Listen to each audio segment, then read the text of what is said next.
In the month of September, the imperial city felt somewhat stifling, perhaps due to a recent downpour. The sky, washed clean post-rain, radiated a brilliant blue, while the air was imbued with the fragrant scent of sun-dried grass. At the entrance of the Imperial University, a steady stream of students disembarked from buses. Fresh faces were being welcomed into the campus from the airport and high-speed rail stations.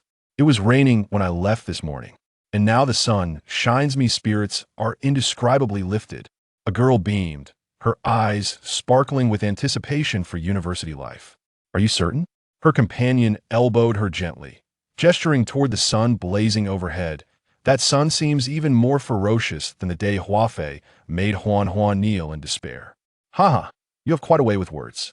The asphalt road, having absorbed the rain and now scorched by the sun, felt akin to a steam chamber, and as students stepped off the buses, they were immediately enveloped by the sweltering heat. Little cabbage, the fields are yellow, just stepping out, and already turned to dried husks. What on earth are you reciting? That's none of your concern. Come on, let's hurry to registration. I can't wait to see the handsome boys of Imperial University. A taxi came to a steady halt at a bus stop not far from the university, and the driver stepped out to assist with the luggage.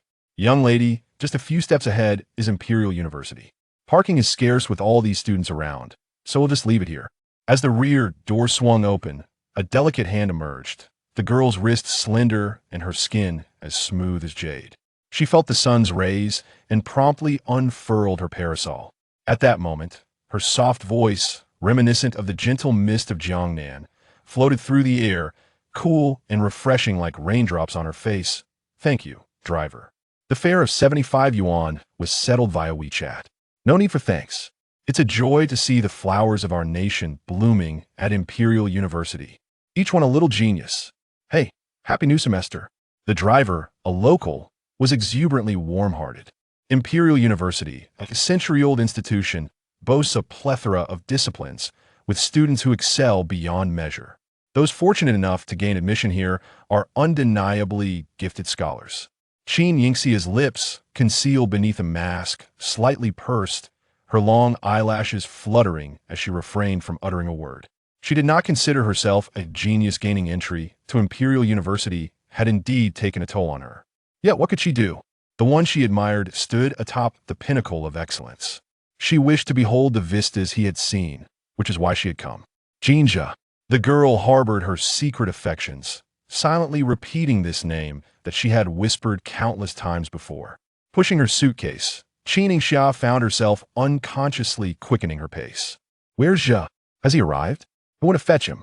Xie approached, clutching a stack of documents, which upon closer inspection revealed a cartoon-style paper map of Imperial University, specially prepared for new students. It even thoughtfully highlighted the top 10 culinary delights available on campus. It is worth noting that new students often find themselves at a loss when navigating the campus shortcuts or dining options, as Imperial University is home to several large dining halls. He set his belongings down and scanned the surroundings, but did not spot Jin Zhe anywhere to the side. Jiang Yinghuai, who was registering the new students, spoke up. Here's gone to fetch them, right? You should pay more attention to the newcomers. Zhe won't get lost, but the freshers might. Xie chuckled and stuffed the items in his hands into Jiang's possession. With you here, I feel at ease. What do you think you're off to? Jiang Yinghuai reached out to grab him, but alas, he missed. Damn, are you a loach?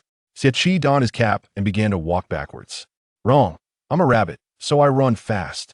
Jiang Yinghuai replied, who is truly the president of the student council. I think you resemble one quite a bit. Xie raised an eyebrow at him and blew a kiss. I must go rescue the lost little freshman. See you. Jiang Yinghuai thought to himself. I must be a fool. He removed his work badge and placed it on the table, preparing to make his escape.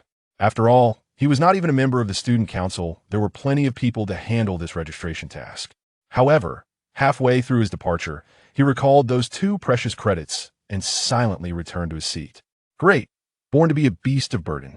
Just as Jiang Yinghuai settled down, a dazzlingly white hand appeared before him. Qin Yingxia offered her admission notice, saying, Hello, senior. I am here to register.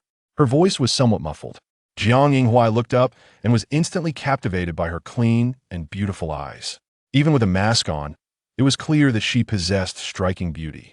Her eyes were a tea color, resembling transparent glass. Senior?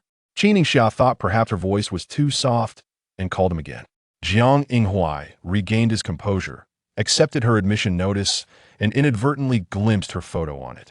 Looking back at her, he was struck by a hint of astonishment. You are Qin Yingxia, the popular influencer with over 20 million followers on Douyin, aren't you? He was the president of the street dance club and often shared dance videos online, garnering hundreds of thousands of followers. Qin Yingxia fluttered her eyelashes and nodded slightly. Yes. Sensing her shyness, Jiang Yinghua refrained from further questioning and handed her a map. Junior, your dormitory is in Building 12. Do you need me to show you the way? No, I can manage on my own. Thank you, Senior. She accepted the map, and just as she was about to leave with her suitcase, she heard a commotion behind her. Jiang Yinghua turned and stood up abruptly. Zhe, you're finally back. When you're gone, Xie just knows how to exploit me.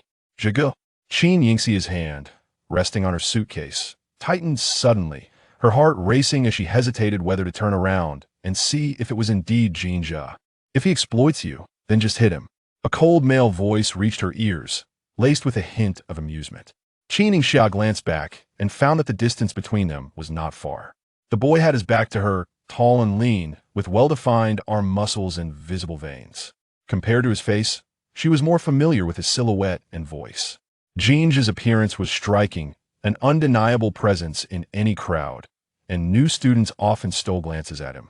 He leaned lazily against the wall, appearing relaxed and nonchalant, half closing his eyes while conversing with those around him. Only Qin Yingxia knew that the moment she laid eyes on Jin Zhe, her heart was already pounding deafeningly. He stood there like the indifferent sunlight of a winter, lazily aloof, seemingly warm and inviting, yet evoking a fear that one might still feel the chill upon contact. Achu Xie Qi tugged Jin Zhe's suitcase over. Are you all talking about me? I've sneezed several times. Bang! Before Qin Yingxia could recover from her delight at seeing Jin Zhe, the suitcase was knocked over. The commotion drew Jin Zhe's attention as he raised his gaze. She instinctively turned aside to avoid his eyes. Sorry, Senior, I didn't notice your suitcase, Xie said, bending down to lift it back up. Which department are you a freshman in, and which dormitory? Your suitcase looks pretty heavy. Do you need help getting it to your place? Qin Yingxia shook her head, hurriedly grabbing the suitcase. Thank you, Senior. My friend is still waiting for me. I need to find her. Hey, Junior. Xie, still bewildered by her haste, watched her leave, while Jin Zhe's gaze lingered on the girl's graceful figure for a few seconds before retracting. What are you staring at? Pei Lanche raised the brim of his cap, following Jin Zhe's line of sight, but only catching a glimpse of a pale blue skirt. Caught peeping a little girl, are we? Jin Zhe teased, a playful smirk gracing his lips. What, are you jealous? Pei Lanche retorted with a chuckle. Zhe, you're getting mischievous again. Hey, both of you, don't linger around and disrupt the freshman's orientation. Can't you see how the little girls are practically mesmerized by you, too? Jiang Yinghua bluntly pushed them aside. Zhe, here, you either stay to help or... Jin Zhe chuckled, interrupting, I'm tired. While others were enjoying their summer break, he had been busy participating in various competitions, winning awards by the handful. Just back from the capital, he was now feeling drowsy. Pei Lanche agreed. Tiredness is contagious, I'm feeling it too. Jiang Yinghua. Xie reluctantly escorted Qin Yingxia out of the auditorium before returning. That junior seems quite socially anxious. She hardly spoke a few words. Jin Zhe cast him a disinterested glance, uninterested in engaging further. The suitcase handed over. Once outside the auditorium, the noise faded away for Qin Yingxia. She took a moment to steady her heartbeat, twisting open a chilled bottle of mineral water and taking a hearty sip. That was close. Although she wore a mask, she feared that her hidden emotions might betray her, revealing her secret crush through her eyes. Jin Zhe was exceptionally perceptive. He would certainly notice. Her face burned with embarrassment, flushed a deep crimson. She retrieved a wet wipe from her bag to dab her face, then donned her mask once more, making her way toward the dormitory.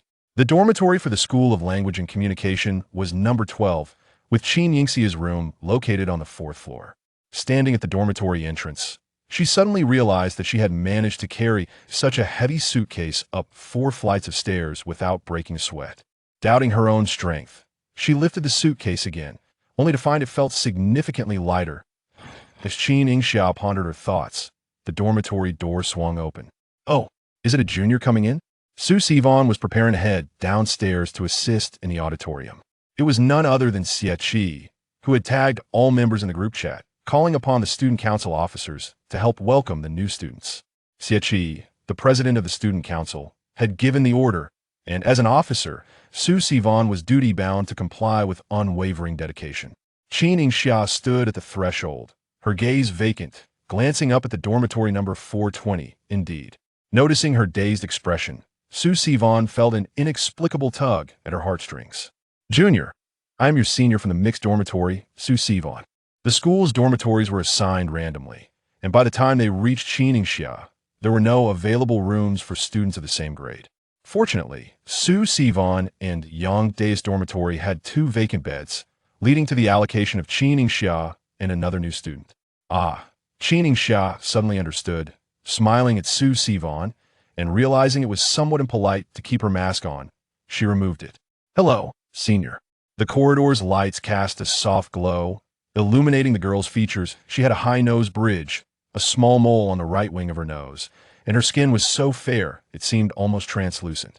Her eyes sparkled with clarity and allure, and beneath the pale azure skirt, her slender, straight legs were remarkably striking. A true beauty, reminiscent of a celestial being. Oh my heavens, a fairy has descended. Su Sivan found herself captivated, unable to divert her gaze. Wait, are you really a fairy?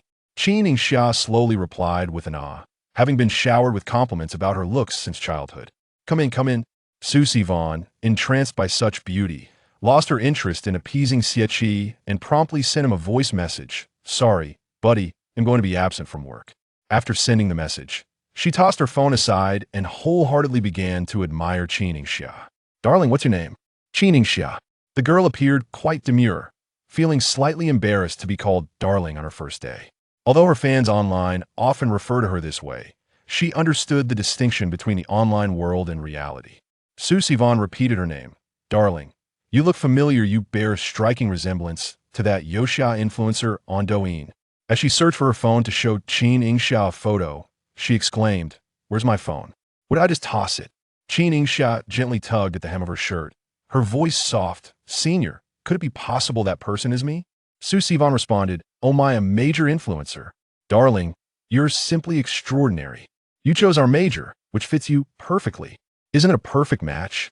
Ah, I was just transferred to the new media major, learning about PR, Photoshop, and even going out to shoot documentary films. It has been quite the struggle.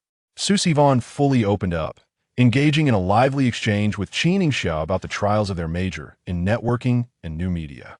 But on the bright side, the greatest advantage of this major is no advanced mathematics. Ha ha ha, just the thought of other majors having tackled advanced math makes me burst into laughter. As a university student, after several attempts at advanced mathematics, one tends to become more earnest. Just as she was passionately speaking, a call from Xie Qi interrupted her, always urging me, Can't you tolerate a bit of my laziness? Su Sivan did not answer his call. Then take a good rest, my dear. I shall head to the auditorium first. All right. Qin Yingxia offered her sunshade. It's quite sunny outside. Use this to shield yourself. Oh, baby Xia, you truly pamper me. Su Sivan felt utterly warmed by the kindness of this little girl. The dormitory returned to its tranquil state as Qin Yingxia began to leisurely pack her belongings. The moment she unzipped her suitcase, she froze in disbelief. For this was not her suitcase at all. Where is my suitcase? Suddenly, she recalled being bumped into at the auditorium and wondered if, in her haste, she had mistakenly taken someone else's luggage. Oh dear, Qin Yingxia covered her face, feeling a bit embarrassed as she rummaged through the unfamiliar suitcase for any information about its owner.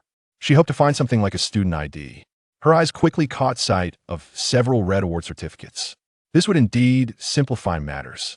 She casually pulled out one certificate and opened it, only to discover that the award recipient's name was Jin Zhe. Thus, this suitcase belonged to Jin Zhe.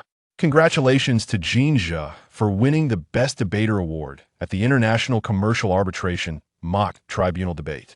This competition involved participants simulating a case as applicants and respondents, engaging in debates throughout the arbitration process. It served as a test of law students' legal knowledge application and their ability to think on their feet. How impressive, Jin Zhe. Qin Yingxia smiled softly, her lips forming two delicate dimples that radiated youthful charm. Her gaze was gentle, and her warm fingertips brushed against the photograph printed on the certificate. Jin Zhe had a small mole on the left side of his nose. They were so perfectly matched, even down to their moles. The more she thought, the sweeter her heart felt. She reached for the phone beside her and couldn't resist capturing a photo of Jin Zhe to save in her album. Perhaps one day they would no longer meet, but she could still look at these photos and reminisce about the brilliant sunshine of her youth. In the midst of a crush, Jin Zhe opened his suitcase, only to be greeted by a fragrant aroma and neatly arranged garments belonging to a girl. Among them, a few eye-catching pieces of milk-white lace lingerie caught his attention. After a brief moment of disbelief, he closed the suitcase, chuckling in exasperation as he realized that Xie had returned to him a girl's belongings. Pei Lan emerged from the bathroom, his silver hair gleaming under the sunlight. Jin Zhe slowly rose, casually pulling a chair to sit, his long legs slightly bent as he dialed Xie. The call was answered almost immediately amidst the surrounding noise. "Zhe, why are you calling me? Miss me?" Jin Zhe scoffed, his gaze flitting over to the suitcase beside him. "This suitcase isn't mine. Not yours. Whose could it be? Could it possibly be mine?" Jin Zhe suppressed the urge to curse, offering a cryptic smile as he replied, "What do you think?" Xie furrowed his brow, pondering the implication of his words. Moments later, realization dawned upon him, and he slapped his forehead. "Oh, could it be that you mixed up the suitcase with the junior you just bumped into? Both suitcases are black and of similar size.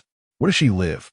Jin Zhe, uninterested in further banter, stated that there was much to do on the first day of freshman registration, particularly organizing dorm supplies. "This suitcase contains the girl's change of clothes. It would be distressing if she couldn't find her belongings." Xie glanced at the registration form in his hand. "4th floor, building 12. All right." Jin Zhe ended the call, donning a baseball cap. "I'll return the suitcase. Let us meet for lunch at the central cafeteria." Pei Lan signaled an okay, and Jin Zhe cast a glance at the blazing sun, marveling at his own willingness to venture out under such harsh rays, an unusual occurrence. As he dragged the suitcase along the path, his tall figure clad in simple black attire and matching cap revealed a hint of his jawline. His deep-set eyes, partially obscured by shadow, and the pronounced Adam's apple below, stirred the imagination of onlookers. The freshman quietly trailed behind him, some glancing at him with intention. As the crowd grew, Jin Zhe felt a twinge of annoyance. He crushed the mint candy in his mouth, lazily lifting his eyelids to address the newcomers. "Isn't at the first day of school? Aren't you all busy?" The nearby freshmen shrank back, timidly shaking their heads. "Really?" A low laugh escaped Jin Zhe's throat as he leisurely continued. "Have you organized your things? Have you registered for your phone card? Collected your water card? Filled out the club recruitment forms?" Before the freshman could respond, he had already moved on with his suitcase.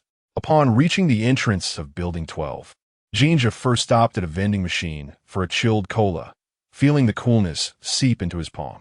As he turned, he unexpectedly encountered a girl entering the dormitory. "Wait." Yang Dai halted, locking eyes with Jin Zhe, her ears flushing with warmth.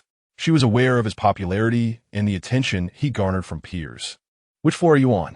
Jin Zhe inquired. Yang Dai lowered her gaze, responding softly, "4th floor."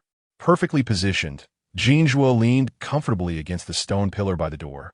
His tone languid as he inquired, "Could you assist me in locating a freshman on the 4th floor? Her name is Qin Yingxia."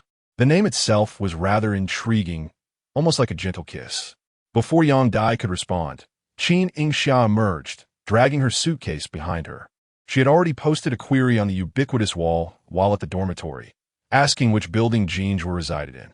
At the Imperial University, any news regarding Jin Zhe was met with instantaneous replies. "Comment 1, I know. Building 10. Comment 2, Building 10, huh? But why are you looking for Jin Zhe? Comment 3. This is the first time I've seen someone so openly inquire about Jin Zhe's residence. Usually, such questions are posted on the white wall. Did you post in the wrong place?" Comment 4. Absolutely not. Are you a freshman? Comment 5. Don't be ridiculous. Can't the poster have a legitimate reason for seeking out Zhuge? Comment 6. Is there anything more legitimate than trying to pursue Jin Zhe? Comment 7. The commenter above has some guts. I love hearing that. Xie took a moment to like the post from the 6th floor. The comment section was filled with inquisitive souls. Qin Yingxia, however, chose not to respond to anyone and, upon learning that Jin Zhe lived in Building 10, made her way downstairs with her suitcase. Before stepping outside, she meticulously checked her appearance, and once satisfied, she descended with confidence. She did not wear a mask, boldly entering Jin Zhe's line of sight with her beauty. Yang Dai was momentarily taken aback. She had never encountered such a stunning girl in real life. She recognized that this was Qin Yingxia, her new roommate.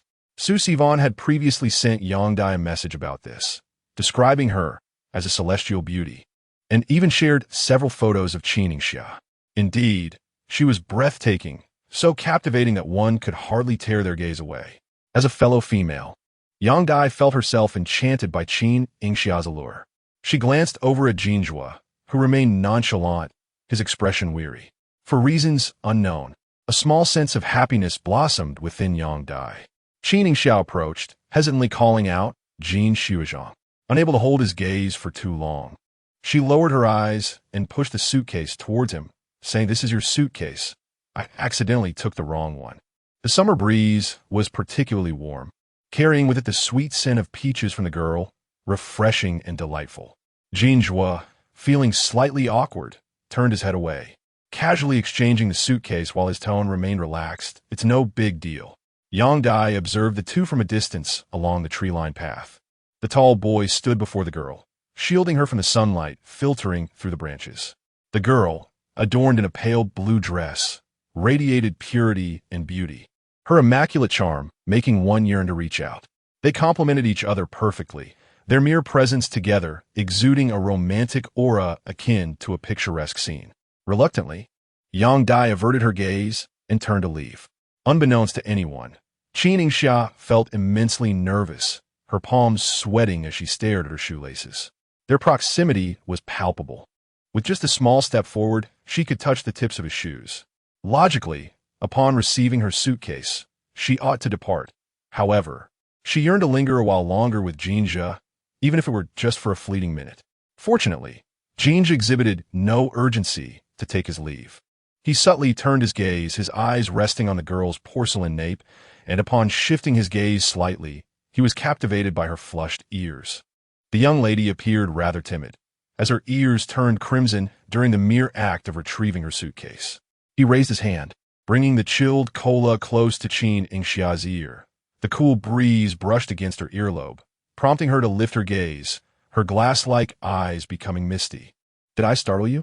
Jin Zhe observed Qin Yingxia's reaction from above, a soft chuckle escaping his chest. Her response resembled that of a startled deer in a forest, fully aware of her fear, yet refusing to retreat, instead gazing at him with her glistening eyes. The corners of Jin Zhe's brows curved slightly, and he was suddenly reminded of his somewhat foolish roe deer, unrequited love for a rather shy young lady. Upon returning to the dormitory, Qin Yingxia leaned against the door, lost in thought for quite some time. It was only when Yang Dai entered from the balcony and called out to her that she snapped back to reality. Why is your face so flushed?" Yang Dai approached and glanced at her, her tone nonchalant. "What did Jin Zhe say to you?" Qin Yingxia shook her head, muttering that he hadn't said much. It was merely her own infatuation causing her to blush uncontrollably. "Oh," Yang Dai ripped, withdrawing her gaze and drawing the curtain without another word. Qin Yingxia began to tidy her belongings and, upon opening her suitcase, noticed her underwear tucked away in a mesh bag. In that instant, she felt utterly mortified. Heat surged from her core, rising to her cheeks. Her face turned an even deeper shade of red as she covered her face with her hands, too embarrassed to look further. Fortunately, Yang Dai had closed the curtain, shielding her from view. Otherwise, one might think her behavior rather peculiar. What to do? How embarrassing. Qin Yingxia felt tears welling, and she furtively pulled at her collar for a quick glance, only to silently close it again, feeling even more humiliated. "What are you doing?" Yang Dai, on her way to the water cooler, paused to observe Qin Yingxia's solo performance. Qin Yingxia gasped, instinctively shrinking back. I was just checking to see if I've grown today. Uffed. Yang Dai's lips twitched as she could no longer contain her laughter. The beautiful lady is concerned about this? What beauty? There's no beauty here. Just then, the dormitory door swung open and a boisterous girl entered. With her wine-red waves framing her lively demeanor and a daring outfit of a crop top paired with high-waisted shorts, she exuded an alluring charisma. Yu Zhizhi removed her sunglasses and fixed her gaze on Qin Yingxia, exclaiming, "My goodness, what a stunning beauty we have here."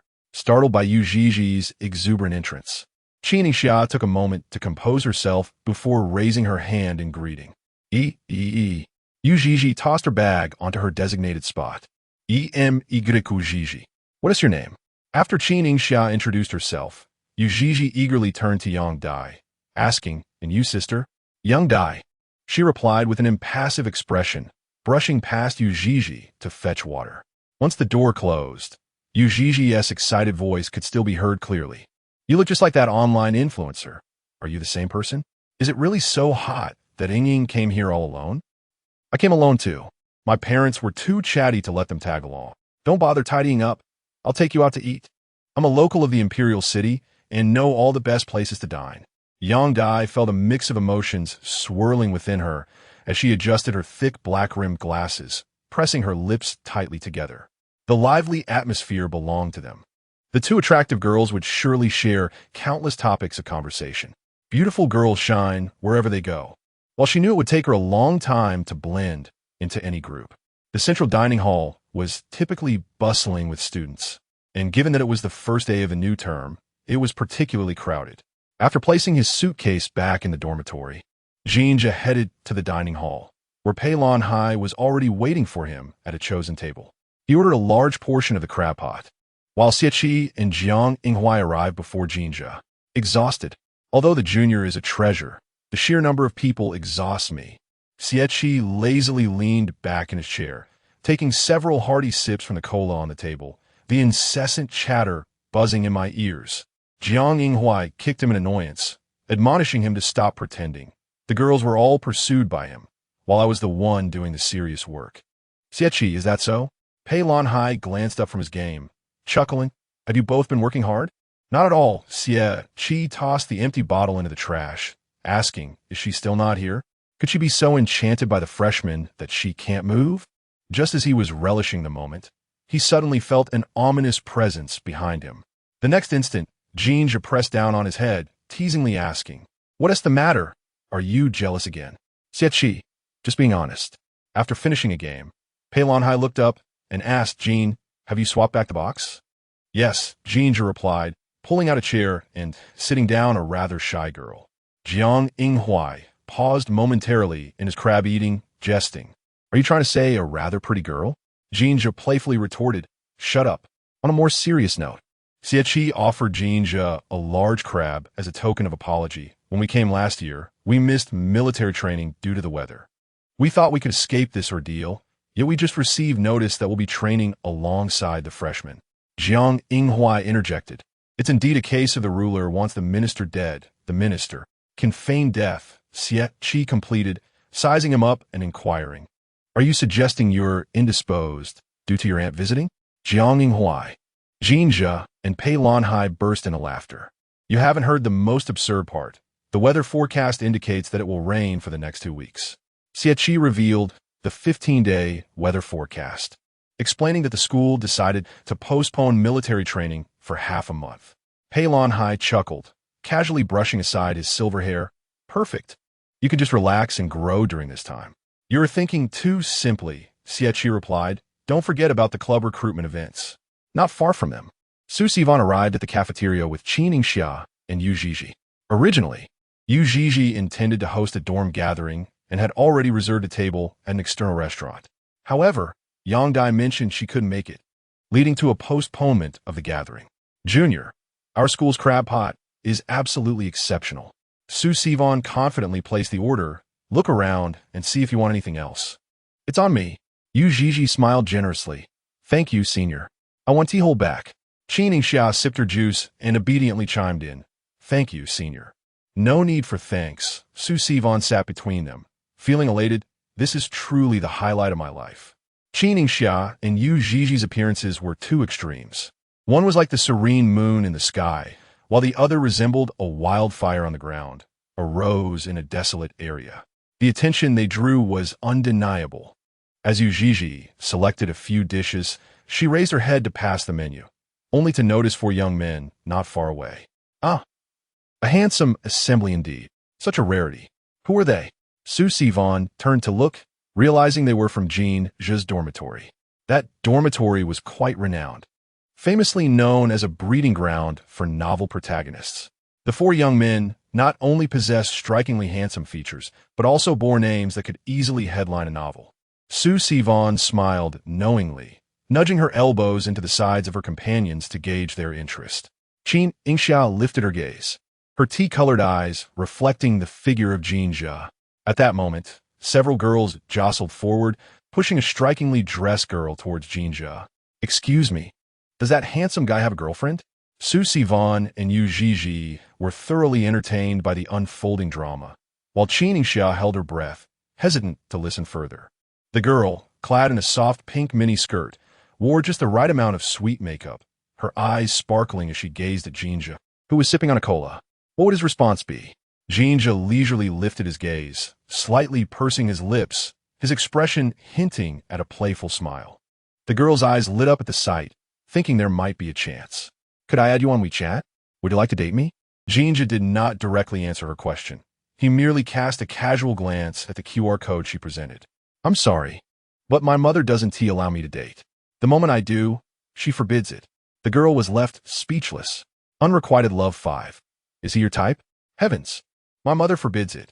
Is she really preventing me from making a comeback? Jigu, how many times must we revisit this? Is it still the same old line? Ha! Is there no fresh twist to your repertoire? This has practically become your catchphrase. In response to her roommate's teasing, Jin Zhe lazily retorted, "Who cares if it's a catchphrase? If it works, that's all that matters." And indeed, it was quite effective. There was no need to expend mental energy contemplating how to refuse. Simply stating the matter sufficed. Qin Yingxia stared, her eyelashes fluttering lightly as she suppressed a smile. How could it still be identical to the rhetoric from high school? Perhaps her gaze was too intense, making it hard to overlook. In the next moment, Jin Zhe's eyes met hers, and she distinctly noticed the smile curling at the corners of his lips. She instinctively recoiled, seeking refuge beside Su Sivon. Jin Zhe averted his gaze and nonchalantly inquired, "Roommate, have you eaten? Let's go." The four of them rose in succession and departed the cafeteria. Su Sivon remarked, "That person just now is Jin Zhe from the law school. One would expect someone studying law to be quite eloquent and charming." Yu Zhiji chuckled, taking a bite of crab roe. "I don't think Senior Jin seems like the type to charm anyone. Perhaps he just hasn't met a girl he likes." Qin Yingxia remained silent, diligently consuming her crab. The result was two pairs of eyes fixed on her in unison. "Why aren't you gossiping?" Qin Yingxia appeared slightly bewildered. "What should I say?" Yu Zhiji, intent on teasing her, prodded, "Yingxia, isn't Senior Jin your type?" "And no, it's not." She stammered, panic-stricken. She feared her thoughts were laid bare and dreaded the prospect of her long-held affection culminating in Jin Zhe's dismissal with a simple, "My mother forbids it." Although she had approached D University with her own secret intentions to see Jin Zhe, she believed in taking things slowly. Yet, Qin Yingxia had yet to discover an appropriate opportunity for gradual progression. Su Sivon erupted in laughter. "Stop teasing her.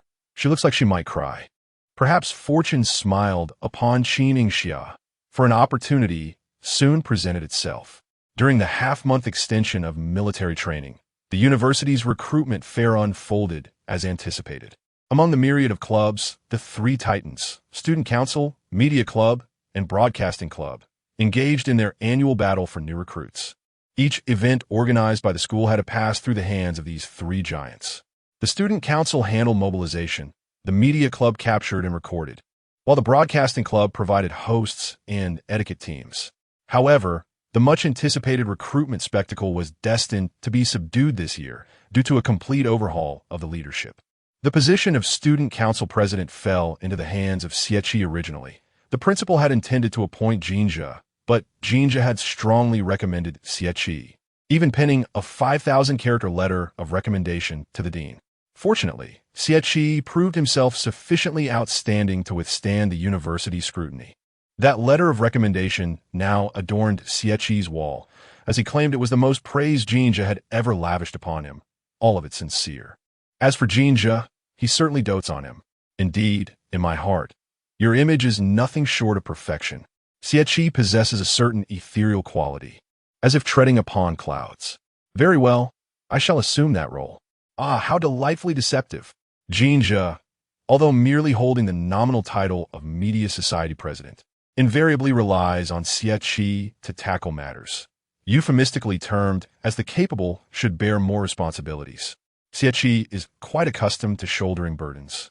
Having long embraced such a role, whether it is one or two, the responsibilities remain unchanged. The final straw that broke the camel's back is Pei Lan, who has surprisingly taken to being an absentee manager, delegating all tasks of the Broadcasting Society to Qi. May I inquire? One cannot simply lead a mule or a horse in such a manner, can one? Pei Lan removed his headphones and smiled at him, declaring, My brother Qi is a man among men, the epitome of masculinity. Such trivialities as the Broadcasting Society. Qi blinked in bewilderment, contemplating the truth in those words. Jin Zhe and Pei Lan's actions are indeed calculated. Historically, the three major societies have not been on amicable terms, each new recruitment meeting fraught with some controversy. Now, with the three leaders residing in the same dormitory and the primary responsibility resting upon Qi's shoulders, the power is consolidated. This year's recruitment meeting promises to be harmonious. As anticipated, that evening, Qi issued an announcement in the main group. Qi, all members, this year's recruitment meeting will see the three major societies recruiting together. No need for division. How splendid. This way, we only need to undertake a single task. Su Sivon lay on her bed, chuckling to herself, just as Yang Dai emerged from the shower, passing by. Dai.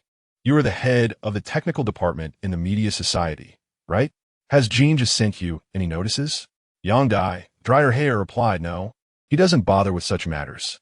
Qin Yingxia, lying on her bed, quietly perked up her ears, feeling an indescribable sensation within her. It was akin to tasting a lemon candy, the bitter sweetness of a crush, with the sweetness emerging after the initial tartness upon hearing discussions about him.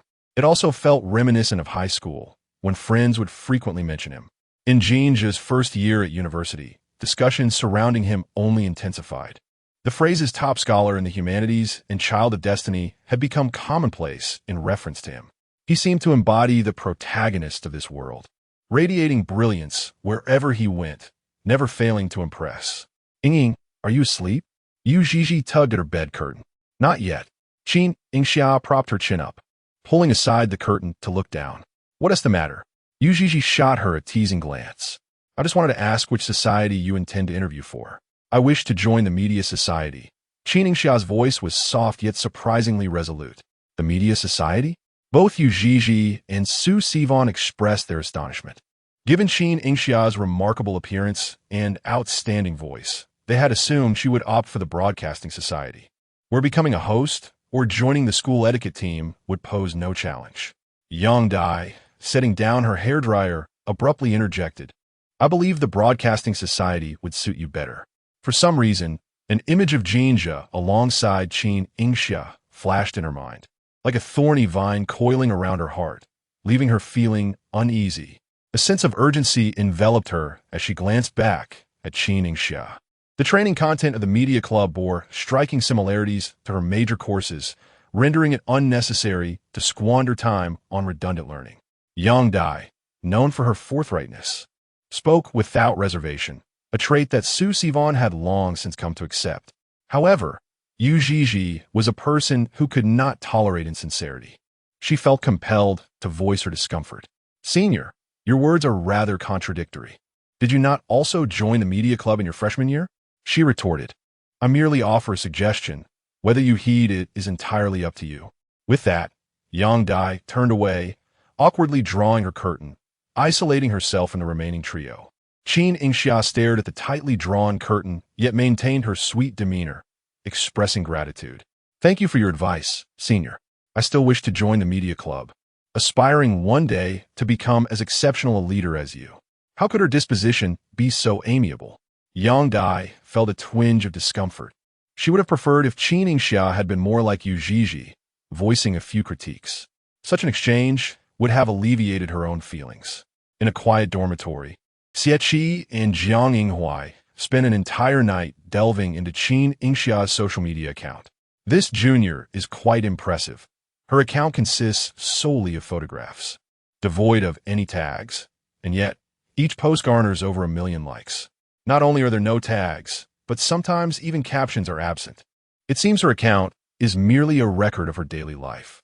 Her first video features a photograph of her in high school uniform, stirring a wave of nostalgia for youthful pain literature. The two friends engaged in lively banter for quite some time. Suddenly, Xieqi's keen eye caught sight of the emblem on Qin Yingxia's uniform, Jinghe No. 1 High School. He recalled that Jin Zhe also attended Jinghe No. 1. Zhe, it appears this junior is from the same high school as you, he remarked. Jin Zhe had already nestled in a bed, and Xieqi leaned over to observe his sleeping visage. Zhe? Jiang Yinghua interjected, he is probably asleep. After all, he just returned from competition and has been on the road. It would be odd if he weren't tired. As Xieqi extended his hand to poke Jin Zhe, Jiang Yinghua swiftly intervened. Are you trying to court disaster? Have you forgotten his morning temper? Jin Zhe could fall asleep in any conditions, but upon being awakened, he would exhibit a slight impatience, not out of ferocity, but rather a frigid demeanor that shunned interaction. Xieqi sheepishly rubbed his nose, realizing he had been foolish over the summer, forgetting about Jin Zhe's morning temperament. Pei Lanhai emerged from the shower, half-lidded eyes betraying his exhaustion. What's going on with you two? You're making me wonder if something scandalous happened, Xieqi quipped, unable to resist the urge to tease. Jiang Yinghua chuckled. Two single individuals. What do you expect to happen? With that, he gathered his clothes and headed for the shower. Clearly, Pei Lanhai had become immune to Xieqi's banter, promptly arranging his pillow and collapsing into slumber. Jin Zhe was weary from travel, while Pei Lanhai was fatigued from an all-nighter spent coding. Their dorm was a mix of majors. Jin Zhe and his two companions were from the law school, while Pei Lanhai studied computer science. Ignored by his friends, Xieqi decided to embrace a rare moment of silence. Oh, what is this? Is everyone isolating me? The summer in the imperial city was perpetually sweltering, its coastal proximity infusing the air with a hint of saltiness. Yu Zhizhi ventured out fully armed against the heat, and upon entering the classroom, she eagerly removed her sunglasses, mask, and hat, feeling revitalized, narrowly escaping the sweltering sun. Qin Yingxia offered her a gentle breeze from a small fan, commenting on the oppressive heat of the imperial city, which was significantly warmer than her hometown. Indeed, after all these years, I still haven't acclimated to the summers here. By the way, Yingxia, is your home in Jinghe? Jinghe and Shangjing, two cities with temperate climates, experience minimal seasonal temperature fluctuations. Qin Yingxia earnestly extolled the virtues of her hometown. During the summer break, I'll take you to explore Jinghe. Why wait for summer? How about we plan for the National Day holiday? Yu Zhizhi exclaimed, her excitement palpable as she envisioned the upcoming October holiday. Qin Yingxia licked her lips, her tone tinged with a subtle melancholy. I don't plan to return home for the National Day. Yu Zhizhi could slightly perceive that her mood was not quite right. It's all right. During the National Day holiday, I shall take you on an enjoyable adventure in the imperial city. By the way, have you decided which department you would like to join in the media club for this afternoon's recruitment meeting? Qin Yingxia pondered for a moment, perhaps the technical department. The technical department is responsible for the filming and editing of daily activities, and she is well-versed in these tasks. Ever since she was introduced to social media in her first year of high school, Qin Yingxia had deliberately pursued studies in that direction, accumulating a wealth of experience over the past 3 years. The technical department is indeed a perfect fit for you and aligns well with our major, but Yu Zhizhi bit her lip and lowered her voice. The head of the technical department is Yang Dai. From the incident last night, It was evident that Yang Dai was not keen on having Qin Yingxia join the media club. The implication in Yu Zhiji's words was clear, yet Qin Yingxia offered her a reassuring smile. It's fine, as long as I excel, the media club will have no reason not to accept me. Gaining entry into the technical department would be ideal, but even if she couldn't, simply being part of the media club would suffice for Qin Yingxia. You truly have a wonderful temperament. Yu Zhiji affectionately patted Qin Yingxia's head. I genuinely cannot comprehend why Senior Yang harbors such hostility towards us newcomers, especially directed at you. Perhaps Qin Yingxia hesitated, her pink lips curling into a smile, her eyes sparkling with fragmented light. It's because we have just arrived. Senior Yang might have a reserved personality. That does make sense. Yu Zhiji expressed her understanding. She may be sociable, but that does not imply that everyone else is. The recruitment meeting was held in the student union's activity hall, with the presidents of the 3 major clubs seated in the front row, followed by the heads of various departments, and the newcomers seated further back. Indeed, fresh blood has arrived. The excitement radiating from the newcomers reminded her of last year, when they, too, were filled with wonder at everything. Xie sat in the middle, flanked by Jin Zhe and Pei Lanhua. To prevent them from leaving, Xie had his hand resting on their thighs. Pei Lanhua furrowed his brow. Glancing at Xie hand with an ambiguous expression, I feel we are becoming a bit flirtatious. Xie replied, I enjoy being flirtatious with you. After teasing Pei Lanhua, he turned his attention to Jin Zhe, who was idly spinning a pen and staring blankly at his notes. What are you writing? Xie inquired, peering over. After 3 seconds, he expressionlessly set it down and remarked, You truly have issues.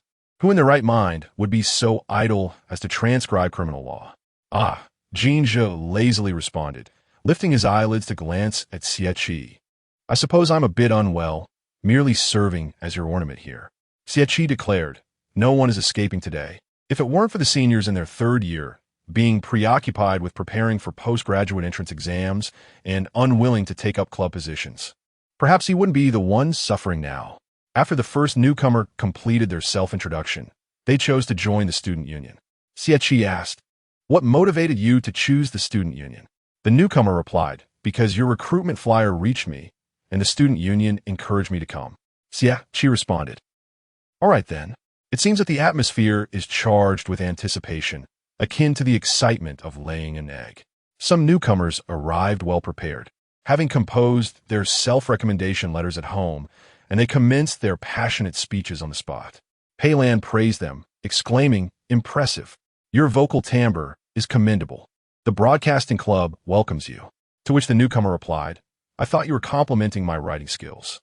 Xie nudged the weary Jin Zhe beside him with his elbow, urging him, There are so many people from the media club here. Why don't you say something?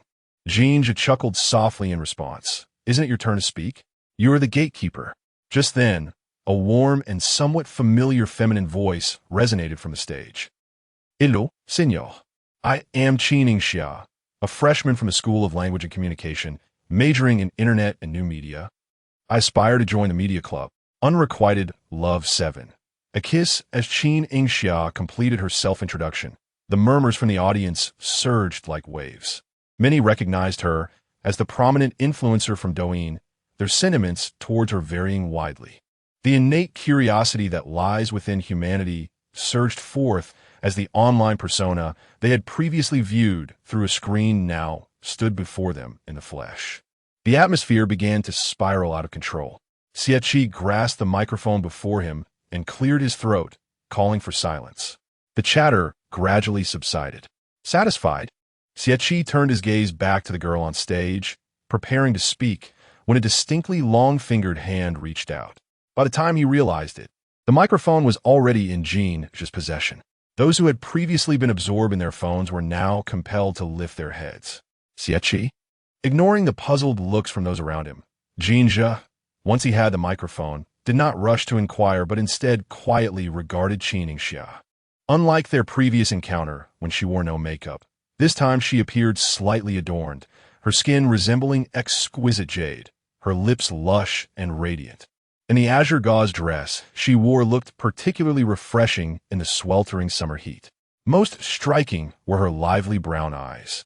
radiant as spring blossoms and luminous as the autumn moon.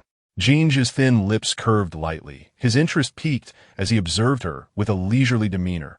What was that? Alkish. His voice was deep and magnetic, as if he savored the words a kiss, rolling them delicately on his tongue.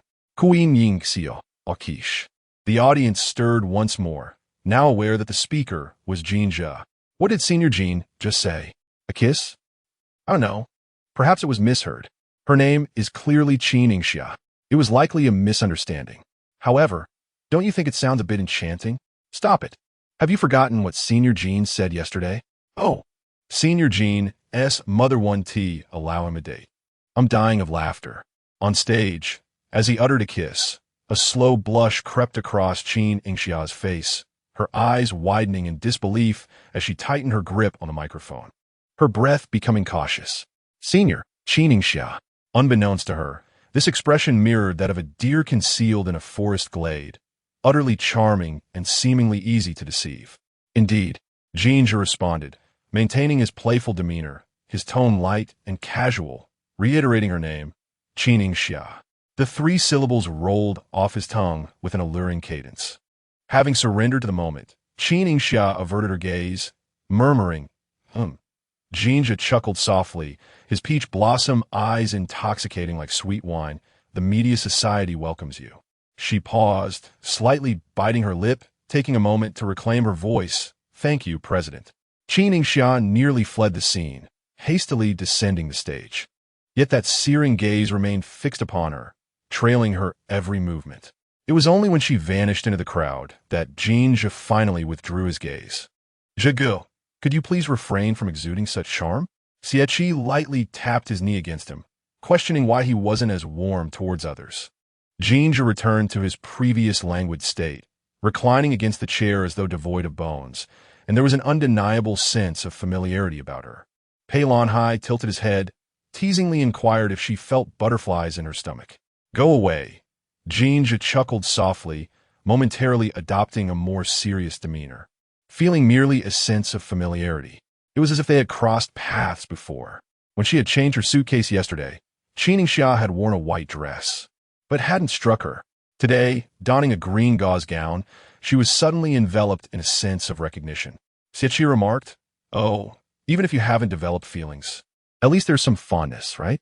I haven't seen you so affectionate towards that little girl. I just said it was a mishearing, Jin Zhe retorted. Oh, go away. The evening glow painted half the sky, while the sounds of basketballs bouncing and colliding with a hoop echoed across the court. Qin Yingxia and Yu Zhizhi had just returned from the office after filling out size charts, as the school needed to know every student's clothing sizes for uniform military training attire. Ying, do you think Jin Zhe was being intentional at the recruitment meeting? Yu Zhizhi observed the lingering blush on her face and pressed her ice cream against it. The sudden chill jolted Qin Yingxia into awareness. She began to respond to Yu Zhizhi's earlier question. Jin Zhe isn't that kind of person. We're not familiar. Although she had known his name since the 3rd year of middle school, their acquaintanceship was indeed minimal. It was merely a one-sided admiration from Qin Yingxia. Watch out. A booming male voice reached her ears, and as she looked up, a basketball was hurtling towards her.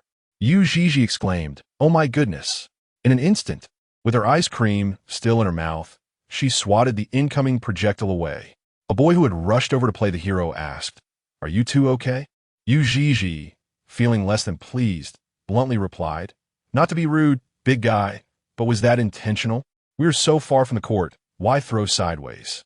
The boy, with his intentions laid bare, showed no sign of shame, instead puffing out his chest and playfully responding, Oh, you caught me. How about a follow on V? It's Crazy Thursday. I'll treat you both to V50. Yu Zhizhi was speechless, while Qin Yingxia felt a laugh bubbling within her. Shortly after, Yu Zhizhi, who had left a bruise when swatting the basketball, was in the infirmary receiving treatment. The doctor used some medicinal oil to alleviate the bruise, causing her to grimace in pain. You little rascal, full of bravado, and now you know what pain feels like? The female doctor glanced at her. Just as Qin Yingxia returned with her medicine, she spotted Yu Zhizhi's face contorted in agony. Zhizhi, are you all right? Quite all right, indeed. Ouch! Yu Zhizhi gasped, relieved that the object hadn't struck her directly. Otherwise, the pain would have been unbearable. Thank you, heroine you, for saving my life. Qin Yingxia expressed her gratitude in a manner befitting the martial world, clasping her fists in thanks. Amused, Yu Zhizhi chuckled and gestured with her uninjured hand to the seat beside her. Please have a seat. Once Qin Yingxia settled down, Yu Zhizhi leaned closer and whispered, Do you think the way boys express their affection these days is rather crude? Did he intend to throw a basketball to play the gallant hero? The nearby female doctor, overhearing their conversation, couldn't help but laugh, remarking, You young people nowadays. Yu Zhizhi continued, He still believes in that innocent love nonsense, but alas, that is not what I seek at the moment. Curiously, Qin Yingxia blinked and inquired, Then what do you need right now? What I need is pure gold. Yu Zhizhi replied playfully with a smile. Unrequited love 8. Yu, my dear, you are genuinely sincere. The doctor had nearly completed her treatment, and she rose to gather her belongings. Yu Zhizhi flashed a radiant smile, of course. Qin Yingxia joined in her laughter. For Yu Zhizhi's vivacious personality was reminiscent of the blazing summer sun. Zhizhi, what would you like to eat tonight? I can bring it for you. No need, Yu Zhizhi said, linking her arm with Qin Yingxia's. Let us head to the cafeteria together. Will you treat me to an ice pop? I just dropped mine on the floor. Her tone was pitiful, prompting Qin Yingxia nod. All right. As the two exited the infirmary, they unexpectedly encountered Yang Dai. Senora Yang? They noted that Yang Dai appeared unwell, her lips pale and her hand clutching her abdomen as she sat on a bench. Qin Yingxia quickly deduced, Senior, are you experiencing menstrual cramps? You should ask the doctor for some pain relief. Just as Yu Zhizhi turned to fetch medication, Yang Dai grasped her wrist. It's all right. I just need to sit in the sun for a bit. Yang Dai's brow glistened with a light sheen of sweat. Qin Yingxia exchanged a concerned glance with Yu Zhizhi. Senior, your condition seems quite serious. Your lips are white, and sunbathing won't yield immediate relief. Yang Dai pressed her lips tightly together, choosing silence. Eventually, Yu Zhizhi returned with the pain relief medication and a cup of warm water, stating, You'll feel much better after taking this. Thank you, Yang Dai replied after taking the medication, her gaze lifting to meet theirs. How much do I owe you? I can get it from my dorm. Yu Zhizhi replied, It's nothing. We're all roommates. No need to worry about that. Qin Yingxia observed that Yang Dai always seemed uneasy in their presence, as if overshadowed by a sense of inferiority, her eyes habitually avoiding direct contact. Senior, do you need us to help you back to your dorm? Yang Dai swiftly declined, no need. Deep down, she felt a strong aversion to standing alongside these two girls. They shone too brightly, impossible to overlook amidst the crowd. Qin Yingxia did not press further, offering a gentle smile, her lips forming a delicate dimple. All right, just message us if you need anything. Sure, let us know if you need assistance. Yu Zhizhi waved as she resumed linking arms with Qin Yingxia. It's too hot. Shall we go have some fruit? Absolutely. I can't seem to eat anything. Their voices gradually faded, leaving behind the incessant chirping of cicadas. Yang Dai gazed at their retreating figures for a long time, until the warmth of the water in her hands had cooled significantly. There are so many beautiful girls in this world. Why couldn't there be room for one more like herself? Her gaze fell upon the medication in her lap as she adjusted her glasses. Truthfully, she longed to despise Qin Yingxia and Yu Zhizhi. Yet, she found it impossible to harbor such feelings. Rather than hatred, it was envy. She envied their ability to embody such beauty and joy. As the evening breeze whispered softly, carrying the warmth of the sea, the evening music of the university commenced punctually, featuring songs chosen by the students for themselves or as gifts for others. Members of the broadcasting club would also read out interesting submissions, whether to inspire excellence or to express heartfelt sentiments, each moment resonating with significance. Qin Yingxia chose a secluded spot to sit, one hand scrolling through her phone while the other held a chilled beverage to cool her face. She was perusing the new posts of the day. Indeed, many were teasing Jin Zhe for exuding charm at the recruitment meeting. Even members of the media captured her self-introduction on stage and included it in the school's promotional tweets. Oh my! Qin Yingxia felt her cheeks warm again as she zoomed in on the photo to check if she had embarrassingly flushed. Sure enough, she had. How mortifying. Internally, she squealed like a gopher. taking a moment to steady her heartbeat before skillfully saving the photos of Jin Zhe taken at the recruitment meeting into her album. This album was titled Yu, which was Jin Zhe's nickname. Many years ago, Qin Yingxia had inadvertently heard his mother call him that. She found the nickname irresistibly adorable, akin to the softness of a kitten's paw, and cherished it as her little secret. The girl exhaled softly, sharing the photos from the recruitment meeting on her account, accompanied by a rare caption, Yoxia, happy new semester. The comment section quickly filled with interactions. Most netizens regarded Qin Yingxia as their beloved daughter, especially since she first shared her work at the tender age of 15. From that moment, they began to virtually nurture her. They witnessed her transition from a naive freshman to a college student, observing the gradual maturity of her youthful features, sharing in her moments of despair and the joy of her acceptance into a prestigious university. It evoked a sense of pride akin to watching one's daughter blossom into adulthood. Qin Yingxia focused her attention on replying to fan comments, completely oblivious to the figure approaching her. It wasn't until she heard the rustling sound at her feet that she snapped back to reality, instinctively shrinking away. The one approaching to retrieve something was Jin Zhe. He seemed to chuckle, his shoulders subtly shaking. Do I look that peculiar? Qin Yingxia was seated in a dimly lit area of the stands. Many were jogging on the track under the night sky, Jin Zhe among them. She turned on her flashlight, slightly shielding it to spare him the harsh glare. Clad in black athletic wear, he blended into the night, the only striking feature being the fluorescent wristband he wore. I was preoccupied with something else, and didn't notice you coming over. Qin Yingxia licked her lips and flashed him a sweet smile. You don't look peculiar at all. Quite handsome, actually. Jin Zhe paused in twisting the bottle cap, tilting his head with an amused smile. Well, thank you for the compliment, Qin Yingxia. You're welcome. A feeling stirred within her. Was Jin Zhe teasing her intentionally? Just as the forum post suggested, it felt like he was playfully toying with a timid kitten. Please don't tease me. The girl's voice was too soft, and Jin Zhe couldn't quite catch it. What? Qin Yingxia bit her lip, mustering her courage. Please don't tease me. I'm not an easy target. He lazily leaned against the railing, letting out a couple of deep chuckles, then, concerned that she might take offense, he raised a hand to cover his face. Her heart raced, and for a fleeting moment, she contemplated fleeing. Yet, more than anything, she was reluctant to part from his side. This dilemma left Qin Yingxia in tears without the comfort of weeping. Jin Zhe finally stifled his laughter, took a few sips of water to soothe his throat, and casually settled beside the girl, perhaps having just finished a run. The warmth of the boy radiated through the fabric, sending shivers across her skin. He bore a gentle fragrance, reminiscent of the fresh scent that wafts after a soft spring rain, mingled with the vitality of budding leaves. At the recruitment meeting, I had no ulterior motive. I simply found your name quite delightful, Jin Zhe patiently explained to her. In truth, he too struggled to comprehend how he had suddenly developed a desire to tease her. He decided to shift the topic, asking, once you join the media club, are there any departments you wish to pursue? Locking eyes with his excessively profound peach blossom gaze, felt as though she might drown in it at any moment. I wish to join the technical department.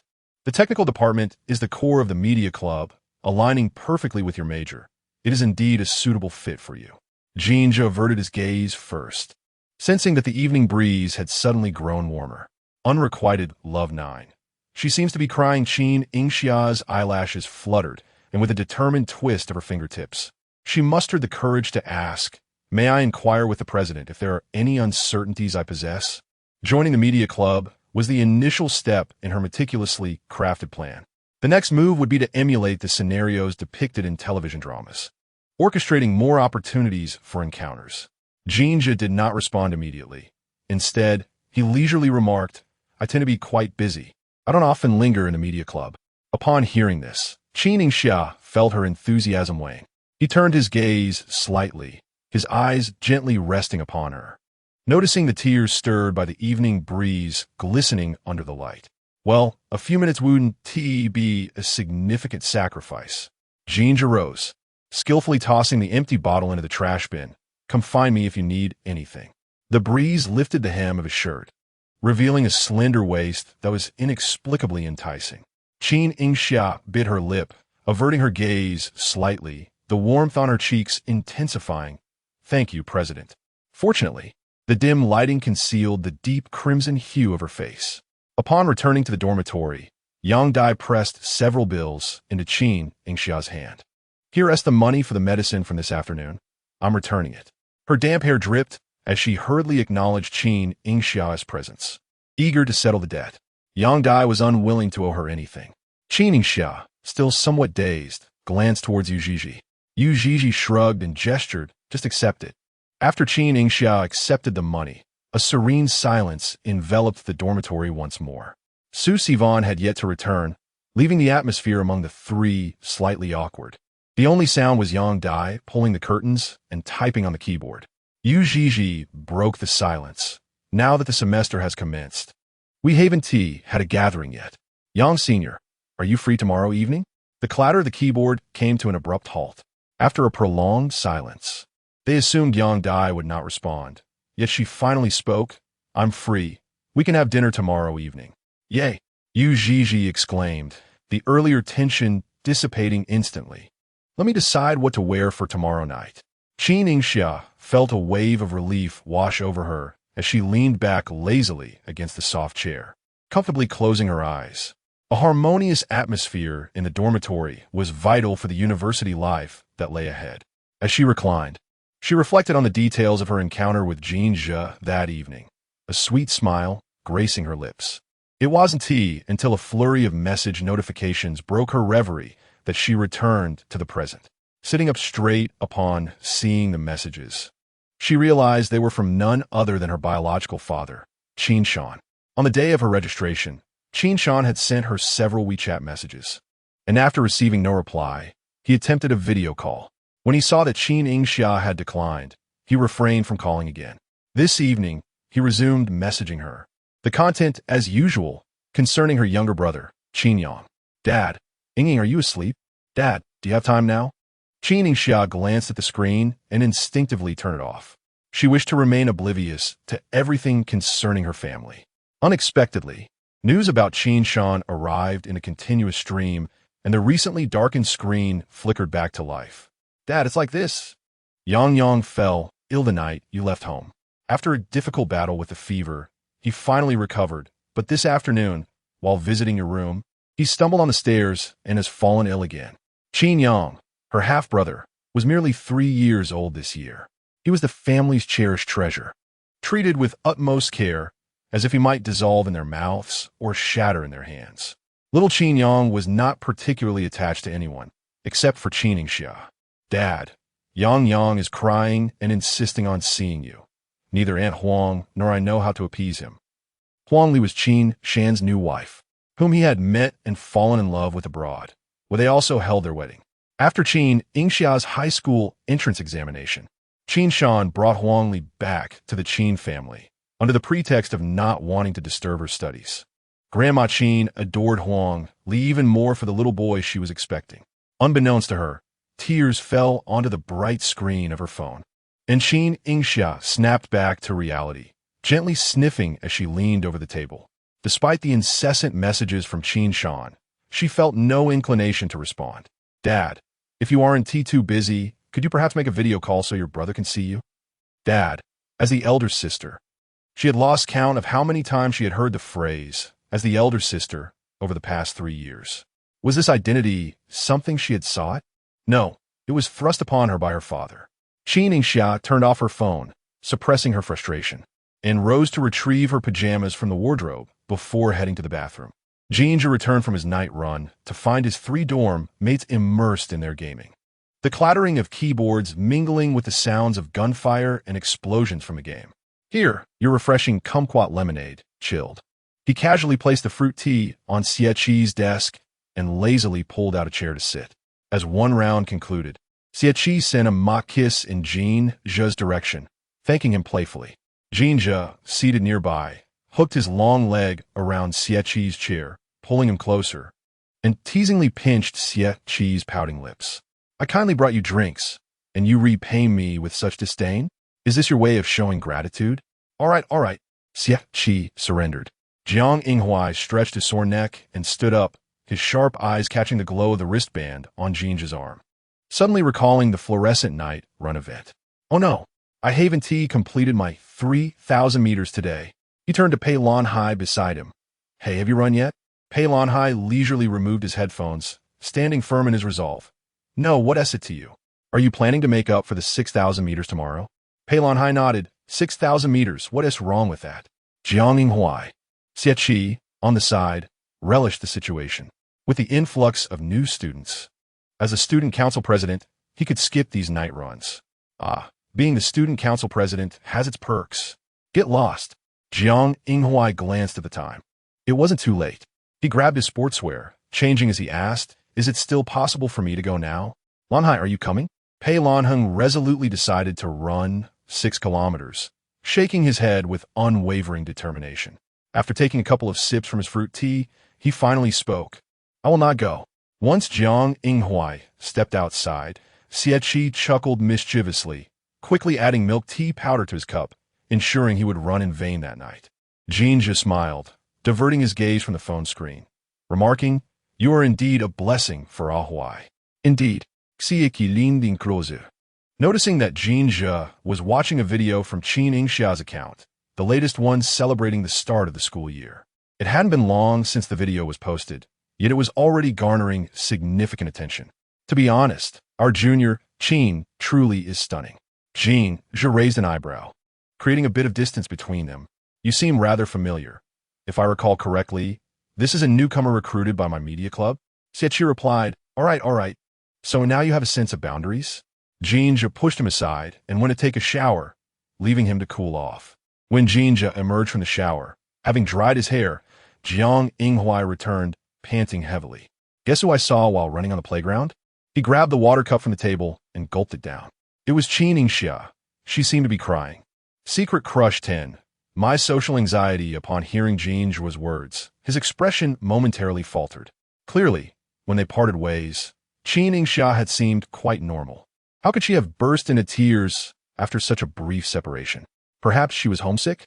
Xie instinctively inquired.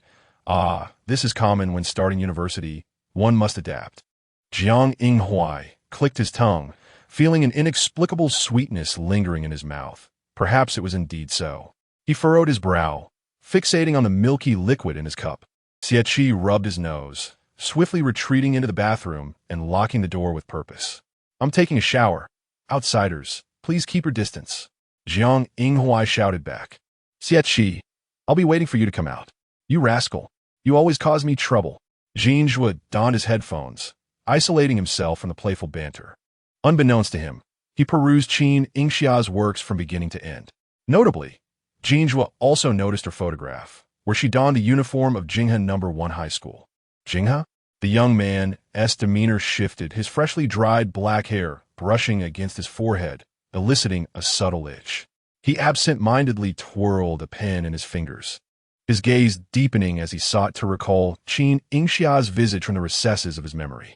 Due to his father's job transfer, Jin Zhe had moved to Shangjingno, one high school in the second semester of his second year. However, his student status remained affiliated with Jinghe No. 1. Thus, he returned there for the college entrance examination.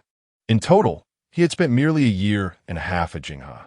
Qin Yingxia was a year his junior, and their paths only intertwined during his first semester of junior year, leaving him with no profound impression of her. Yet, Jin Zhe felt an inexplicable sense of familiarity, perhaps stemming from a chance encounter on campus. He could not quite recall. It appeared that neither had retained a vivid image of the other. Otherwise, they would not feel so estranged now. Contemplating this, Jin Zhe faintly smiled, relinquishing the pen he had been toying with. The following day, when Qin Yingxia woke, her eyes were still slightly swollen. She glanced at the clock, 10 in the morning. There was no early class today, just a meeting at the media club in the afternoon. Thus, she lingered in bed for a while before lazily rising to wash up. Little Xia, you're awake. Su Sivan entered, carrying breakfast she had just purchased. I just finished my class and brought you some warm breakfast. The steamed dumplings from the second-floor cafeteria are divine when dipped in fragrant vinegar. I also got you a cup of soybean milk. Drink it while it's hot. She stuffed the food into Qin Yingxia's arms and hurried to the bathroom to wash her face. The summer in the imperial city was long. With September temperatures soaring to the point that stepping outside for just 10 minutes could feel like the soles of your shoes were melting. Leaning against the balcony doorframe, Qin Yingxia smiled, her lips forming a pearly dimple. "Thank you, senior. You're so kind." Su Sivan inquired, "Are you feeling any better?" As soon as the words left her mouth, Qin Yingxia paused mid-bite into the dumpling, lowering her gaze as her eyelashes fluttered. "Much better. Last night, her heart had softened. She couldn't bring herself to be at odds with a 3-year-old child. Thus, she discarded her sleepwear and exited the dormitory to find a well-lit spot around the playground, initiating a video call with Qin Yang. Qin Yingxia was acutely aware that Qin Yang truly cherished her as an elder sister. It was her own internal struggles that prevented her from fully embracing this bond, leading to lingering resentment towards the younger Qin Yang. Coincidentally, she was spotted by Su Sivan, who was returning to the dormitory, sitting on a bench by the roadside. Wiping away her tears, Su Sivan chose not to comfort her on the spot, primarily out of concern for Qin Yingxia's potential embarrassment, given that they had only recently become acquainted and were from different academic years. Instead, she lingered downstairs, waiting for Qin Yingxia to regain her composure before feigning an accidental encounter. "Oh, little Xia has returned as well. What a coincidence. I just bought some lychee bubble tea. The new milk tea shop at the school gate is having a promotion. Buy 3, get 1 free. Perfect, there are 4 of us in the dormitory." Qin Yingxia shook herself back to reality, her eyes slightly moist. "Senior, you're so kind. You've praised me so many times. I'm starting to feel shy." Su Sivan admitted, her cheeks warming at the compliment. Unable to resist, she pinched Qin Yingxia's soft cheek. "Don't forget about the media club meeting this afternoon. I heard that your president will be attending. Quite a rarity. Is Jin Zhe going as well?" Qin Yingxia's voice carried a hint of excitement. She had read on the forum that Jin Zhe usually did not attend such meetings, with Xie often representing the club. "Yes, he seems quite eager this time. I suppose he intends to properly explain the club's rules to the new members." By the time she turned around, Qin Yingxia had already vanished from sight. "Oh." Su Sivan glanced around, realizing that she had slipped into the bathroom without her notice. Gazing into the mirror, Qin Yingxia confronted her swollen, reddened eyes and the faint dark circles beneath them, feeling a wave of despair. "Oh no, what to do? I don't look presentable at all. How can I continue to pursue Jin Zhe's heart like this? Had I known he would be coming, I should have shed fewer tears last night." Meanwhile, far away in Building 10, Jin Zhe remained blissfully unaware of the strategic plan being devised against him. He lounged in a chair, engrossed in watching a debate competition, a mint candy nestled in his cheek to keep his energy up. Occasionally, a smile of appreciation graced his lips at particularly thrilling moments. Fold 1,000 paper cranes and tie them with a red ribbon suddenly. Xieqi's alarm clock blared throughout the dormitory. With his eyes still closed, he fumbled for his phone, failing to locate it. Eventually, he struggled to pry his eyes open just enough to emit a groan of despair. "Ugh, I'm so tired." It was already 1 in the afternoon. The new member meetings for various clubs were set to commence promptly at 2. Fortunately, this time, Jin Zhe and Pei Lanhua had taken on the responsibility, sparing Xie the burden of running back and forth between 3 clubs alone. Xie peered over the edge of his bed and noticed that he was the only one still lounging. The other 3 had already prepared themselves. "Now, this is more like it." His determination ignited. He swiftly leapt from his bed and began to happily select his attire, even going so far as to style his hair in an exaggerated manner. Jin Zhe picked up a nearby cap and donned it, his gaze falling upon a maple leaf bookmark resting on the shelf. Every year, Jingha High School presented graduates with commemorative gifts, and the maple leaf bookmark was among them. His gaze lingered for a moment before he tucked it into his pocket. When Jin Zhe arrived at the media club's office, the long table was already filled with attendees. "Brother Zhe, everyone is here." The person responsible for roll call handed the attendance sheet to Jin Zhe. The youth's eyes casually swept across each individual, ultimately resting on a figure huddled in the corner. Qin Yingxia, adorned with black-framed glasses, buried her head, her long hair cascading down to minimize her presence. Jin Zhe smiled, discreetly withdrawing his gaze as he took his seat. "Well, everyone is quite punctual. That deserves commendation." The freshman had already scoured the forum overnight, gathering tidbits about the president's temperament. Our president is truly handsome, and he seems to have a good temperament. Indeed, he is amiable and does not adhere strictly to conventions. I heard that last year's media club president was quite the opposite, insisting that juniors greet him with a bow and a hello senior whenever they cross paths. Those who failed to do so were required to write a 5,000-word reflection. Absurd. Jin Zhe's smile remained undiminished, although his naturally cool demeanor made him appear somewhat unapproachable. The freshmen gradually ceased their discussions. His voice rose again, tinged with light laughter. The media club's reputation has not been particularly favorable in the past 2 years, and I believe you have some understanding of the reasons. As for me, I appear quite unproblematic yet. I suffer from social anxiety. Unrequited love 11. Should I apologize to Junior Qin? Originally huddled in the corner, Qin Yingxia slowly lifted her head upon hearing the words, inadvertently locking eyes with Jin Zhe. Jin Zhe raised an eyebrow at her, his gaze seemingly inquiring, "What's wrong? Does it not seem so? How could he possibly resemble someone with social anxiety?" Having participated in countless competitions, he was a luminary from the moment he was known, having encountered all manner of social scenarios. Qin Yingxia bit her lip, her chestnut eyes cast downwards as she softly murmured, "Not at all." She adjusted her black-framed glasses and dutifully focused on the freshman handbook before her. Jin Zhe leaned back with casual ease, his long fingers tapping lightly on the table.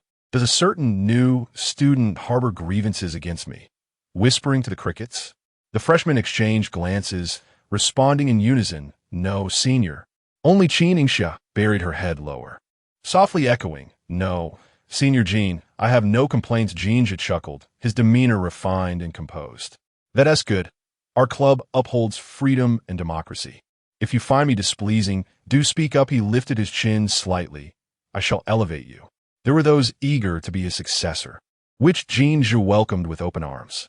His words carried a hint of noble arrogance, a juxtaposition of contrasting traits that somehow complemented him exquisitely.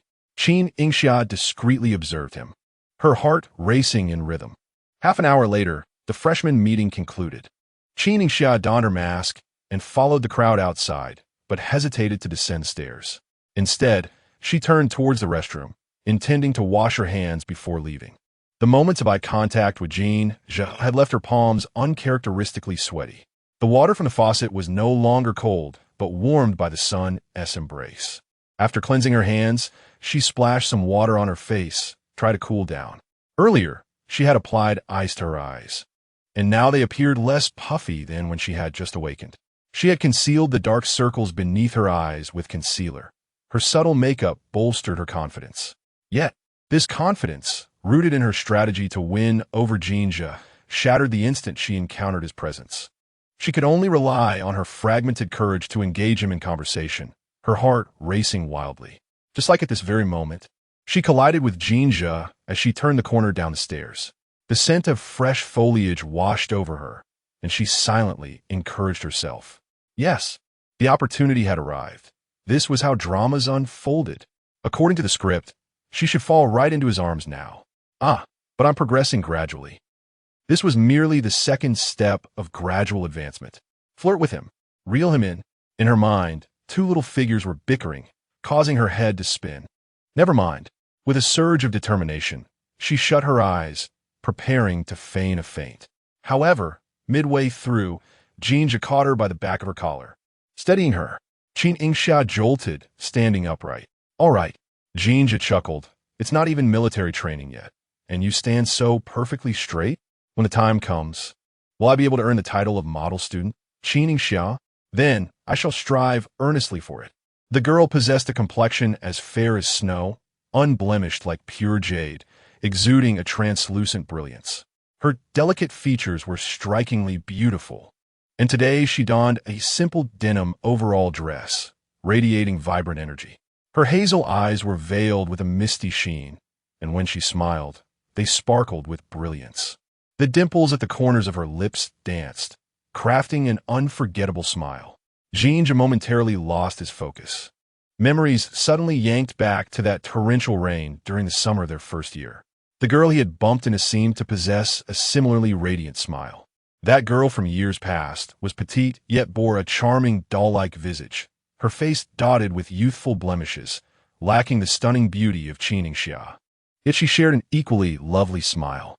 A warm breeze brushed past, carrying the unique fragrance of the girl, snapping Jin Zhe back to the present. They were quite close. He noticed the faint bruise beneath her eyes and the slight puffiness lingering there. The distance from the imperial city to Jinghe was considerable. Had she begun to feel homesick upon her arrival? Qin Yingxia lifted her gaze, an expression of astonishment illuminating her features. Had he truly recalled her? Jin Zhe placed a bookmark in her hand, his fingertips grazing her palm, an indescribable tingling sensation. I heard from Xieqi that you are also from Jinghe, one high school. This is a graduation memento gifted by the school back then. I wonder what your class received as a keepsake. Did you bring along? The maple leaf bookmark was golden, radiating a dazzling light under the sun, its warmth transferring to Qin Yingxia's hand, almost scalding. So, it was Xieqi who mentioned it. She had thought it was Jin Zhe who remembered her. Qin Yingxia pursed her lips, feeling a twinge of disappointment. However, clutching the bookmark, she raised her rosy lips once more. The memento from my class was a rather cute, clumsy doll. Would you care to exchange it, senior? Jin Zhe replied. I want the exchange. I'll gift it to you. He lowered his head slightly, the brim of his cap obscuring half of his face, revealing his chin. And further down, his Adam's apple moved enticingly as he spoke. Qin Yingxia felt an urge to touch that prominent feature, but managed to restrain herself. Why are you giving me this? Didn't you just cry from homesickness? Jin Zhe retorted. Keeping this bookmark would at least serve as a reminder. She was momentarily stunned, instinctively raising her hand to cover her eyes, forgetting about her black-framed glasses. Don't cover your eyes while wearing glasses. Jin Zhe preempted her gesture. Qin Yingxia stepped back, creating a slight distance, attempting to embrace the notion that absence enhances beauty. She turned away, slightly embarrassed. I only applied makeup to conceal the tears I shed. Please don't expose me. Jin Zhe found it amusing, his gaze falling upon her flushed ears. All right, I'm not exposing you, am I? You're definitely about to say that my concealer didn't cover the dark circles. Qin Yingxia clutched the hem of her clothing, her voice trembling as if she might cry. He drawled slowly, not concealing anything indeed. He had intended to say just that.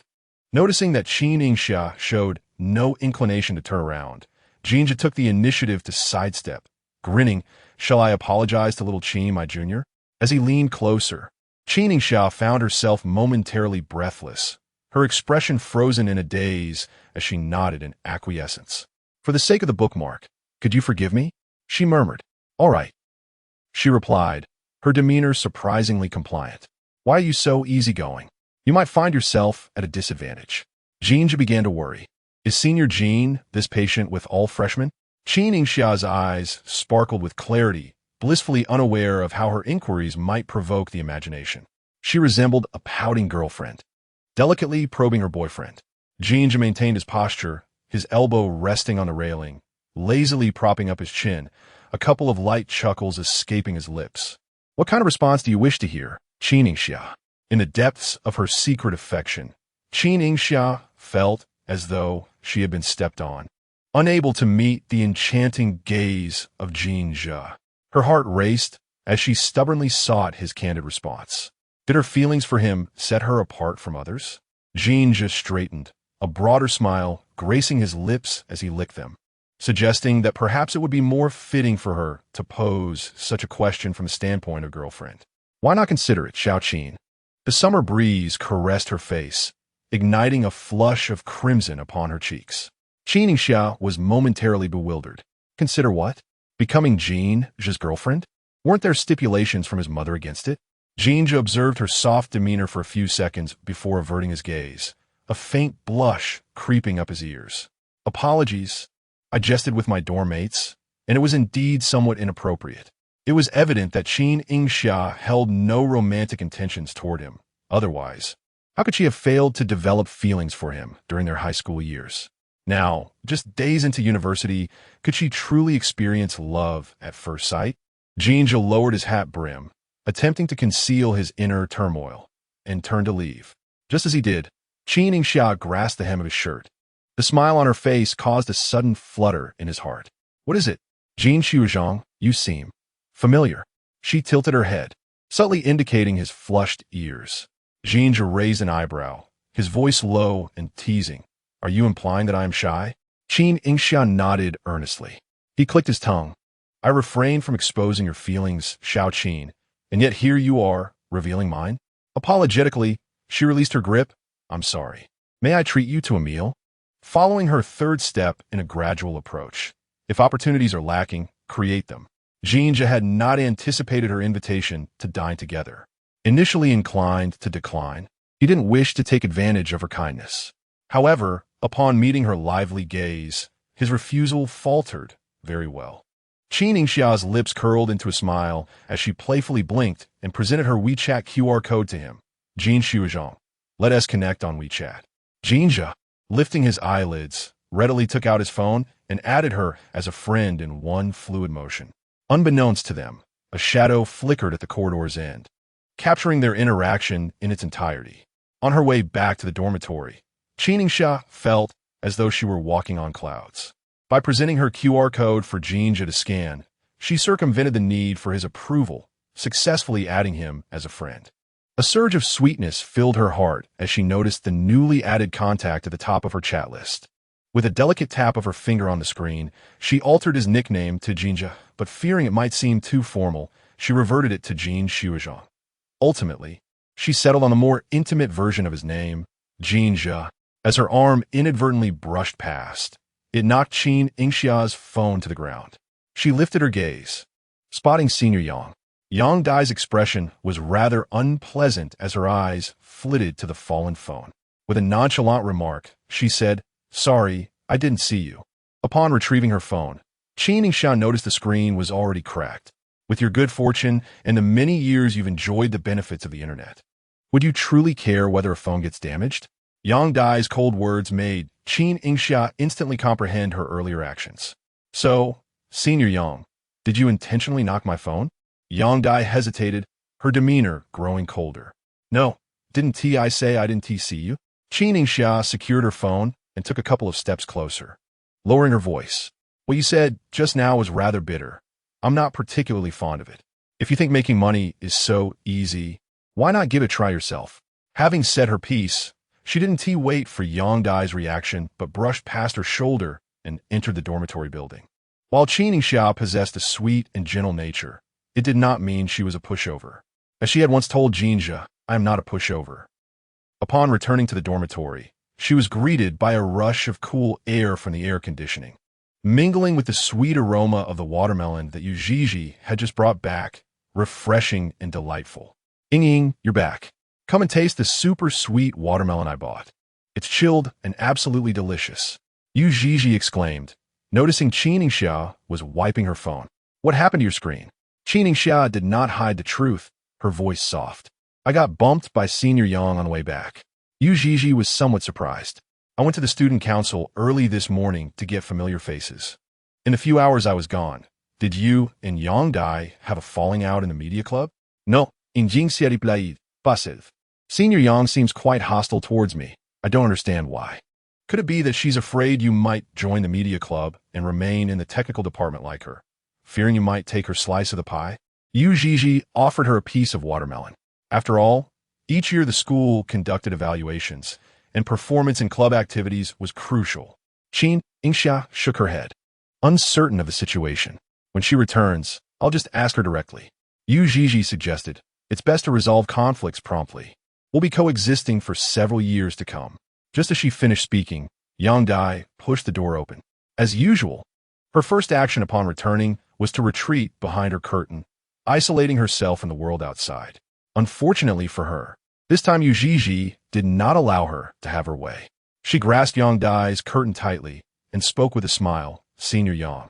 There is something I'd like to ask you. Yang Dai instinctively felt a twinge of anxiety, her peripheral vision catching sight of Qin Yingxia seated nearby, causing her speech to falter. I'm not available right now. It won't take more than a few minutes. Yu Zhizhi insisted. And with that, Qin Yingxia approached Yang Dai. Senior Yang, are you my black fan? Yang Dai responded quickly. No, I don't follow you. Then where does your hostility towards me stem from? Qin Yingxia removed her glasses, smiling sweetly and innocently, her demeanor displaying no trace of anger. Yang Dai fell silent. Qin Yingxia let out a gentle sigh. Senior, my decision to join the technical department stems from a desire to align with my major and to refine my skills. I had no intention of competing with you. If it truly bothers you, I could always join another department within a media club.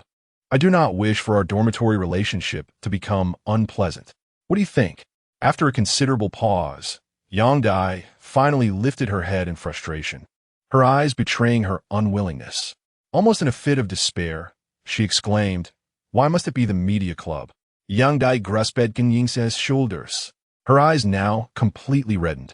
Why can't you, like you Zhe, join the student council? You are beautiful, with a flawless figure. Surely the broadcasting club and the etiquette team would be most suitable for you. Why not pursue those paths? Why? Her emotional turmoil had escalated to such an extent that by the end, her voice dwindled into a mere whisper. Unrequited love 13. Find me when Yang Dai could hardly bear to look at Qin Yingxia. She buried her head low and, with a quivering voice, murmured, Sorry. I will compensate you for the phone. Qin Yingxia gazed deeply at her, but before she could respond, Su Sivan entered the room. The atmosphere in the dormitory was peculiar, and Su Sivan paused, puzzled by the situation. Having just returned from a tutoring job, she was unaware of the unfolding drama. Yu Zhizhi spread her hands, her face a mask of helplessness. It was merely the screen that shattered. There is no need for Senior Yang to compensate this time. Qin Yingxia hesitated, offering a detached smile. However, Senior, I must assert that my choice of club is my prerogative. I joined a media club because there are things I wish to learn. Her gaze settled firmly on Yang Dai, showing no sign of retreat. There are also people I wish to see. For many years, Qin Yingxia had been timid, often only observing Jin Zhe from behind. To catch a glimpse of him and the sights he had seen, she had exerted great effort.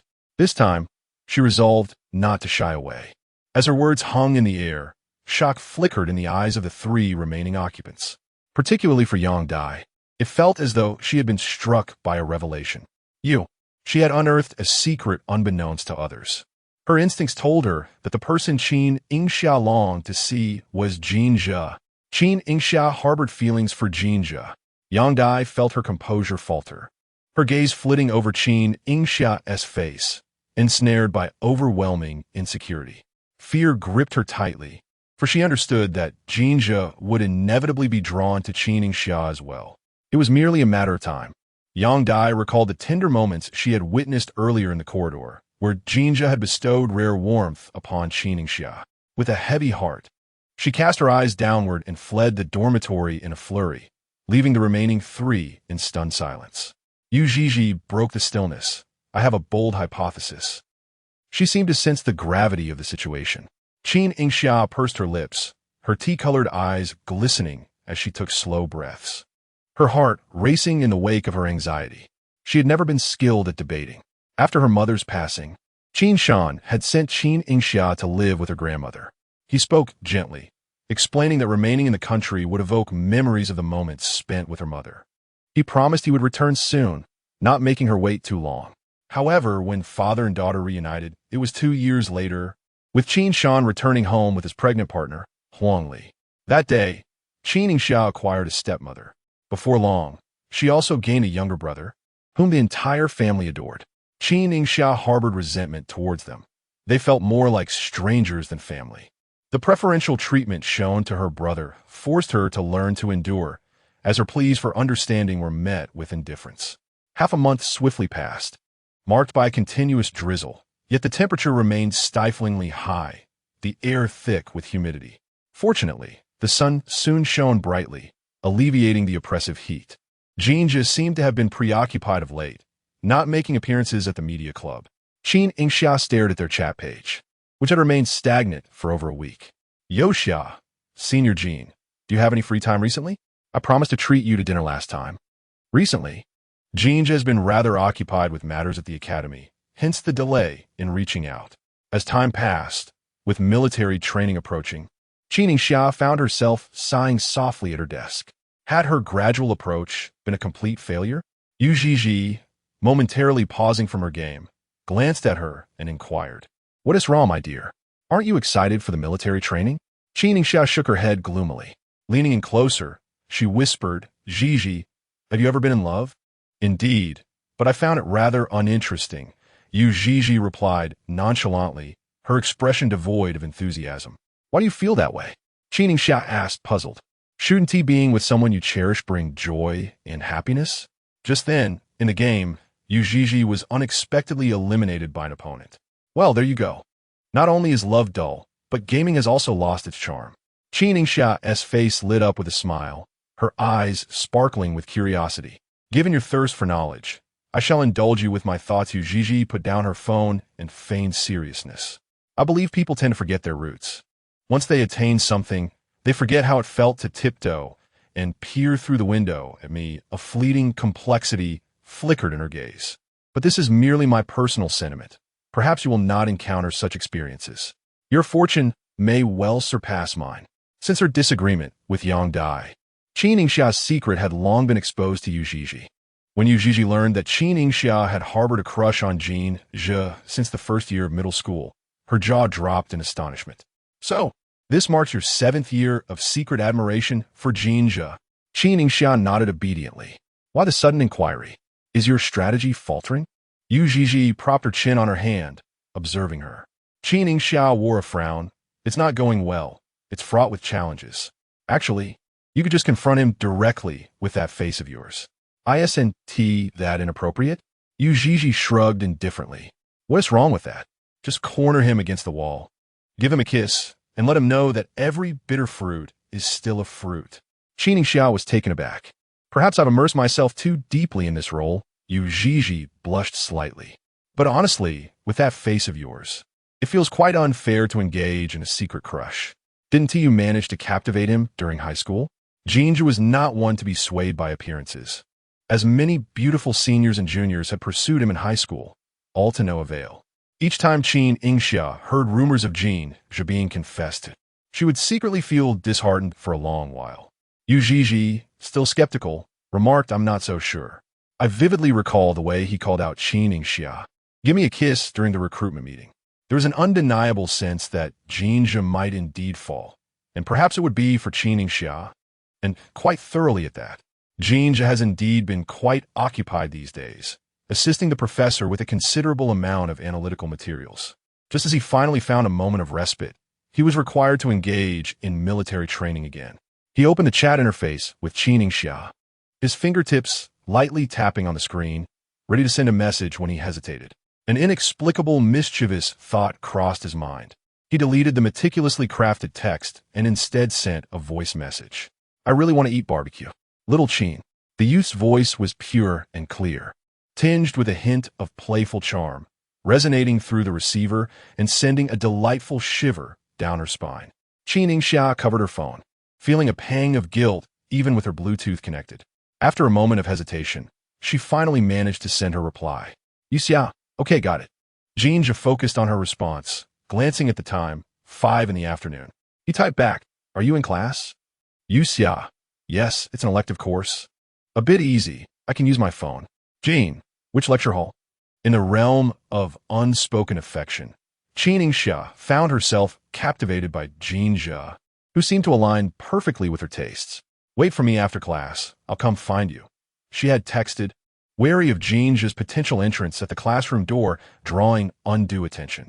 Jin Zhe replied, "If you choose not to disclose, that is acceptable. No worries. Little Qin, I'm quite free at the moment and can take my time searching for you at your college." His words conveyed a hint of grievance. Unable to resist, Qin Yingxia reluctantly revealed her location, C106. Jin Zhe did not respond further.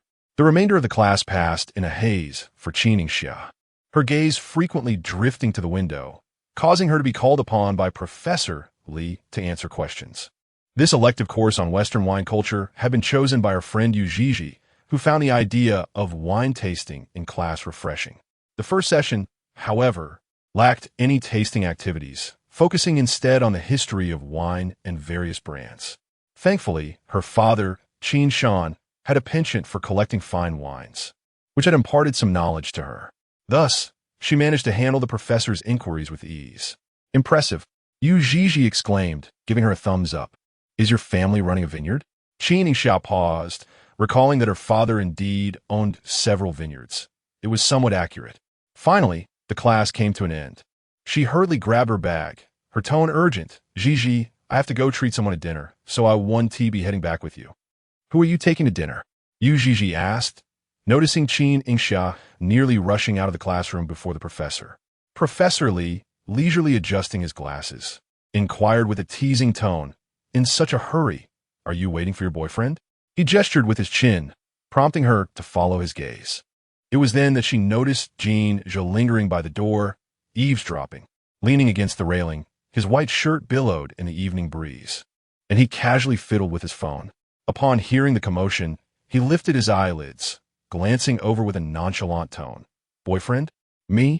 Professor Li, evidently familiar with Jin Zhe, regarded the pair, his gaze shifting between them before resting back on Jin Zhe. You lucky rascal. Jin Zhe chuckled softly, offering no further explanation. Meanwhile, Qin Yingxia, standing beside him, felt a mix of embarrassment and a tinge of delight. Once Professor Li departed, she became aware of the students still trapped within the classroom. As she turned to assess the situation, Jin Zhe's hand caught the strap of her crossbody bag, drawing her attention back. Let us go, I'm starving. Upon hearing his declaration of hunger, she cast aside her concerns for others and happily patted her wallet, inviting Jin Zhe to indulge in barbecued meat. As they left, a row of heads peeked through the window, observing them. The clouds hung low, tinged with the hues of the setting sun, resembling the blush of a maiden's cheeks. Walking down the bustling street, the tranquility share between Jin Zhe and Qin Yingxia felt oddly out of place amidst the surrounding commotion. It's so quiet. I thought we would always have something to talk about, he remarked with a smile, eliciting a chuckle from Qin Yingxia. Jin, my senior, I have just arrived at the Imperial University. Are there any delightful barbecue restaurants nearby? There's one that has a decent flavor. Jin often dines out for barbecue with his dorm mates and has tried several places, but he finds only this one ingredients, dipping sauces, and service to be commendable. In about 10 minutes, the two stood before the entrance of Lee San Barbecue. The decor inside was quite Instagram-worthy, minimalist yet cozy. Jin chose a table on the second floor by the window, allowing a clear view of the bustling scene outside. He slid the menu in front of Qin Yingxia first, inquiring what she fancied. The server, having delivered the menu, discreetly withdrew their hand. Qin Yingxia eagerly checked off nearly every meat dish, fearful that Jin might leave unsated. When Jin perused the selections, he paused mid-sip, surprised by how generous Qin was. Flustered by the compliment, she replied, I'm just worried you won't have enough.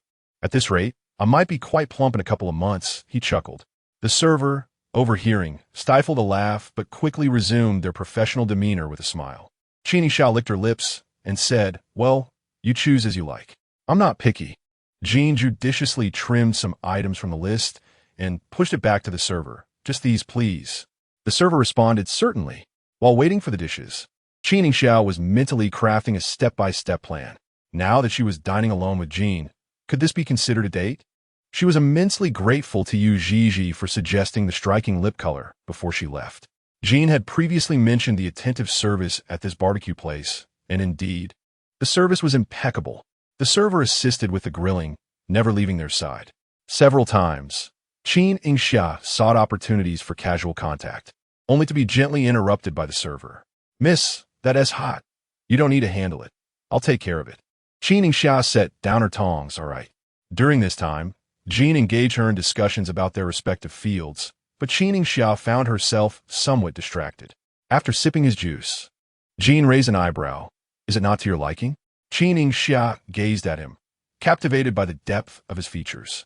The small mole on his prominent nose added an air of allure. Her voice softened. It suits my taste perfectly. Jin narrowed his eyes, setting down his glass with a smirk. Are you referring to the food or me? Her gaze had lingered on his face. Qin Yingxia's breath hitched, sensing an unsettling notion that Jin might see through her thoughts. Just then, the server dropped their tongs, creating a noise that shattered the subtly flirtatious atmosphere.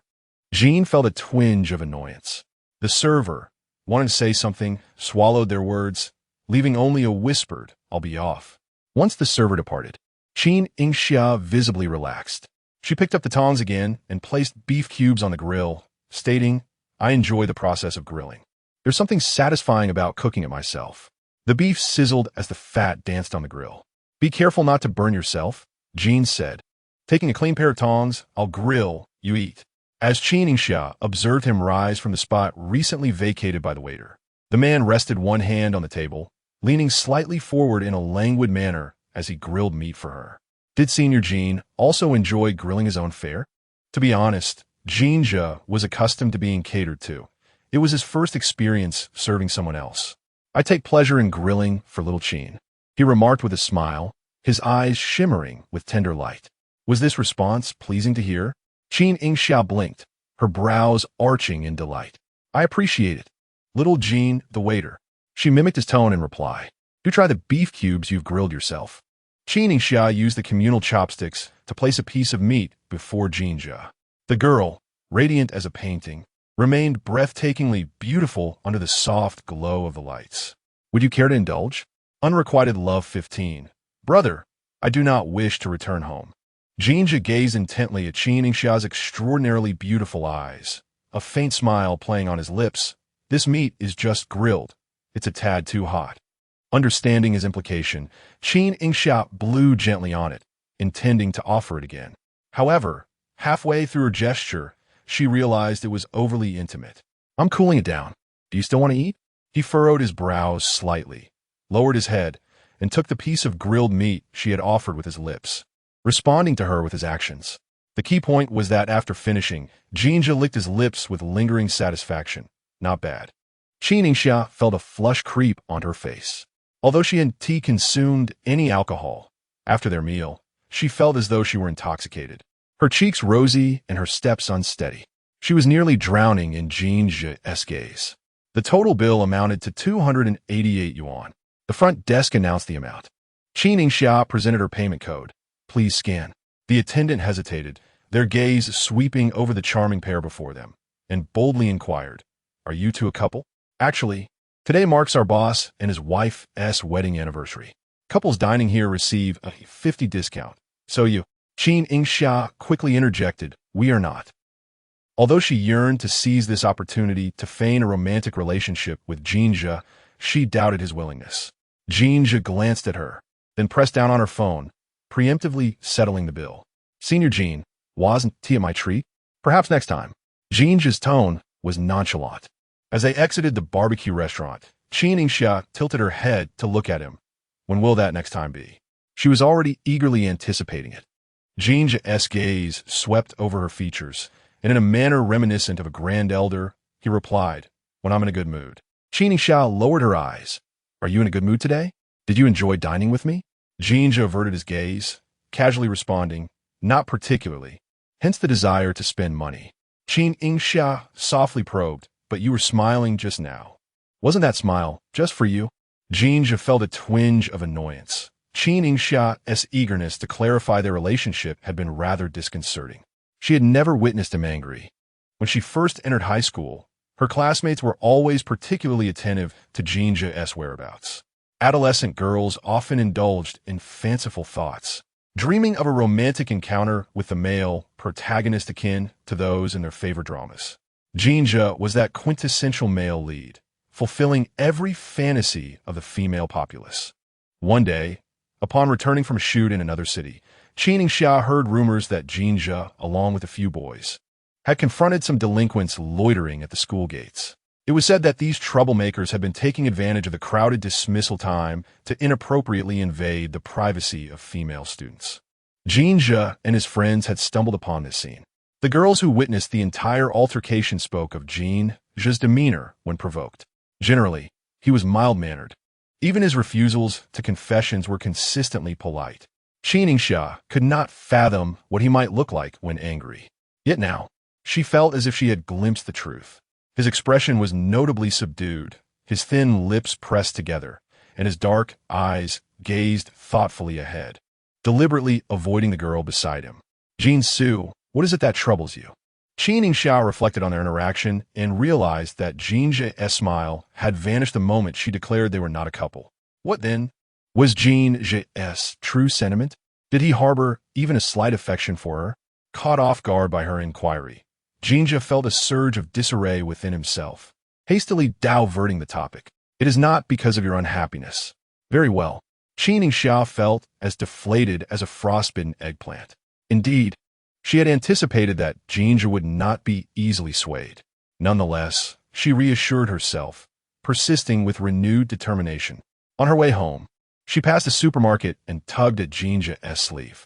He turned to look at her, following her gaze. Is there something you wish to purchase? Yes. Military training commences the day after tomorrow. All right, let us go inside and take a look. In truth, Qin Yingxia had already prepared all the necessary supplies for the training, including sunscreen, hydrating masks, aloe vera gel, and Huoxiang Zhengqi water. She had brought Jin Zhe to the supermarket with the intention of acquiring essentials for him. Jin Zhe replied, I do not require such items. The temperatures during military training will be quite high, and since you just treated me to barbecue, I shall prepare these for you. Qin Yingxia placed the sunscreen spray she had selected into the shopping cart. He chuckled, remarking on her sense of reciprocity. You are quite adept at mutual exchanges. Little Qin. Indeed, Qin Yingxia felt a swell of pride, content that she could ensure Jin Zhe would not suffer sunburn. As Jin Zhe pushed the cart, he followed her, observing the lively bounce of her figure, a smile involuntarily gracing his lips. Qin Yingxia led him to the household goods section, selecting a few appropriately sized sanitary pads and tossing them into the basket. These are quite useful when placed in shoes. I've heard the shoes provided by the school are rather stiff and will chafe the feet. He picked up the sanitary pads from the cart, recalling his first encounter with such items during his first year of high school. That sweltering summer remained vividly etched in his memory. Originally, he had planned to go island cycling with friends, but an unexpected downpour had obscured his vision, leading him to collide with a young girl who had dashed out from a side street. Are you all right? Did you hurt yourself? Jin Zhe removed his jacket to shield her from the rain. The girl was thoroughly drenched, her hair plastered to her face, her eyes swollen, resembling a pitiful cat, disheveled and innocent. I'm so sorry. Her voice was barely audible, remorseful for her impulsive dash. I'm not hurt. Jin Zhe instinctively lifted her into his arms, causing her to cling tightly to his neck in fright.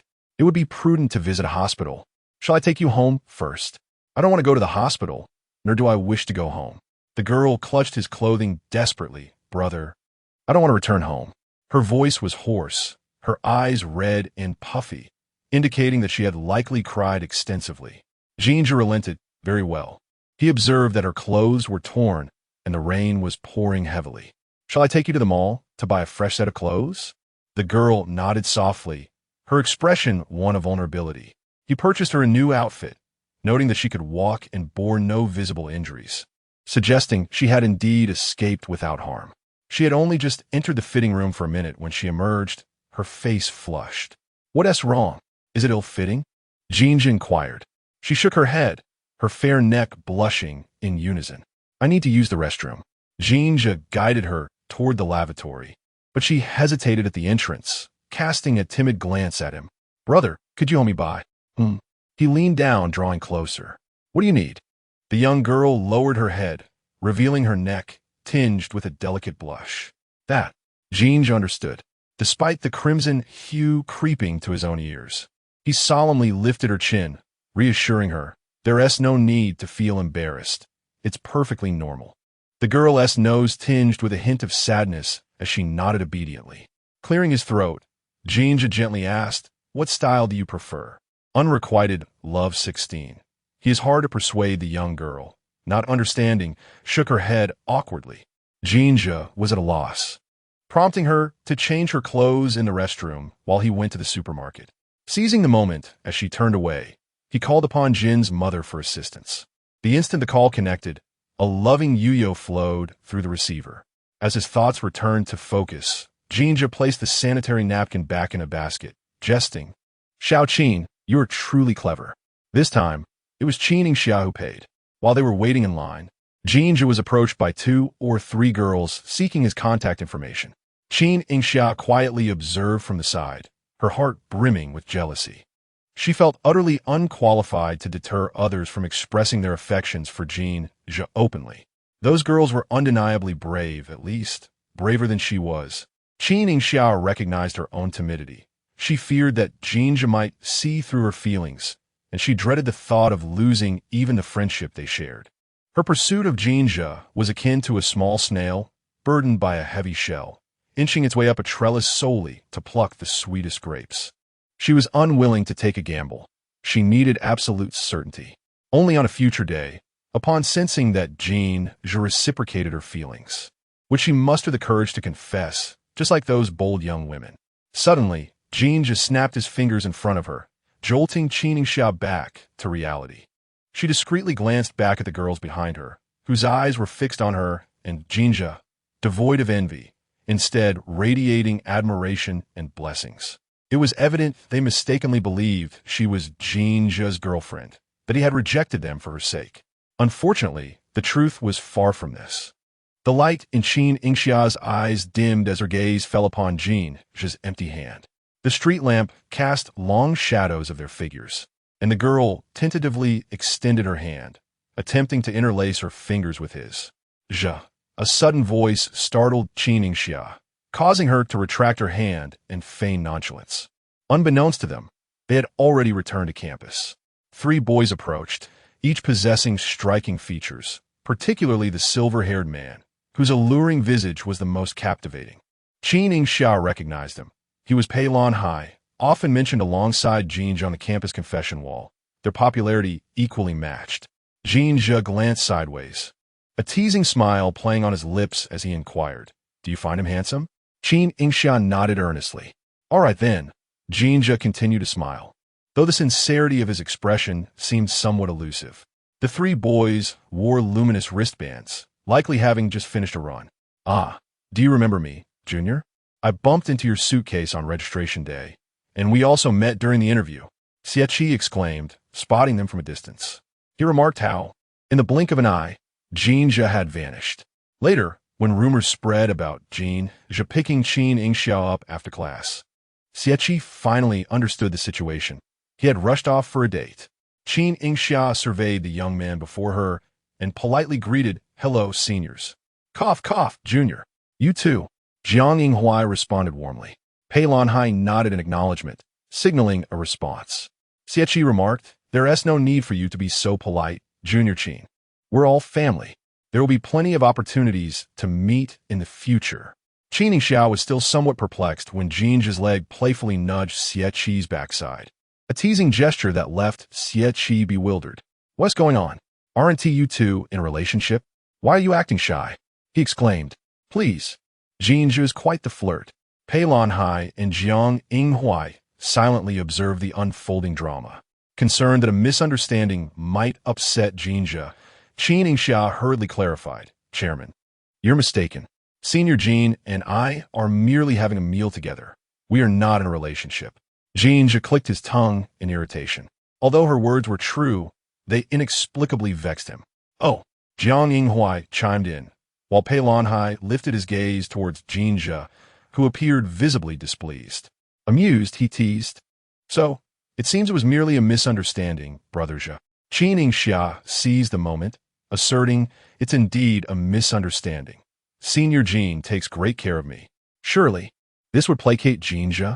After speaking, she looked up at the man beside her, only to find his displeasure unmistakable. So hard to appease. Jin Zhe tossed an object in his hand to Xie and indicated with a nod towards Qin Yingxia. "Let us go. I'll escort you back to the dormitory." "I can return by myself," she replied, flashing a gentle and obedient smile. "I won't trouble you any further." "Qin Yingxia."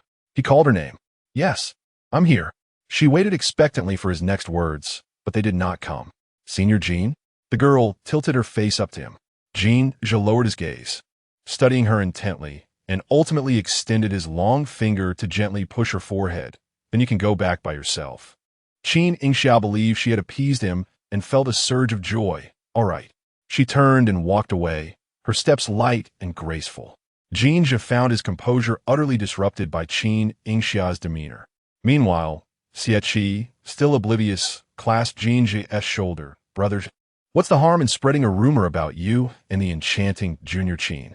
The young lady herself doesn't seem to mind. Why be so petty? Do you truly wish to do as before and have Lan Hai post a clarification about your platonic relationship? How awkward that would be. Last year, a senior had fervently pursued Jin Zhe, fabricating numerous intimate photos to create the illusion of a romance. Despite Jin Zhe's repeated warnings to her, she persisted until he could no longer tolerate it and posted an announcement clarifying the situation on a widely used campus application. Subsequently, after the senior graduated, she sheepishly deleted all photos related to her and Jin Zhe. Jin Zhe brushed aside Xie's hand. I would never treat her in such a manner. This time, he was merely sulking. Xie chuckled. Our Zhe has begun to cherish the delicate. Get lost, you reek of sweat. Jin Zhe grimaced in distaste. Xie, a man of questionable taste, retorted, this is my masculinity. Jiang Yingxia, who had approached, could only express his dismay with a sound of disgust. Pei Lanhua remained silent, merely giving a thumbs up to Xie's bravado. Water understands me best. Little Hua, come here for a hug. Xie's exuberance frightened Pei Lanhua into a hasty retreat. Upon returning to the dormitory, Qin Yingxia discovered the remaining three busily handling their newly issued military training uniforms. The military training uniforms have arrived?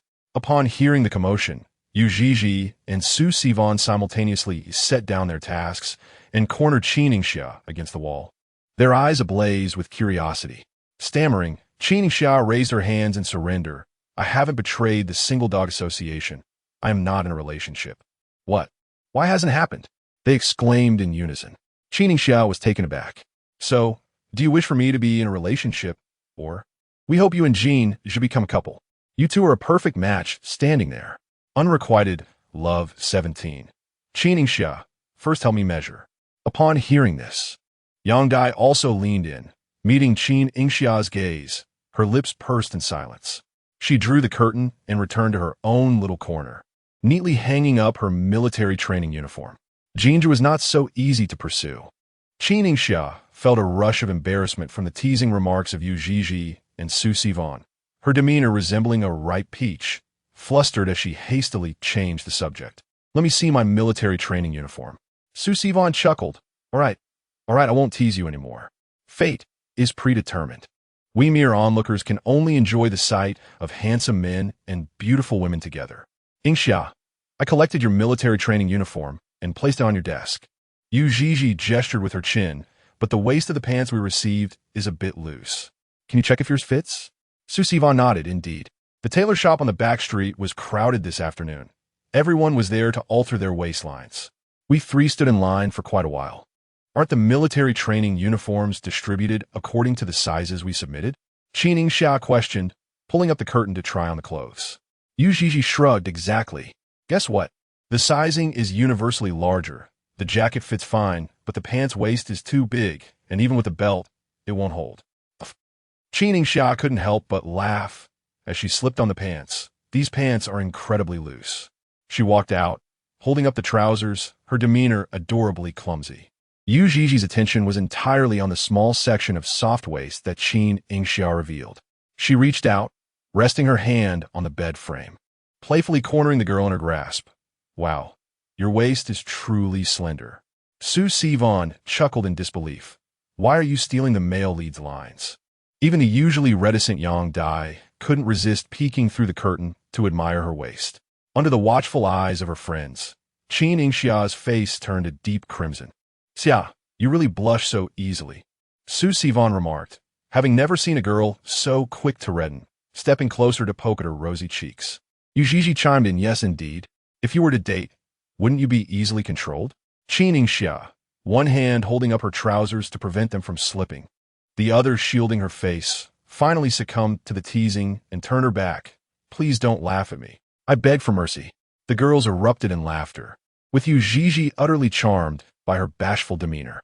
Fortunately, Su Sivan remained rational. All right. There's only one Qin Yingxia. Don't embarrass her to death. Okay, enough fun. Yingxia, go take a shower. Finally released, Qin Yingxia returned to her spot, just as a message from Jin Zhe arrived. Jin, have you arrived? Yingxia, yes. I'm about to wash up. Jin, all right, rest early. Qin Yingxia licked her lips, an inexplicable image of feeding Jin just surfacing in her mind, causing her cheeks to flush once more. She rested her head on the table, feeling particularly susceptible to flirtation. Yingxia, good night, Jin Zhe. To her surprise, Jin just sent a voice message in response. Qin Yingxia hurriedly donned her headphones and opened the message. The man's rich, magnetic voice filling her ears. So, the little Qin Jr. still remembers my name. Huh? What do you mean by that? She has never forgotten his name. Another voice message arrived, this time accompanied by a soft chuckle. I see you call me Senior Jin so effortlessly. I thought you had forgotten my name. Qin Yingxia explained, I remember it. Calling you Senior is merely a matter of courtesy. She even sent a cute emoticon to lighten the mood. Jin, what I desire is not your politeness. Yingxia, are you suggesting that what you want is my audacity? Upon seeing the message, Jin Zhe laughed, intrigued by the notion of audacity. Qin Yingxia recalled his words during the media club meeting and boldly replied, usurpation of power. Hardly had she sent the message when she timidly retracted it within 3 seconds. Jin, all right, little Jin from the law school, is more than willing to serve the esteemed President Qin Yingxia. Awkward. Yingxia, Senior, I was just being playful. Engrossed in their conversation, Jin Zhe was entirely oblivious to the 3 dorm mates who had silently gathered around him. They exchanged sidelong glances at his unremarkable smile, each clicking their tongues in disbelief. Jin Zhe turned off his screen, and with a teasing tone, asked, Are you all here for warmth? Xieqi remarked, Zhe, you've changed. Jiang Yinghua added, You've become quite unpredictable. Pei Lanhai lazily stated, You've become foolish. Their words were incisive and to the point. Xieqi and Jiang Yinghua gave him a thumbs up. Jin Zhe felt a throbbing in his temples and grabbed a soft pillow resting behind him, hurling it at the trio while laughingly scolding, Get lost. The 3 of them laughed and dodged playfully. The summer wind was stiflingly hot, and evening brought no respite. The setting sun cast dappled shadows on the asphalt road through the gaps in the treetops. Qin Yingxia, holding a sunshade, stepped outside, deliberately choosing mealtime to visit the tailor in the back street, thereby saving herself a considerable wait. The tailor, affectionately known as Granny Chun, was unlike other elderly women with gray hair. She had dyed her hair orange and loved to dance fitness routines with the schoolgirls. Despite being over 60, she was remarkably spry. Young lady, are you here to alter your waistband or your pants length? Granny Chin asked, peering up from her sewing machine as her reading glasses slipped down her nose. Upon recognizing Qin Yingxia's beauty, her eyes sparkled with delight. What a lovely young lady. Qin Yingxia smiled sweetly. Granny, I would like to adjust my waistband. I'll measure you as soon as I finish this piece, Granny Chin assured. Many came to alter their military training uniforms these days. Noticing the basket filled with labeled uniforms, Qin Yingxia replied, That's fine. I'm in no hurry. Such a good girl. Just sit there. I'll finish quickly, Granny Chin encouraged. Sitting on a small stool, Qin Yingxia rested her chin on her hand, gazing vacantly out the window. Suddenly, a tall shadow loomed over her, enveloping her petite figure entirely. She looked up, only to have the person mischievously press her down again. Guess who I am? The man's voice was magnetic and melodious, with an inexplicable charm. Qin Yingxia smiled and called out his name as he wished. It's Jin Zhe. The Jin Zhe who is not easily appeased. Jin Zhe elegantly draped his long legs over a chair and gradually withdrew his hand, congratulating Junior Qin for her correct guess. To the astute eye of Grandma Chun, their playful interaction resembled that of a young couple enjoying a light-hearted moment together. With a warm smile, she inquired, Young man, are you here to mend some clothes or alter your military training uniform? Jin Zhe placed the training uniform on the table and replied, Grandma, I merely need to adjust the waistband. Oh, how coincidental. This lovely young lady is also here for a waistband alteration, Grandma Chun noted, gazing at her nearly completed work with a clever thought in mind. I'm rather busy at the moment. So why don't you both help each other measure your waistlines and then relay the information to me? Having spent many years at the university, she couldn't shake her delightful habit of observing young love blossoming before her. Qin Yingxia was momentarily taken aback, casting a panicked glance at Jin Zhe. However, He remained remarkably composed, calmly retrieving a soft measuring tape and wrapping it around his hand. Qin Yingxia, would you be so kind as to measure me first?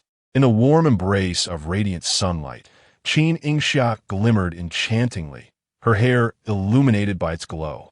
To her surprise, Jin Zhe paused, expecting her shy demeanor to result in some playful tugging.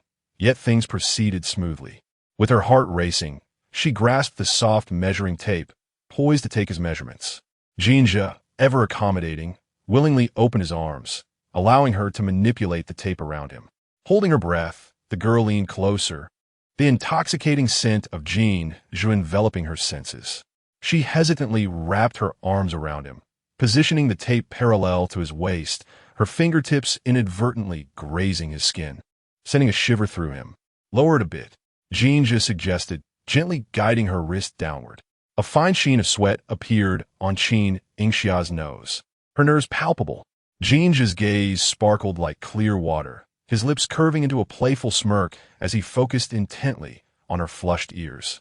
In a mischievous moment, he blew softly against her ear, causing her to recoil in surprise. Thankfully, his quick reflexes steadied her. Jin Zhe, you startle me again. Just like that time with the box. Noticing her slight perspiration, he inquired, feeling warm? Their positions remained unchanged as Qin Yingxia bit her lip in frustration, handing him the measuring tape with a sigh. My waist is 75. Don't be upset. Shall I help you measure? Jin Zhe released her wrist, feigning an intention to measure her waist. Qin Yingxia remained still, her voice barely audible. I don't need your help. Jin Zhe, delightfully teasing, relished in her flustered reactions. Yet he found it difficult to remain angry with her. With a sudden, resigned chuckle, he remarked, Oh, our esteemed junior, so magnanimous. All right, she conceded softly. I've measured my waist before. I'm unsure if it has changed. Jin Zhe wrapped the tape around her slender waist, asking, measure before? What was it? 57 Zentimeter. Qin Yingxia giggled, attempting to squirm away, fearing the ticklish sensation. He tightened his grip, pulling her closer, warning, if you keep moving, the measurement will be inaccurate. I'm ticklish, she protested, her eyes wide with apprehension. The closeness brought her warm breath to his collarbone, igniting an unspoken itch. When he spoke again, his voice had dropped an octave. I want to tickle you. It's down to 55 centimeters now. You need to eat more. Qin Yingxia was not surprised. Her efforts in her final year had greatly exceeded those of the previous two, resulting in a slight loss of weight. Her eyes sparkled brightly, always radiating a sweet smile when she looked at Jin Zhe. Overwhelmed, he gently grasped her chin, turning her face away. You're too thin. You won't withstand the military training. With a playful smile, Qin Yingxia provocatively asked if I can't withstand it. Will there be a handsome guy to help me up? A handsome guy? He feigned surprise, glancing around before dramatically pointing to himself. Oh, so you were calling for me. Little Qin Jr.? Embarrassment flushed her cheeks as she bit her lip. Jin Zhe leaned in closer, his striking face mere inches from hers, teasing. Now tell me, where am I handsome? Qin Yingxia gazed at his chiseled features, particularly the alluring little mole on his nose, and softly remarked, You look quite handsome everywhere. Each of his features, when considered individually, bore no flaw. It was the combination that formed the Jin Zhe whom Qin Yingxia adored. Jin Zhe was well aware of his good looks, having received countless compliments throughout his life. However, the sensation of being praised by Qin Yingxia was something he had never experienced before. So, thank you, Junior Qin, for the compliment. You're most welcome, Aunt Qin. Having thoroughly enjoyed the couple's interaction, chuckled and said, Such a slender beauty. Why don't you both set your clothes aside and go have a meal? You can collect them in an hour. Jin Zhe nodded, took out his phone to pay, and included Qin Yingxia's share in the transaction. As they exited the tailor shop, the crowd on the back street was ever increasing, the air rich with the enticing aroma of spicy hot pot. Thank you, Senior, for covering my bill. Allow me to treat you to a meal, Qin Yingxia proposed, wishing to owe him a favor rather than transfer the cost for the alterations. Her intention was to increase their encounters until Jin Zhe grew accustomed to her presence. Jin Zhe licked his lips, suddenly feeling a bit parched. Sure, then, Junior Qin. I do like some ice cream. Absolutely. Their striking appearances made them a perfect match, Passers-by glanced back, unable to resist gossiping. They look so compatible. Aren't Jin Zhe and Qin Yingxia dating? How sweet. Probably not. Have you forgotten Jin Zhe's famous saying? His mother won't allow it. Do you genuinely believe that? I think it's merely an excuse. Exactly. It's just that he hasn't met the right person yet. Who cares? I love to ship them, right? They're both single. What's wrong with us shipping them? As military training commenced, the playground transformed into a bustling sea of green, with students clad in military uniforms braving the scorching sun. This heat will surely knock me out, Yu Zhizhi lamented softly. Unexpectedly, a commanding voice rang out. Who is still speaking? Yu Zhizhi pressed her lips together. Qin Yingxia stood beside her, equally uncomfortable. The military training mobilization meeting had begun promptly at 8 that morning, and they endured 3 hours of speeches under the blazing sun. Fortunately, there were performances to watch, which alleviated the monotony somewhat. The formal military training commenced at 2 in the afternoon, and less than half an hour into standing at attention, students began to collapse one by one. Yu Zhizhi watched as overheated students from other squads were escorted to shady areas. Some more severely affected were taken to the infirmary for air conditioning. She felt a strong urge to simply close her eyes and fall to the ground, though she feared it would be an embarrassing sight. Yu Zhizhi signaled to Qin Yingxia. However, Qin Yingxia's attention remained fixed on the squad nearby, where Jin Zhe was training. It was the sight of Jin Zhe that sustained her willpower. When Yu Zhizhi received no response from Qin Yingxia, she recklessly leaned to the side, ready to succumb to the heat. Qin Yingxia noticed a shadow suddenly collapse in her peripheral vision, causing her to shudder in fright. Zhizhi, you. She hurriedly supported the person, her anxiety palpable.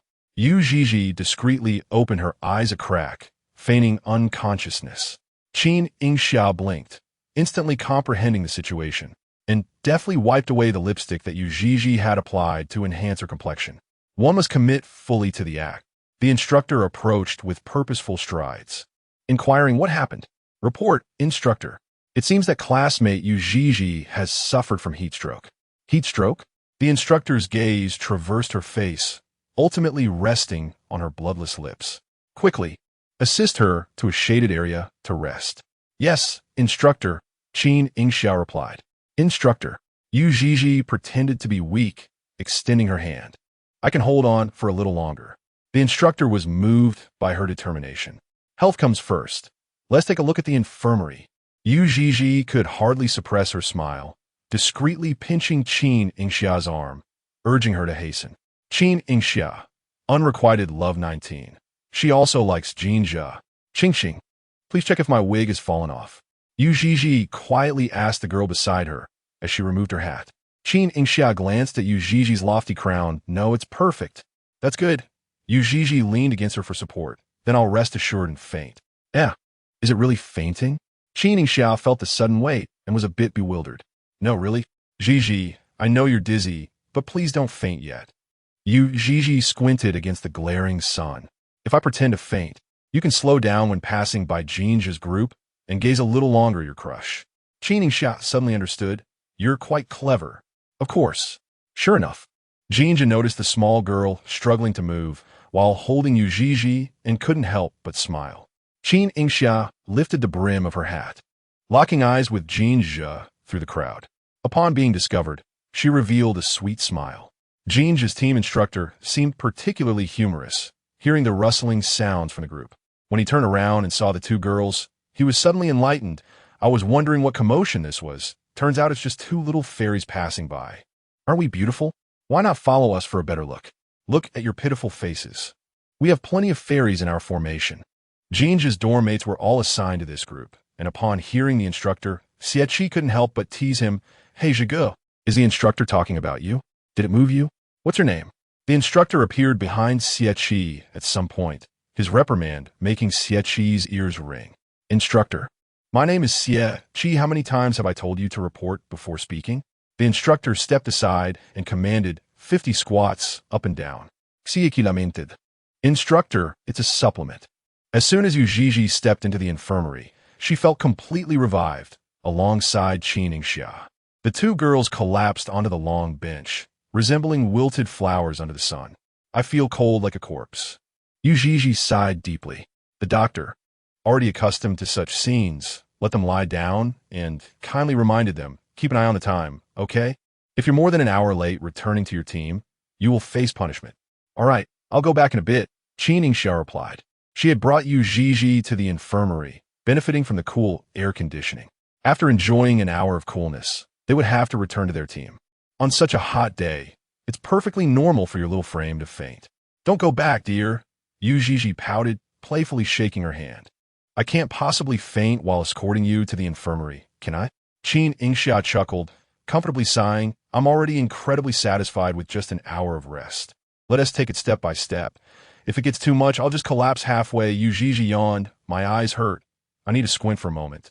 Her voice gradually faded, and perhaps influenced by her drowsiness, Qin Yingxia yawned as well. Before long, they both fell asleep. Upon awakening, Qin Yingxia was struck by the overwhelming sensation that the sky had fallen. Panic enveloped her as she glanced at the wall clock, relieved to find that less than an hour had passed. With a sigh of relief, she donned her hat once more, only to turn and collide with Jin Zhe, who had just entered the room. Have you suffered from heat stroke? Jin Zhe inquired, his concern evident in his gaze. Qin Yingxia shook her head. I was just escorting my roommate. What brings you to the infirmary? Are you feeling dizzy? I brought someone here, Jin Zhe replied succinctly. It was only then that Qin Yingxia noticed the pale-faced Yang Dai trailing behind him. Senior Yang? Yang Dai had felt faint while marching and had fallen behind the ranks, collapsing as Jin Zhe passed her. Out of courtesy, he had reached out to steady her. Thank you, President, Yang Dai murmured, her lips pressed tightly together as she raised her hand to report. Instructor, I'm feeling unwell and would like to visit the infirmary. The instructor, observing her ashen complexion, consented. Very well. Find someone to accompany you and report back promptly if anything arises. Yang Dai nodded and turned to Jin Zhe. President, might I trouble you to accompany me? Jin Zhe lifted his gaze, scanning the formations until he realized that Qin Yingxia was likely still in the infirmary, having not returned to her place. With this thought, he finally acquiesced. All right. As they made their way to the infirmary, Yang Dai leaned precariously towards Jin Zhe, only to be repeatedly evaded. Fearing to aggravate his annoyance, she explained through reddened eyes, I apologize, I feel quite dizzy and lack strength. Jin Zhe regarded her with a deep stare, his brow furrowed slightly. We are almost there. Just hold on a little longer. Yang Dai felt a pang of injustice. If it were Qin Yingxia in her place, would Jin Zhe's demeanor remain so indifferent? Shall we seek a doctor? Jin Zhe suggested, glancing back at Yang Dai. Her complexion darkened further, especially upon seeing Qin Yingxia already present in the infirmary. Her voice, frail and devoid of vigor, responded, President. What is it? Jin Zhe's patience had reached its limit. Yang Dai, intent on playing her card before Qin Yingxia, succumbed to weakness and collapsed. As she was securely caught, elation surged within her. Thank you, Jin. Senor Yang, are you all right? A soft female voice interrupted her. Yang Dai opened her eyes to find that it was Qin Yingxia who had caught her. Desperately, she searched for Jin Zhe, only to find that he had stepped back to stand beside Qin Yingxia. Qin Yingxia, noticing Yang Dai's gaze fixated on Jin Zhe, found clarity in her previous confusion. Doctor, someone has fainted, Jin Zhe called out coolly, summoning medical assistance. Before long, Yang Dai was escorted away by the medical staff. Once she had departed, Jin Zhe waved his hand before Qin Yingxia's eyes. Why the silence? Were you frightened by her fall? Qin Yingxia withdrew her gaze, lightly licking her lips, her tone now imbued with certainty. I was not frightened. I simply came to understand certain matters. It dawned on her that Yang Dai's disdain towards her stemmed from viewing her as a rival. Both she and Yang Dai harbored feelings for Jin Zhe. However, she remained oblivious to the fact that Yang Dai had harbored malice towards her since the very first day of school, a time when she and Jin Zhe were not as familiar as they were now. Shall we return to the team? Jin Zhe inquired. Yes, we've been out for nearly an hour.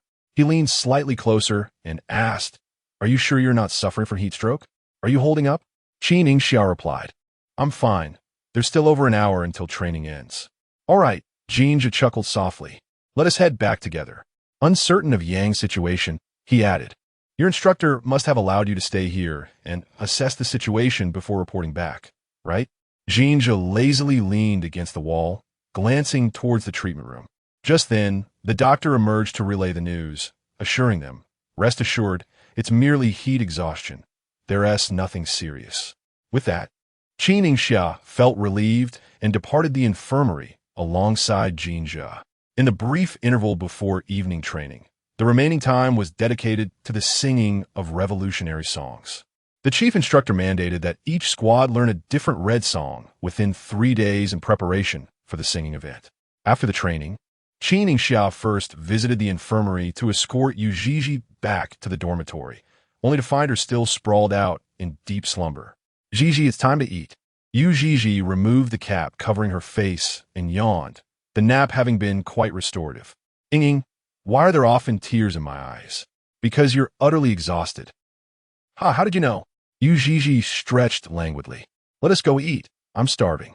Just as she stood up, she collided with Yang Dai, who was hastily exiting after picking up her medication. Upon realizing she had bumped into a fellow dormitory resident, Yang Dai said nothing and attempted to leave. Yu Zhizhi, perplexed, wondered what was amiss with her. What's wrong with her? She seemed so distracted. Qin Yingxia smirked. "I'll explain everything on the way back." "All right." It was hardly surprising that Yang Dai harbored feelings for Jin Zhe.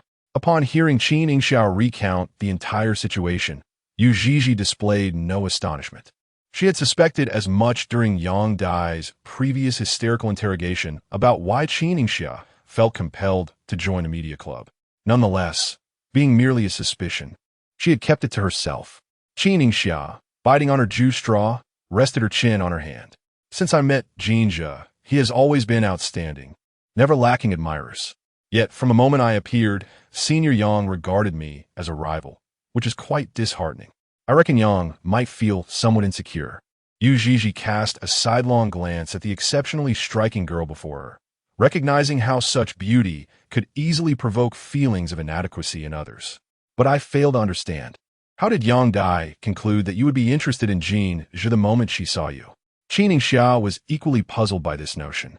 "I suspect she inadvertently witnessed you and Jin Zhe together, and deep down, she believes you two are a perfect match. Is that so?" Qin Yingxia chuckled softly.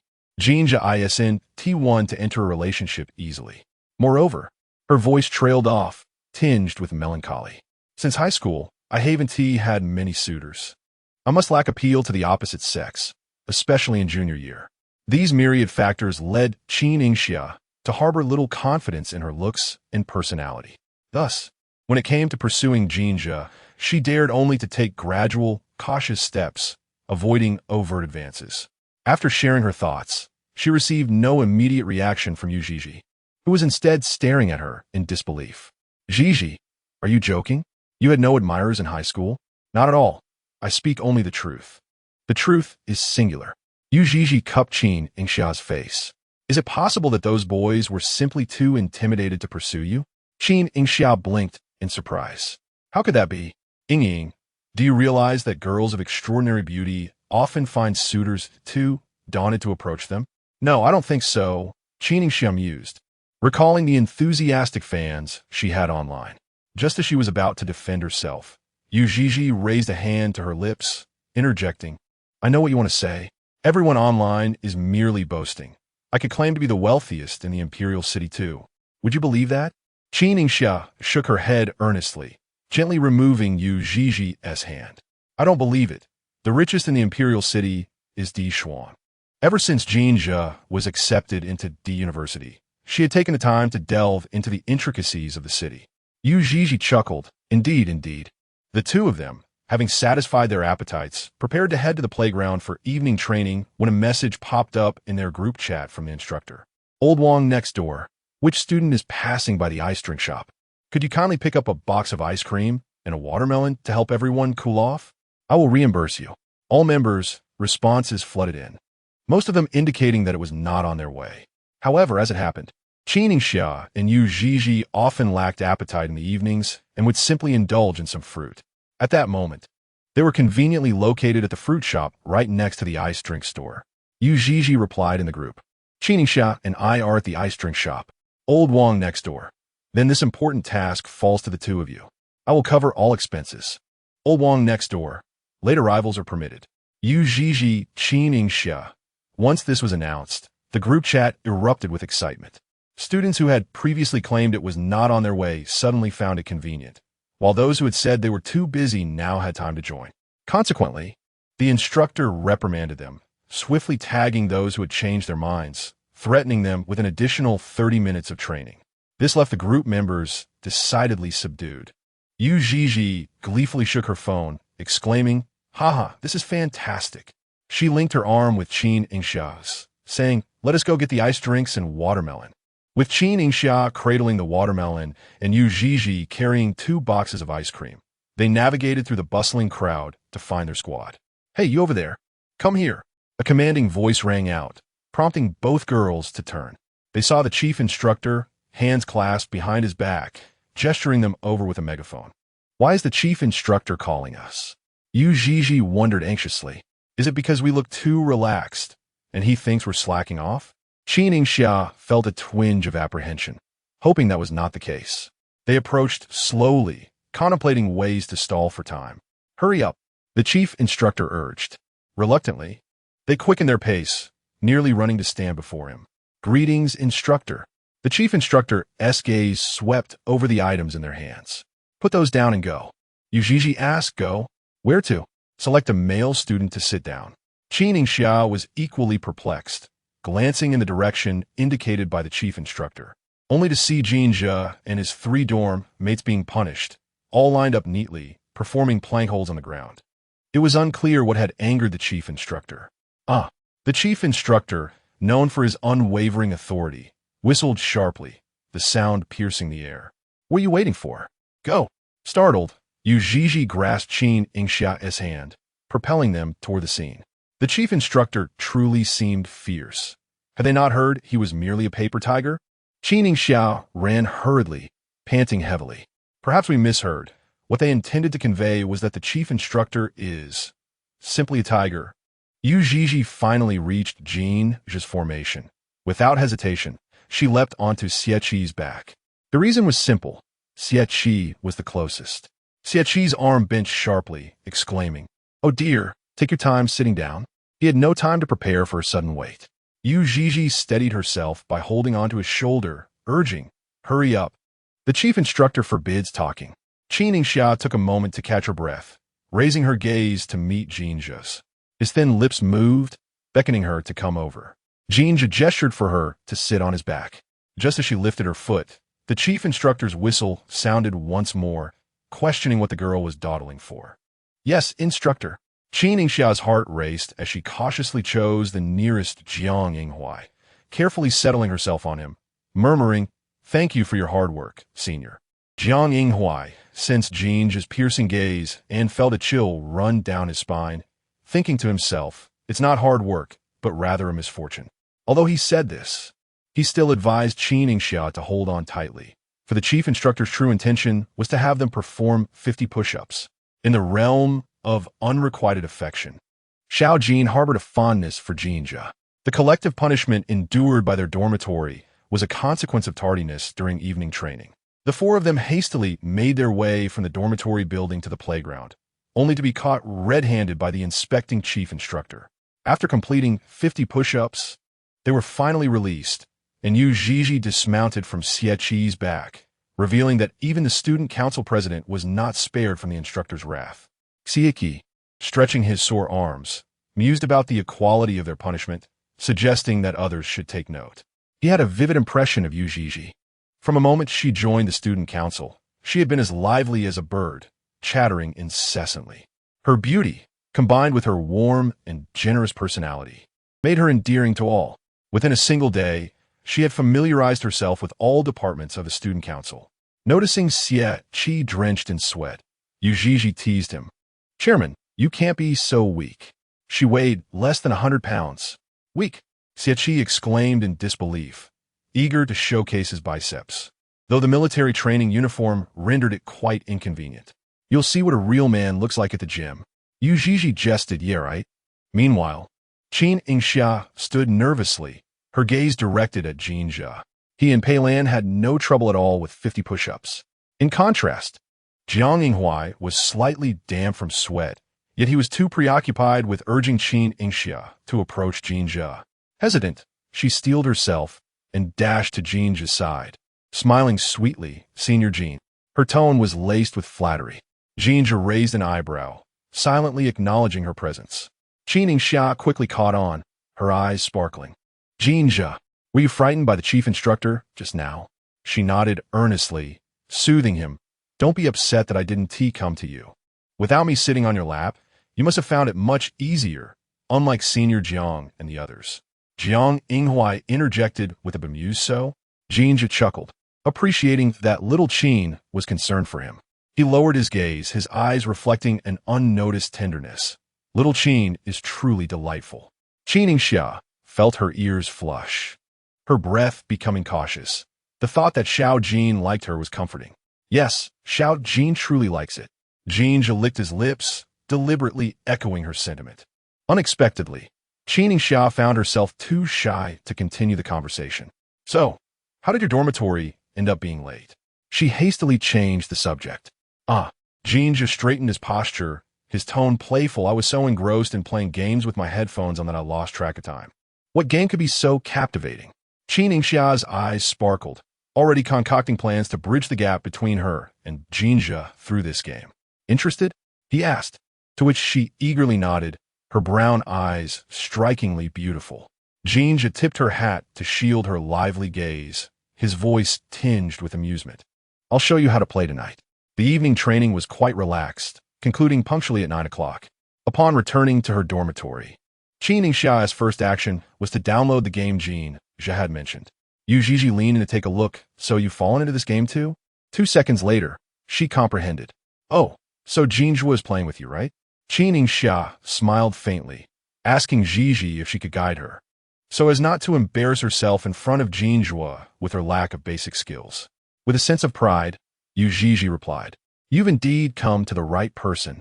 She proceeded to lead Qin Yingxia through a couple of rounds, teaching her how to set up the operation page and some fundamental maneuvers.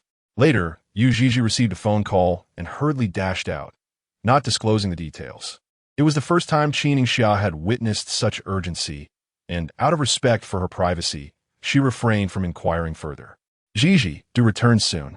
The curfew is at 10:30. I will. When Qin Yingxia emerged from her shower, Su Sibai and Yang Dai had also returned. The moment Su Sibai entered, she could no longer contain her grievances.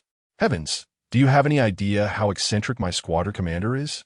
Our squad was the only one running 1,000 meters on the entire field. Qin Yingxia, towel in hand, glanced over. How could anyone endure running in such sweltering heat? Exactly. I truly did not expect to withstand the heat. I thought I might collapse right there. I'm a university student, and during military training, I felt like a beast. Her remark elicited laughter from the 2 others. Yang Dai, gathering her toiletries to head for a shower, chuckled at Su Sibai's words. Your observation is quite astute. How about your squad, Dai? Our squad is. Yang Dai's gaze inadvertently flickered towards Qin Yingxia. She replied, pretty good. The commander has a sense of humor, and the boys in the squad are quite considerate of me. Su Sibai exclaimed, That's wonderful. It's such a relief not to have an eccentric coach making you run 1,000 meters. I've heard Jin Zhe is in the same team as you. Did they all get reprimanded during evening training? Yang Dai's expression shifted slightly, and with a subdued response, she retreated to the bathroom, clearly reluctant to delve deeper into that topic, as the focal point of the discussion was Qin Yingxia. Su Sibai gazed at the closed bathroom door and sighed softly. Xia, there's something you need to be aware of. Her earnest demeanor prompted Qin Yingxia to pause in her hair-drying. Su Sibai Yingui, haven't you had time to check your own account's videos today? With the preparations for military training, Qin Yingxia had indeed not logged into her account for 2 or 3 days. Many candid photos of you have surfaced in the comment section of your latest video. If it were merely to showcase your beauty, it would be one thing, but this person. Su Sibai did not continue, instead pulling up the photos from the comment section to show her. Qin Yingxia examined several images, all candid shots of her alongside various boys. These photos bore no signs of editing.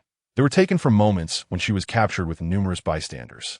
The photographer had snapped the entire scene, cropping out the surrounding individuals, leaving only the images of Qin Yingxia with the boys beside her. She looked stunning, and it was evident that the passing boys couldn't help but steal glances at her. Maintaining her composure, Qin Yingxia calmly flipped through a few more pictures. The young men surrounding her have changed frequently, yet there is not a single photograph featuring her alongside Jin Zhe. This is rather peculiar. The students at the Imperial University are well aware of their recent closeness. If the paparazzi were astute, they would have captured numerous images of her and Jin Zhe together. Yet, not a single one has surfaced. What are these individuals truly scheming? Are they attempting to fabricate an impression of her being flirtatious with various men? Their tactics seem rather crude. Su Sivan cautioned, "Xia, with fame comes controversy. Are they trying to surveil you?" Qin Yingxia chuckled softly. "It doesn't appear they wish to invest time in monitoring me. Rather, it seems they aim to cast me in the role of a promiscuous woman." Su Sivan inquired, "What could their objective be? To tarnish your reputation?" Qin Yingxia replied, "I'm not certain. This incident hasn't dampened my spirits in the slightest, although I do harbor some vague suspicions. Thank you for the reminder, Senior. I shall now take a moment to address those photographs.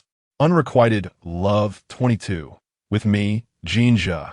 The photos posted in the comments section garnered little attention, failing to ascend to the top comments, drowned out by hundreds of thousands of replies. Qin Yingxia had just taken special note of the IP addresses of those comments, all originating from the Imperial City. She furrowed her brows slightly, setting down her phone, lost in thought. It was not until a message from Jin Zhe arrived, inquiring if she wished to play a game, that she was roused. "You xia sure. Jin, log in, I'll invite you." Once Qin Yingxia was online, she was swiftly pulled into a four-person team by Jin Zhe. As Jin Zhe activated his microphone, the voices of Pei Lan and Jiang Yinghua, the third and fourth players, filled the air. The sudden male voice startled Qin Yingxia, prompting her to hurriedly cover the receiver, having not yet donned her headphones.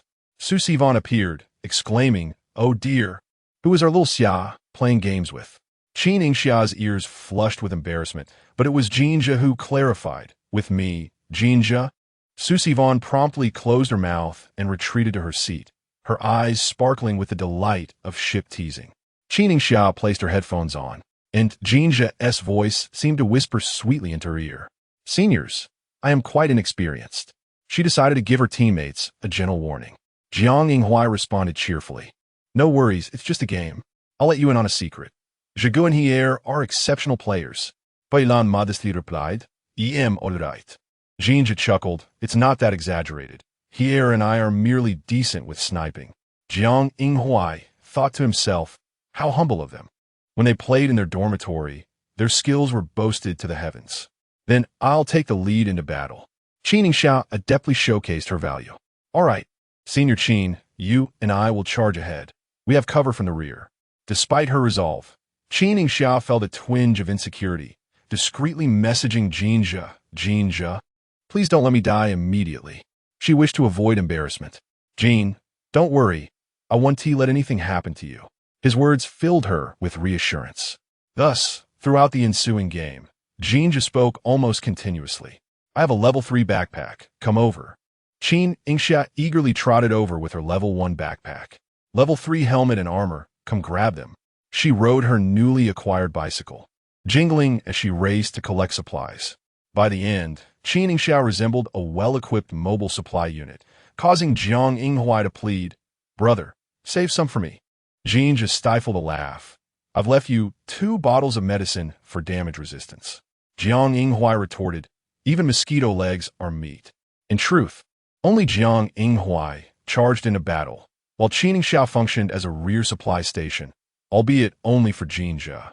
Jin Zhe would incapacitate the enemies, allowing Qin Yingxia to step in for the finishing blow. Thanks to his guidance, her experience points accumulated significantly. "Why hasn't the chairman joined us?" Qin Yingxia inquired curiously. Pei Lan glanced at the empty spot where Xie should have been and replied, "The chairman is a very busy person." Jin Zhe chuckled softly, exchanging a knowing glance with Pei Lan, their expressions mischievous. Indeed, Xie's current busyness was a result of their own doing. A sudden pang of guilt washed over me.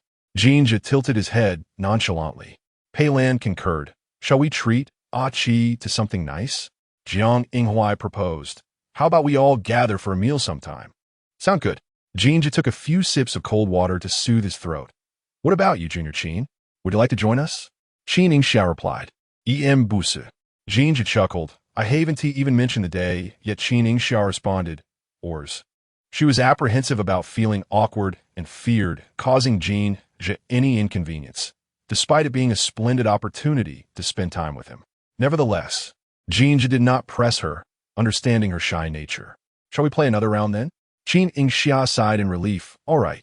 Speaking of the gathering, she recalled that at the beginning of the semester, Yu Zhizhi had also mentioned the four of them going out for a meal. However, that plan fell through due to the delicate situation between her and Yang Dai. After playing 2 more rounds with Jin Zhe and the others, Qin Yingxia glanced at the clock. It was nearly 10:30. Yu Zhizhi had yet to return. Let us call a night. We have military training tomorrow. You all mustn't be late this time, Jiang Yingxia exclaimed, half-jokingly terrified of doing push-ups. I assure you, we won't be late again. Qin Yingxia exited the game and sent a reminder to Jin Zhe on WeChat. Don't oversleep. Jin Zhe intended to assure her otherwise. But before he could send a message, he changed his tune. Xie will likely bring back materials to analyze tonight. I might oversleep tomorrow, Isha. No way. I have an alarm. Jin, at 1 wake us up. After a moment of thought, Qin Yingxia smiled. Then I'll call you to wake you up, all right? Jin, sound good. How wonderful. After bidding Jin Zhe good night, she hurriedly dialed Yu Zhizhi, anxious that she might miss curfew and face penalties. However, there was no answer. Unable to remain still, Qin Yingxia took her phone and went to look for her.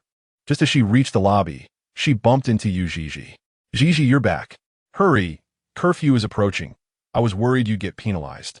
She noticed Yu Zhizhi's eyes were swollen from crying. Zhizhi, what happened? Yu Zhizhi rubbed her eyes and sniffled, her previously composed emotions flooding back at Qin Yingxia's concern, and she burst into tears, embracing her. Qin Yingxia led her to a chair at the end of the corridor near the laundry room, gently patting her shoulder to console her. My damned ex-boyfriend showed up, she said hoarsely. Qin Yingxia wiped her tears. They say a proper ex should be as quiet as if they were dead. Your ex was inadequate as a boyfriend, and is even more so now as an ex. He has always been a terrible man. So, Zhizhi, she comforted softly, it's not worth crying over such a bad man, don't you think? Yu Zhizhi's sobs ceased abruptly, and she broke into a smile. You're right. Once her emotions had stabilized, she began recounting the series of events to Qin Yingxia. His name was Lin Shun. We had known each other since middle school, and he pursued me for 4 years before I finally agreed to be with him. In the beginning, he was truly wonderful, exceedingly gentle. Yet in less than 6 months, he grew weary. Lin Shun commenced seeking novelty behind my back, and when I discovered his infidelity, he claimed it provided him with excitement and a different experience. Our breakup during our senior year was tumultuous and quite disgraceful. At that moment, Qin Yingxia understood why Yu Zhizhi had once uttered that when a person attains what they desire, they forget the initial feelings of yearning, such as when they stood on tiptoe to peer through the window at her. She had once been fervently cherished, only to be cast aside like a discarded garment. Yu Zhizhi gazed at Qin Yingxia beside her and sincerely inquired, So, Ying, when you confided in me that you secretly adored Jin Zhe for 7 years, I found it utterly astonishing. Do you truly believe one can love another for so many years? With desires unfulfilled, do you not grow weary? Unrequited love 23. You are my key word. The corridor sensor lights flickered on and off, yet only Qin Yingxia held on to that glimmer of brightness. She gazed at Yu Zhizhi, her smile delicate and serene, akin to a white rose after the rain. How could one ever tire of it? Jin Zhe had always been the pivotal word that stirred my heart. At the tender age of 12, Qin Yingxia first learned his name, and from that moment, the 2 characters of Jin Zhe have accompanied her throughout her youth, and it has yet to cease.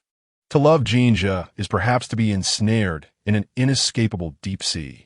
Yu Zhizhi was touched by her gentle and poised demeanor, encouraging, Ying, be bolder. You will succeed.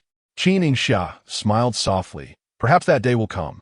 She certainly would approach him with courage, for Jin Zhe himself embodied the happiness she longed to touch. The following morning, Jin Zhe was roused from his slumber by the vibrating sound of his phone. Instinctively, he pinched the bridge of his nose, displaying a hint of morning irritability. Upon retrieving his phone and seeing that it was a call from Qin Yingxia, clarity washed over him. He answered, and the sound of clinking bottles and jars reached his ears. "Good morning, Jin Zhe." The girls in the dormitory had risen early to prepare themselves thoroughly, ensuring their sun protection, hairstyles, and outfits were impeccable.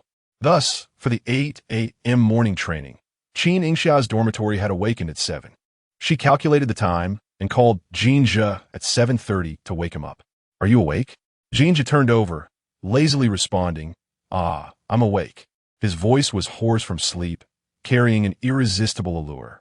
After applying her sunscreen, Qin Yingxia reminded him, "The UV rays are strong today. Remember to protect your skin." She had previously prepared sunscreen for him at the supermarket. Jin Zhe seemed to chuckle. "All right," Qin Yingxia's cheeks flushed. "What are you laughing at? Our little Qin Jr. truly keeps her promises." Jin Zhe had gotten out of bed, the sound of rustling fabric reaching her ears as he changed clothes. Imagining him in the midst of changing, she recalled the last time she helped him measure his waist, an utterly embarrassing memory that compelled her to hastily end the call. "Jin, why did you hang up?" She didn't respond, but instead splashed some cold water on her face to cool down. Jin, adjusting her breath, Qin Yingxia picked up her phone again to reply. "You've already gotten up? My mission is accomplished." "Jin, how did you know I was up? Perhaps I'm still in bed." "Jin, you're clearly changing clothes."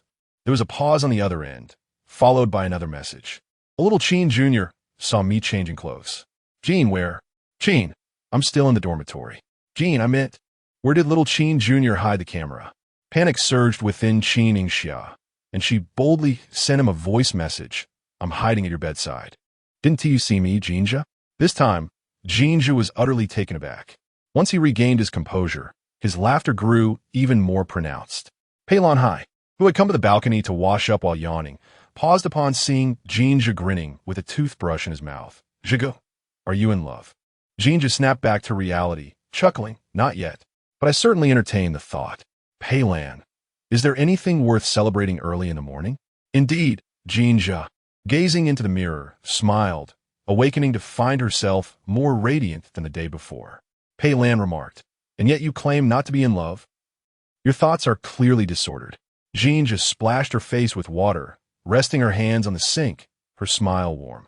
"Yesterday was not me, was it her? It seems my high school political studies were in vain. Look at you, utterly befuddled. Why should I study politics when I'm a science major?" "You are the one who seems dazed," Pei Lan retorted, never having felt so speechless. He truly believed Jin Zhe had changed, and he referred to her intellect. It appeared to have shifted since her encounter with Qin Yingxia. Indeed, the wise do not fall in love. As for him, romance was not in his cards. The morning sun was not overly harsh, perhaps influenced by instructor Su Sivan, as all formations prepared for their morning jogs. Fortunately, Qin Yingxia's instructor was quite humane, allowing them to run only 800 meters. 1,000 meters was out of the question. During the morning run, with a sea of fellow students, Yu Zhizhi seized the opportunity to chat with Qin Yingxia. "So, you were the one who called Jin Zhe to get up this morning?" Qin Yingxia nodded, "Yes." I suddenly realized that Jin Zhe has a rather playful disposition, often catching me off guard with her whimsical remarks. For instance, this morning, I decided to mimic her carefree attitude. "And how was that unrestrained?" Yu Zhizhi inquired. "Did she flirt with you?" Qin Yingxia quickly denied no. She merely said I was spying on her while she changed. "Huh?" Yu Zhizhi laughed heartily. "Did you truly spy on her? How was her figure?" Qin Yingxia glanced at her in exasperation. "Do I look like the type to sneak a peek at a man changing?" Yu Zhizhi chuckled. "Jin Zhe enjoys teasing you so much. You personally called her to rise this morning. Isn't that akin to being in a relationship?" "The distinction lies in the absence of labels," Qin Yingxia replied. "You should just go for it, girl." Yu Zhizhi patted her shoulder. Qin Yingxia countered. "Am I refraining because I don't want to?" "It's simply a matter of courage," Yu Zhizhi laughed. "Just smile and let it go." As they ran side by side, a man suddenly darted past Yu Zhizhi, pushing her aside. "Who is this? Is there no room to pass?" Looking up, she met Xie Qi's gaze. He was small in stature, with a somewhat irritable temperament. Xie Qi teased her. lowering his voice and leaning close to her ear. I wonder which girl was crying last night. Yu Zhizhi forced a smile, pushing his head away. Xie, what do you want? Xie candidly stated his intent. That man from last night seems rather unworthy, resembling a goblin. Here's the deal. I'll help you deal with the scoundrel, and you treat me to a meal. You certainly have a knack for scheming. Xie grinned. Of course, how else could I be the president? He nudged Yu Zhizhi with his elbow. Care to consider? Yu Zhizhi lowered her gaze. I'll think about it. After all, she was uncertain whether Lin Shun would harass her again. Well then, I shall take my leave, said Xie, turning to greet Qin Yingxia and gesturing behind her. Qin Yingxia, still perplexed, turned around and nearly collided with Jin Zhe. Jin Zhe steadied her by the shoulders, exclaiming, What a coincidence, Qin Yingxia. How did you all end up in our formation? Incorrect, Jin Zhe replied, lifting his chin slightly to direct her gaze forward. It is you who have strayed. Qin Yingxia and her companions were situated in Formation 5, while Jin Zhe and his group occupied Formation 7. In their engrossing conversation, they had lost track of their formation's pace, inadvertently falling back by 2 formations. Quickly, Qin Yingxia urged, frantically pulling the still distracted Yu Zhizhi forward. We must hurry. If the chief instructor catches us, we'll have to do 50 push-ups. She lamented. Even 5 push-ups are a struggle for me. Secret Love 24. You are so adorable. Jin Zhe gazed intently at her flustered silhouette, a hint of a smile gracing his eyes. Yang Dai was not far from him, eagerly drawing closer to engage him in conversation. President, Qin Yingxia and I are roommates. Jin Zhe cast a fleeting glance her way, responding with a nonchalant revealing little interest. President, Qin Yingxia is somewhat of a public figure. I've noticed numerous photos appearing on her account lately, many of which feature her with other boys. I think Yang Dai left her statement unfinished, allowing ample room for Jin Zhe's imagination. To her surprise, Jin Zhe defied her expectations, not even bothering to look at her. What do you think? Why don't you finish your thought? Seeing his indifferent demeanor, Yang Dai hesitated before speaking again. I believe Qin Yingxia's actions could negatively impact the media club. Jin Zhe let out a derisive laugh. You're Yang Dai, right? Her eyes brightened with joy, yes. However, before she could revel in her moment of triumph, Jin Zhe's next retort doused her enthusiasm like a bucket of cold water. Do you think your surveillance behavior is appropriate? Yang Dai's face flushed with embarrassment. I merely thought that as the head of the technical department in the media club, with Qin Yingxia in my department, I was concerned that her actions might affect our overall progress. You have quite the benevolent heart, Jin Zhe remarked with unrelenting candor. So, your recent endeavor of secretly photographing Qin Yingxia was also for the sake of club development? Yang Dai's breath hitched. How had he discovered that? It turned out he had been aware all along. She dared not think further, her cheeks burning with shame and humiliation. A wave of dread enveloped her, causing her footsteps to falter, ultimately leading to her stumbling alongside the others who were running behind her. 3 or 4 girls tumbled to the ground, with Yang Dai being the first to fall, sustaining more severe injuries, including a sprained ankle. During lunch, students began to discuss the incident. After that fall in the 7th squad, I doubt those girls will continue with military training. If it escalates further, it could turn into a stampede. With this incident occurring, tomorrow's morning run should be canceled, right? You're overthinking it. I suspect from tomorrow onwards, instructors will be on the sidelines, keeping a watchful eye. We won't be allowed to run freely anymore. Is Yangji Auriget? Qin Yingxia and Yu Zhizhi reserved a spot in the cafeteria, waiting for Su Sivan to return. Due to Yang Dai's ankle injury, she had gone to deliver lunch. Su Sivan sat down, wiping away her sweat. She sprained her ankle. I gather she wishes to be hospitalized. Hospitalized? Is it serious? Yu Zhizhi inquired. It looks rather severe, Su Sivan replied, taking the tray from Qin Yingxia and savoring a few spoonfuls of the icy dessert. It's sweltering outside. Qin Yingxia queried. Will Yang Jie have someone from her family come to care for her during her hospitalization? Su Siwan pauset, Zeppelin sopti. It seems Yang Dai's relationship with her family isn't very good. Given her strong-willed nature, she wouldn't willingly share her family's circumstances with others. Su Sivan's insight came from having inadvertently overheard Yang Dai conversing with her family on several occasions. The discourse revolves around her parents' disputes. Whenever Su Sivan returns to the dormitory, Yang Dai hastily disconnects the call and feigns nonchalance. What about her close friends at school? They could lend a helping hand as well. Yu Zhizhi inquired, for they all resided in the same dormitory, and it was only natural to look out for one another. Yet, Yang Dai harbored a lingering thorn in her heart regarding Su Sivan and Qin Yingxia. This sentiment was palpable to Yu Zhizhi. Su Sivan shook her head, responding with resignation. I'm not certain about that. Although she had shared a dormitory with Yang Dai for a year, their relationship had never transcended a mere acquaintance. There remained a palpable distance between them. Qin Yingxia pursed her lips, contemplating before she spoke. Regardless, let us visit the hospital tonight. If Yang Dai has someone to care for her, they can return to school later. That sounds feasible, but we have evening study sessions tonight, Yu Zhizhi replied, shaking her phone, which displayed a notification from their instructor, presumably to prevent any crowd-related incidents. Su Sivan reassured, it's all right. We can go after our evening study session. As dusk approached, the aroma of barbecued delicacies wafted from the street food stalls across from the school. The classroom for evening study buzzed with chatter, while the instructor was still engaged in a meeting, and they would not be able to enter until it concluded.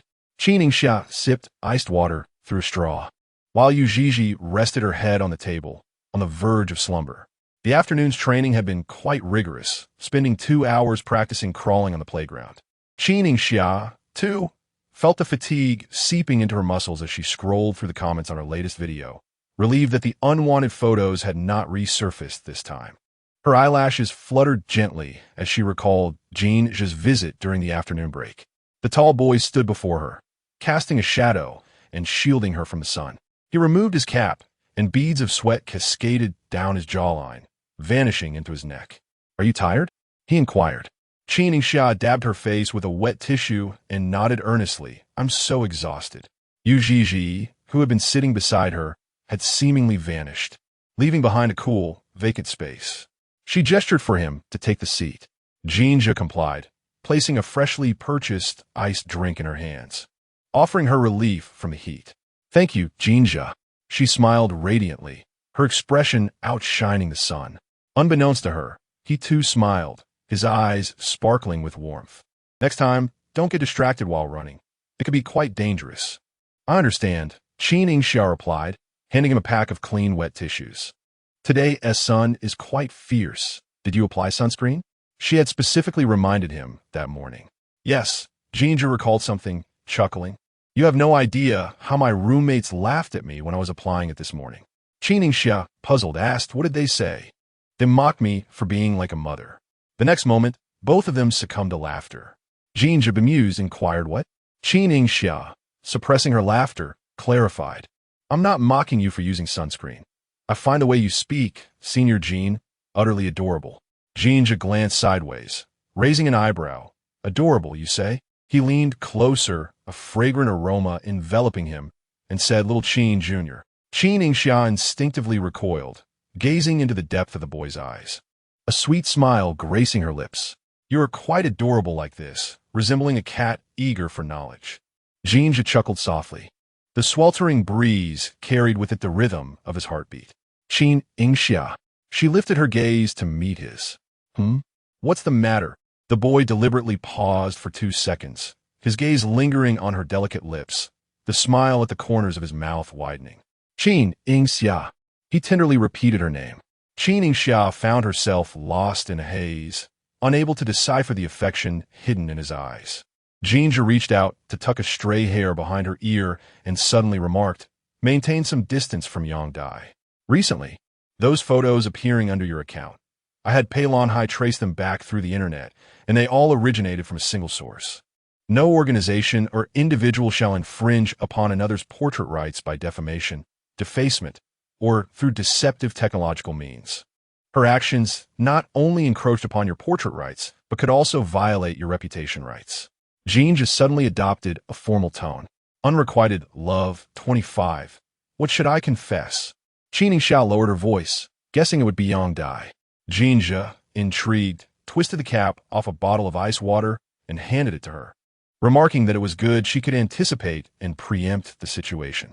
He had initially worried that, Given Qin Yingxia's temperament, she might take it lightly as if nothing had happened. Would it hurt? Qin Yingxia nodded slightly, admitting there was a tinge of sadness. After all, no one wishes to be betrayed or slandered by a roommate.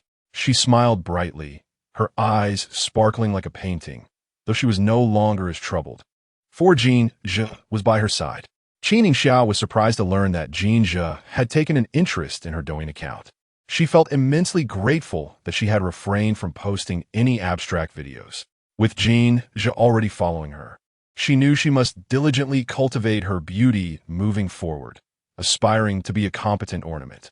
Step by step, she would reel Jin Zhe in, lost in her delightful reverie. She was abruptly called by name. Waking from her daydream, she looked up to meet Gu Jin's gaze. Qin Yingxia, please come with me. The counselor is looking for you. Yu Zhizhi, roused from her slumber, yawned and asked why the counselor hadn't come to class and what she wanted with Ying.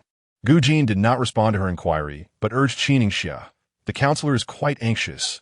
Hurry, I'll wait for you at the door. All right. Qin Yingxia thought little of it and followed Gu Jin out of the classroom. Yu Zhizhi felt increasingly uneasy, sensing something was amiss. She grabbed her phone and trailed after them.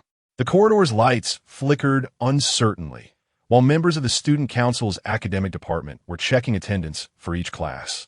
It was Qin Yingxia's first visit to the counselor's office, and she was unaware of its precise location. Gu Jin guided her from Building A to Building D, and she inquired, "Where is the counselor's office?" "It's in Building D. Just go downstairs and around the corner," Gu Jin replied. "The staircase lights in Building D are out. If you're scared, you can hold my hand." Qin Yingxia chose not to grasp Gu Jin's hand, but instead prepared to turn on her phone's flashlight. Just as she was about to activate it, her wrist was suddenly seized. Startled, she let out a yelp. "Don't be afraid, Qin Yingxia, just stay calm. You can't leave," Gu Jin reassured her, though it was he who had first gripped her wrist. Qin Yingxia winced from the pain and forcefully shook him off. "Let go of me." Without glancing back at Gu Jin, she turned and began to walk away. Gu Jin hurried after her, calling, "What are you doing?" "The counselor is waiting for us." "Then tell the counselor I've met my demise on the way," she retorted, still shaken from the fright Gu Jin had given her. Gu Jin rushed in front of her, blocking her path. "Em sorry. My approach was wrong. I just like you too much. I watched your videos back in high school and truly admired you. When I came into university and realized you were the one, I was overjoyed. I prepared fireworks downstairs in Building D, intending to confess to you. I wanted all the students in the teaching building to witness our love." Throughout this encounter, Gu Jin was the only one ablaze with fervor, oblivious to what exactly he was igniting. Qin Yingxia felt somewhat awkward, wanting to say something but being interrupted. A voice, rich with magnetism, accompanied by two light laughs, drifted in. Jin Zhe partially concealed himself in the shadows, his military training jacket carelessly draped over his shoulder, paired with a white t-shirt and military green trousers. The night breeze stirred the hem of his clothing, revealing a smooth and athletic waistline. Observing this scene, Qin Yingxia's mind was filled with thoughts of his 75 centimeters waist. Such beauty can lead one astray.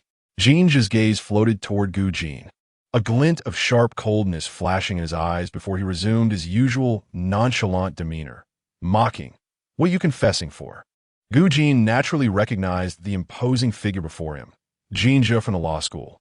"Hello, senior," he greeted politely. Jin Zhe smirked faintly, then unceremoniously kicked the bucket of fireworks at Gu Jin's feet, questioning, "Did you bring this?" Gu Jin hesitated to respond directly, feeling a pang of anxiety. "Senior, I was just setting off fireworks to chase someone. It shouldn't be a big deal, right?" "Of course it is."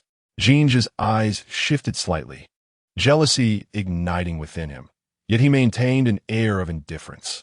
"If something goes wrong, will you take full responsibility? Who are you trying to impress with a fireworks show in the academic building?" Jin Zhe was clearly displeased. Gu Jin faltered, I don't dare." Remembering that Jin Zhe was close friends with the student council president, his legs felt weak. "Senior, I'm leaving now. Please don't report me." Jin Zhe chuckled, leaning against the railing and deliberately teasing him with a drawn-out tone. "Take your utterly tacky fireworks and get lost." "All right." Gu Jin was immensely relieved. Clutching the carefully selected fireworks, he hurriedly departed. Once Gu Jin left, The air returned to tranquility. Jin Zhe let out a low, enchanting laugh. Why didn't you call for someone? Have you forgotten who I am? His laughter was intoxicating, and for a fleeting moment, Qin Yingxia felt emboldened, wanting to embrace him under the night sky. Jin Zhe, her favorite Jin Zhe. He detected a hint of softness in her voice. What's wrong? Were you frightened by me just now? It wasn't you who scared me. It was Gu Jin. Qin Yingxia recalled his earlier grip, feeling a faint ache in her wrist. A frown appeared on his face. How did he frighten you? Qin Yingxia remained silent as Jin Zhe stepped closer without a word, guiding her into the light. Come here. He scrutinized her, his keen eyes catching sight of her reddened wrist. Was it Gu Jin? Well, he probably meant no harm, just afraid that I would run away and miss his confession. Jin Zhe chuckled in disbelief. That's not harmful? What a significant malice. Qin Yingxia, I must impart some legal knowledge to you. Jin Zhe spoke gently, patiently explaining Gu Jin's actions just now constituted harassment, and his behavior exhibited violence and coercion, infringing upon your bodily autonomy. This falls under sexual harassment. Are you listening? I am listening. I am listening. Qin Yingxia replied. Jin Zhe always emphasized the seriousness of the situation, intending to nip any potential escalation in the bud while the matter was still at hand. Whether it is Yang Dai's act of secretly taking photos and spreading rumors, or Gu Jin's violent coercion, he must ensure that Qin Yingxia comprehends the situation and understands how to retaliate. May I touch your hand? Jin was suddenly interjected. Qin Ying blinked in confusion. What? He raised his chin slightly to examine your wrist. Of course. She graciously extended her hand, adding, You need not ask me next time. Just do it. That won't do. Jin Zhe chuckled. We must respect Junior Qin's autonomy over her own body. Qin Yingxia's cheeks flushed a deep crimson. Her voice barely a whisper, all right. He gently massaged her wrist, confirming that no harm had been done before feeling at ease. Do you have any plans after evening classes? Would you like to join us for a late-night snack? Do you enjoy barbecue? Unrequited, Love 26. I have plenty of time to accompany you after evening study sessions. I still have matters to attend to. Qin Yingxia's tea-colored eyes gazed at him, her lips curling into a smile. Jin Zhe lazily lifted his eyelids to observe her, his voice tinged with an inexplicable annoyance. Did he still wish to witness the fireworks display prepared by Gu Jin? As he spoke, he applied a gentle pressure to her wrist, drawing her closer to him. His movements exuded a possessive desire, one he was oblivious to, yet his outward demeanor remained cheerful, as if he were unperturbed, forgetting the previous moment's irritation. Qin Yingxia, maintaining her good-natured demeanor, replied, I remember now. It's not about meeting Gu Jin, it's a matter among us girls. She refrained from elaborating. Yet, Jin Zhe understood. He gradually released his grip, casually brushing against her wrist as he departed. A slight tingling sensation lingered. Qin Yingxia's fingertips danced lightly, pressing her lips together as she deliberately grazed Jin Zhe's palm. His breath quickened, instinctively retracting his hand as if struck by an electric shock. A match of wits ensued, and she pressed her advantage. Taking a step closer, her eyes sparkled with a hint of spring, imbued with lingering affection. Jin Zhe, I adore watching fireworks. Would you take me to see them when you have the time? The gentle breeze accentuated the thunderous rhythm of her heartbeat. Jin Zhe found it difficult to suppress the joy that welled up within him as he beheld her strikingly beautiful eyes. A smirk appeared on his lips. I have ample time to accompany you. Jin Zhe, Qin Yingxia teased, rising on her toes to whisper in his ear, You truly spoil me. Don't tease, he chuckled, raising his hand to gently grasp the nape of her neck, pulling her away. The delightful atmosphere they shared was abruptly shattered by her playful banter. Though she was jesting, those words reflected her genuine feelings. Indeed, Jin Zhe was quite indulgent towards her. Upon returning to the classroom, Qin Yingxia noticed that Yu Zhizhi was also absent from her seat. After sending a message, she looked up and met Gu Jin's gaze. He appeared awkward, fidgeting as if performing a series of exaggerated gestures. A classmate nearby, unable to contain their curiosity, inquired, What's wrong? Itching? Planning to take a bath later? Gu Jin's embarrassment deepened. Go away, don't bother me. Qin Yingxia averted her gaze and returned to her seat. Her phone buzzed, revealing a message from Gu Jin. Forget about tonight. I was so embarrassed. I was reckless this evening. I shouldn't have held on to you. I just saw that Senior Jin accompanied you back. Can you ask him to spare me? I still want to strive for excellence and earn a scholarship. I don't wish to attract the attention of the student council Qin Yingxia side, class monitor. Our matters can be easily resolved. Let us maintain some distance moving forward. As for Senior Jin, I can't dictate his actions. You'll need to speak to President Xie regarding student council affairs.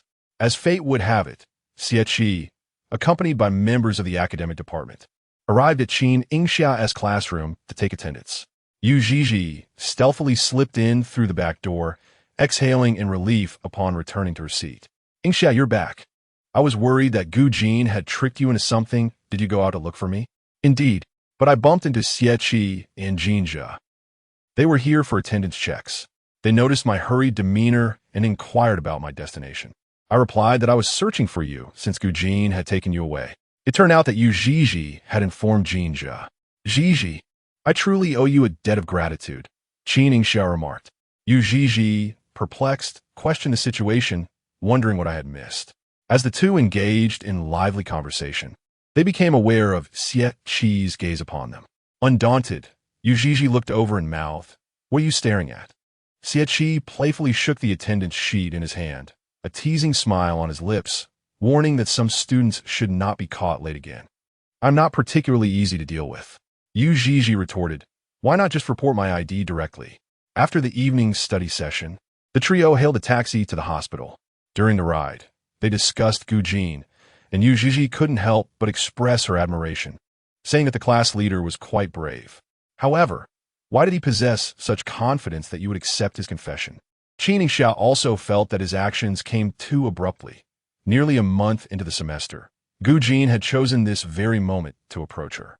She frowned, suddenly recalling the photos that had surfaced in the comment section. Sitting in the front seat, Su Sivan clearly shared this realization.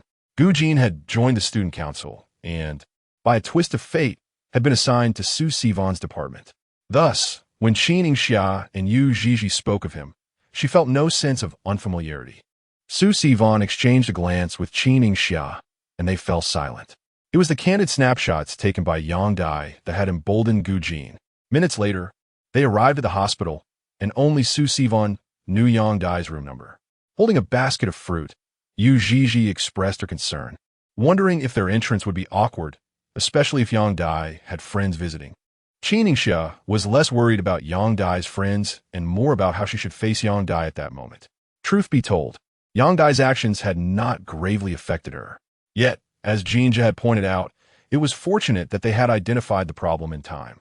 Had Jin Zhe not brought Yang Dai's behavior to light, would she have continued her clandestine photography? Qin Yingxia sighed softly, her emotions in turmoil. As the elevator doors opened, the scent of disinfectant greeted them, and the corridor was filled with the bustling silhouettes of medical staff. Su Sivan led them to Yang Dai's hospital room. Just as she was about to push the door open when a voice emerged from within. "Come on, sweetie, have another sip." A brightly dressed middle-aged woman was coaxing Yang Dai to drink soup by the bedside, her tone tender as she shakily offered the spoon. "I don't want to drink." Yang Dai replied. The woman, undeterred, softened her voice even further, pointing to the man standing nearby. "Your dad heard you twisted your ankle and rushed to the morning market to buy fresh ribs, which he has been simmering for 2 hours. Yang Dai remained unmoved, expressing her frustration. "I'm so annoyed. I don't want to drink this." "Darling, you are aware that our home is quite distant from the capital city. The journey alone takes 4 to 5 hours. We are concerned that the soup may cool down and you might lose your appetite for it. I have carried it all this way for you, so please have a few sips." Upon hearing this, Yang Dai's lips quivered, revealing a hint of softening resolve. The middle-aged man settled beside the hospital bed, joining in the persuasion. "They say what you eat contributes to your recovery. You must nourish yourself well after such an injury. Moreover, my daughter has lost several pounds after just over a year in college. You need to eat more to regain your strength." "Oh, enough already, Mom and Dad. You always do this." I'll drink it. Yang Dai smiled with contentment as she accepted the rib soup from the hands of the middle-aged woman. "Look at you, dear. Your eyes are all fogged up from the steam. Let me help you." The television in the hospital room continued to cast its glow, intermingled with echoes of laughter, creating a scene of warmth under the lights. Noticing that Yang Dai's parents had come to visit, Su Sivan suggested, "Let us hold off on entering for now." Yu Zhizhi nodded in agreement. "Shall we wait here for a while, or head back to school directly?" Both turned their gaze towards Qin Yingxia, eager to hear her thoughts. In the realm of unrequited affection, at the tender age of 19, Qin Yingxia gazed quietly through the small window, observing the scene within the hospital room. She held her breath lightly, reluctant to shatter the beautiful dream unfolding before her. Like a child peering through a crack in the door, she was a silent witness to a happiness that seemed not to belong to her. Many years ago, her own family was similarly blissful. Though that home still radiated warmth, the cherished protagonist within it was no longer her. She had become an outsider, the superfluous one. "Ying?" Yu Zhizhi whispered, calling her softly. Qin Yingxia awoke from her reverie, tears threatening to spill from her eyes, her nose flushed with emotion. "Xiao, what is wrong?" Su Sivan offered her a tissue, her voice laced with concern. "I'm fine." Qin Yingxia sniffed. "Yang's parents are here. Let us not intrude. Then let us return tomorrow at a more suitable time. It is nearly 10 o'clock. As the trio prepared to depart, the hospital room door unexpectedly swung open. Yang's father emerged with a thermos in hand, colliding with the three. "You are." His gaze swept over them, lingering on Qin Yingxia for a few moments before he smiled. "Ah, you must be Dai's roommates." "Yes, uncle, we came to visit Yang Dai," Su Sivan replied. Yang's father glanced back at his daughter, as if seeking her approval. Once he received it, he stepped aside, welcoming them in. Come in, please sit." Upon entering, the three placed the fruits and flowers they had brought on the table. Su Sivan spoke first. "Did the doctor come and check on her this afternoon? How is she doing?" Yang Dai glanced at the gifts, her eyes flickering slightly. "I had an x-ray. It's confirmed. I have a fracture." Yu Zhizhi exclaimed. "That sounds quite serious. 100 days for recovery. Yang, you must take care to rest." "I know," Yang Dai replied, though her gaze remained fixated on Qin Yingxia out of the corner of her eye. A sense of dread gripped her heart, fearing that Qin Yingxia might reveal her transgressions in front of her parents. Yang Dai was painfully aware that with Jin Zhe supporting Qin Yingxia, her misdeeds were bound to surface. "Mom and Dad, I crave some beef jerky. I know there is a place downstairs where we can buy it." Yang's parents exchanged glances, concern evident in their eyes. Dai. "Mom, I really want it. I want it now," Yang Dai urged. Yang's father hesitated, wishing to say something further, but was interrupted by Yang's mother, who urged, "Come on, let us go buy it for her. What can we discuss later?" Before departing, Yang's mother cast a lingering look at Qin Yingxia, advising her, "Please take good care of our Dai." Qin Yingxia remained silent, giving a slight nod. As soon as they left, Su Sivan and Yu Zhizhi instinctively withdrew from the room. Su Sivan grasped the doorknob. "We'll be right outside, not far at all." The door clicked shut. The room fell into a tranquil silence, the warmth of the rib soup wafting out in gentle steam. "I didn't expect you would come to see me." Yang Dai broke the stillness. Qin Yingxia settled into the chair beside the bed, her voice soft and melodic, her smile perpetually enchanting. "Yang, do you have feelings for Jin Zhe?" "Indeed, I harbor affections for him, far surpassing the duration of your own admiration." Yang Dai fixated on her exquisite countenance, a smirk curling her lips, her eyes glinting with disdain. "I have been enamored with Jin Zhe since my freshman year. I am well aware that your rise as an internet celebrity largely hinges upon your appearance." "Qin Yingxia, how long have you been at D University? Are you truly clear on your reasons for liking Jin Zhe?" Instead of responding with anger, Qin Yingxia chuckled, her tone devoid of reproach. "What does Yang Xueje presume is the reason for my affection toward Jin Zhe?" Yang Dai's brow furrowed as her voice involuntarily rose. "Is your admiration for Jin Zhe a case of love at first sight? Your so-called romantic infatuation seems to stem merely from his looks. He undoubtedly brings substantial traffic. Does he not?" "Absolutely not," Qin Yingxia replied calmly, maintaining her gentle demeanor. "I have cherished Jin Zhe since I was 12. Her eyes sparkled with sincerity as she informed Yang Dai, "By the way, I am 19 this year." Qin Yingxia's fondness for Jin Zhe has endured for 7 years. Yang Dai's pupils constricted, and she opened her mouth at a loss for words. 7 years. Is it truly possible to harbor such profound feelings? She clutched the bedclothes tightly, as if stung by a fierce slap, unable to lift her head in shame. Qin Yingxia's smile radiated warmth. Jin Zhe is worthy. He is an admirable individual who deserves the affection of many. This is indisputable. He is a gentleman, discerning and respectful. During our morning run, he refrained from exposing Yang Dai's actions before the crowd, preserving her dignity. Even when she fell to the ground, consumed by her own guilt, Jin Zhe still came to her aid.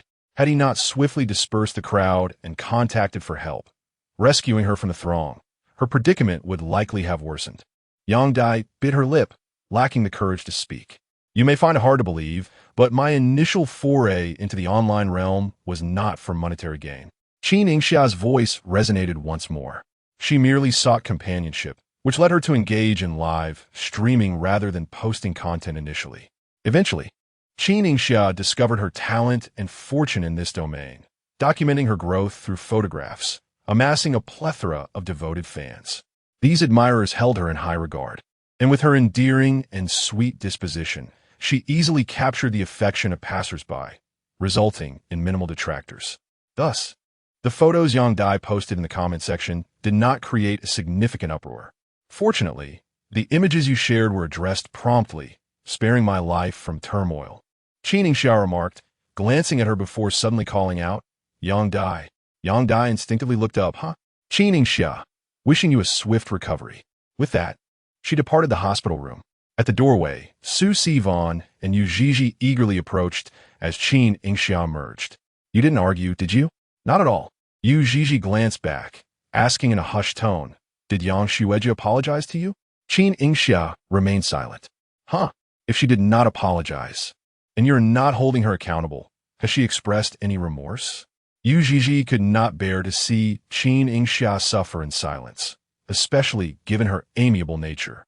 Qin Yingxia shook her head and remarked, no, even if she were to apologize to me now, it would not be a sincere contrition. It would merely be an apology coerced by the pressure from her parents and us.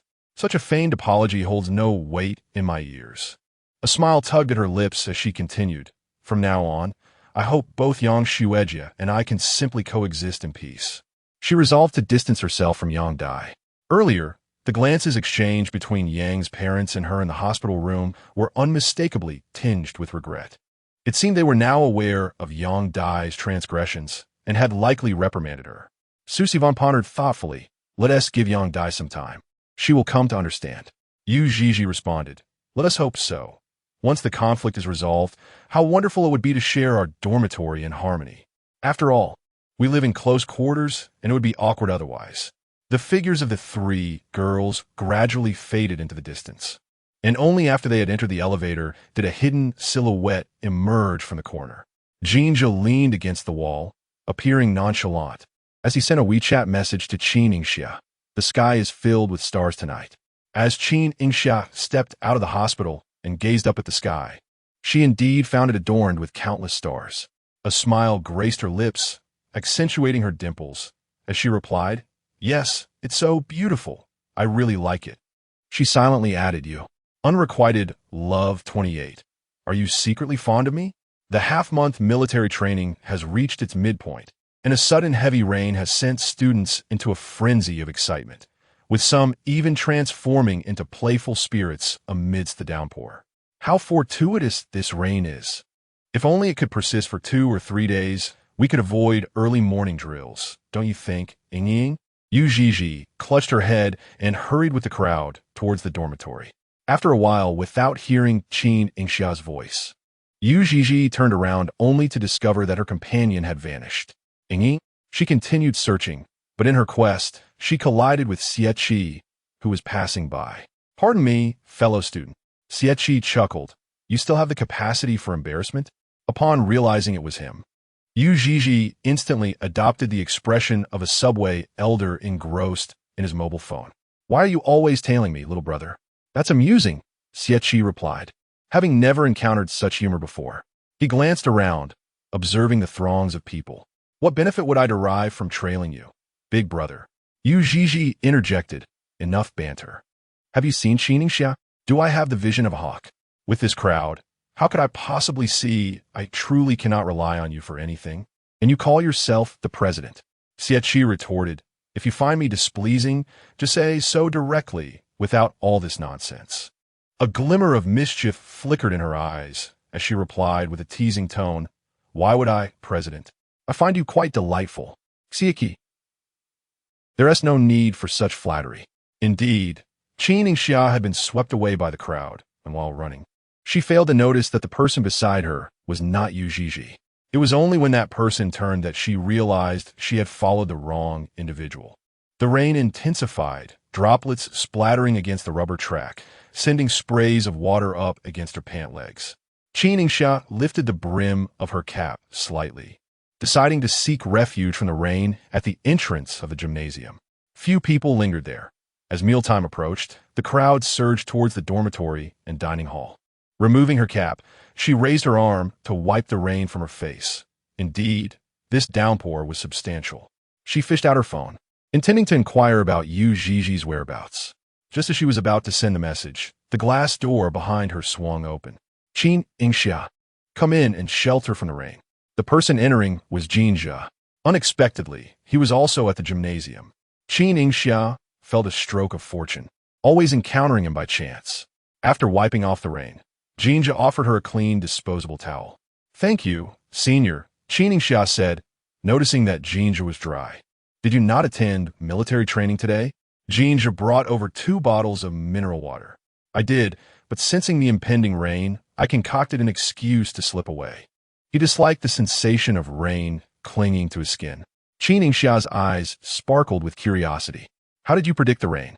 It was sunny just a moment ago. Jin Zhe rubbed his nose. I can smell the distinct scent that precedes rain. Noticing the intrigue in her eyes, he chuckled. The earthy aroma is quite pronounced. The humidity is rising, a damp and metallic scent akin to rust. The girl's eyes twinkled. Jin Zhe, you're more reliable than the weather forecast. She checks the weather before stepping out tomorrow. The forecast indicates no rain in the morning. General Jin Zhe removes his training jacket and offers it to her, stating, your clothes are soaked, or mine for now. The air conditioning in the gym is rather chilly. You don't want to catch a cold. Okay. Qin Yingxia, half damp and half dry, shivers as she enters the gym. Underneath, she wears a fitted white t-shirt, and slipping into Jin Zhe's oversized jacket envelopes her in his warmth. The heat rises from her body, spreading to the tips of her ears. Thank you. Jin Zhe gazes at her flushed ears and chuckles softly. I've noticed you turn red quite easily. Qin Yingxia tightens her fingers hidden within the sleeves, responding obediently. I've always been like this. I can't change. Who says you should change? Jin Zhe leans slightly, rolling up her excessively long sleeves. His warm hands send heat coursing up her wrist, ultimately igniting her cheeks. Quite a good habit. What? Qin Yingxia hardly hears. Her chestnut eyes sparkling like they've been washed clean, captivating his gaze. Jin Zhe's throat tightens, and he feels parched. He moistens his lips and gently asks, I said, every time you see me, your ears turn red. Do you perhaps secretly harbor feelings for me? Throughout her life, countless girls have admired him, but this time, he indulges in a moment of self-admiration. As the rain ceases, the scorching sun breaks through the clouds, casting beams of light through the gym's blinds, adorning Jin Zhe in a golden hue. It appears warm and beautiful, like a dream. Qin Yingxia's heart races. Her nervousness causes beads of sweat to form on her nose. I should be bolder, Qin Yingxia. I like. Her voice trails off as Jin Zhe's phone rings. It's my mother. He tells her, please wait a moment. Qin Yingxia instantly deflates, losing the momentum of her earlier boldness. How could she forget Jin Zhe's 4-character mantra? My mother doesn't allow it. As she becomes distracted, Jin Zhe's call ends, and he returns to her, asking, what was the latter part of what you just said? What do you like? I like someone who looks a lot like you. Qin Yingxia nearly drives herself mad with her own words, spontaneously blurting this out with her eyes shut tight. After a few seconds of silence with no response, she dares to glance up, only to find Jin Zhe with his arms crossed, wearing a bemused expression. Unable to contain himself, Jin Zhe chuckles, What's this, little Qin? University life must be too dull for you to play such games with me? Qin Yingxia sips water, unable to meet his gaze, and defensively replies, I'm not. You really do look alike. Like my uncle. Jin Zhe feels a twinge of dissatisfaction. Maintaining an air of nonchalance, he raises his chin slightly, embodying a superior demeanor. Now tell me, how do they resemble me? Qin Yingxia turns her face away, seeking an excuse to escape. Oh dear, the sun is out. We can go eat. I'm so hungry. Little did she know that after taking just 2 steps outside, a bony hand seized her by the collar and pulled her back. With a casual tone, Jin Zhe remarked, Qin Yingxia, did you forget there's someone behind you? I haven't forgotten, she responded weakly. You truly resemble each other. I didn't deceive you. You both possess 2 eyes and a nose. Jin Zhe was nearly exasperated by her words. By your logic, we bear resemblance as well. What do we call that in our circle? After a moment of contemplation, he bluntly stated, that is referred to as a couple's resemblance. Couple? Qin Yingxia was nearly terrified. Yet, at the same time, her heart fluttered with joy. You certainly have a way with words, Qin Yingxia. Jin Zhe released her, deftly grasping her wrist as they headed toward the cafeteria. If you're playing a game of doppelganger literature with me, I sincerely hope I do not encounter that man who resembles me. Qin Yingxia thought to herself, then perhaps you should refrain from looking in the mirror. She noticed that Jin Zhe was heading toward the cafeteria. At this hour, it would undoubtedly be crowded, and their joint appearance would surely attract significant attention. Unrequited, Love 29. I am secretly meeting her alone, Jin Zhe. I wish to return to my dormitory to indulge in instant noodles. I have no desire to dine in the cafeteria, Qin Yingxia protested softly. It was not that she was unwilling to share a meal with Jin Zhe, but at that moment, she was clad in his clothing, her hair in disarray, devoid of any semblance of poise. She, to some extent, was a public figure. That is unhealthy. You ought to eat less of it, Jin Zhe remarked, maintaining his grip on her, patiently informing her that the central cafeteria served a commendable chicken curry. Qin Yingxia, pitifully ensnared by him, found herself unable to escape. Jin Zhe, please do not infringe upon my bodily autonomy, Jin Zhe halted, his dark eyes narrowing slightly, showing remarkable adaptability. Thank you. May I then return to my dormitory for instant noodles? Upon witnessing her endearing smile, he too smiled back. That is not permitted. Qin Yingxia felt tears welling up. Then you have violated my bodily autonomy. Jin Zhe chuckled, his shoulders trembling with amusement, dismissing her accusation. Her face flushed crimson, bewildered by his rebuttal. Fine. Jin Zhe released her, applying little force, her delicate skin tinged with a slight blush. If I do not refute, it is my responsibility, and I shall accept it. The man lowered his gaze, gently massaging her wrist as he spoke. There's training this afternoon. Consuming instant noodles at noon will leave you hungry, he murmured. How about this? You wait in the dormitory for me, and I will bring you a packed meal. Fearing it would be troublesome for him to run back and forth, Qin Yingxia suggested, I can order takeout. It's too hot outside, and it would be arduous for you. Although at this hour, the delivery time for takeout might be considerably longer. Jin Zhe raised an eyebrow, his profound dark eyes glimmering with curiosity. What is this? Are you concerned about my running errands? She paused briefly before nodding gently. The man leaned closer, his gaze settling on the small mole on the right side of Qin Yingxia's nose, suddenly breaking into a smile. As long as you care, that suffices. It's too hot. Hurry back to the dormitory and wait for me. Qin Yingxia stood there, momentarily dazed, only regaining her senses once Jin Zhe had walked away. It seemed she liked him even more. The chicken curry at the central cafeteria was immensely popular, consistently ranking among the top 5 must-try dishes on the campus of D University. During mealtimes, it was perpetually crowded, with queues stretching from D-City to France. Jin Zhe, are we still brothers? The uninvited voice of Xie Qi cut through the air, causing Jin Zhe to turn around, a familiar face suddenly looming before him. Why are you so close? Jin Zhe retorted, exasperated, pushing Xie Qi's face away with 2 fingers. Keep your distance, you reek of sweat. The morning had been sweltering, the training rigorous, and, coupled with the rain, Xie Qi's scent was far from pleasant. Though it wasn't entirely foul, he appeared rather wounded by the remark. Jin Zhe chose to ignore that query, Noticing Xie alone in the cafeteria, he inquired, "Where are he air and Ahuai?"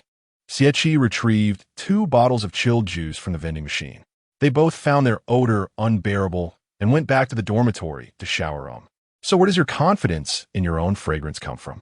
Jin Zhe found it amusing, taking a moment to assess him from head to toe. "Zhe, how could you bear to speak of me in such a manner? You left the group without a word, not even glancing back. If you had known it would rain, you should have taken me along." Xie, with an innocent demeanor, wiped her tears. Jin Zhe remarked, "I almost wish to record this and post it online." In an instant, Xie regained her composure. How tragic it would be if Jin Zhe truly recorded this. Pei Lanhai would merely laugh at him for a month, but Jiang Yinghuai would find amusement from the second year all the way to his graduate studies. Xie would inevitably earn the title of adorable brother and would suffer the loss of her given name throughout her university years. Just the thought of it made her feel faint. "Brother, please don't tease," Jin Zhe, with a good-natured nod, replied, "I won't tease, but let me stand in front of you." Xie's expression shifted to one of distress. "Jin Zhe, I must remind you, our country upholds a monogamous system, which does not permit one to acquire a husband after already having a wife." After speaking, she cast a complex glance at Jin Zhe. "Dude, you are quite peculiar." Jin Zhe frowned, expressionless, pulling Xie behind him and looking at her as though she were a fool. "The person who invented you must be a genius." Xie responded. "Oh, the Xie family parents thought, this is disastrous. It's directed at me." Clearing her throat, Xie stated, "Oh, so that is what you meant. You should have said so earlier."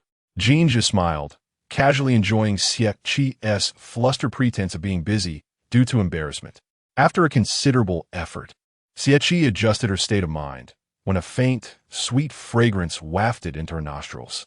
She sniffed, confirming the scent originated from Jin Zhe. "Brother, you smell delightful." Jin Zhe was speechless. 2 seconds later, he realized the coat he was wearing was lent to him by Qin Yingxia, now infused with her unique fragrance. The aroma was subtle, a blend of gardenia and sweet peach. Jin Zhe's throat felt dry, and his hands, tucked in his pockets, began to sweat slightly. "Zhe, confess honestly, did you sneak out for a date this morning?" Xie caught the scent of gossip. "Why would it be a date?" Jin Zhe countered. Xie was puzzled by his response. Jin Zhe continued, "Am I not allowed to date at school?" No sooner had he spoken than their turn arrived in line. Xie quickly reacted, "You didn't deny that you were on a date this morning." Her voice rose sharply, attracting many curious glances. Jin Zhe nudged him with his elbow, cautioning, "Try not to cause a scene." Was it so impossible for Jin Zhe to date at school? Xie, unable to contain her curiosity, watched as Jin Zhe packed 2 servings of curry chicken, transforming into a relentless echo, incessantly chattering. Her curiosity was understandable. Who was Jin Zhe? That he too could have a date with a girl? Who was it? Was it Qin Yingxia? Surely it was Qin Yingxia. Where did you two go on your date? Where did you go? Jin Zhe chose not to respond, leaving Xie in a state of perpetual inquiry. As the two emerged from the cafeteria, Jin Zhe could no longer contain himself and playfully pinched Xie's mouth, feigning curiosity. "What is this fascination with Chairman Xie? Could it be that you harbor a secret affection for me?" This time, Xie fell utterly silent. "It hardly qualifies as a date," Jin Zhe replied leisurely, indulging Xie's inquisitiveness. At most, it could be described as. The word lingered on his tongue before he finally uttered a one-sided rendezvous with her. Xie trailed behind him, noticing Jin Zhe carrying items towards dormitory building 12, and suddenly enlightenment struck him. "Ah, if only you had mentioned it was Qin Yingxia. Look at the commotion this has caused." Initially, he had assumed Jin Zhe's companion was an outsider, given that Qin Yingxia had spent the entire morning training alongside Yujiji. Jin Zhe glanced back at him. "Why are you still following me?" Xie shook the takeout box in his hand, just delivering food for someone, same as before. "Oh, and this person happens to reside in Building 14? Jin Zhe regarded Xie with a bemused expression, attempting to decipher the subtle nuances of his demeanor. Secret crush 30. He acknowledged it. Xie's gaze flickered. "Well, she's a young lady." He feigned composure while lamenting to Jin Zhe, "Why did I even recruit Yujiji into the student council?" Jin Zhe paused, recalling the moment. Wasn't it you who kept boasting that once she joined, she would be under your protection? Xie, slow on the uptake, retorted that was merely a polite remark. Unfortunately, Yu Zhizhi took it to heart. A sudden downpour drenched her completely, and with a singular focus on rushing back to her dormitory for a shower, she noticed Xie Qi heading towards the cafeteria and impulsively asked him to bring her a meal. Thank you, Chairman. Always so helpful. No wonder you can be the chairman. She flattered, and to her dismay, Xie Qi appeared to relish the compliments. As the sun emerged, the temperature gradually rose, evaporating the moisture from the asphalt, leaving no trace of the earlier torrential rain. Qin Yingxia's military training outfit was soaked and drying. She changed into a simple white top paired with high-waisted denim shorts, her slender legs strikingly pale under the sunlight. Almost instantaneously, Jin Zhe averted his gaze in embarrassment. To his dismay, she remained oblivious to his discomfort. Smiling as she approached him, Jin Zhe, the girl's chestnut hair, still damp, danced in the warm breeze, brushing against Jin Zhe's forearm, provoking a tickling sensation. He inhaled deeply, handing her the items. Don't forget to eat. All right, Qin Yingxia replied, only to realize as she reached for her phone to transfer money that Jin Zhe had already turned and walked away. Hey, Jin Zhe. Before she could grasp the situation, a flurry of whispers erupted behind her. Turning around, she noticed a group of girls gathered at the entrance of the dormitory building, and every balcony above was filled with curious faces. Cece, I told you they were in a relationship. Delivering lunch, personally? What else could it be? Who was it that bet me Jin Zhe wouldn't like Qin Yingxia? Let's just enjoy the spectacle. They haven't officially confirmed anything yet. I reckon it's only a matter of time. Just look at her, so fair-skinned and stunning. It's no wonder she could be with Jin Zhe. Qin Yingxia is truly beautiful. Are you just now noticing her beauty? I've been paying attention to her since high school. So lovely and gentle. She seems to have a delightful fragrance. Suddenly, I feel Jin Zhe is out of her league. How I wish I were a guy. The crowd buzzed with excitement, and a few remarks reached Qin Yingxia's ears, causing her cheeks to flush crimson. Unable to contain her embarrassment, she shyly smiled at them before hastily retreating into the dormitory. Once inside, she took a couple of deep breaths to regain her composure and quickly pulled out her phone to message Jin Zhe. Are you angry? Jin Zhe did not respond. Qin Yingxia bit her lip, her delicate fingers tapping the screen. I didn't realize so many girls were watching us. Are you worried they might misunderstand? She recalled Jin Zhe's confession at the media meeting about his social anxiety. Could it be true? Qin Yingxia realized the gravity of the situation. Xiao Jin, I forgot about your social anxiety. My mistake. She sent a crying cat emoji, looking both adorable and pitiable. Jin Zhe still did not reply. This was bad. He was genuinely upset. With a heavy heart, Qin Yingxia returned to her seat. Yu Zhizhi came back to the dormitory carrying takeout. I'm back. There's curry chicken to eat. She had arranged to meet Xie Qi at the east gate of the dormitory, and at that moment, Yu Zhizhi was in the laundry room nearby.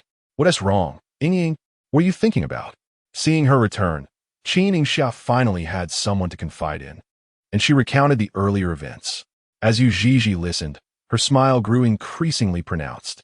Zhizhi, he's mad now. What do you think I should do to make him not angry? Angry? Yu Zhizhi sat up in shock. He's looking at your legs and still dares to be angry? Qin Yingxia was startled by her exaggerated reaction and shrank back. What legs? Yu Zhizhi replied, of course. Yours. Jin Zhe isn't angry. Yes. Shy, do you understand? Not really. Qin Yingxia could hardly associate Jin Zhe with the notion of shyness. Since entering Jinghe First High School, she had witnessed numerous beautiful girls pursuing Jin Zhe. During sports events, there were also stunning cheerleaders expressing their affections towards him, all of whom Jin Zhe had unceremoniously rejected. Qin Yingxia had observed all this. So despite what others said about her striking appearance, even Yu Zhizhi encouraging her to confess her feelings to Jin Zhe based on her looks, she felt too intimidated to act hastily. After all, Jin Zhe had never lacked admirers. Fearing the possibility of missteps, Qin Yingxia resolved to proceed like the tortoise in the fable, steadily and persistently moving toward her goal, which was Jin Zhe. Outside the bathroom, the sounds of gaming from the three in the dormitory filled the air, occasionally punctuated by Xie Qi's hearty laughter. Inside the bathroom, Water splashed everywhere as cold droplets cascaded down Jin Zhe's shoulders, accumulating on the mirror and eventually trickling down as a streak. Jin Zhe felt he was truly losing his mind.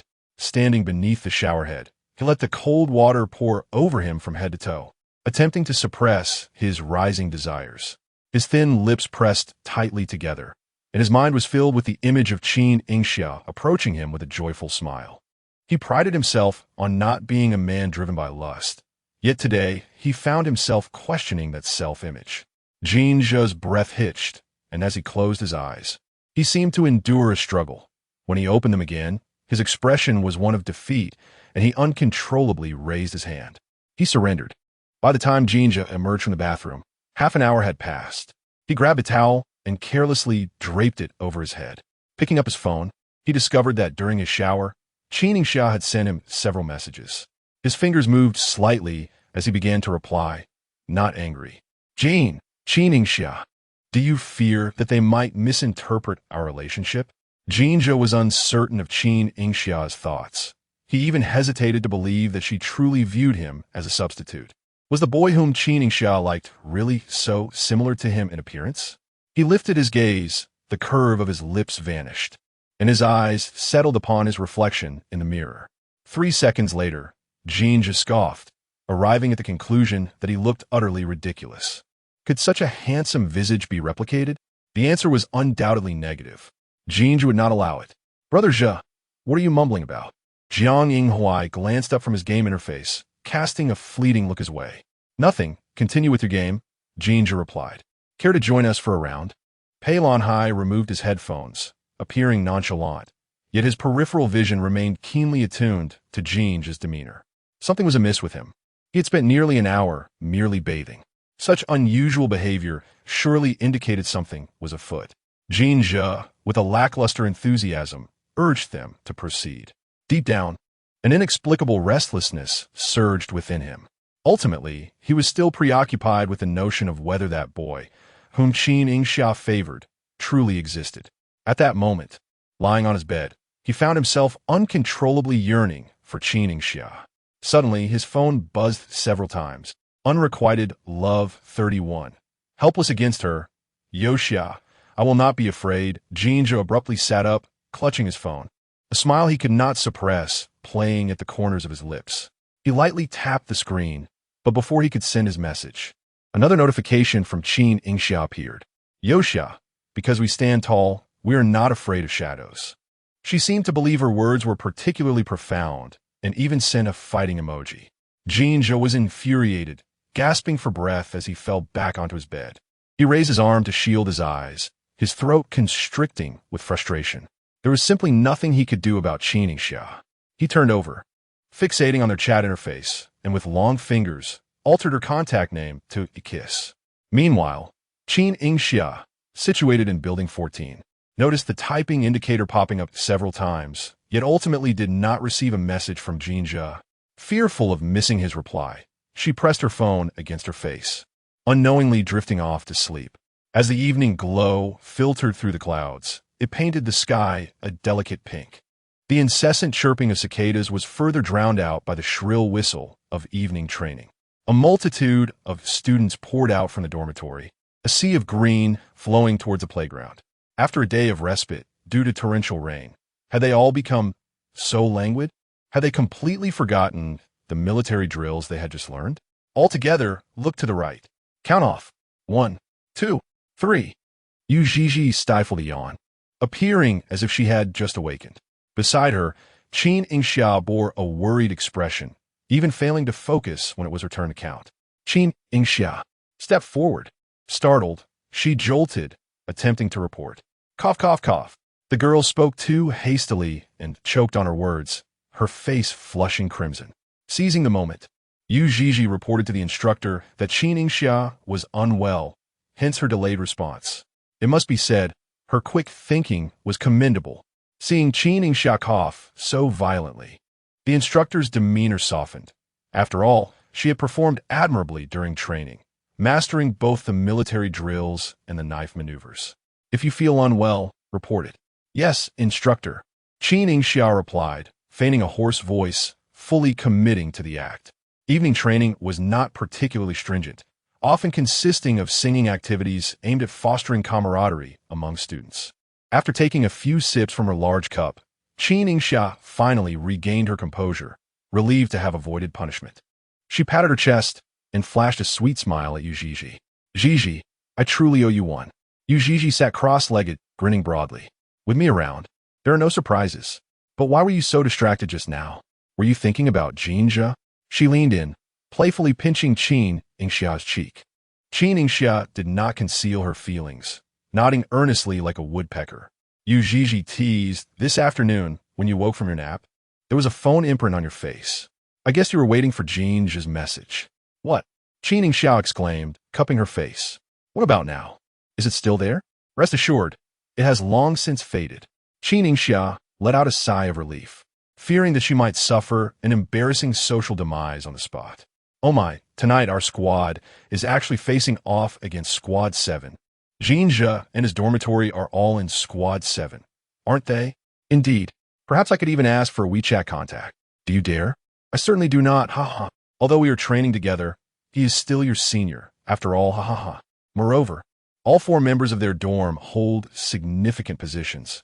None are to be trifled with. Asking for a WeChat contact hardly counts as troublesome, does it? As Squad 7, led by Jin Zhe, approached steadily, the atmosphere in Squad 5, where Qin Yingxia was stationed, began to simmer with excitement. Jin Zhe stood tall and elegant, clad in military green training attire that suited him impeccably, making him the undeniable focal point of the crowd. His thin lips and delicate nose presented an air of indifference, making him appear rather unapproachable. What a coincidence! Yu Zhizhi, biting on a hair tie as she twisted her hair up, exclaimed, Ying, an opportunity has arisen. Go showcase your talent and captivate Jin Zhe. Qin Yingxia was momentarily taken aback, her tea-colored eyes filled with confusion. I don't possess any exceptional talents. Before Yu Zhizhi could say another word, the instructor's voice rang out. All members of Class 5, stand up. Everyone rose in unison, their movements synchronized and precise, without hesitation. The instructor, visibly pleased, offered rare praise. Well done. Keep it up. If we continue like this, the most beautiful squad will undoubtedly be ours. Hold on. Isn't that a bit premature? Instructor Liu from Squad 7 remarked, placing his hand on Instructor Wang's shoulder. This time, I have brought our Squad's best soldiers. Shall we have competition? All right then, let us compete. Instructor Wang's gaze shifted to his squad, where eager participants were already stepping forward. Instructor, I'll do it. A young man strode to the center and performed a flawless set of military exercises. Excellent. That was splendid. Let us have another. Let us have another. Merely punching is rather dull. We've sung and fought. How about a dance instead? Is there anyone who can dance? Thus, the president of the street dance club, Jiang Yinghua, was pushed forward by Xie. We must have our president Jiang showcase his skills. Jiang Yinghua, unperturbed, began to dance spontaneously to the music. Students gathered in a circle, applauding enthusiastically. Qin Yingxia searched through the crowd for Jin Zhe's figure, only to realize he was not beside Xie and Pei Lan. As she pondered his absence, suddenly, her left shoulder was poked. Assuming it was yet another prank by Yu Zhizhi, she instinctively turned to her right, only to find her nose brushing against Jin Zhe's. Both were taken aback. Jin Zhe had not anticipated that Qin Yingxia would turn in such an unexpected manner. His dark pupils contracted, and her breath, sweet and warm, lingered upon his lips, an alluring temptation. Qin Yingxia, too, was surprised by how close Jin Zhe was. Close enough to discern his long eyelashes. Jin Zhe. The girl's tea-colored eyes shimmered with moisture, the corners tinted pink, her voice soft and enticing. Completely unaware of the effect she had, he tightened his grip on the grass beneath him, rolling up his sleeves to reveal a forearm already marked by prominent veins, a manifestation of his restrained composure. Ah, here I am, right before your eyes, within arm's reach. The surrounding crowd is animated. Mobile screens illuminating the night like a constellation of stars, all cheering for Jiang Yinghua's captivating dance performance. Suddenly, a voice calls out, "Oh, look at that young couple. Why not put on a show for us?" In an instant, all eyes shift to Jin Zhe and Qin Yingxia. The two, previously seated at the back of the crowd, become the center of attention. The beam of a flashlight illuminates them, and as the onlookers recognize who they are, a collective gasp of astonishment fills the air. Could it be Jin Zhe from our group and his rumored girlfriend? Rumored girlfriend, you say? Have you ever seen Jin Zhe so close to another girl? Were they just embracing? How bold of them. Why couldn't they simply be sharing a kiss? The enthusiastic cheers from the classmates crescendo, their excitement palpable.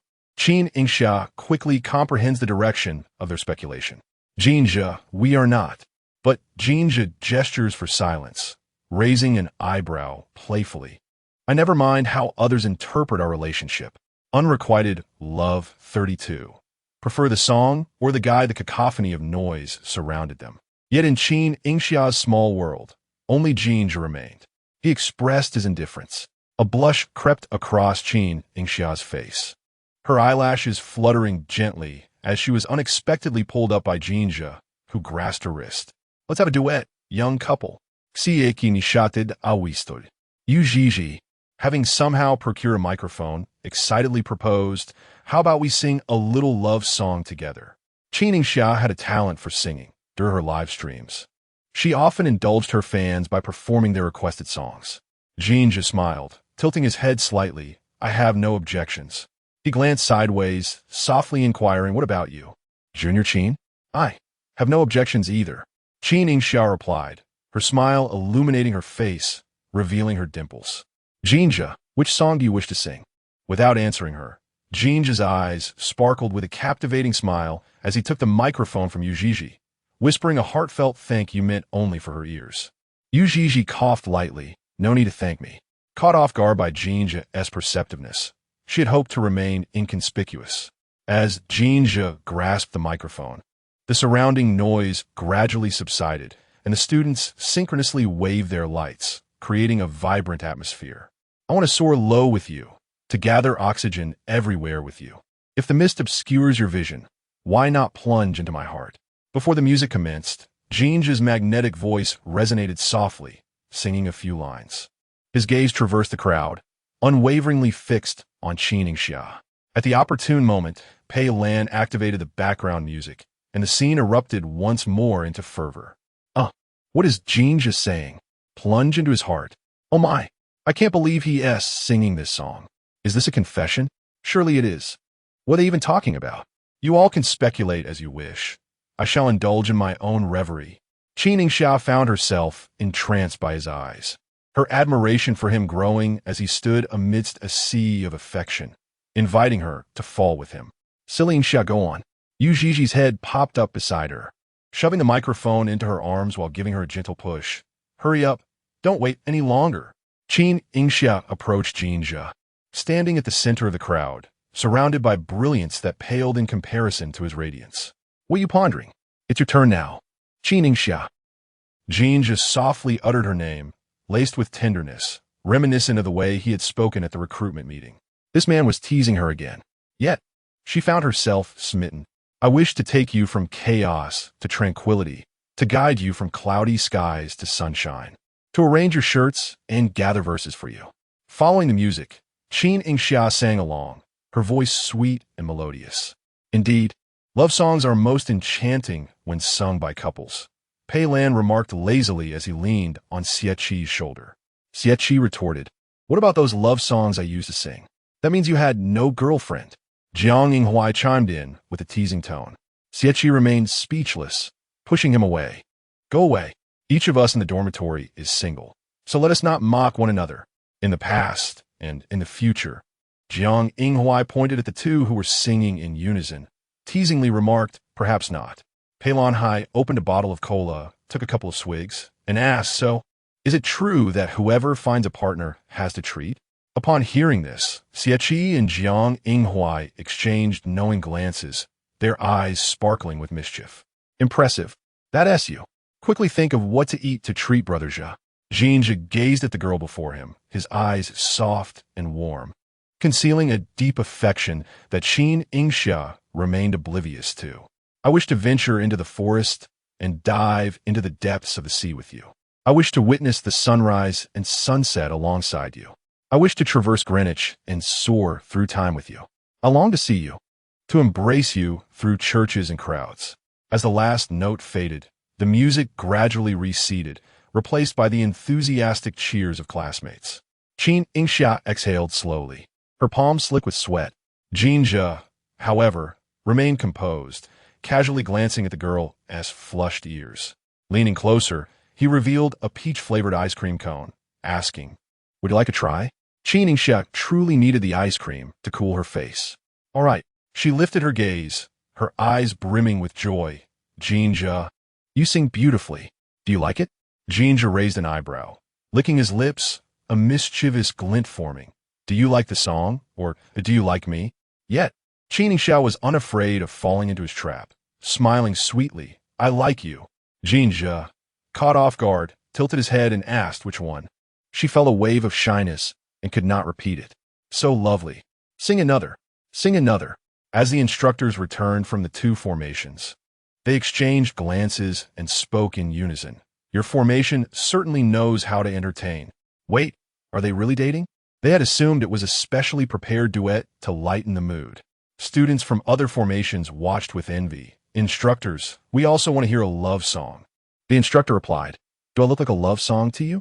Jin Zhe returned to the dormitory, only to be interrogated by the others. "Seriously, man, when you sing with us, why haven't we seen you smile like that?" Xie blocked Jin Zhe's path, questioning. "You guys?" Jin Zhe smirked, glancing at their faces. Teasingly retorted, "Are they little girls?" "Brother Zhe, when other girls seek you out, why don't we see you grinning ear to ear?" Jiang Yinghua bantered. Jin Zhe replied, "Other girls don't call me Qin Yingxia."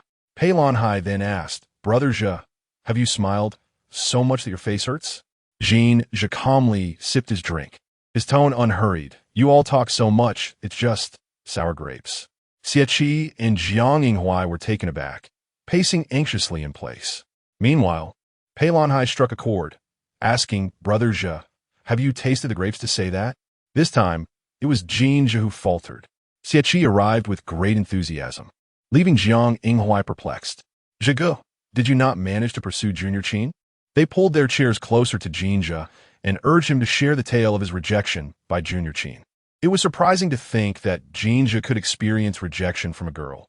Previously, he had only been the one to gracefully decline others. The tables have turned. It seems that in this world, one must eventually face the consequences of their actions. "Look at you, stumbling over Junior Qin," Xie remarked, a hint of schadenfreude evident in his tone.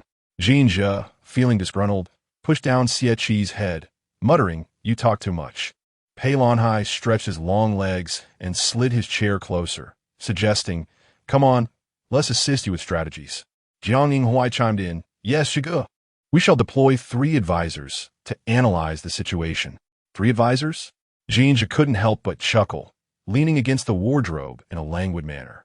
"Not one of you has any romantic experience." The trio fell silent. Jin Zhe then sobered slightly, his gaze becoming serious. "I'm uncertain whether Qin Yingxia has any feelings for me. She once mentioned that the person she likes resembles me closely." He drummed his fingers on the table, his brow furrowing slightly. "She must be deceiving me." Unrequited, Love 33. I am utterly infatuated with her. The final day of military training was graced by a rare, overcast sky. Even the typically raucous cicadas seemed to quiet down. In the afternoon, a summary meeting was held, where each formation showcased their prowess, followed by the awarding of exemplary candidates. Each formation would nominate 2 exemplary candidates, with Formation 7 selecting Xie and Jiang Yinghua to receive their accolades, while Formation 5 honored Qin Yingxia and another girl. Jin Zhe's earlier remark about achieving exemplary status during military training had indeed spurred Qin Yingxia to earn this title with great determination. As Xie and Jiang Yinghua took the stage, they intuitively moved beside Qin Yingxia, sandwiching her between them. Qin Yingxia was utterly perplexed, greeting them earnestly. "Hello. Seniors, no need for such formality. We're all family now." Their gazes towards her bore a hint of reverence. After all, she was the woman who had captured Jin Zhe's heart. Qin Yingxia smiled politely. "As for Jin Zhe, we understand. Xie reassured her. You can treat him however you wish. Qin Yingxia grew increasingly bewildered. No, it's not like that. I and he, we understand. We're talking about mutual affection. The university is like one big family. Jin Yingxia interjected, providing a different perspective. You both seem rather confused. Qin Yingxia glanced between the two. They merely smiled in response, casting smug looks in Jin Zhe's direction. Jin Zhe and Pei Lan Hai were two individuals who preferred to avoid trouble, even if they were awarded the title of exemplary candidates. They were reluctant to take the stage. Initially, Xie Qi and Jiang Yinghua were perplexed. Why would one refuse credits that came freely? However, once they stood on stage and endured an hour-long speech from the chief instructor, they comprehended fully. With so many people in the audience, it was chaotic, and one could easily crouch down to seek some respite from the heat. On stage, there was no shade to be found. Fortunately, the day was overcast, keeping the temperature at a manageable level. I hope that future students will maintain the same vigor exhibited during military training and excel in their endeavors. The chief instructor's speech finally reached its conclusion. Qin Yingxia's heart soared. Her face brightened with a smile. This small expression was entirely captured by Jin Zhe, who smirked slightly, thinking that Qin Yingxia was celebrating a tad too early. Sure enough, the chief instructor's voice rang out once more. Next, we shall invite a representative of the freshmen to speak. The smile that had just graced Qin Yingxia's face vanished, replaced by a look of despair, akin to a small bitter melon. Jin Zhe found her adorable, letting out a soft chuckle. Pei Lan Hai tilted his head. What is so funny?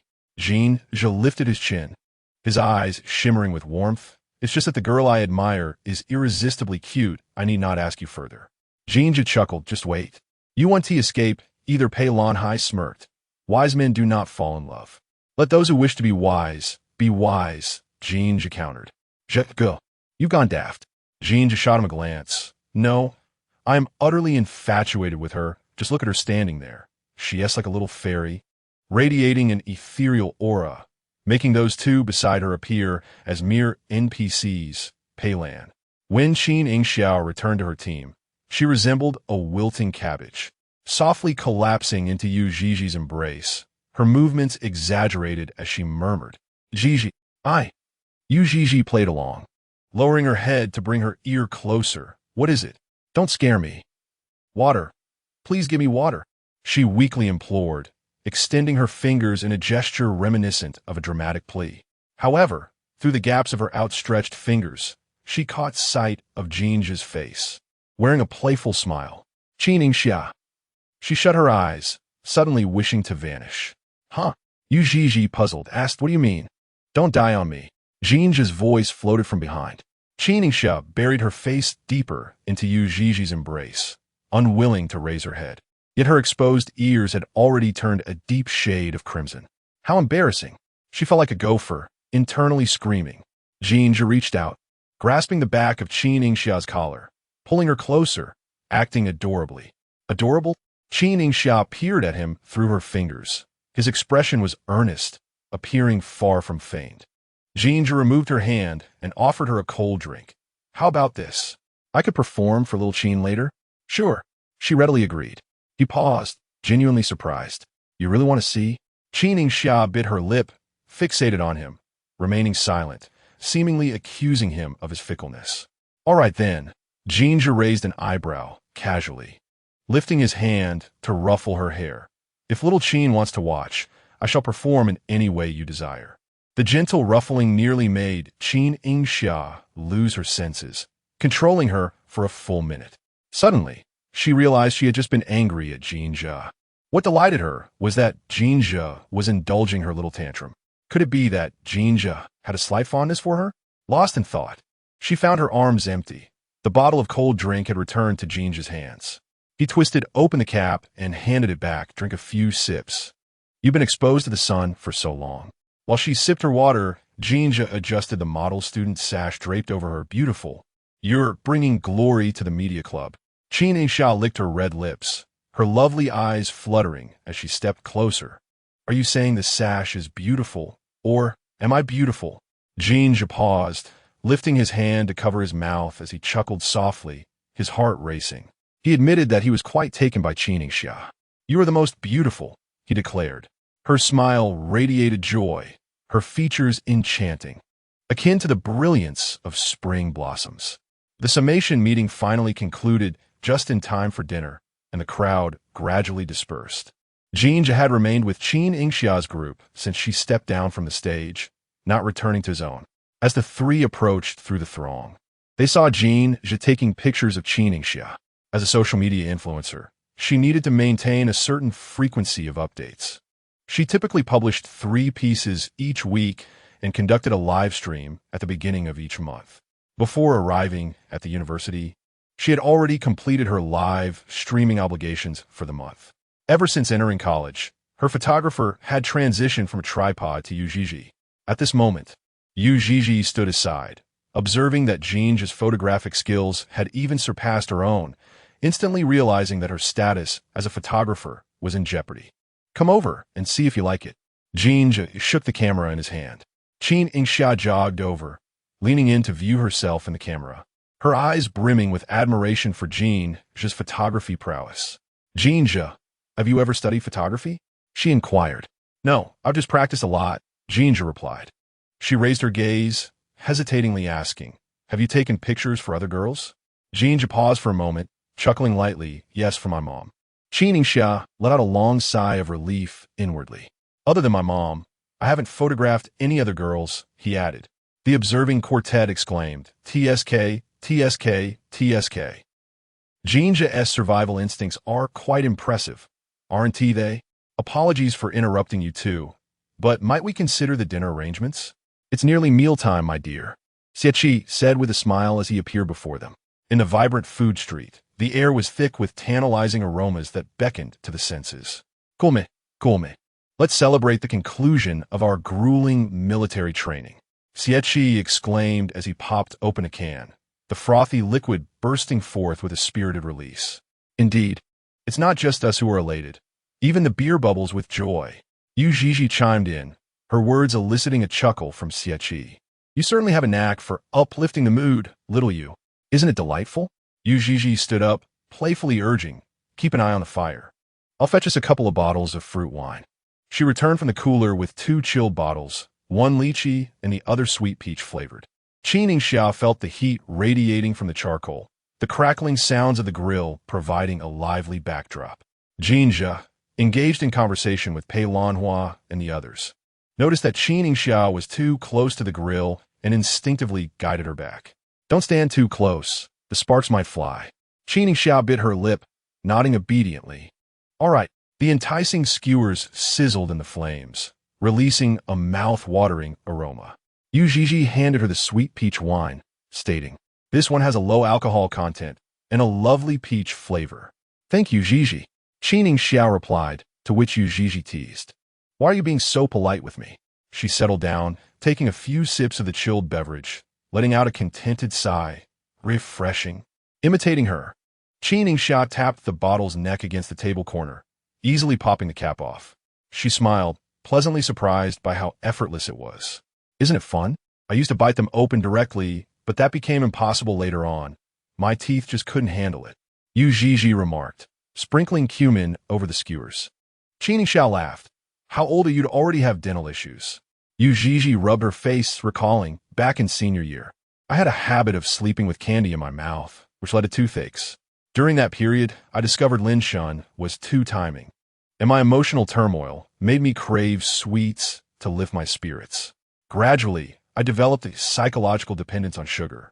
No matter how down I felt, a piece of candy would always help me feel a bit better." The girls' task of grilling was relatively simple. They merely needed to monitor the fire while the boys had prepared the skewers in advance. The boys tended to the lamb legs, which not only had a strong odor, but also required them to carve the meat, although it was a bit of a hassle. Outdoor barbecues like this held their own charm. Xieqi and his friends had chosen a splendid location, boasting picturesque views. Qin Yingxia gazed up, noticing lanterns being released along the riverbank, their soft glow reflecting on the water surface. "Yes, it's truly beautiful." The gentle breeze from the river brought a refreshing comfort. Ujiji unconsciously began to hum a melodious tune, her voice enchanting. As they chatted, Qin Yingxia found her bottle of fruit wine nearly empty. her shoulders feeling heavy with fatigue.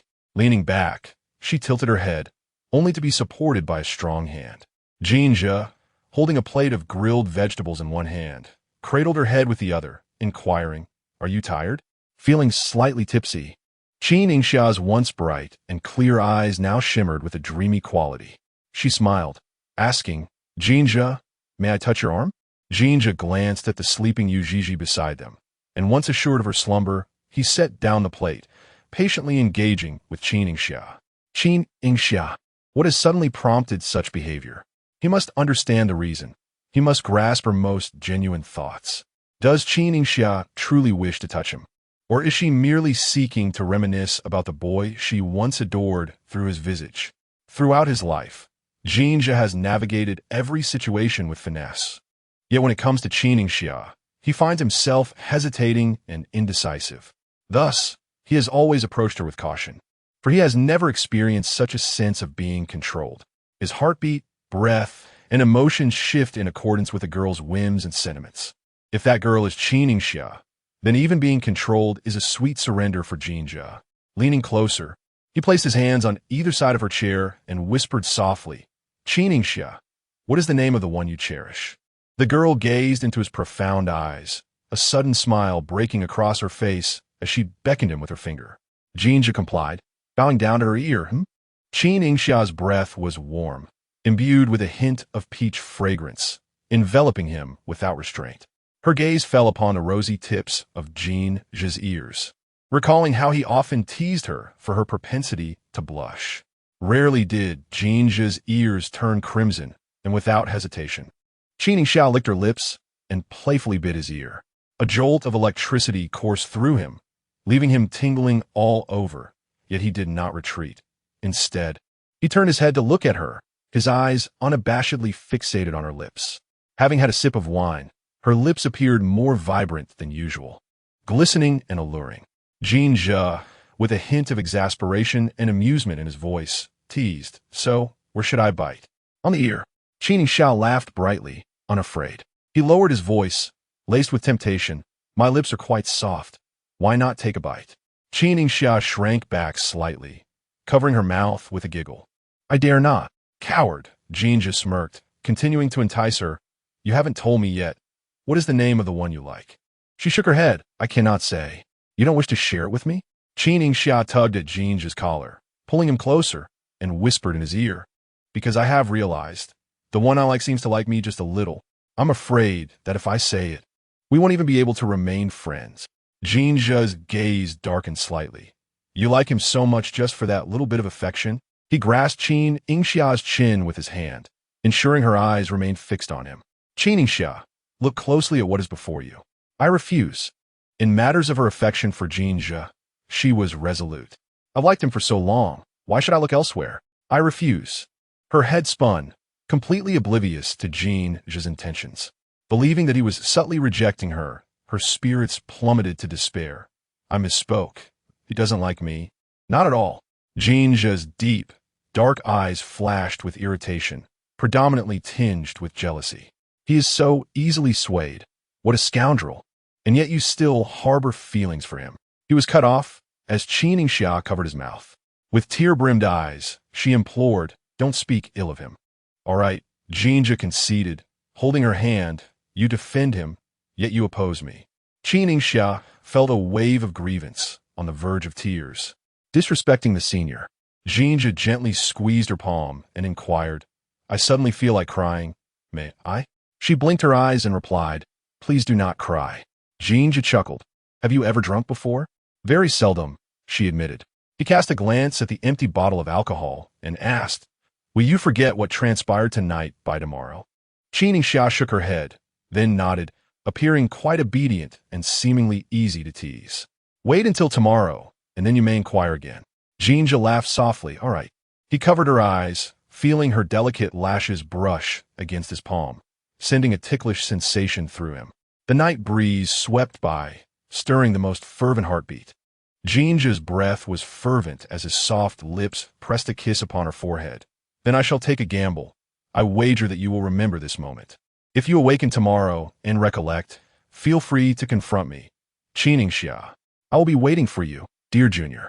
Unrequited love 35. An irreverent rainfall. The rain pattered softly, droplets cascading down the floor-to-ceiling windows, ultimately transforming into a thick mist that hazily reflected the entwined silhouettes on the bed. Qin Yingxia, tell me, who do you adore? The man grasped her wrist, lifting it above her head, as delicate yet fervent kisses fell upon her skin, akin to the incessant rain outside. Qin Yingxia shifted restlessly, her face flushed with a vivid hue. Clothes lay strewn about, creating a chaotic scene. Her lips, ripe and inviting, seemed poised to yield sweetness. I'm uncertain. The man, visibly displeased, furrowed his brow. His voice, laden with breathlessness and a sensual timbre, enveloped her as he held her slender waist. Ying, you know it. Speak it aloud. Confess your feelings for him. Tears lingered at the corners of Qin Yingxia's eyes as she clutched the blanket pitifully, stubbornly biting her lip, refusing to utter the name of the one she cherished, despite Jin Zhe's persistent inquiries. You favor me. You fancy Jin Zhe. His voice resonated once more, demanding an answer. Tell me. Jin Zhe lifted her chin with his thumb, kissing her lips softly, teasingly asking, Is it Jin Zhe you like? Suddenly, Qin Yingxia awoke from her dream, her body aflame, drenched in clammy sweat. Her breath was heavy, her complexion a deep crimson, her head throbbing, leaving her momentarily disoriented between dreams and reality. As she regained her composure, she clutched the blanket and silently screamed. Unbelievably, she had dreamt of such an encounter, the vision of herself with Jin Zhe. Oh, how mortifying! How could she face him after this? The thought of Jin Zhe brought forth an image of him, kissing her forehead. She lingered, dazed, touching her brow. Had he really kissed her? Searching her bed, Qin Yingxia eventually located her phone in the corner. It was already 9 in the morning. Ying, are you awake? Yu Zhizhi noticed the bed shifting slightly. Qin Yingxia drew back the curtains. Zhizhi, I feel dizzy. Yu Zhizhi, toothbrush in mouth, replied, You were drunk last night. I made you honey water and kept it warm for you to drink when you woke. The honey bought last night? Thank you, Zhizhi. Qin Yingxia rose from the bed, taking a few sips to soothe her throat and alleviate her morning grogginess. Yu Zhizhi looked at her with a knowing smile. No need to thank me. It was specially purchased by Jin Zhe. Jin Zhe. Qin Yingxia's fingers paused around the cup, suddenly feeling the honey water grow warm in her grasp. Lost in thought, she didn't notice Yu Zhizhi leaning in closer, until her cheek was playfully poked. Ying, I was just about to ask you your face. It's unusually red. I woke up from the heat. Is that so? Yu Zhizhi raised an eyebrow, glancing at the air conditioning, which read 22°C. Qin Yingxia quickly diverted the topic. What about Senior Wanwan? The school granted a 2-day, quiet period after military training, right? Her long-distance boyfriend came to see her. They went on a date early this morning. Yu Zhizhi exclaimed, unable to suppress her awe. It seems there are indeed people in this world who can navigate love so effortlessly. She rambled on, oblivious to Qin Yingxia's quiet responses. As she turned her head, she found herself oblivious to her own thoughts, her face growing increasingly flushed. Qin Yingxia. The mere utterance of her full name instilled a sudden fear within her. Yu Zhizhi squinted. Something seems off with you. I am not, and am perfectly fine. Qin Yingxia insisted. Look me in the eyes. Yet, she dared not meet her gaze, feeling an undeniable sense of guilt. No more games. I must go freshen up. With that, she fled in haste, while Yu Zhizhi chattered incessantly behind her. Come on, Ying, tell me. Did something happen between you and Jin Zhe last night that I should know about? I heard you got drunk, and it was Jin Zhe who carried you back. The posts on the confession wall are going wild. Don't forget to check them out. Once the bathroom door closed, Qin Yingxia let out a long sigh of relief. She leaned against the door, her heart racing fiercely. Memories flooded back, whispering in Jin Zhe's ear, him kissing her forehead, carrying her back to the dormitory, and then indulging in indecent dreams throughout the night. Covering her face with her hands, she slowly sank to the floor, opening the chat window with Jin Zhe, only to find he'd sent no messages. Perhaps it was a shared intuition, for at that moment, just as she was about to put her phone down to take a shower, a message from Jin Zhe popped up. Are you awake? Followed by, Jin, is your head still spinning? Trembling, she hesitated, her fingers shaking as she typed, "Yes, I'm awake. Not dizzy. Thank you for the honey, senior." "Jean, did you forget my name after a good sleep?" "I haven't forgotten. You're Jin Zhe." Ever since that indecent dream, she found his name almost blinding. "Jean, is there anything you want to ask me?" "I don't have any questions." Jin Zhe's response was swift, almost simultaneous with Qin Yingxia's own message. "Well, I have something I want to ask you." A chill ran down her spine as she quickly replayed the events of the previous night in her mind, trying to recall if she had said anything inappropriate. Struggling to remember, she typed, "Jin Zhe, please don't ask." "Jean?" Seeing that question mark made her heart race anxiously. She bit her lip. "I'm sorry, little Jean. I shouldn't have bitten your ear." "Jean, and what else?" Clearly, he intended to bring up the forehead kiss. However, Qin Yingxia felt too embarrassed to mention it. Her mind was consumed with that dream, entangled with Jin Zhe. As she remained silent, Jin Zhe took the initiative, directly calling her via voice. Startled, she squeezed her eyes shut and quickly declined the call. Ignoring the voice call seemed to invite a video call instead. "All right, little Qin, I just got out of the shower." Jin Zhe's messages came one after another. Overwhelmed, Qin Yingxia hastily replied, "Jin Zhe, I just woke up and need a shower. Let us leave it at that, goodbye." She anticipated that Jin Zhe would relent, but to her surprise, another voice message came through. "How about lunch together?" He seemed determined to bombard her with messages until she responded. Ultimately, Qin Yingxia capitulated. Jin Zhe gazed at the little cat, "okay" emoji she sent, a smile tugging at the corners of his lips. He will devise various ways to ensure that Qin Yingxia only harbors affection for him henceforth. As Qin Yingxia emerged after drying her hair, Yu Zhizhi entered, cradling a package. "Ying, Jin Zhe is here. He is waiting for you downstairs." How could he arrive so swiftly? She murmured, leaning over the balcony to peer down.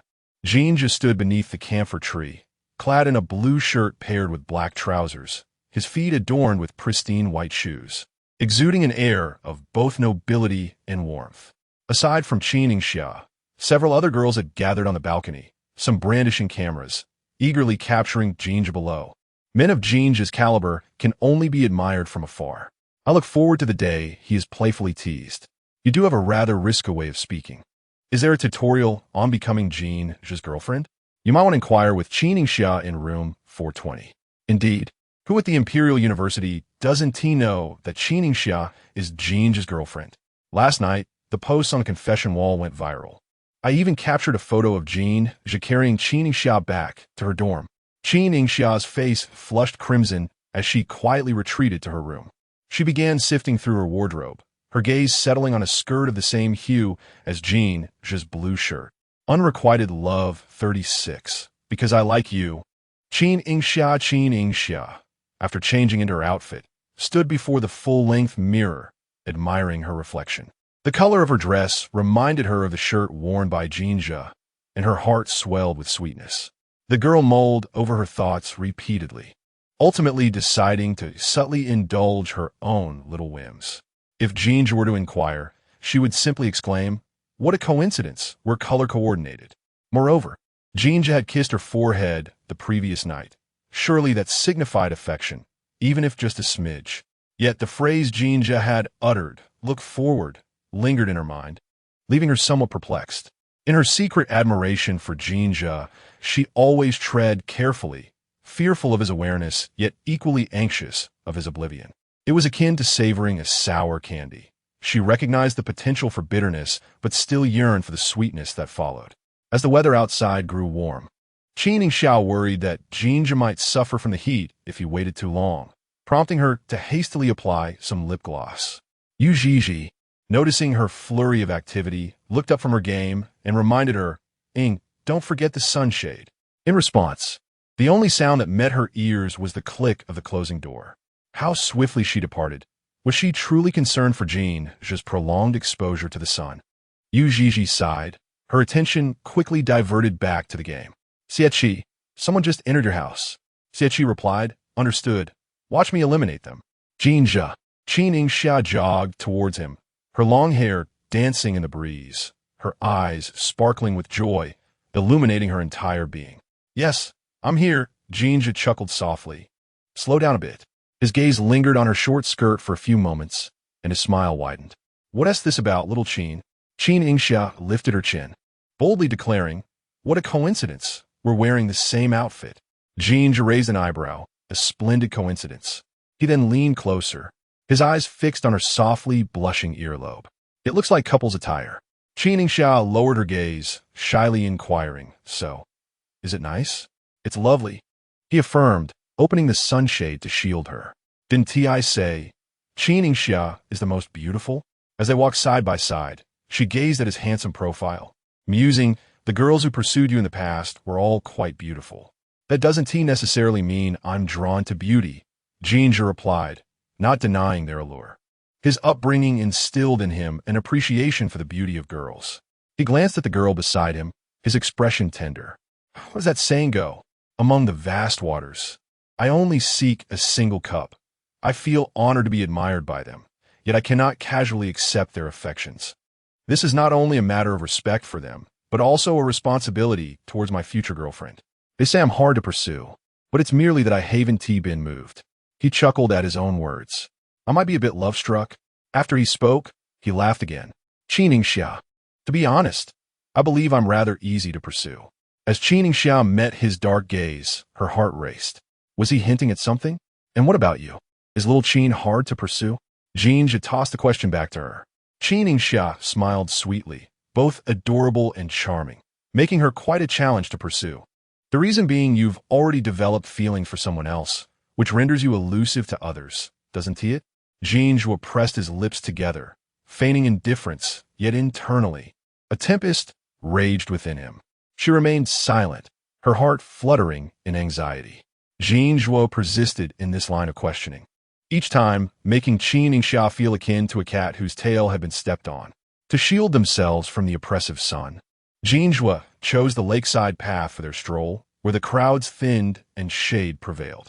The sole drawback was that this route significantly prolonged their journey to the central cafeteria. However, to Jin Zhe, this hardly registered as a disadvantage. Qin Yingxia Jin Zhe halted, pulling her closer, his gaze fixed on her exquisitely beautiful features and those tea-colored eyes shimmering with mist. He let out a couple of light chuckles, his tone laced with mischief. Why haven't you confronted me? Qin Yingxia bit her lip. I dare not. Daring not to question him. She had inadvertently granted him the upper hand. Allowing him to kiss her without protest, he lifted his hand, playfully pinching her cheek. Little Qin, your temperament is so gentle. Like cotton candy, her eyes glistened with moisture as she felt the warmth of his fingertips, recalling the same hands that had lifted her waist in a dream. Qin Yingxia's cheeks flushed crimson as she gazed at him, appearing both pitiful and aggrieved. Summoning her courage, she let her affection for him surge forth. Jin Zhe, why did you steal a kiss from me at last? She voiced her question. He had been anticipating this moment. Jin Zhe's eyes sparkled with warmth and affection, his hand gliding along her face to rest upon her dewy lips, gently pressing with his fingertip in a gesture fraught with intimacy, stirring desires within. Because I adore you. Qin Yingxia, I truly like you, Jin Zhe confessed. Qin Yingxia's breath hitched, feeling the fervent beat of her heart. It was a testament to her unequivocal infatuation with Jin Zhe. So, may I pursue you? Jin Zhe lowered his gaze, his voice imbued with yearning. His eyes lingered on her lips, glistening with a sweet sheen, the fragrance of peaches wafting close. Is it possible, Qin Yingxia? Let me see how difficult it is to win your heart. Qin Yingxia's lips moved, her entire being caught in a daze, utterly unprepared. Then pursue me, she replied. All right. Jin Zhe retracted his hand, observing the lip gloss that had transferred onto his fingertip, his gaze flickering. Before her, he pressed his fingertip, now adorned with gloss, to his own lips. The most captivating part was when Jin Zhe lifted his eyes, fixating on Qin Yingxia, determined to witness her face grow ever redder before relinquishing his gaze. The tenderness concealed within was utterly tantalizing. Qin Yingxia was no match for him. This imprint of a kiss would serve as a seal from little Qin. Jin Zhe's lips were tinged with a hint of red, and whether it was due to Qin Yingxia's perception or not, he felt that shade was particularly prominent. Jin Zhe tilted the parasol to shield them both, and though he had yet to win her over, he remarked, Our little Qin possesses a temperament as soft as cotton candy as he spoke. His lips gently brushed against her forehead. As with last night, the kiss lingered in Qin Yingxia's mind. From this moment forth, I shall be your devoted pursuer, stamped and sealed, with no possibility of retreat. Jin Zhe is taking a gamble. He wagers that the person residing in Qin Yingxia's heart is none other than himself. Qin Yingxia was oblivious to how she returned to her dormitory. She felt as though she were treading upon clouds, her mind in a state of complete disarray. Upon her arrival, the dorm was devoid of life, and it took her a full 30 minutes of dazed contemplation to regain her senses. Ah! She stifled a silent scream, barely containing her excitement. Had it not been for the midday recess, she would have burst forth with exclamations. Jin Zhe liked her. To her astonishment, he truly harbored feelings for her. Could it be that her gradual approach had yielded success? She had strategically captured Jin Zhe's heart ahead of time. Suddenly, a wave of regret washed over her as she realized she had not openly accepted Jin Zhe's pursuit in that very moment. Her expressions oscillated rapidly between laughter and sorrow. Qin Yingxia pulled out her phone, longing to soar to Jin Zhe's side instantly, eager to inform him that she welcomed his advances. Unrequited Love 37.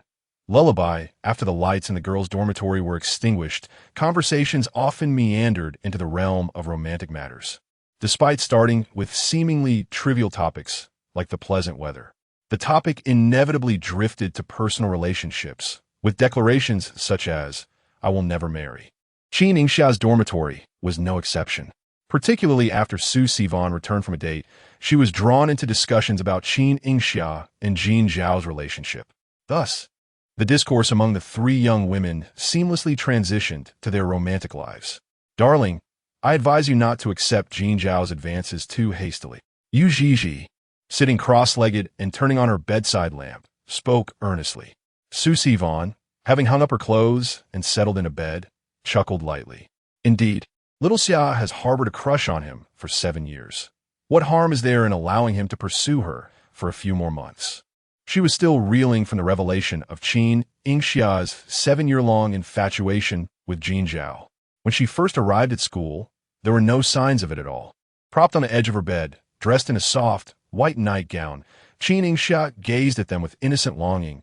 "But I really like Jin Zhao." Yu Zhizhi, having experienced the pitfalls of love herself, sought to protect Qin Yingxia from potential heartbreak. After all, she was as naive as a blank canvas in matters of the heart. A few casual strokes from Jin Zhao could leave a lasting impression on her emotional history. "Ying, you must make him value you more. How many 7 years can a girl afford? You have invested such profound feelings in him. It is essential to test his sincerity. Do not make the same mistake I did, of misplacing my affections." Su Sivan paused in her tidying, astonished. "What other surprises do you two have that I am unaware of? Each revelation is more shocking than the last. Have I missed so much while away from the dormitory these past few days?" Yu Zhizhi, feeling somewhat embarrassed, rubbed her nose. "Let us set my matters aside for now.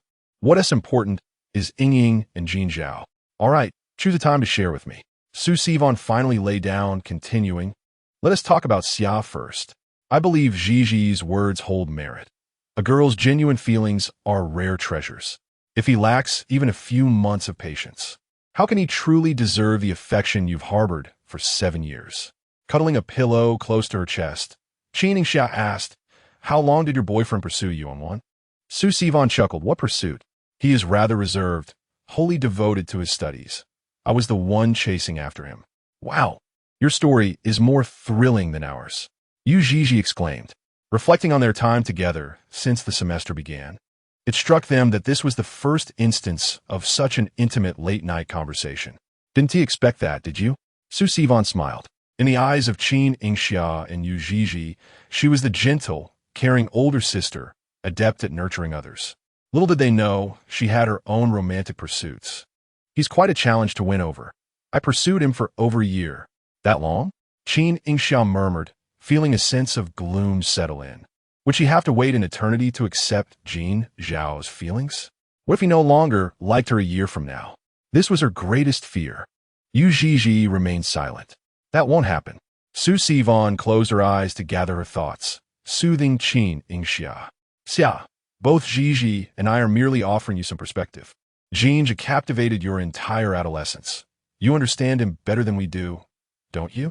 Qin Yingxia nodded in agreement. It is often said that encountering someone truly remarkable in youth can make it difficult to open one's heart to others later on. Su Siwan spoke gently, her eyes fluttering open as she smiled. The heartbeat cannot deceive. The atmosphere is such that you, dear Xia, should make your own decisions. Yu Zhizhi also reclined, saying, Senior, sometimes you remind me of my mother. You always impart such profound wisdom, and your manner of speaking is quite similar. After saying this, she turned to Qin Yingxia. Ying, don't you think so? Qin Yingxia fell silent for a moment before forcing a brave smile, her voice tinged with an unmistakable quaver. My mother didn't have the chance to teach me these things before she was gone. A heavy silence enveloped the dormitory, marking the first time Qin Yingxia had revealed her family circumstances. I'm sorry, Qin Yingxia sniffed, smiling as she replied, I'm fine, Gigi. There is no need for you to apologize. She had grown significantly, capable of handling many matters independently, surely bringing peace to her mother's spirit. With the National Day approaching, the school was preparing for a performance, with each college tasked to present a program. Our college's program is a fashion show featuring ancient and modern attire, I believe. It seems to be in the form of a runway display.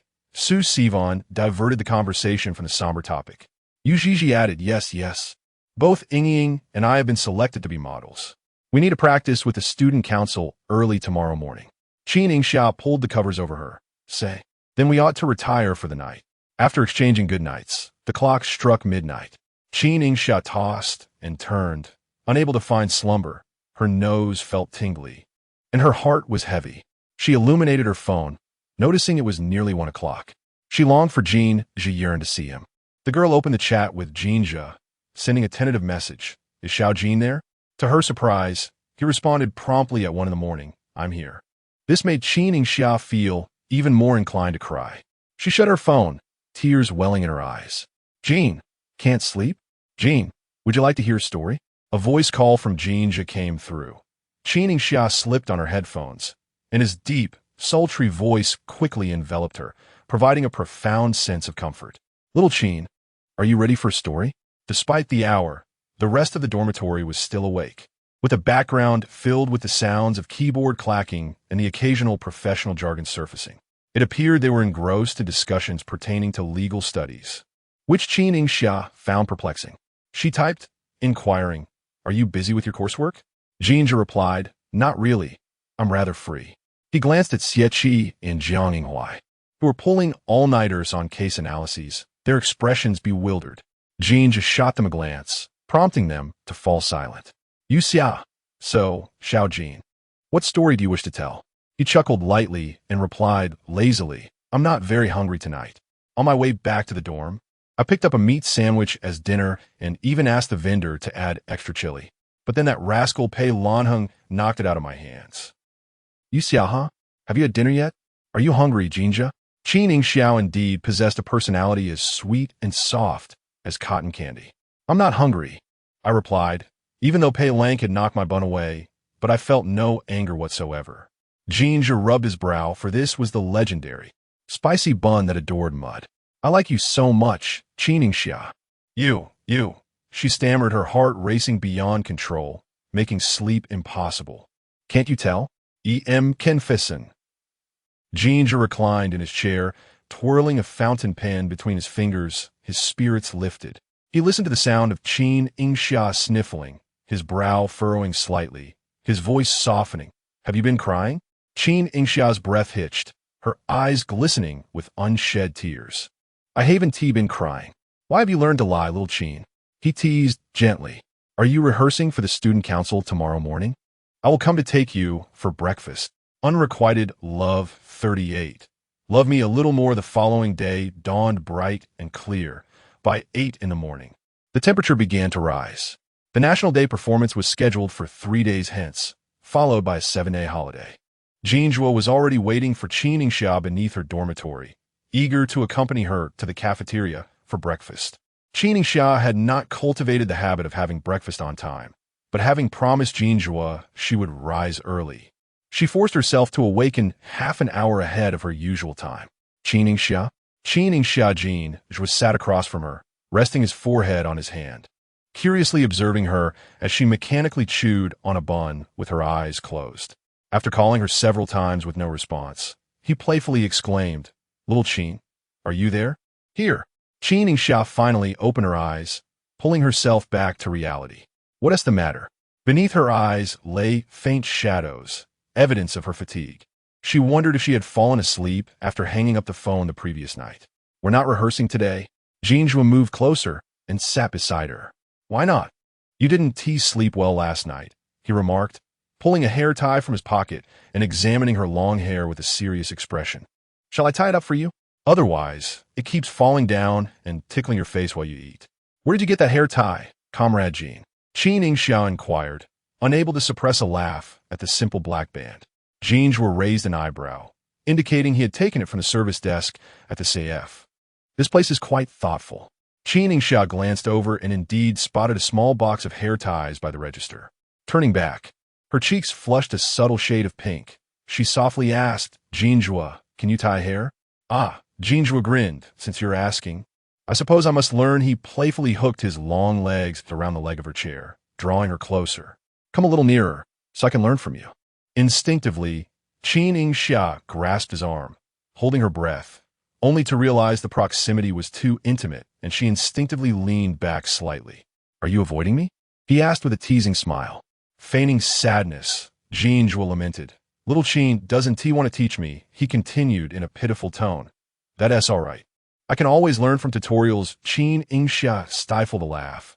"I'm not avoiding you. Don't be sad, little Jin. I'll teach you." Jin Zhe made no further move, as if he were waiting for Qin Yingxia to guide him. She bit her lip, taking his hand and placing it in her hair, patiently instructing him on how to style it. "It's quite simple. Once you get the hang of it, you can do it with one hand." Jin Zhe's gaze shimmered, his attention fixated on her delicate lips, his fingers entwined with her hair. "All right," Qin Yingxia frowned, sensing his distraction. "Have you learned it yet?" "Indeed, then tie it for me again."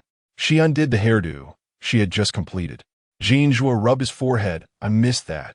I was a bit lost in thought." Gently, he reached out to touch the corner of her eye. "Qin Yingxia, when you're in front of me, I find it hard to concentrate." Qin Yingxia was momentarily taken aback, once again caught in his charm.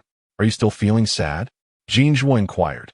She shook her head and smiled at him, feeling no sadness anymore, for Xiao Jin was there to tell her stories. "Did you not sleep well last night either?" Qin Yingxia's gaze leisurely drifted to the two rebellious strands of hair atop his head, which appeared rather endearing. Jin Zhe had spent the entire night awake, first accompanying Qin Yingxia, and only silencing his microphone upon hearing the gentle rhythm of her breathing. After finally completing his homework and lying down, he found himself tossing and turning in bed, his mind inundated with various scenes of Qin Yingxia's sorrow, which only deepened his heartache, rendering sleep elusive. Sometimes, an overactive imagination can be a torment in itself. Qin Yingxia said, "You must return to the dormitory to rest later. Today is the first day of rehearsal, and my absence would not be ideal." Jin Zhe nodded, the two strands of hair bobbing in agreement. "You are so adorable." She felt a sudden urge to take a photo of him with her phone.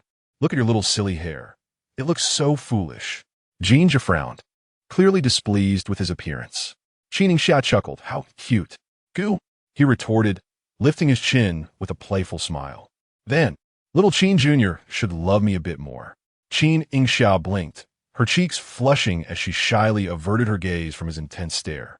The upcoming performance was of great importance to the school, prompting the three major clubs to become quite anxious. The student council was tasked with curating the program list from each faculty.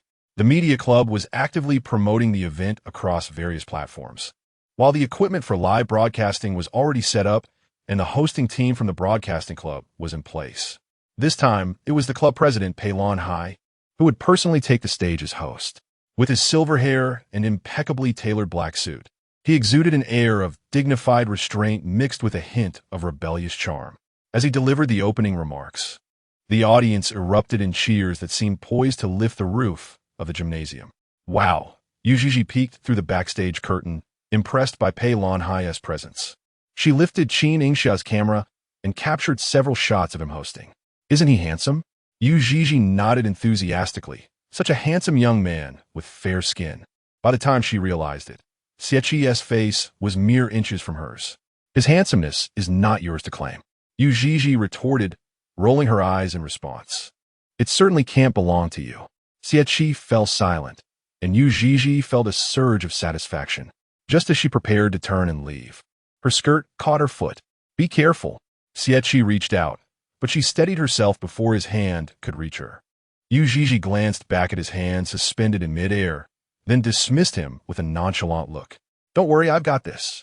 With a graceful flick, she lifted her skirt with her high heels, tilting her chin to reveal her elegant neck as she strode forward without looking back. She showcased a modern long dress. Her wine-red hair elegantly styled, the black gown cinched at the waist and trailing to the floor, complemented by matching high heels. The slit of her skirt revealed her long, fair legs. Xieqi's gaze burned with intensity as he followed her silhouette, his heart racing as if wound tight like a spring. She was breathtaking, reminiscent of a noble black swan.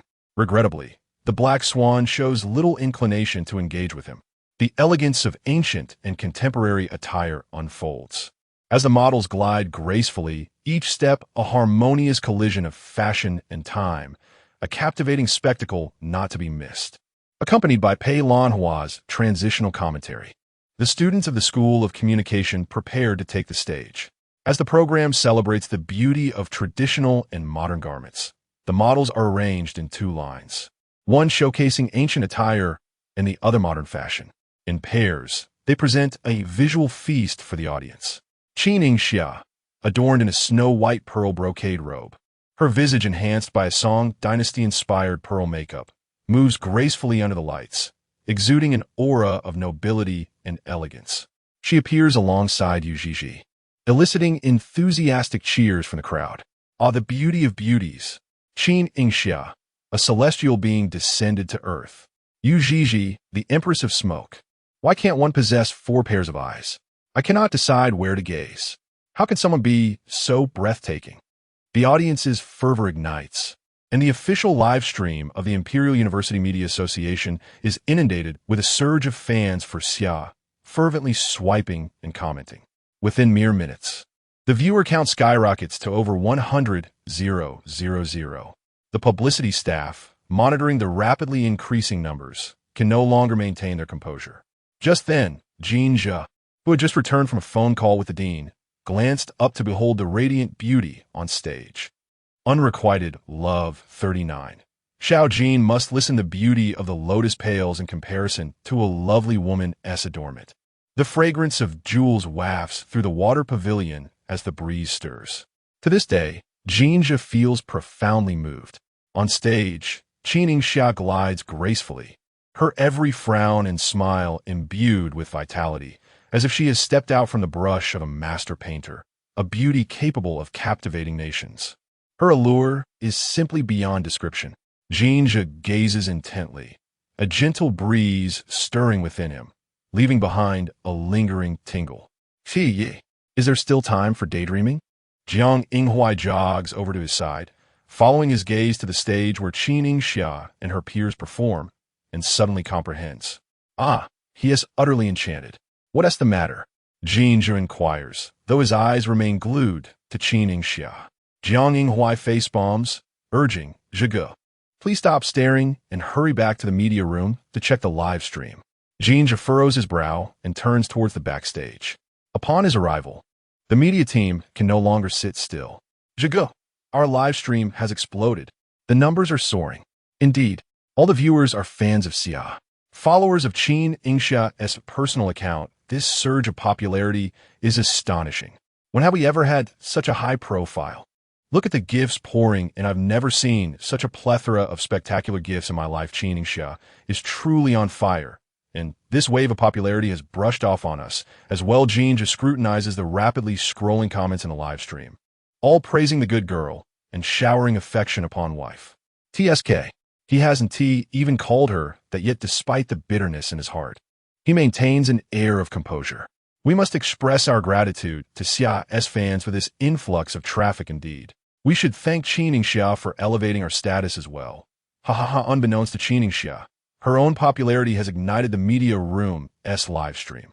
She refrained from mentioning her participation in the show on her account, fearing it would bring unnecessary trouble to the media team. However, she did not anticipate the formidable promotional prowess of her fans. One enthusiastic viewer would share the stream in fan groups, leading to a ripple effect that attracted waves of devoted supporters.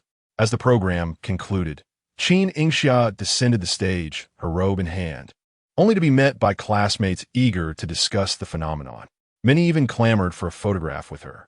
After the entire sequence of events, Yu Zhi's face was nearly frozen in a smile, and she forced out the words, "Is this what it feels like to be famous?" "Yes, Zhi. Are you interested in venturing into the media industry?" After all, Yu Zhi had garnered rave reviews in the live stream, with a significant number of fans inquiring about her personal account. "Actually, it's not out of the question, but I do need to unfollow the 700 handsome guys I'm currently following on Douyin." Qin Yingxia widened her eyes. "So many? Haha, looking at handsome men can extend one's life. I'm serious. There's scientific evidence." Yu Zhi stuck out her tongue. "Hey, do you have a secondary account? I can share some quality recommendations with you." Curated by Zhi. Qin Yingxia proposed, "You could hide your following list, and we'll follow each other. Later, I'll post some beautiful photos using my account and tag you. This facilitates fans and passersby in swiftly locating and following Yu Zhi." Yu Zhi nestled against her shoulder, exuding confidence with the presence of a prominent figure. It would be challenging not to gain fame. Qin Yingxia's smile radiated brightness as she urged her to join for a photograph. As the performance progressed, Jin Zhe remained absent. Qin Yingxia scanned the audience, searching for his figure. After finding no trace, she messaged Jin Zhe, "Are you not at the venue?" "Jin, I'm here backstage." Meanwhile, Jin Zhe, focused on a live stream from backstage, approached the large window on the second floor, glancing towards the audience of the School of Communication. A striking white figure stood out prominently. "Jin, thirsty?" He lifted the fruit tea he had just received and continued, "I'll come find you." Qin Yingxia was aware of his busy schedule and intended to tell him not to come, but Jin, the senior, insisted he was already on his way down. "Zhi, I'm stepping out for a moment," she signaled with her phone. Yu Zhi instantly understood, giving an approving gesture. "Go ahead, be cautious with that long dress. Don't trip." With that, Qin Yingxia gracefully lifted her skirt and bent slightly to exit the audience area. As she entered the hallway, she collided with two girls rushing toward her. The impact caused her to stagger back, but Jin Zhe quickly raised his arm to shield her in his embrace. The two girls had just emerged from the restroom, hurrying back to their seats, and were startled to have bumped into someone. "Sorry, are you okay?" Upon realizing that Qin Yingxia was protected by Jin Zhe, they felt relieved. Once stable, Qin Yingxia responded, "It's all right." The girls then hurriedly departed, ascending the stairs. With the crowd thick around them, Jin Zhe handed her the fruit tea, ensuring she had a straw, and then gently grasped her wrist. She took a few sips. The icy juice, infused with the fragrance of passion fruit, slid down her throat, refreshing her. Although the gymnasium was air-conditioned, the large crowd and her heavy brocade robe made her feel warmer. As they climbed the stairs, Jin Zhe followed closely, assisting her with her robe. "Are you tired?" he inquired. "Not at all," she replied, glancing back at him. "Is the live stream going well? No issues?" "None," Jin Zhe smiled, his dark eyes glimmering with enchanting light. "Little Qin is quite popular. Isn't she?" Qin Yingxia licked her lips. "I'm very devoted to my fans." It was a mutual affection between her and her supporters. Jin Zhe, with a teasing demeanor, nodded. "Then when will you show me some affection too? Doesn't that make me a fan in a way? Should the benefits be a bit better?" Qin Yingxia halted, gazing at him with a gentle voice. "Where would one find a suitor seeking benefits?" Jin Zhe playfully entwined his fingers with hers, gently shaking them, with a hint of a pout. "Then what shall I do?" "I simply." Finding him irresistibly adorable, she stepped forward, taking advantage of the height difference on the stairs to tenderly cradle his face. "Little Jin, you must be obedient." Jin Zhe's breath caught, captivated by her bright eyes, and suddenly his ears flushed red. "Qin Yingxia, how can you be this beautiful?" The girl giggled charmingly. "And how can you be so adorable?" She had never imagined she would one day hold his face so freely, playfully pinching his cheeks. Today, have I yet to confess my feelings? Jin Zhe mused as he ascended the steps, quickly creating a distance between himself and Qin Yingxia, whom he found increasingly charming. Qin Yingxia bit her lip, her affection for him nearly spilling from her eyes. Their sweet ambience was abruptly interrupted by Jiang Yinghua, who happened to emerge at that moment. Oh no! Qin Yingxia hastily withdrew her hand, shyly retreating behind Jin Zhe. Jin Zhe, however, maintained an indifferent expression, merely clicking his tongue and inquiring why Jiang was there. Jiang Yinghua chuckled awkwardly, gesturing towards the restroom. Brother Zhe, nature calls, he stammered, feeling the awkwardness himself, before quickly adding, by the way, if you have no plans later, how about joining us for dinner, little Qin? Unrequited love 40. Is this how one pursues a romantic interest? After the performance concluded, Qin Yingxia was whisked away by Yu Zhizhi. She chose not to join Jin Zhe and the others for dinner, as Yang Dai had sent a message to the dormitory group chat, stating, "My leg has improved significantly. Now that the performance is over, does everyone have time to gather? Let us meet up, all members." Qin Yingxia's makeup was intricate, requiring considerable time for both removal and changing her attire. While waiting for her at the entrance, Yu Zhizhi caught sight of the group message. Ying, Senior Yang has suggested a dinner gathering. Are you going? Qin Yingxia paused at her makeup removal, pressing her lips together in silence. Perhaps this time Yang Dai had come to her senses. Her initiative in proposing the dinner might be an attempt to offer a sincere apology. Yu Zhizhi believed that when Yang Dai had erred, a heartfelt apology was necessary, and she thought Qin Yingxia ought to heed this belated contrition. After a moment of hesitation, Qin Yingxia finally nodded. All right, let us go. Okay. Yu Zhizhi replied in the group chat to Yang Dai. Sound good? But Ying and I might be a few minutes late, as we are in the midst of makeup removal and changing. So Sivan, no rus. Yang Dai and I have plenty to talk about. Shortly thereafter, she sent an address, indicating a high-end club. Yu Zhizhi responded with an affirmative. Once Qin Yingxia had changed and washed her face, she exclaimed, Zhizhi, let us hurry. We shouldn't keep them waiting. I've ordered a ride. It's only a few minutes away. Seated in the rideshare, Qin Yingxia finally found a moment to respond to Jin Zhe's message. Jin Zhe, I'm going out for dinner with my roommates. This will be our dormitory's first gathering. Jin Zhe, in the passenger seat, leaned his forehead against his hand, frowning at the thought of Yang Dai's actions. He replied, Is it with Yang Dai? Yingxia. Yes, she was the one who suggested it. Jin, send me the address for the dinner. Qin Yingxia promptly sent him the location. Jin, little Qin is being quite obedient. A smile crept across Jin Zhe's lips, which was caught by Pei Lan Hai, who teased, Jin Zhe, tone it down a bit. Xie and Jiang Yinghua, seated in the back, shared a knowing chuckle at Pei Lan Hai's remark. Our Jin Ge is quite different now. He is pursuing little Qin. He has been grinning all day like a lovesick fool. Turning his head, Jin Zhe raised an eyebrow casually. What is it to you? Jealous? Jiang Yinghua couldn't help but click his tongue. You guys didn't see how Jin Ge was acting all sweet towards little Qin. Jin Zhe? Acting sweet? Xie exclaimed in surprise. His interest peaked as he asked, Quickly, show us how it's done. Can we even say that about Jin Ge? Jiang Yinghua inquired cautiously, and upon seeing Jin Zhe remain silent, he grew bolder.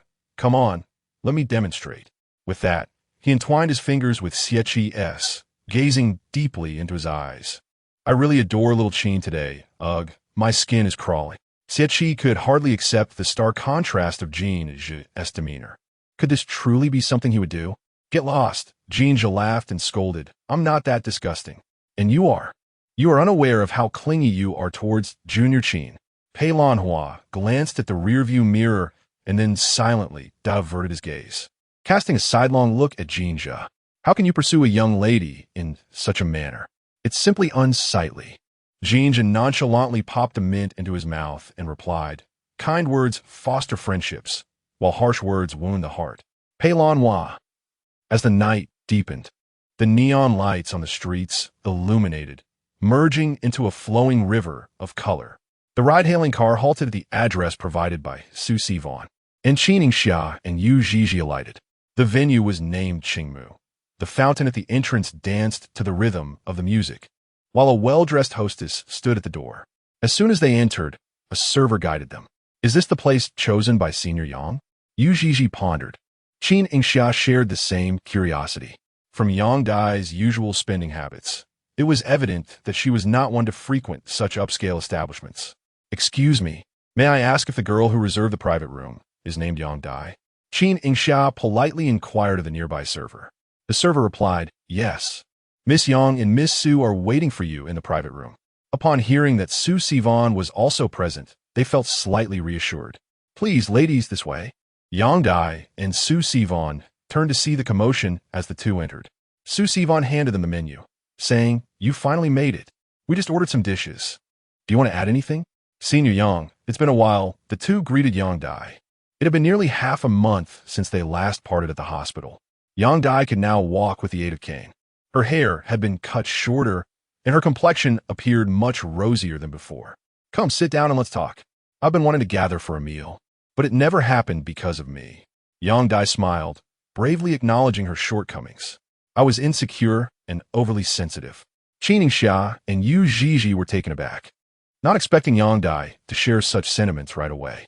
Senior Yang, what's wrong? I'm perfectly fine, Yang Dai replied, sipping warm water.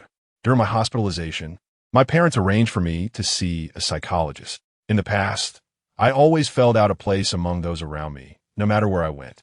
I feared encountering girls who were superior or more beautiful than I. I easily fell into self-doubt and self-torment. I even did some disgraceful things for my own misguided thoughts, to the point of nearly losing sight of who I was. She glanced at Qin Yingxia. Qin Yingxia remained as graceful and gentle as ever, unchanged in the slightest. Throughout Yang Dai's hospitalization, she constantly refreshed the campus social media, fearing that Jin Zhe and Qin Yingxia would publicly criticize her actions. However, to her surprise, they did not do so. The most she saw were their photos together, so harmonious and beautiful. Suddenly, she felt a sense of liberation. There are many enviable and desirable things in this world. Jin Zhe is one, and so is her warm and harmonious family. Perhaps I should not be so greedy. I possess the capability to gain admission to the esteemed Imperial University and achieve the distinction of being the top student in my cohort, which attests to my own excellence. After Yang Dai spoke, she cautiously glanced at the three individuals, inquiring, isn't that so? Su Sivan nodded in affirmation, exclaiming, indeed, you have always been exceptional. Your assignments and various speech competitions consistently earn you high marks. Yes, Senior Yang, you truly are remarkable. Both Zhizhi and I have heard our professors commend you. Qin Yingxia added, her eyes sparkling with admiration. Moreover, your editing project from last semester was showcased as an exemplary work. Yang Dai, feeling a bit bashful, scratched her head and replied, is that so? I was unaware of all this. She visibly relaxed, as if a weight had been lifted from her shoulders.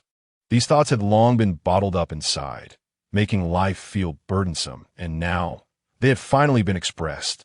Su Sivan approached and gently patted her shoulder, saying, it's wonderful that we can speak openly in our dormitory. We will be living together for a long time to come. Oh, and there's something else I almost forgot to mention, Yang Dai said, looking at them with a radiant smile. My parents sold our old house and moved to the capital. I've already informed my advisor that I will be living with my family. So sudden? Qin Yingxia gazed intently at Yang Dai, feeling an indescribable envy within her. How wonderful! Su Sivan and Yu Zhizhi exchanged glances, wary of rekindling Qin Yingxia's heartache. They swiftly shifted the topic. I'm so hungry. Aren't the dishes about to be served? As soon as the words left her lips, the waiter entered with a serving cart. Hello, we are here to serve your meal. Please, this way. By an unexpected twist of fate, Jin Zhe's group had also reserved a dining area in the same establishment. As they passed by Qin Yingxia's private room, their gaze lingered for a few moments. Unrequited, Love 41. Homie, several girls shared laughter and enjoyed a meal, and the atmosphere in the dormitory had finally eased from its previous stiffness. During this time, Yu Zhizhi and Su Sivan went to the restroom, leaving Qin Yingxia and Yang Dai to exchange glances. Leaning on her cane, Yang Dai attempted to rise, prompting Qin Yingxia to rush to her side. Let me assist you, Senior. Thank you. Although the two had resolved their earlier misunderstandings, a subtle awkwardness lingered in their interactions. "Help me to the front desk. I shall settle the bill." Qin Yingxia supported her. "No need. How could you pay for a dormitory gathering?" Yang Dai forced a smile. "It is my turn to treat you all, as an apology for my past actions. I cannot bear the thought of not doing so." She paused, lifting her gaze to Qin Yingxia, and solemnly stated, "Qin Yingxia, I apologize for my previous behavior. I wrongfully sought to tarnish your reputation." Qin Yingxia regarded her for a moment before breaking into a smile. "Senior, all is in the past, and I accept your apology." Yang Dai bit her lip, hesitating before finally asking, "So you and Jin Zhe are you?" Qin Yingxia's face suddenly flushed.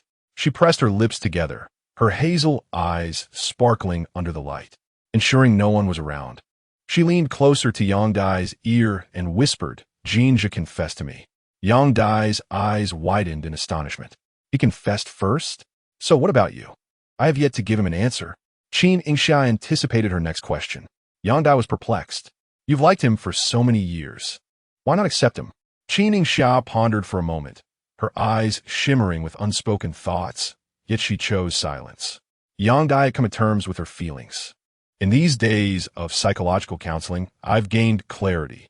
Jin Zhe is not mine. If it is not meant for me, I cannot possess it. But you are different." She smiled, her demeanor lightened, her gaze devoid of jealousy. "Qin Yingxia, Jin Zhe belongs to you." Ultimately, it was Yang Dai who insisted on treating the meal, and neither of the other two could refuse her. After Yang Dai's parents picked her up, the remaining trio returned to collect their bags and phones. "Sisters, it's still early. What shall we do next?" Yu Zhizhi inquired, looking at the two. "Shall we change venues? Perhaps go karaoke?" Qin Yingxia had no objections. After all, Jin Zhe would also be dining out that night, and returning to the dormitory alone would be rather dull. It was better to enjoy some time with Yu Zhizhi before deciding. Declining the invitation, Su Sivan picked up her bag and shook her phone. "My parents are here to pick me up." This parent, of course, referred to her boyfriend, Fang Jing, who was 3 years her senior and had already graduated. He was now starting his career in the capital, allowing him to spend more time with Su Sivan and spare them the heartache of a long-distance relationship. Once Su Sivan departed, only Qin Yingxia and Yu Zhizhi remained, leaning on each other. They took their time returning to school, resting in a lounge area for a while. "Do you think Wan and her boyfriend will marry right after graduation?" Yu Zhizhi suddenly posed the question. Qin Yingxia was chewing on the sour plums brought by the waiter. Lost in thought, Yu Zhizhi adjusted her position comfortably, reflecting on how distant the concept of marriage once seemed. Yet now it felt as if it were merely a few years away. Suddenly, an idea struck her, revitalizing her spirit. "Ying, when you marry Jin Zhe, don't forget to invite me as your bridesmaid." She had subtly played matchmaker for the two on several occasions, both earning merit and enduring hardship. Qin Yingxia was startled, glancing around nervously, fearing that Jin Zhe might emerge from some corner and overhear. "Zhizhi, why do you say such things?" Just then a familiar, deep chuckle echoed, causing Qin Yingxia's heart to settle. It was Jin Zhe, the ever-present Jin Zhe. The grating lights cast a pale yellow glow, illuminating Jin Zhe's well-defined features, the light enhancing his tall and slender figure with an alluring aura. He wore a playful yet relaxed smile, casually toying with his phone, exuding a languid demeanor. Unlike before, today he donned a black shirt with rolled-up sleeves, revealing his strong forearms, each movement radiating an air of refinement. "What a coincidence, little Qin." Qin Yingxia was entranced by his charm, unable to tear her gaze away. "You two are destined for each other. It would be a pity not to star in a drama together," Yu Zhizhi exclaimed, unable to contain her enthusiasm. As Jin Zhe approached Qin Yingxia, he crouched before her. "Why haven't you returned to school?" Qin Yingxia finally snapped back to reality, her cheeks flushed, her voice soft. "I don't want to leave yet. I'm not done having fun. Would you like to play with me?" His words seemed to ensnare her, yet she turned away, burying herself deeper into her thoughts. "What shall we play?" Jin Zhe, unable to restrain himself, stood closer, his breath carrying a hint of danger. He pinched her chin, enticingly whispering, "Hold my hand." Qin Yingxia's gaze involuntarily wandered down the open collar of his shirt, her ears betraying her with a blush. Jin Zhe tilted his head slightly, his warm breath grazing her ear, his tone teasing. Do you think my body looks good? A burst of fireworks exploded in her mind. Leave her dizzy. Hold my hand. He pressed on, continuing to seduce her. Her eyes glistened with desire, the moisture revealing her longing. She obediently reached out to grasp his hand, akin to a compliant little lamb willingly stepping into the wolf's lair. Jin Zhe was elated to be held by the girl he adored, guiding her towards his private room and beckoning Yu Zhizhi to follow. Yu Zhizhi watched in disbelief as her dear roommate was lured away by temptation. She abruptly stood, determinedly striding forward until she collided with Xie, who had just returned from a phone call. Yu Zhizhi, what a coincidence to see you here. My best friend has been whisked away. I must check on her. The scene she had just witnessed was unmistakable.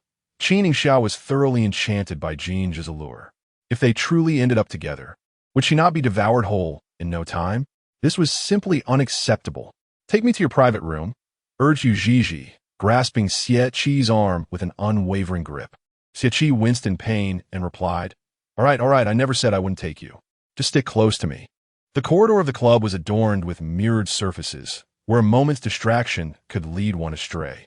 Jin Zhe's private room was considerably larger than the one reserved by the girls, equipped with entertainment facilities and a variety of beverages, while the music playing was a gentle melody of pure cello. Wow, how did Junior Qin arrive as well? Jiang Yinghuai set down his pool cue and inquired, where did you bring her from, Zhige? Jin Zhe poured a glass of juice for Qin Yingxia and chuckled lightly at the remark, I found her at the entrance. He leaned on his forehead, gazing at the young lady who was obediently sipping her juice, and softly asked, would you like to eat something else? Cake, fruit platter, skewers, or snacks are all available. In the realm of unrequited affection, Qin Yingxia shook her head, declaring, I am not hungry.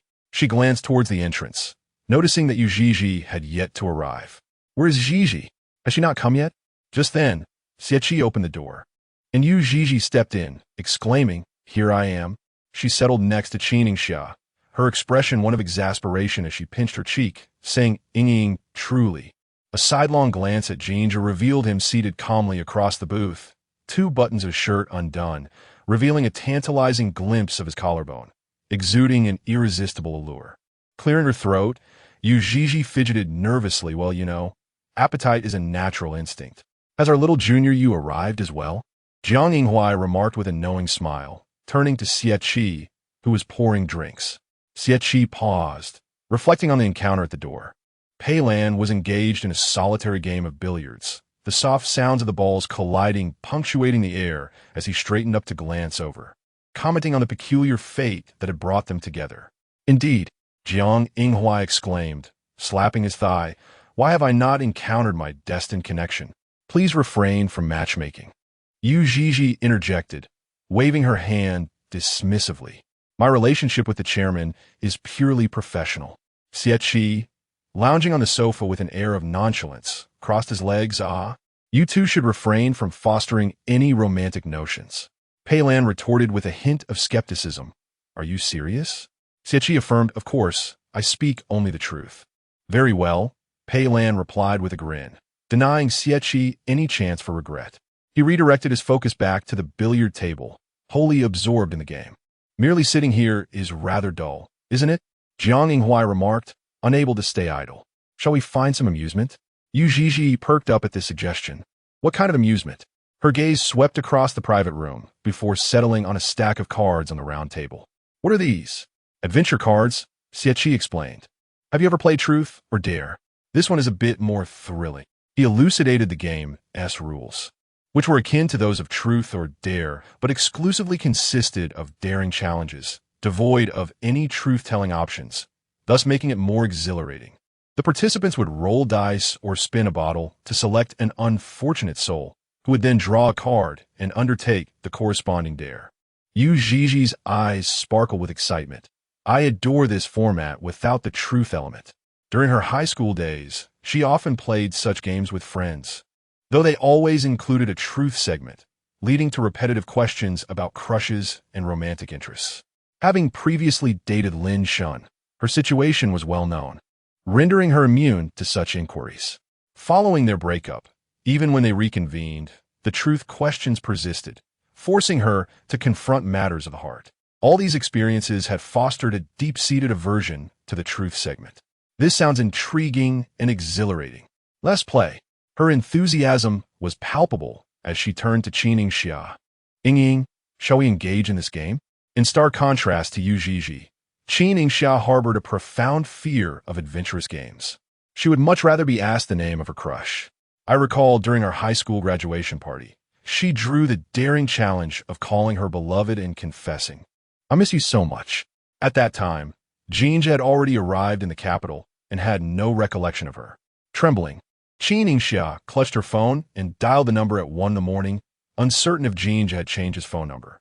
This sequence of digits was one she had noted down from the yearbook of his senior classmates, rendering the waiting period excruciatingly prolonged. She hoped he would not be disturbed by the call, yet yearned to hear his voice. In the midst of her internal conflict, a raspy and deep voice emerged, laced with annoyance from being awakened. "Who is this?" Terrified, she immediately hung up. "I can't do this." Qin Yingxia's eyes glistened with unshed tears as she reached for the strong liquor on the table. "I suppose I shall drink." The girl choked on the drink, tears cascading down her cheeks. Her classmates' attention shifted solely to her, and no one questioned whether that voice truly belonged to Jin Zhe anymore. "Ying?" Yu Zhizhi gently shook her arm, bringing Qin Yingxia back to reality, to which she responded slowly, "All right." The boys were in agreement, and thus the game commenced. "Come on, everyone, toss your phones onto the table. The simplest and most direct method. Whoever's phone rings must drink." Xieqi orchestrated the proceedings, being the first to throw down his phone. Yu Zhizhi followed suit, planning to compile the numbers into a post for the university's confession wall. After she spoke, she glanced at the time, her smile radiant. This moment was perfect, as everyone was most free to indulge in gossip. "All right." Jiang Yinghua organized the numbers promptly and posted them on the confession wall. Bystanders began to like and speculate on the game of whoever's phone rings must drink. Just as he set his phone down, it rang unexpectedly. "No way." Jiang Yinghua resignedly drew a card, and before he could announce its contents, Jin Zhe's phone rang as well. "Ha ha ha, what timing!" Jiang Yinghua revealed his card, which read, "Dance fervently with the next lucky individual." Jiang Yinghua was an adept dancer, and Jin Zhe knew a bit as well. If both could dance, wouldn't that diminish the excitement? Xieqi sighed. "Is this really a challenge? It feels rather mundane." Pei Lan Hai, silent until now, raised his hand to adjust the accompaniment to Troublemaker. Jin Zhe's brow twitched in irritation, cursing under his breath. "Are we playing so suggestively?" Jiang Yinghua laughed. "I wondered why you were silent. Turns out you were waiting for this. You rascal." Pei Lan Hai shrugged, feigning innocence. "What you all dawdling for?" "Dance, of course." Yu Zhizhi was already clapping, her laughter unrestrained as she leaned against Qin Yingxia's shoulder, exclaiming, "Ying, we are in for a treat. Two handsome boys dancing right in front of us is a feast for our eyes." Qin Yingxia could hardly muster the courage to witness the dance between Jin Zhe and Jiang Yinghua. Two men stood as straight as steel bars, unable to meet each other's gaze while dancing together. The moment their eyes locked, they could not help but engage in a verbal spar, only to burst into laughter. Jiang Yinghua danced with an enchanting grace, embodying an indescribable allure. Jin Zhe, with a look of exasperation, complied as he draped an arm over Zhang's shoulder and swayed his hips. Pei Lan unabashedly held up his phone, leaving the flash on as he snapped photos of them with fervor. Xieqi laughed uproariously, proclaiming, "I have to post this online. I must share it in the campus network, haha." As the dance concluded, Jiang Yinghua lunged to seize Xieqi's phone, exclaiming, "Brother, you are my only brother. Please spare me some dignity." After a brief period of playful chaos, they finally settled down. The game progressed to the second round, and once again, Jin Zhe's phone began to ring. "Ha ha! Zhige, you look so dark tonight." Jiang Yinghua laughed heartily. Just then, Qin Yingxia's phone lit up. In a secluded room, silence enveloped the space, with all eyes fixated on Qin Yingxia. Jin Zhe wore a subtle smile as he took a sip from his drink, the delicate sheen of the liquid glistening on his lips, rendering them even more alluring than usual. "Bring the cards," he beckoned to Pei Lan Hung, who, with an air of nonchalance, shot him a sidelong glance, half smirking as he slid the cards towards him, an expression brimming with mischief. Jin Zhe did not hasten to draw a card. Instead, he spread them out before Qin Yingxia, leaning back with a languid demeanor. "What say you, little Qin? Care to draw a card?" Qin Yingxia felt a flush of anxiety, her palms sweaty as she nervously clutched her clothing. She dreaded the possibility of drawing a particularly scandalous challenge. Yu Zhizhi nudged her gently at the waist, whispering, "Darling, let fate decide. It's not as if we can't handle it." Leaning closer, she murmured, "Jin Zhe just effortlessly ensnared you with his charms. Let us turn the tables on him this time." Qin Yingxia's heart raced as she bit her lip, gazing at Jin Zhe, who remained unperturbed, even raising an eyebrow in her direction. She lowered her gaze, her eyes landing on the spread of cards. "Have you chosen this one?" Jin Zhe's long fingers tapped lightly on a card, his expression a blend of amusement and challenge. With a quick glance at him, she decisively averted her gaze and swiftly drew a card. "I choose this." Jin Zhe nodded, his voice laced with affection. "Very well." He read the gilded text on the card with deliberate slowness, "To the hollow of your collarbone." He paused, lifting his gaze to meet hers. A hint of crimson dancing in his eyes. "Eat a strawberry." As soon as the words left his lips, a cacophony of teasing erupted around them. The onlookers reveled in the spectacle. Even Pei Lanheng clapped enthusiastically. Qin Yingxia felt lightheaded, wishing instead to be posed a question of truth. "Dare you?" he inquired, his fingertip brushing against her cheek, a sensation akin to an electric shock, both thrilling and overwhelming. She gazed at him silently, her eyes inevitably drawn to his partially exposed collarbone. His collarbone was exquisitely sculpted, the hollow distinctly pronounced. A thought flitted through her mind, recalling an online notion that some could nurture small fish in the hollows of their collarbones, a notion perfectly fitting Jin Zhe.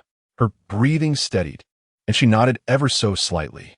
Jin Zhe flashed a playful smile, signaling Xie Qi to dim a few lights, remarking, "The young lady might feel shy." This was merely his pretense. In truth, he wished to shield Qin Yingxia from the prying eyes of others as her shyness became apparent. As the lights dimmed, a hushed anticipation fell over the group. Jin Zhe leisurely selected strawberries from the platter, their freshness evident as droplets of water clung to them. With each deliberate movement, his fingers inevitably became damp.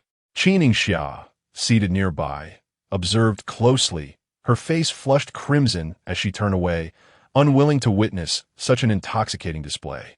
"Yin Yi, have you made your selection?" Xie Qi urged. Jin Zhe pinched a strawberry delicately between his fingers. "This one will do." He languidly reclined in the booth, his collar open, exposing a beautiful collarbone half shrouded in shadow, while the strawberry, glistening with droplets, stood out in vivid red. "Qin Yingxia."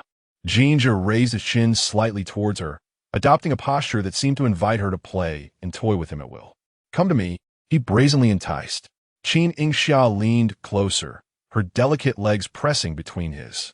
As she slowly bent forward, her warm breath brushed against his neck, mingling with the fragrance of gardenias that enveloped her.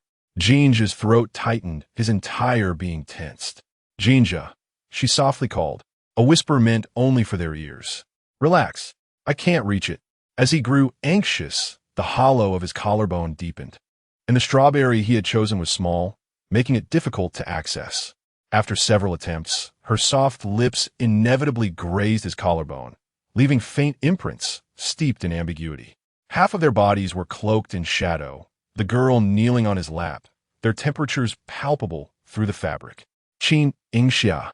Jin Zhe's gaze burned as it lingered on her flushed earlobe. He then tilted his head slightly and pressed a kiss upon it. Just as she bit into the strawberry, savoring its sweetness, he kissed her ear.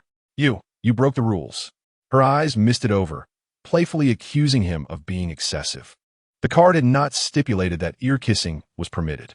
Jin Zhe suppressed his urge to embrace her, fingers tightly grasping the armrest. With a voice laced with mischief, he murmured, "What should we do now, little Qin? Perhaps you could come back?" Without hesitation, Qin Yingxia bit his ear. "Ouch!" Jin Zhe chuckled, biting again. The implication of again was tantalizing. She immediately understood, recalling how she had previously bitten his ear, her face flushing crimson. Qin Yingxia stood up and swiftly fled from his sight. Yu Zhizhi, still lost in the thrill of candy, noticed Qin Yingxia leaving without a backward glance. Hey, Ying. She rose to follow, but was preempted by Jin Zhe. You all continue playing. I'll catch up. Pei Lanhua observed for a few seconds before nonchalantly turning back, inwardly criticizing Jin Zhe for losing control. Zhigu is off to charm someone. Let us proceed. He deftly shuffled the cards, his fluid motions captivating Yu Zhizhi. Pei Lanhua's gaze subtly shifted between her and Xie, who had stolen glances at Yu Zhizhi for the 7th time. He lowered his eyes, quietly switching the top card. As the new round commenced, both Xie and Yu Zhizhi's phones chimed simultaneously, startling them. Yu Zhizhi regained her composure first, casually flipping over the top card. Eat finger biscuits together until only 1 centimeter remains. Pei Lanhua's voice was calm. Do you dare to play? Jiang Yinghuai chimed in. Don't be a coward. Zhigu and Little Qin have already gone for it. Xie feigned calmness, shrugging. I'm indifferent. Let us play. Yu Zhizhi slammed the card onto the table. Let us play. If Ying dares, I certainly won't back down. Jiang Yinghuai glanced at the table, only to find no finger biscuits. Not a problem. Pei Lan drew out several cards, approximately a centimeter thick. Were these not cards? You are truly mischievous, Heron. I adore you. Jiang Yinghuai said, his voice slightly strained. Pei Lan cast an amused glance his way. Do not love too much. I am rather wicked. Qin Yingxia rushed into the bathroom, splashing cool water on her face in an attempt to cool herself down. The girl in the mirror resembled a peach blossom, her eyes tinged with a delicate blush, appearing like a love-struck maiden whose heart had been unexpectedly pierced. She was utterly flustered in the presence of her crush. How utterly embarrassing. The aroma of strawberries lingered in her mouth, a flavor born from the strawberries she had playfully bitten from Jin Zhe's collarbone. Qin Yingxia covered her face, hiding in the bathroom, too timid to step outside. She knew Jin Zhe would be waiting for her at the door. Indeed, Jin Zhe stood waiting at the entrance, his profile illuminated in the corridor's reflection. He idly toyed with a lighter he had acquired from somewhere, the flickering flame casting a dance of light in his dark eyes, transforming it into a constellation of twinkling stars. His gaze was filled with an unwavering affection, laced with an intriguing excitement. Jin Zhe's Adam's apple bobbed slightly as the confusion in his heart finally found clarity. The person occupying Qin Yingxia's heart was none other than him. Unrequited, Love 44. How I long to kiss her. What troubles Jin Zhe now is when did Qin Yingxia begin to harbor feelings for him? Was it during their time in Jinghe? His stay in Jinghe for high school was rather brief. After Qin Yingxia arrived in the imperial city, they spent increasingly more time together. Could it be that her affections blossomed only then? For the first time, Jin Zhe feels acutely aware of his emotional bluntness. Unable to recognize Qin Yingxia's affection for him, he casts his gaze downward, a turbulent current swirling in his eyes, his thin lips pressed together. It turns out that the young girl was the first to fall for him. Jin Zhe finds himself at a loss, feeling a sense of indebtedness towards Qin Yingxia. He feels as though he has a thorn lodged in his throat, resolutely deciding to offer her more, better, and fervent affection. He would make it known to all that Jin Zhe harbors a secret admiration for Qin Yingxia. As time ticks by, Qin Yingxia has been hiding in the restroom for nearly half an hour. Jin Zhe catches a glimpse of a figure near the entrance of the ladies' room, and, upon looking up, quickly spots Qin Yingxia's head peeking out. Once she realizes she has been discovered, the girl hurriedly retreats. Qin Yingxia. He approaches her patiently and gently, enticingly asking, "Do you want me to come in and find you?" Startled, Qin Yingxia resignedly walks towards him, exclaiming, "I'm coming out now." Standing before him, she lowers her head, too shy to meet his gaze, her flushed ears betraying her embarrassment. "Jin Zhe, you're being quite unfair." "Unfair? How so?" Jin Zhe bends down to inquire, the scent of alcohol lingering in his breath, intoxicating in its allure. Qin Yingxia finally meets his eyes, biting her lip. "You were blocking the door." He lets out a couple of soft chuckles, his shoulders trembling with mirth. "Isn't that to prevent little Qin from escaping?" "I won't run away," she asserts, determination gleaming in her eyes. She harbors an unspoken thought. "You are here. So I want to run away, Jin Zhe. In the past, Jin Zhe struggled to decipher her feelings. Now, he can read her thoughts through her eyes. His heart stirs, and his gaze softens as he steps closer, their shoes nearly touching. Qin Yingxia finds herself pressed against a mirror-like wall, with nowhere to retreat. She can't shake the feeling that Jin Zhe has changed, becoming more unruly. His eyes, deep and passionate, are now tinged with a shade of desire. Jin Zhe is moved, as Qin Yingxia feels his presence drawing near, enveloped in his unique fragrance. Her earlobe is gently caressed by him. She can't help but emit a soft whimper that tickles. Jin Zhe responds, his voice husky, his heart and eyes filled with the image of Qin Yingxia's delicate form. Qin Yingxia, don't let me have my way too soon. Qin Yingxia gazes at him with a hint of confusion in her moist, tea-colored eyes. Jin Zhe's hand instinctively cradles her face, his fingertips pressing against her soft, pink lips. Recalling the moment her lips brushed against his collarbone, he feels his breath quicken with heat. How he longs to kiss her, even if just once. Jin Zhe's voice is barely audible, leaving her uncertain whether he is calling her name or something else entirely. In the next moment, his actions reveal the answer to Qin Yingxia. He, through the gentle touch of his fingertip, intertwined his breath with hers, restraining himself as he lightly brushed against the corner of her lips before swiftly retreating. Qin Yingxia felt her legs weaken slightly, relying on Jin Zhe's strength to steady herself.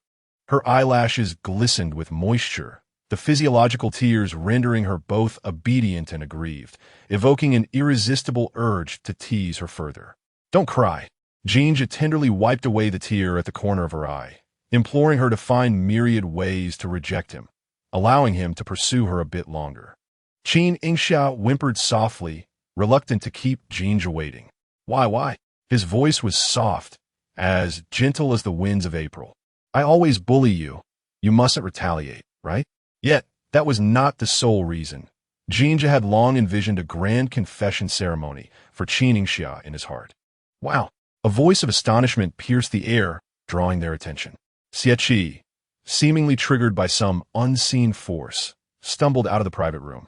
His face flushed as he dashed toward the restroom, only to collide with Jin Zhe, who was leaning towards Qin Yingxia.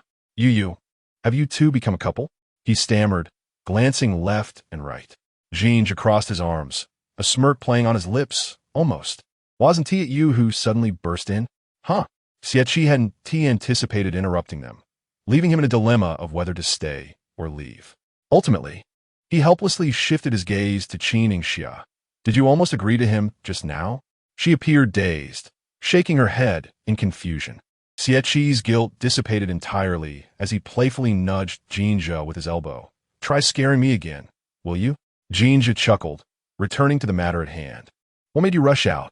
I want to wash my face, Xie replied. It was then that Jin Zhe noticed his flushed complexion. What was the dare you drew? He pondered for a moment before laughing. Cosplay of a monkey's bottom? One can truly laugh when utterly speechless. Xie had no time for banter, making his way straight to the restroom. The moonlight was silvery, soft, and fluffy. After escorting Qin Yingxia to the dormitory entrance, Jin Zhe was pulled away by the remaining three for a glow-in-the-dark night run. This activity was mandatory for every student starting from their sophomore year, a requisite for earning credits. Yu couldn't help but exclaim, I can barely manage to run 800 meters. If I had to run 2,000 daily, I'd be better than for 3 or 4 days. The flush on Qin Yingxia's cheeks had yet to fade completely, resembling a half-ripened peach. Unable to resist, Yu pinched her cheek. Ying, I heard from Xie that you and Jin just secretly kissed in the corridor. No. Qin Yingxia reacted like a startled kitten, suddenly flaring up, only to recall that Jin had indeed brushed against her lips. Her tone weakened. No, that didn't happen. Yu chuckled, choosing to keep her insights discreet. After a brief silence, she shifted the topic. The National Day holiday is approaching. Ying, aren't you going home for the holiday? Qin Yingxia responded with a muted hum. That's wonderful. Yu remained oblivious to the subtle shift in her tone, completely immersed in the delightful joy of their escapades in the Imperial City. Come stay at my place. My dad cooks exceptionally well. Later. I'll take you on a tour of the imperial city. We can visit the beach at Langting, where the sands are pristine white. We can also explore the jewelry stores. The variety of gems here is quite abundant. At that moment, Qin Yingxia's phone rang at an opportune time. She stared at the conspicuous contact name flashing on the screen. Qin Shan. Yu Zhizhi inadvertently caught sight of the caller. Noticing the change in Qin Yingxia's expression, and she understood.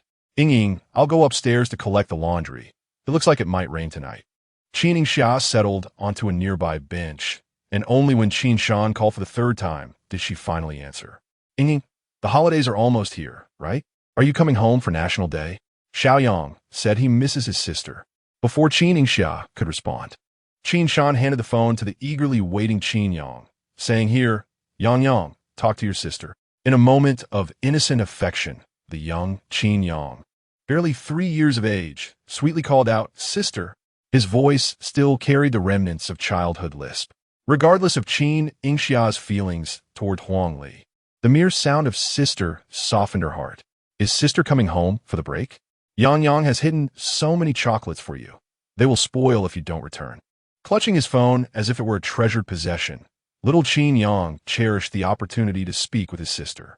Qin Yingxia absent-mindedly fiddled with the greenery bordering the flower bed, torn between her thoughts before finally voicing her decision. I won't be coming home. Sister isn't coming home again. Qin Yang's voice diminished, yet he lacked the courage to inquire further. Huang Li, seated nearby and already displeased with her son's fondness for Qin Yingxia, felt a surge of dissatisfaction upon hearing her response. Yang, you should come with your father and me. Yang is too young. Our trip to country A is solely to handle matters concerning your family. Who will look after him if we bring him along? Qin Shan interjected wisely. It was at this moment that Qin Yingxia comprehended their intention for her return, to assist in caring for her younger brother. A wave of resistance surged within her, and disregarding who was on the line, she candidly expressed, I just started college and wish to spend time with my friends. I simply cannot return home. A brief silence enveloped the conversation before Qin Shan's voice returned, tinged with displeasure. Your Aunt Huang and I have business to attend to. Your brother is too small. We cannot trust outsiders to look after him. Noticing his tone had escalated, he softened slightly, speaking with earnestness. Yingxia, you are Yang's sister. Isn't it only natural for you to care for him? This same argument had been reiterated ad nauseum, and Qin Yingxia felt her patience wearing thin. If you insist I do not return home, during the break, Aunt Huang and I will send Yang to you. You can take him to stay in a hotel. Qin Shan proposed a compromise. Upon hearing this, little Qin Yang's round eyes sparkled with excitement as he dashed into his room to retrieve his mini suitcase, exclaiming, I want to go find sister. Huang Li was the first to object, pulling her beloved son close. Will she truly care for our Yang? What about the hygiene of those hotels? He is still so small. Qin Yingxia absorbed Huang Li's concerns, responding mildly, Aunt Huang, since you are so worried, why not persuade my father to bring Yang along instead of lecturing me? Huang Li frowned. What kind of attitude is this in addressing me? I am, after all, your de facto mother-mom. Little Qin Yang interjected, placing his chubby hand over her mouth. Don't scold, sister. Once Huang Li quieted, he wriggled free from her grasp, pushing his suitcase towards the room. Yang is growing up. I can feed myself. I will behave. The sight of little Qin Yang's earnestness tugged at Qin Shan's heartstrings. Yingxia, it's settled then. During the National Day holiday, you will take care of your brother.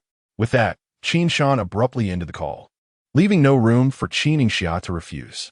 In truth, she had never truly intended to decline. Her heart always softened at the sight of little Qin Yang. The half-brother indeed holds a deep affection for her, displaying a gentle demeanor before her that evokes a sense of tenderness. As Qin Yingxia rose to return to her dormitory, her phone vibrated several times. Qin Shan, father has booked a presidential suite for you both for a week, not far from your school. Qin Shan, please ensure your safety while out with Yang. My phone is on 24/7. Call me if anything arises. After sending the hotel location, he also transferred 70,000 yuan to Qin Yingxia. Simultaneously, a WeChat message from Huang Li popped up, detailing the dietary habits of little Qin Yang, meticulously enumerated. Being a premature infant, Qin Yang had a frail constitution at birth, with doctors warning of potential risks of early demise. He had been lovingly nurtured by his family, growing up safely and healthily to the age of 3. Qin Yingxia briefly glanced over the information she had sent. Huangli, notify me immediately if anything happens with Yang Yang. Yoxia, and then you can rush back at once, can you? Yoxia, if not, you better pray nothing occurs. Huangli was momentarily taken aback by her message, ultimately retorting with indignation. Qin Yingxia, regardless of the circumstances, Qin Yang is your biological brother. After listening to her voice message, Qin Yingxia found it tiresome and chose to ignore her. It wasn't her intention to provoke Huangli. Rather, it was Huangli's condescending attitude that made her feel like a mere housemaid employed by the family. Upon returning to her dormitory, Qin Yingxia briefly explained the situation to Zhe, apologizing, "I'm sorry, Zhe, but I can't go out to play with you." Zhe responded, "Oh, it's no problem. When is your brother coming? I want to see how adorable he is." With a smile, Qin Yingxia replied, "His name is Qin Yang, and he is quite charming." She speculated that they would likely bring little Qin Yang over the following afternoon before departing for Country A. The two girls continued to chat until the clock struck 11. Just as Qin Yingxia emerged from her shower and prepared to dry her hair, a message from Jin Zhe arrived. "Jean, what are your plans for the National Day holiday?" "Little Qin? Jean, mind if I borrow your ideas?" Qin Yingxia chuckled, her slender fingers typing. "No plans, just taking care of the baby." "Jean, huh? Yoxia, it's my little brother. My family has business to attend to, so they brought him here." Jin Zhe was unaware that Qin Yingxia had a younger brother. He had just learned from Xie that she wouldn't be returning home for the holiday and was planning to have fun with Zhe. Initially intending to ask Qin Yingxia out alone, he now realized that wouldn't be possible. After pondering for a moment, he typed, "Is the hotel booked?" "Yoxia, yes. It's all set. Located in the city center, quite close to our school." Jin Zhe felt a sense of relief upon seeing the hotel name and location. "All right, I'll go take a shower now, and we can chat later." He had just sent a message, a smile gracing his lips, and then followed it up with a voice note. "If only Xiao Qin, the junior, would be willing to wait for me." Qin Yingxia's damp hair continued to drip, each droplet chilling against her collarbone, momentarily pulling her attention away from Jin Zhe's voice message. I'll wait for you." "Jean, just teasing you. If you're tired, go to sleep." The following afternoon, as the horizon began to blush with the first light of dawn, the cicadas maintained their unrelenting chorus. On their way back from purchasing ice cream, Qin Yingxia and Zhe stumbled upon a strikingly elongated Rolls-Royce parked ostentatiously at the entrance of the university. My heavens, even for Zhe, who had encountered countless luxury vehicles, the sight of this limited edition left her momentarily awestruck. The very exhaust seemed to exude the fragrance of wealth. In contrast, Qin Yingxia appeared unperturbed. She remained silent, biting in her popsicle as she messaged Qin Shan. "Don't park the car at the school gate. Have summer." Too conspicuous, not even sparing a single additional punctuation mark. No sooner had she sent her message than the two vehicles, laboriously maneuvering, turned around and parked beneath the shade of a tree. A mere 10 meters from the school's entrance. Secret Love 46. Senior Jean doesn't go home. Qin Yingxia walked straight towards the car. Upon noticing her approach, the driver hurriedly exited to open the door for her. "Miss, it's quite warm outside. You might prefer to speak inside the car." "No need.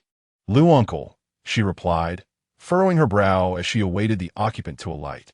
The earlier commotion had not gone unnoticed by her classmates, and given Qin Yingxia's status as an internet celebrity, she was susceptible to misunderstandings. Those unaware of her family background might conjure all sorts of rumors. Lou uncle stepped aside. "All right." As the door swung open, Xiao Qinyang was the first to leap out, enveloping Qin Yingxia's legs in a warm embrace. "Sister, I miss you so much." His eyes glistened with unshed tears, his voice tinged with a pitiful sniffle. "You haven't come home in ages." Qin Yingxia gently patted his head in a gesture of comfort. Huangli observed from the sidelines, her heart heavy. She whispered to Qin Shan, "Our son is closer to Qin Yingxia than to us, his biological parents." Qin Shan shot her a disapproving glance. "Yingxia feels a rift with you. I wish for her and Qin Yang to foster a deeper bond." My insistence on bringing Qin Yang here was to strengthen their sibling relationship. A businessman invariably seeks to maximize benefits. Despite her reservations, Huang Li dared not contest Qin Shan's decisions. Qin Shan approached, his gaze tender as it fell on Qin Yingxia. Yingxia, why do you seem thinner? Haven't you been eating properly? I'll arrange for an apartment for you and hire a nanny to care for your meals and daily needs. No need, Qin Yingxia replied, her expression indifferent. My irregular eating habits are not a recent development. After all these years, you still inquire? At a loss for words. Qin Shan redirected the conversation to their son, crouching down. Qin Yang, be sure to eat well and keep your sister company, all right? Little Qin Yang nodded obediently. Understood, Dad. I'll listen to sister. Such a good boy, Qin Shan remarked, rising once more. How about we all go out for dinner? It's the first time Aunt Huang and I have come to your school. Holding on is Xiao Qin Yang's hand. Qin Yingxia shook her head in refusal. I have plans this evening. Aren't you both in a hurry for your business trip? With that, she remained silent, preparing to depart with Qin Yang. Say goodbye to Daddy and Mommy, dear, Huang Li urged, hastily rushing to them, squatting down to embrace Xiao Qin Yang tightly, as if fearing Qin Yingxia would take her son away entirely. Despite Huang Li's hold, Xiao Qin Yang clung steadfastly to Qin Yingxia's hand, refusing to let go. Goodbye, Daddy and Mommy. You ungrateful little one, Huang Li lamented, playfully pinching his nose. Have you forgotten everyone else? Xiao Qin Yang wriggled free from her embrace. Mom, I haven't seen sister in ages. Reluctantly, Huang Li released him, casting a lingering gaze at Qin Yingxia, her lips trembling, yet ultimately, she withheld her words. Hello, Sister Zhe. My name is Qin Yang. Xiao Qin Yang donned a denim jacket paired with black shorts, tiny sunglasses perched behind his ears, his brown eyes twinkling with innocence, bearing a slight resemblance to Qin Yingxia. He was exceptionally well-behaved, readily responding to her requests. Yu Zhizhi was utterly charmed, playfully squeezing his little face, exclaiming, "What a good baby!" Qin Yingxia glanced at the message from Qin Shan, which read, I've delivered your luggage to the hotel. Please ensure you keep Xiao Yang safe tonight. She chose not to reply, setting her phone aside to peruse the menu before her. Xiao Yang, would you like to have chicken stew with mushrooms and steamed shrimp egg? Yes, he replied, swinging his legs in delight, completely contradicting Huang Li's claims of his pickiness. Unable to resist, Yu Zhizhi pinched his cheeks again, then turned to Qin Yingxia, saying, Yingxia, we can take our little brother out for some fun. He looks so well-behaved. Qin Yingxia shook her head. His health isn't the best. If we go to the beach, the sea breeze could make him ill. Oh, I see. Yu Zhizhi rested her chin on her hand. That's all right. I can always come visit you. We can just stroll around the city center. Aren't you afraid he'll drag us around all day to win toys? Qin Yingxia smiled. He absolutely loves claw machines. He can't resist them. Really? Ha ha ha. Xiao Qin Yang, happily eating, beamed at the mention of his hobby, delighted that his sister remembered it. Isn't that Xiao Qin from our school? Xie Qi, upon entering the cafeteria, immediately spotted the two girls accompanied by the adorable child. He nudged Jin Zhe, who was engrossed in his phone. Zhe, look. Who is that little boy? He is quite cute. Jin Zhe lifted his gaze, his eyes landing on Qin Yingxia, who wore a vibrant blue denim maxi dress. Her long hair tied up high, exuding youthful energy. Coincidentally, the little boy beside her was also clad in a denim jacket. The warm glow of the setting sun streamed through the window, enveloping them in a cozy scene. He strode over to their table. Seeing that Xiao Qin Yang had nearly finished his meal, Qin Yingxia handed him a wet tissue, asking, would you like some juice?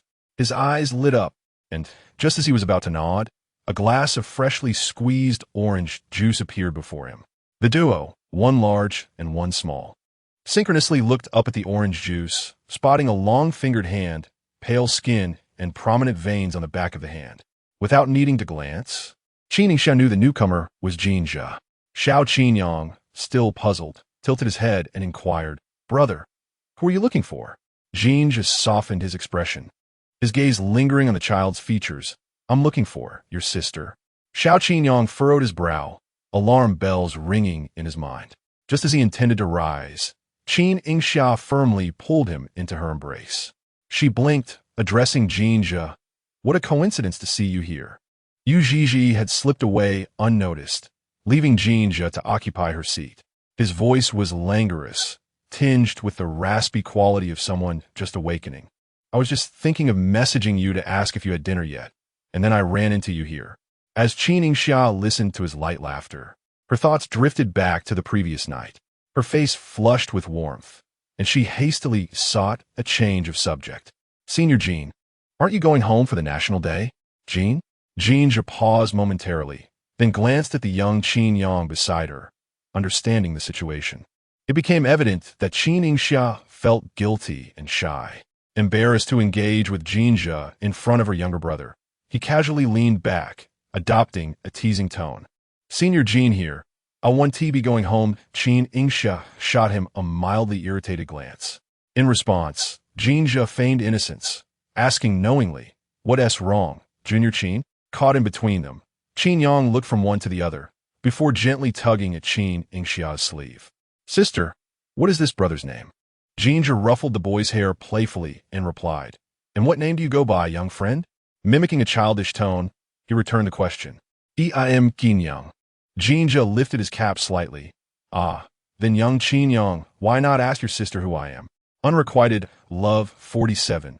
Then hug me, sister. Who is he? Little Qin Yang earnestly gazed at Qin Yingxia, his large eyes brimming with curiosity. Beside her, Jin Zhe leisurely turned his attention, his gaze laden with intrigue. Qin Yingxia shot him a playful glare, her expression lacking any semblance of intimidation. Her eyes drifted to the orange juice before her, and with a subtle smile, a glimmer of mischief flickered in her beautiful eyes. Little Yang, this is brother Jin Zhe, a dear friend of mine, Qin Yingxia explained, as she boldly turned the juice bottle upside down on the table in front of Jin Zhe. Jin Zhe's brow furrowed in surprise. He was taken aback, unsure how Qin Yingxia had discerned his greatest pet peeve. Brother Jin Zhe is a good friend of sister? Little Qin Yang asked him, turning his head. Yes. Jin Zhe inhaled deeply, attempting to suppress his discomfort, reaching out to right the bottle, but to no avail. Qin Yingxia preemptively snatched it away, mimicking his earlier gesture as she looked back at him. Jin Zhe, feeling helpless, gazed at the inverted bottle and the neatly arranged drinks on the table, a sight that stirred his impatience. He mouthed a plea to Qin Yingxia, signaling that he had made a mistake. Only then did she relent, returning a lengthy remark that Jin Zhe comprehended fully. She said, I'm not a pushover, you know. Echoing her words from the night they had met not long ago. Little Qin Yang, perplexed by their exchange, sat in the middle, utterly bewildered. Yet, despite his confusion, he could sense that Qin Yingxia was happier since Jin Zhe's arrival. When sister was happy, he felt joy as well, his little legs swinging with glee. As night fell, the wind rustled the leaves that had drifted to the ground, creating a soft, whispering sound. After dinner, it was Jin Zhe who drove them to the hotel. Qin Yingxia sat in the back seat with Qin Yang, who had fallen asleep halfway through an animated show on his tablet. Jin Zhe glanced at them through the rearview mirror, adjusting the air conditioning to a warmer setting and lowering the volume. The little one is asleep? He inquired. Yes. Qin Yingxia gently tousled Qin Yang's hair, unable to resist pinching his soft cheek, relishing the delightful texture. It seems he's quite attached to you. Qin Yingxia paused, chuckling softly. Yes. I was not very kind to him before, especially due to his mother. Among the family, little Qin Yang only sought comfort from her. Her words carried significant weight, and although Jin Zhe understood, he refrained from prying further. It looks like it might rain soon. If you're scared of thunder tonight, feel free to call me, he offered. Qin Yingxia, gazing out at the enchanting moonlight, saw no signs of impending rain. Have you checked the weather forecast? She asked. No, Jin Zhe replied, a smile playing on his lips. I can just tell. His sense of smell was truly remarkable. Just as they arrived at the hotel, large raindrops began to fall. Carry me, she said, as Jin Zhe lifted the sleeping Qin Yang and handed an umbrella to Qin Yingxia, urging her to shield herself from the rain. All right. The rain intensified, splashing upon the ground and shattering the tranquility illuminated by the streetlights. A waiter approached, noticing the child peacefully slumbering against Jin Zhe's shoulder. His gaze lingered on Jin Zhe for a few seconds before shifting to Qin Yingxia. In a lowered voice, he remarked, Miss Qin, Mr. Qin has arranged for your luggage to be delivered, and your reserved suite is ready. Allow me to escort you upstairs. Nodding in acknowledgement, Qin Yingxia followed the attendant into the elevator. The suite was located on the 35th floor, and during the ascent, she gently brushed away the droplets of water from Jin Zhe's shoulder. The gesture was so instinctive that the attendant, catching a glimpse through the elevator mirror, quickly averted his eyes when Jin Zhe noticed. Miss Qin, please come in. Should you require anything, do not hesitate to call, the attendant said with a slight bow before closing the door and stepping out. Qin Yingxia set down her umbrella and pulled back the covers, inviting Jin Zhe to bring in Qin Yang. After placing the child down, Jin Zhe thoughtfully tucked in the blanket's edge. Qin Yang has gained quite a bit of weight. Is your arm sore?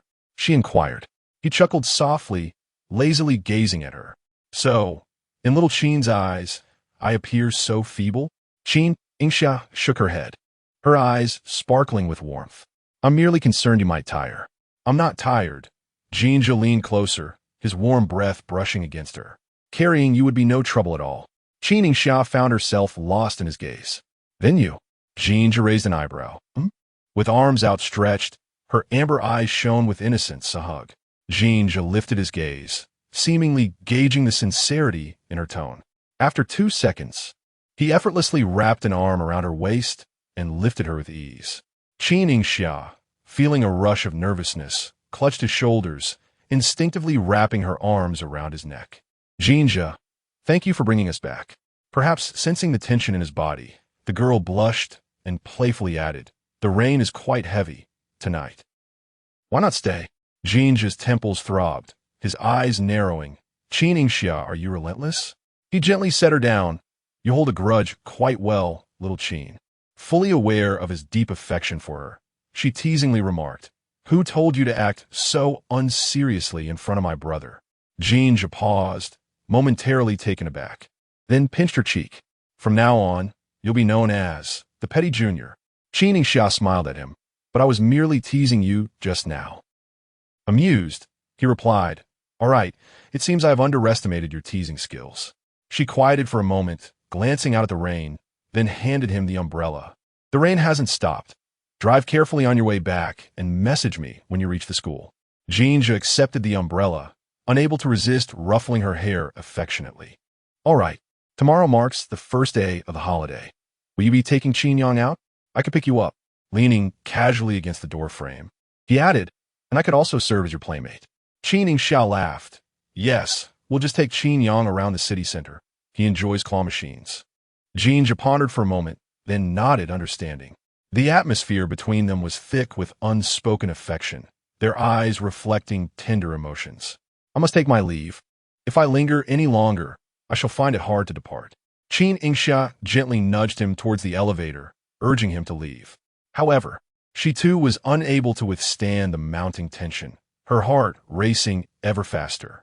Unbeknownst to the circumstances, Qin Yang abruptly awoke, scrambling out of bed and searching for the presence of his sister. Sister? The young child, having just roused from slumber and finding no one in sight, felt an overwhelming sense of insecurity. He curled his small frame into the corner of the bed, convinced that his encounter with Qin Yingxia in the imperial city was merely a fleeting dream. Sister, woo-woo. Sister. After bidding farewell to Jin Zhe, Qin Yingxia returned to her room only to hear the faint sound of sobbing. In a state of urgency, she rushed to the bedside. Xiaoyang. Upon seeing her, the little Qin Yang's cries ceased abruptly as he hastily wiped away his tears and crawled toward her. Sister, I'm sorry. Please don't abandon me. Qin Yingxia enveloped him in her embrace, soothing him, and suddenly recalled a time when he was even younger. She had been unwilling to share the same space with her little brother, often leaving him alone in the room. Unrequited, Love 48. Fishing for doll. Xiaoyang, don't cry. Qin Yingxia gently patted his back, soothing him tenderly. Just moments ago, brother Jin Zhe had promised that he would take Xiaoyang out tomorrow to fish for dolls. Qin Yang's nose was a rosy hue, clutching at the hem of her garment as though fearing that if he let go, he would vanish. Will my sister come too? He asked, his voice trembling, both pitiable and adorable. Xiaoyang will also go. All right. Qin Yingxia wiped his tears away, Stop crying now. Qin Yang sniffled, obediently nodding. I won't cry anymore. My sister won't leave. Ah, that won't do. Qin Yingxia teased, pinching his nose. My sister won't leave. Her light-hearted jest was taken earnestly by little Qin Yang, his eyes filled with anxiety. Sister. Qin Yingxia ruffled his hair. Sister needs to take a bath now. Xiaoyang, be good and wait. Okay. The sky, washed by the rain, was particularly azure, and the air was infused with the scent of sun-dried leaves. When Qin Yingxia awoke, little Qin Yang had already dressed himself neatly, quietly lying by the bedside engrossed in a storybook. Upon noticing her wakefulness, he eagerly scampered over. Sister, you're awake. Let us have breakfast. He picked up the landline and, adopting a serious tone, said, Please send up 2 breakfasts. Qin Yingxia praised him. Xiaoyang has grown up. How impressive. While little Qin Yang basked in her compliments, she glanced at her phone. 8:30 a.m.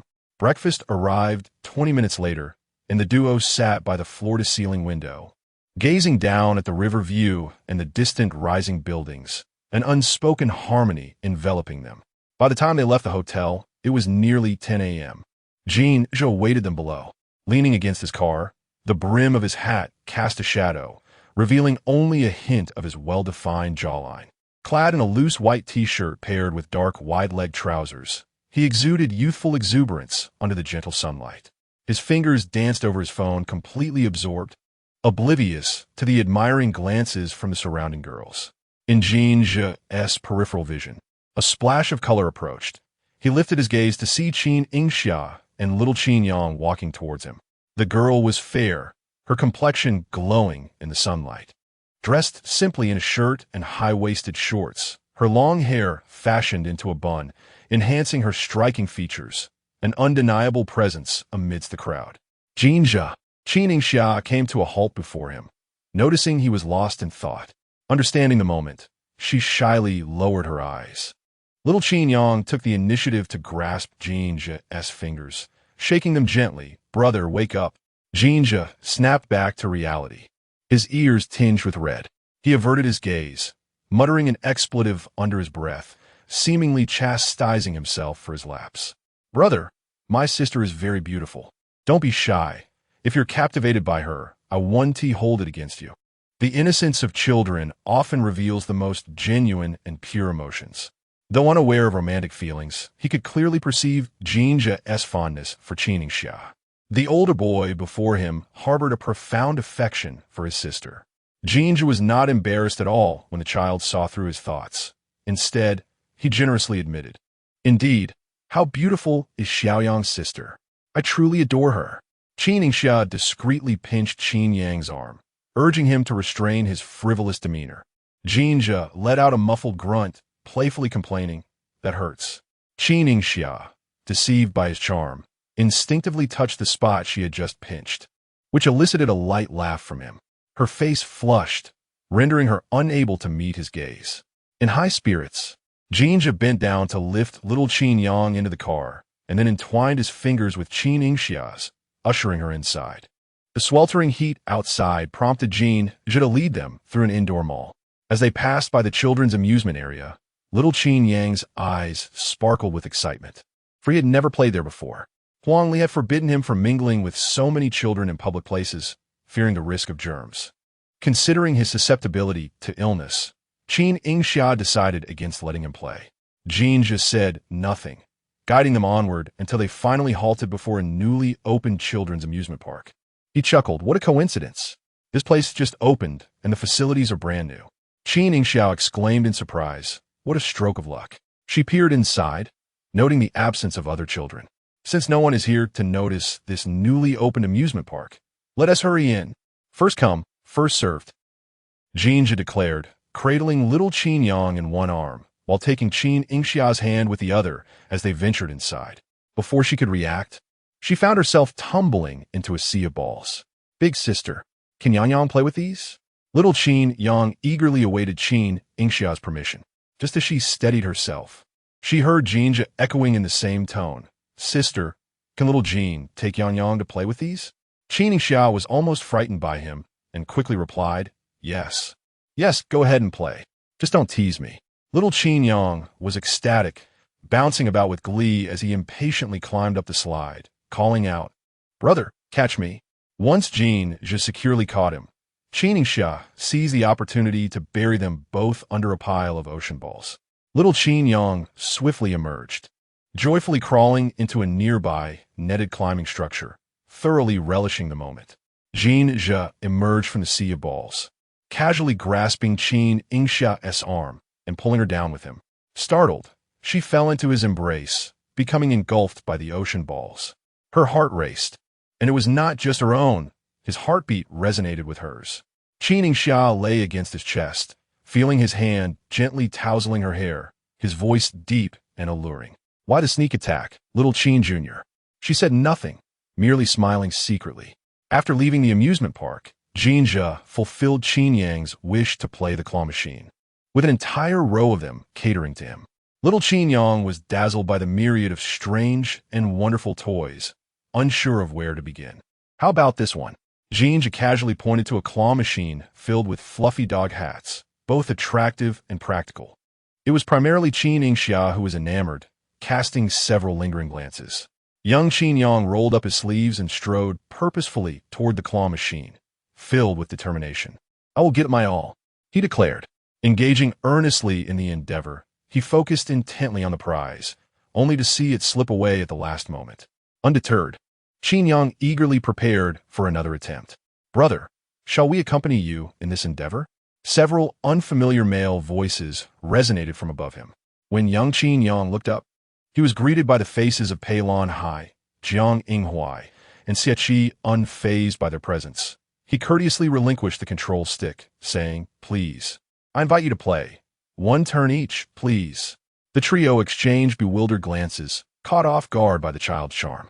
Young Qin Yang then turned his gaze towards the direction of Qin Yingxia and noticed that Yu Zhizhi had taken her place. "Sister Zhizhi, where's my sister?"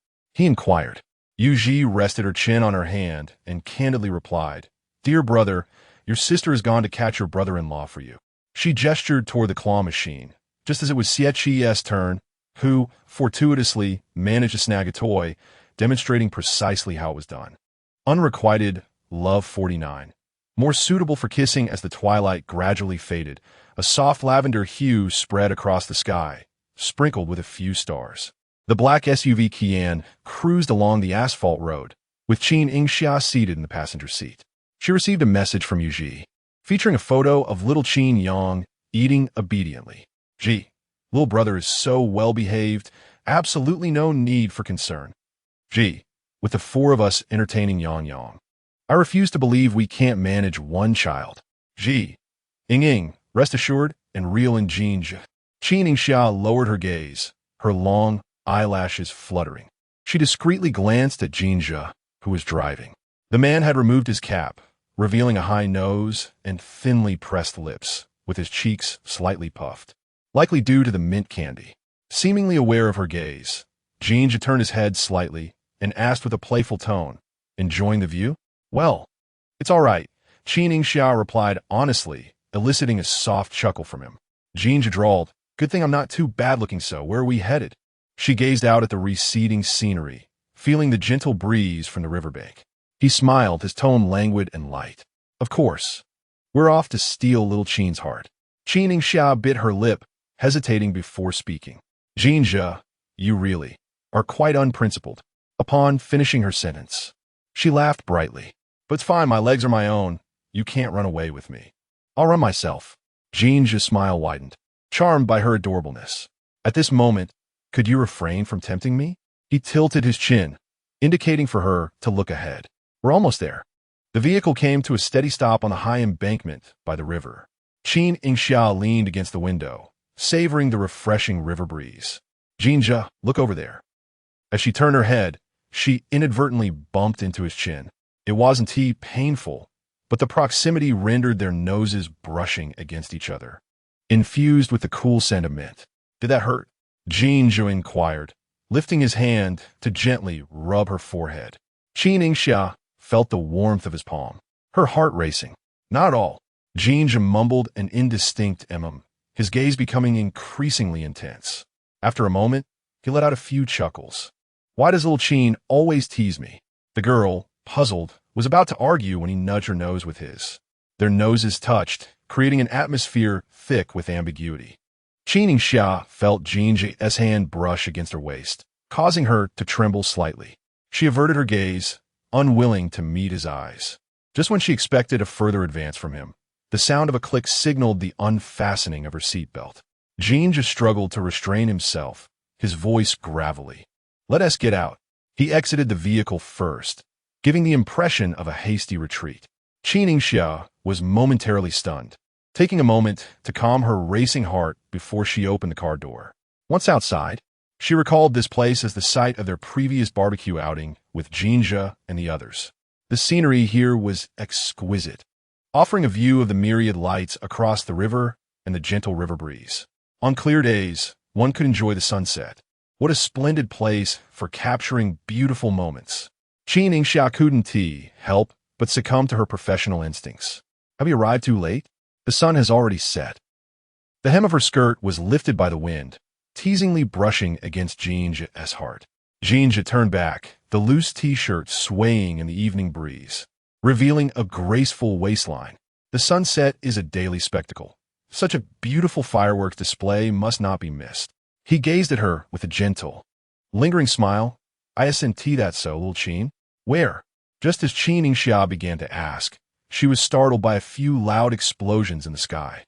Instinctively, she grasped Jin Zhe's arm. "Jin Zhe is here."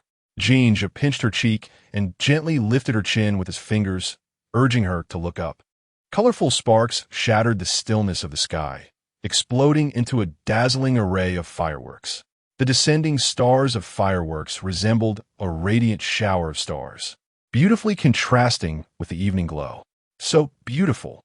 Qin Yingxia marveled, suddenly reminded of the fireworks that Gu Jin had confiscated by Jin Zhe. A sweet warmth spread within her heart, and she turned to Jin Zhe. Her red lips were pressed against by Jin Zhe's long fingers. His eyes sparkling like stars, hair tousled by the wind, his brow and eyes deep and captivating. "Qin Yingxia, I must ask you, will you run?" His gaze was tender, his fingertip applying gentle pressure against her lips. "This time, I truly intend to win you over." Fireworks burst forth one after another in the sky. Yet Qin Yingxia heard no sound, only Jin Zhe's voice resonating clearly. "A 1T run," she said dazedly, her smile blooming in her eyes as she regained her senses. The girl's voice was particularly resolute. "Jin Zhe, a 1T run. I have come this far, to this excellent university with the person I like right before me." And Qin Yingxia felt like a snail climbing onto a grapevine at this moment. The grape was inviting her to taste. She certainly wouldn't run. Jin Zhe's eyes reflected her small figure as he pulled her into his embrace, allowing her to feel his heartbeat. "Qin Yingxia, I like you very much. After meeting you, when friends ask me what kind of girl I like, my heart is already contemplating how to describe you. Perhaps there is no need for description. I will let everyone know. Jin Zhe likes Qin Yingxia. Qin Yingxia, I beg you to let me succeed to become my girlfriend, allowing you to command my heartbeat, all right?" His words fell one after another in her ears, striking her heart's softest spot with dizzying effect. Leaning against his embrace, her head nestled in his neck, she watched the sky full of fireworks, her eyes already misty. "All right." Jin Zhe lifted her up, laughter brimming with affection. "Qin Yingxia, can I have a kiss?" Her cheeks flushed with color, her eyes sparkling with springtime light. She leaned down slightly and shyly placed a kiss upon his soft lips. The heat in the man's gaze was palpable, his eyes tinged with desire, particularly alluring. His throat bobbed slightly as he carried her to the front of the car, his voice hoarse at this height, it seems. Jin Zhe's fingertip brushed against her lips, then gently lifted. He leaned down, the atmosphere charged with an enticing ambiguity, perfect for a kiss. Qin Yingxia rested on his shoulder, feeling his kiss descend. His kiss was delicate, yet perfectly entwined with her lips and tongue. Qin Yingxia found herself slightly breathless, leaning back only to be securely supported by Jin Zhe. She gasped softly, her complexion flushed, and the tips of her ears were a vivid crimson, her breathing uncomfortable. Jin Zhe once again captured her lips, his eyes brimming with desire, daring her to bite him if it became too overwhelming.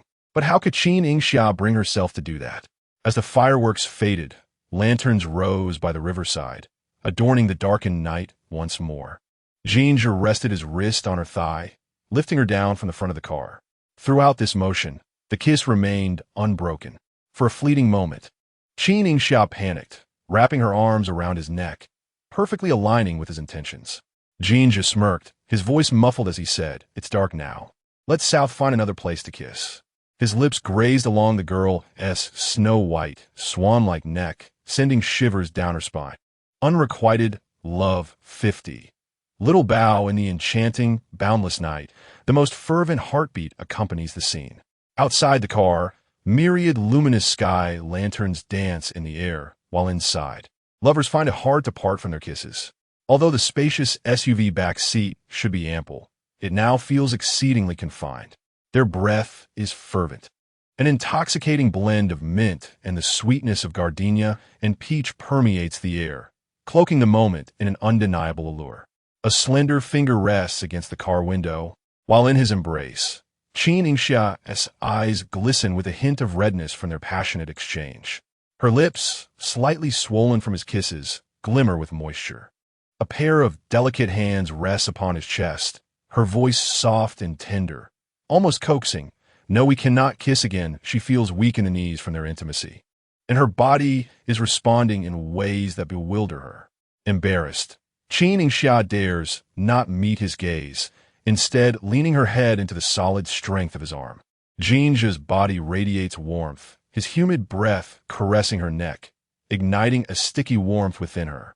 Little bow, his voice is deep and seductive, laced with a tantalizing allure. "Shall we kiss again?" With reddened eyes, Qin Yingxia shakes her head, her expression a mixture of grievance and vulnerability. "Please no," Jin Zhe gently kisses her hand, then slowly guides her fingers to his Adam's apple, suggesting, "Why not kiss it?" As he speaks, she feels the vibrations of his vocal cords, sending shivers through her fingertips. To her dismay, he deliberately rolls his Adam's apple, heightening her temptation. "Qin Yingxia, would you like to kiss?" His eyes, profound and affectionate, always seem to gaze at her with tender longing. Unable to resist the allure, she leans closer, pressing her lips against the curve of his prominent throat. "Jin Zhe, I'm here," he chuckles softly, tucking a loose strand of hair behind her ear. Wrapping her arms around his neck, she nuzzles against his cheek, whispering, "I like you so much, Jin Zhe." "I too adore Qin Yingxia," he replies warmly. As the night deepens, upon returning to the hotel, she finds Xiao Qinyang patiently seated on the sofa, awaiting her arrival. Yuji had ensured that Qinyang returned safely to the hotel ahead of her. Surrounding him are the spoils of the day, an array of plush toys that dazzle the eyes. Upon seeing Qin Yingxia, he rushes over, exclaiming, "Sister, you're back." Xiao Yang caught so many toys today. Sister Ji said these are my treasures. He tilts his little face, glancing behind her with curiosity. "Did you not catch brother-in-law to bring him back? Where are your treasures, sister?"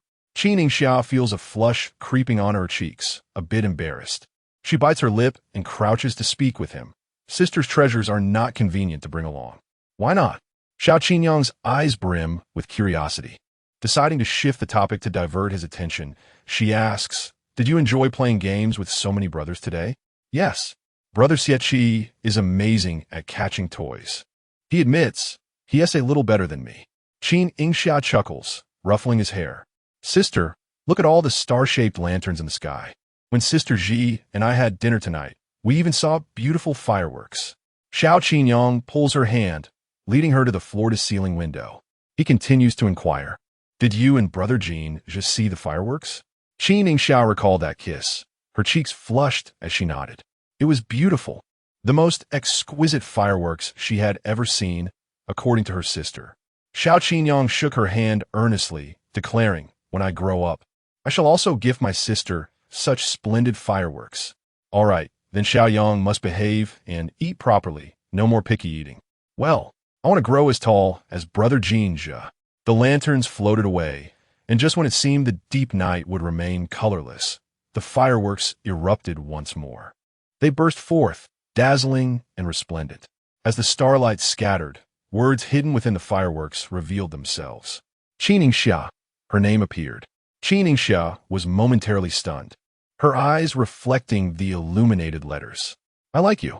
More bursts of light followed, the messages multiplying. Jin Zhe belongs solely to Qin Yingxia. A wave of emotion surged through her, the memories of 7 years echoing with profound resonance. Sister, don't cry. Xiao Qinyang, not comprehending her tears, reached out his small hand to wipe them away. Qin Yingxia sniffled. Sister is just too happy, Xiaoyang. Is it brother Jin Zhe who makes you happy? Xiao Qinyang blinked. Sister, don't go fishing for brother-in-law. Just bring brother Jin Zhe home. I want you to be happy every day. Silly child. That is precisely why I'm trying to bring brother Jin Zhe home for you to have as a brother-in-law. Qin Yingxia laughed and cried, embracing the little one in her arms. At the seafood restaurant, Jin Zhe and his dormitory friends were enjoying a gathering. It was explicitly stated that Jin Zhe was treating them to dinner. An unwritten rule in university dormitories. Whoever becomes single first pays for the meal. Jin Zhe, in high spirits, proclaimed, I'll treat this month, no problem. Jiang Yinghua remarked, Brother, even if we have money, we shouldn't be so extravagant.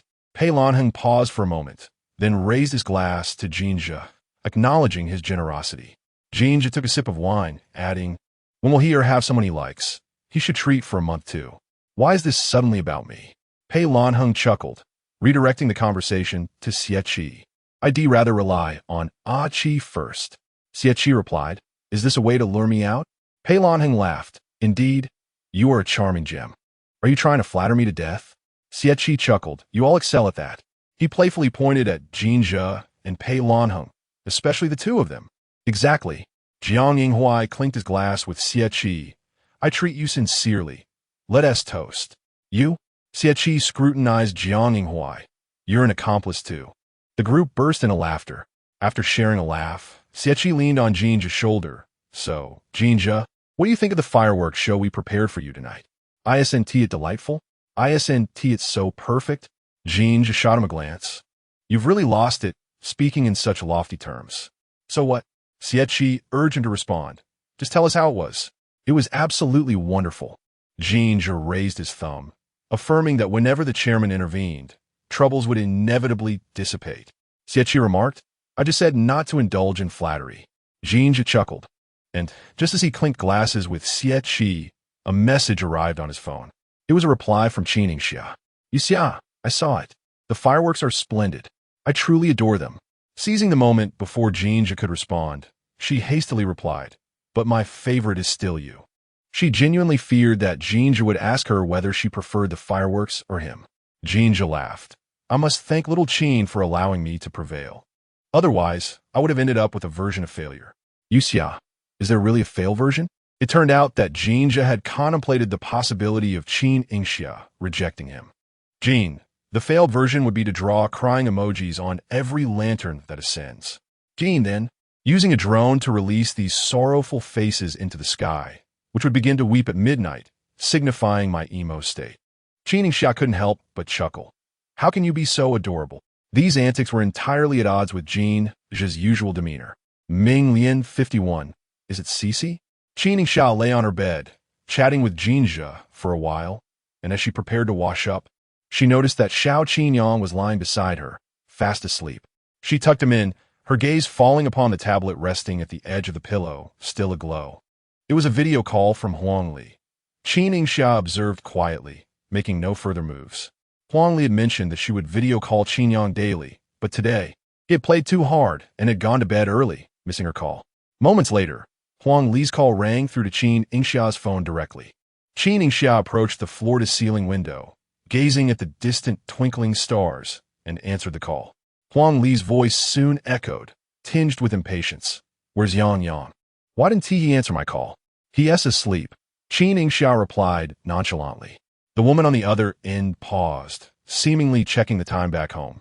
It was still not yet 9 o'clock, well before Yang Yang's bedtime. What did you take him to do today that he.s. so exhausted?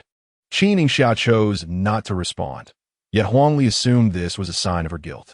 Her tone grew increasingly arrogant. Don't think I'm unaware of your intentions. trying to sow discord between me and Yang Yang while I'm away. Ms. Huang, she replied with a cold smile, I'm not as petty as you, nor do I have the energy for such trivialities. Huang Li became agitated. What kind of tone is that? The tone one uses when speaking to a stepmother. Is there a problem with that? Upon finishing her words, she abruptly ended the call, refusing to endure any further lecturing from Huang Li. After hanging up, Qin Yingxia felt a weight on her chest. She was still unaccustomed to clashing with Huang Li. In the past, Huang Li had taken advantage of her youth, presenting one facade while harboring another, ultimately conditioning Qin Yingxia to be submissive. However, times had changed. Huang Li soon realized that Qin Yingxia had long since escaped her grasp, capable of soaring to higher, farther, and better realms.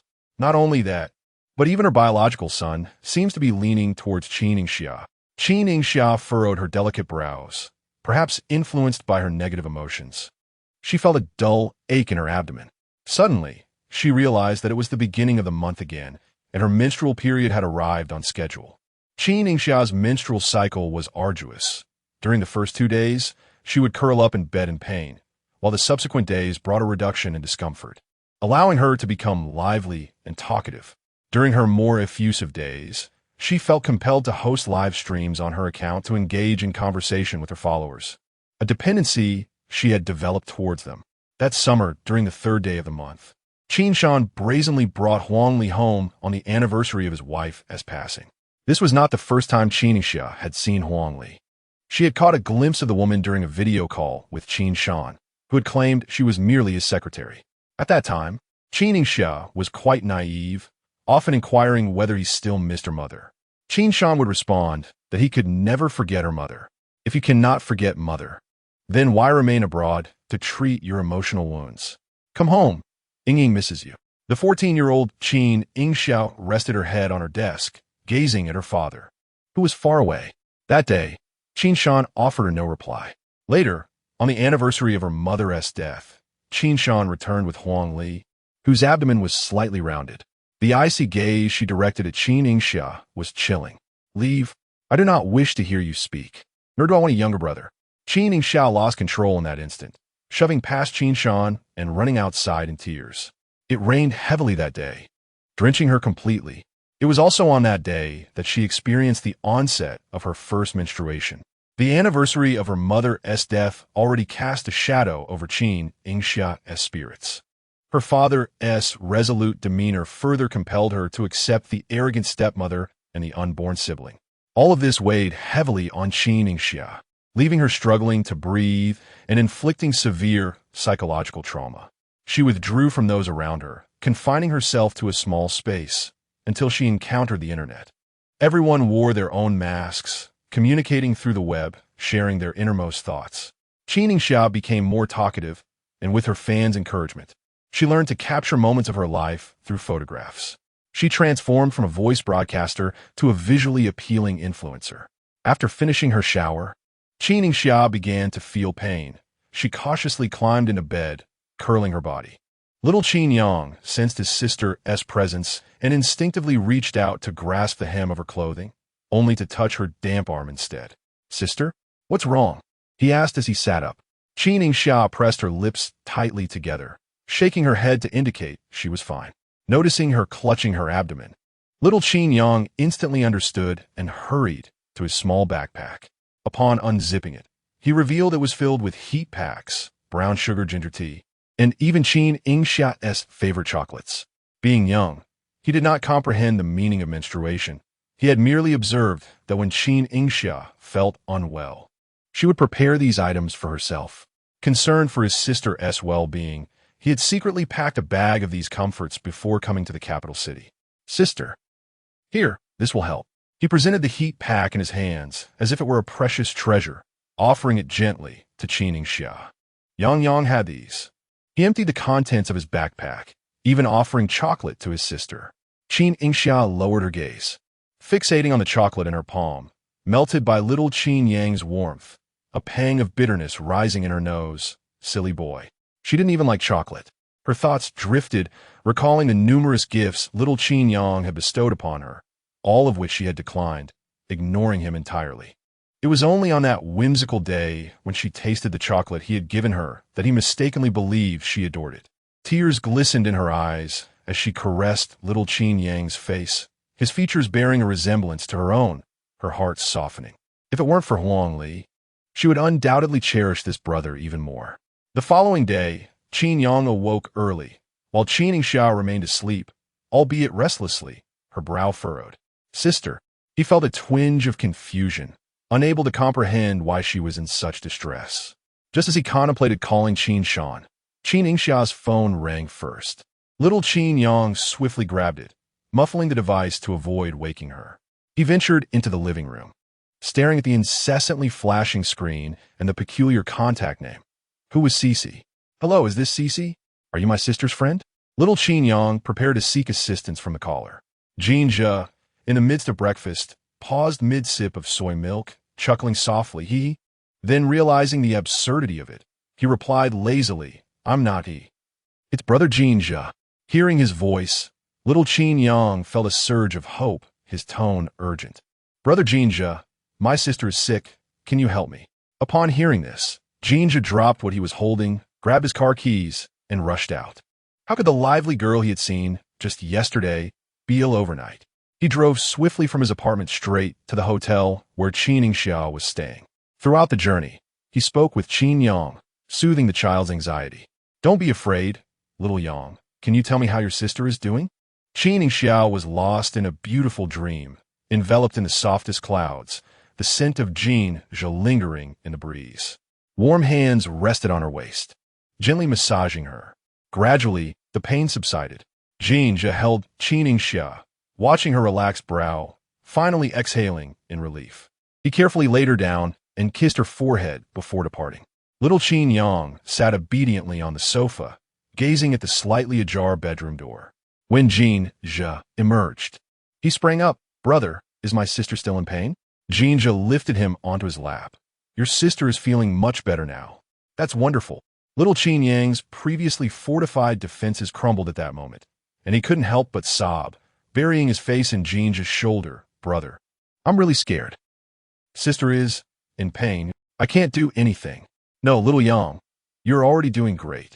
Jin Zhe handed him some tissues to wipe his tears. Brother will take good care of your sister. Don't be afraid. Xiao Qinyang's affection for his sister Qin Yingxia was well known to Jin Zhe. Now, witnessing his sister's frail condition, the little child could not help but feel a pang of fear.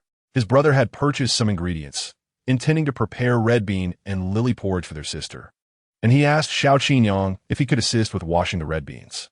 Jin Zhe needed to find him a task, so that Qinyang might feel he was contributing. With determination, Xiao Qinyang wiped away his tears, hopped down from Jin Zhe's lap, and scampered into the kitchen in his little slippers. Brother, hurry. Jin Zhe, satisfied that his goal was achieved, smiled. Brother, do you really like my sister? Xiao Qinyang suddenly inquired while washing the red beans. Without a moment's hesitation, Jin Zhe replied, Of course, I only have affection for your sister, Qin Yingxia. She likes you too, Jin Zhe. Xiao Qinyang pondered for a moment before deciding to share this with Jin Zhe, but he added, Yet her favorite person is still Yu. What did you say? Jin Zhe paused, nearly doubting his hearing. He smiled, but his tone turned serious. What is the name of the person your sister cherishes the most? It sounded remarkably like his own childhood nickname. If it truly was Yu, a name known only to his parents, how could Qin Yingxia be aware of it? Jin Zhe redirected his gaze to little Qin Yang. Xiao Qinyang recalled vaguely that he had heard Qin Yingxia talking in her sleep last night. It seemed to be Yu, or was it Yuyo? He shook his small head. I can't remember, brother. Jin Zhe chuckled helplessly. The little guy has such a poor memory. Xiao Qinyang nodded earnestly, admitting that he had succumbed to sleepiness and his recollection was indeed vague. That's all right, Jin Zhe said, pinching his cheek gently. You can tell me whenever you remember.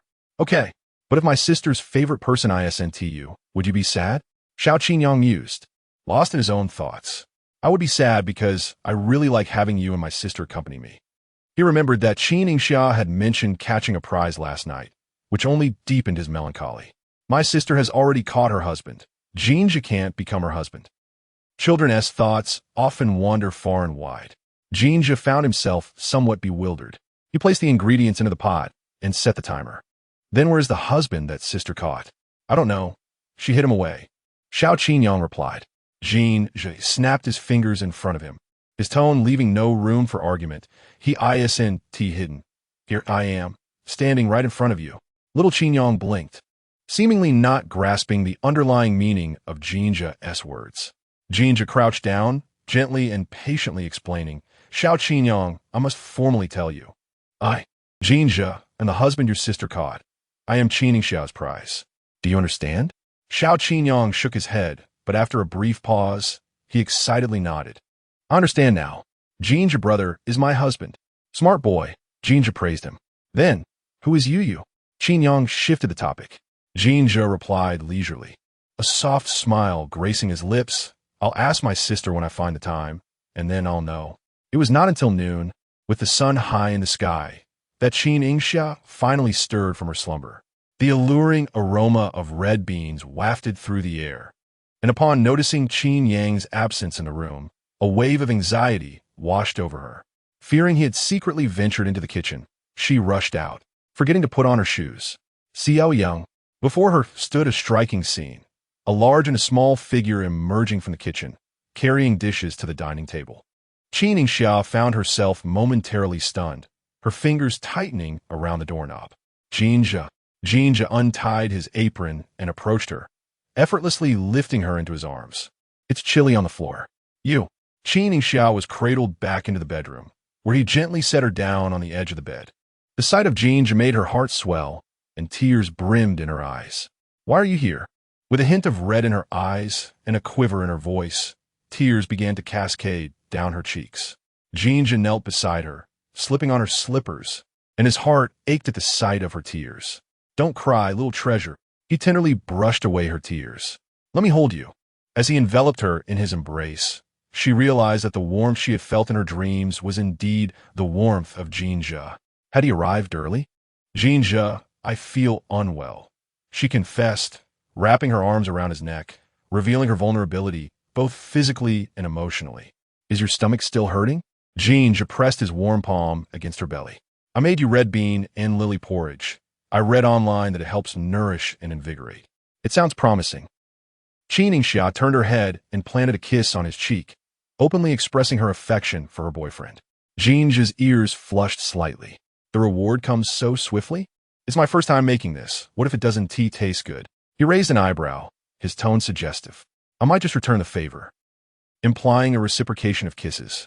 Qin Yingxia couldn't help but laugh, her bad mood dissipating considerably. All right, now, how about you, little Qin, try your boyfriend's culinary skills. He lifted her, intending to carry her outside. Wait a moment. Her face flushed crimson as she gestured toward the dining room. Xiao Yang is still in the dining room. Jin Zhe chuckled. Xiao Yang already knows I'm your brother-in-law now. Qin Yingxia's face turned even warmer at his words. How had even Jin Zhe adopted this term? Did she really seem so obvious in her intentions to reel him in? Indeed, she had misinterpreted his words. Jin Zhe was referring to fishing in a playful manner. Nevertheless, he seized the opportunity to tease her. So little Qin has been pondering how to reel me in. This time, Qin Yingxia buried her face against his neck, refusing to lift her gaze. Jin Zhe's lips curled into a smirk. Being reeled in is something I willingly embrace. Qin Yingxia was indeed an adept angler in matters of the heart. Do you wish to continue? Sister, eat this. Xiao Yang washed this tomato. Xiao Qinyang served her a dish of scrambled eggs with tomatoes, and her sister took a bite. Qin Yingxia sipped her porridge to warm her stomach, then sampled the tomato he had brought, finding it delightful. Jin Zhe, while ladling porridge for Xiao Qinyang, chuckled lightly at her words. I must possess quite the talent for making porridge, then? Indeed, Qin Yingxia replied with a radiant smile. The porridge is delicious, and the dishes are exquisitely prepared. Xiao Qinyang gave a thumbs up, exclaiming, that's right, brother-in-law is the greatest. Qin Yingxia nearly choked, casting a glance at her brother. Xiao Yang, I already know that the brother-in-law you reeled in is none other than brother Jin Zhe. Brother is Xiao Yang's brother-in-law. He stuck out his tongue and turned to Jin Zhe. Did I say something wrong, brother? Jin Zhe propped his chin on his hand, gazing at them with tender eyes. No, Xiao Yang speaks the truth. Qin Yingxia's face flushed crimson, and she discreetly nudged Jin Zhe's leg beneath the table.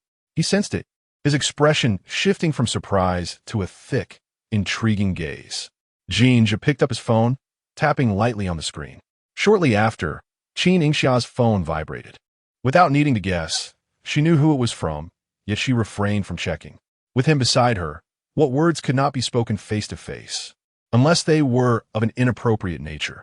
Qin Yingxia dared not look, feigning nonchalance as she continued to sip her porridge.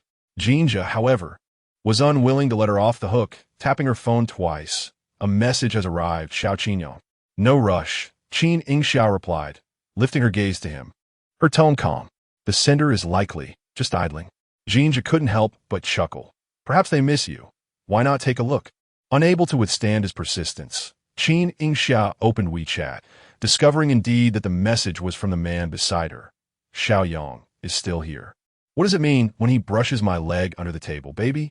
Qin Yingxia sighed, knowing well there was nothing serious in the message. However, as she was in her menstrual period, the discomfort subsided, making her more mischievous than usual. Maintaining an outwardly calm demeanor, she placed her leg directly on Jin Zhe's, her calf gently brushing against his black trousers, both intentionally and unintentionally. He stiffened, a flush creeping up his neck, an unbearable itch rising within him. What's the matter, Jin Zhe? Let us continue eating. Qin Yingxia purred, like a mischievous kitten reveling in her success. Jin Zhe glanced at her, his breath deepening, the blush on his ears exceedingly alluring, exuding an air of a handsome young man ensnared by desire. Xiao Qinyong's gaze flitted between them. Sister, brother seems quite warm.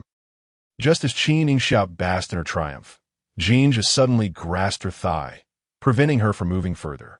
His hand was large, easily enveloping her. Are you sure you want to continue like this? She felt his warmth radiating through his palm, rendering her hesitant to move. Suddenly, the doorbell rang, providing an escape for Qin Yingxia. Jin Zhe released her, regaining his composure for a few seconds before rising, though his voice was already hoarse. I'll go answer the door. A waiter stood outside the door, pushing a cart. Upon spotting Jin Zhe, he momentarily froze, then donned a polite smile. Good day, sir. May I inquire if Miss Qin is present? Jin Zhe nodded and stepped aside slightly, allowing the waiter a glimpse into the restaurant. Qin Yingxia and Qin Yang both turned their gazes toward him. The waiter nodded slightly. I see you're already dining. I apologize for the interruption. Before leaving, his gaze lingered on Jin Zhe. Once the door closed, the waiter pulled out his phone, his fingers swiftly tapping the screen as if sending a message to someone. As the National Day holiday neared its midpoint, Qin Yingxia endured the initial days of discomfort with Jin Zhe's company and prepared to commence her live stream on the third day. As was her custom, she applied a light makeup while setting up her streaming equipment and adjusting the lighting. Little Qin Yang, drawing at his desk, noticed his sister's busy demeanor and hurried over to assist her in stabilizing the light. Sister, let me help you hold this. Seeing him don a fluffy puppy hat, Qin Yingxia was utterly charmed. Is that hat a trophy from your last fishing trip? Yes. It was brother Xie Qi who helped me catch it. So adorable. Just like a well-behaved little puppy. Qin Yingxia playfully pinched his cheeks and couldn't resist planting a kiss on his small face. Little Qin Yang was taken aback, but soon erupted into a joyful laugh. The teacher said that kisses are a way to express affection. Daddy and Mommy love me very much and often kiss my little face like this. My former sister didn't like me, so she never kissed me. Little Qin Yang lifted his hand to touch his cheek, his eyes sparkling with delight. Now my sister finally loves me like Daddy and Mommy do. Qin Yingxia settled on the sofa, selecting a clean backdrop, and commenced the live stream. Her fans had been eagerly waiting, so the viewer count surged shortly after she began. Thank you for your patience, everyone. It's 8 in the evening. Have you all had your dinner? Happy Guoba. Summer, finally live. I've waited so long, I thought the flowers would wilt. Social diva. Baby, it's been ages since we had a heart-to-heart. Having summer is like a bunny. Wifey, I've waited so long for you. Why do you look a bit thinner? Have you been skipping meals again? Cola without ice. Summer, let me tell you what has happened to me this past month. The live stream chat was vibrant, with an array of small GIFs continuously appearing. The comments scrolled so rapidly that Qin Yingxia could only manage to respond to a few. If I miss your comments, Please feel free to share them with me in the back end. Invincible Little Xia. Summer, quickly tell us about university life. Have you encountered any fun or interesting people or events? This comment stood out prominently, triggering a wave of similar inquiries.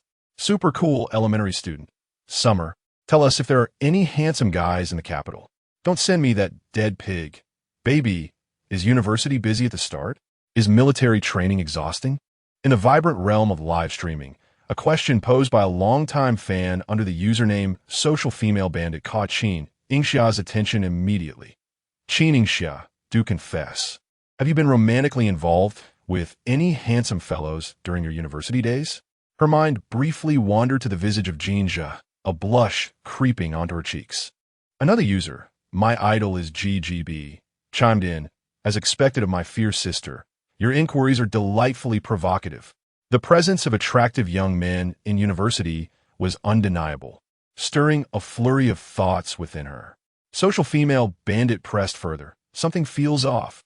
Has our dear Yingxia fallen in love? The user Little Fish Days added, indeed. Our fierce lady possesses a keen eye.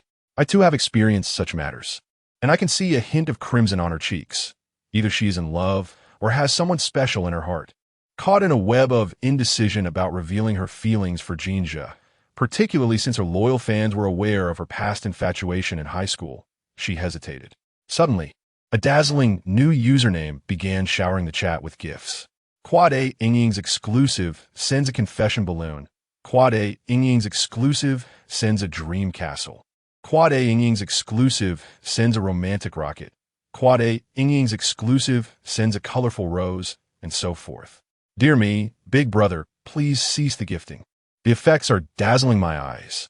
Exclaimed Learning, who isn't crazy.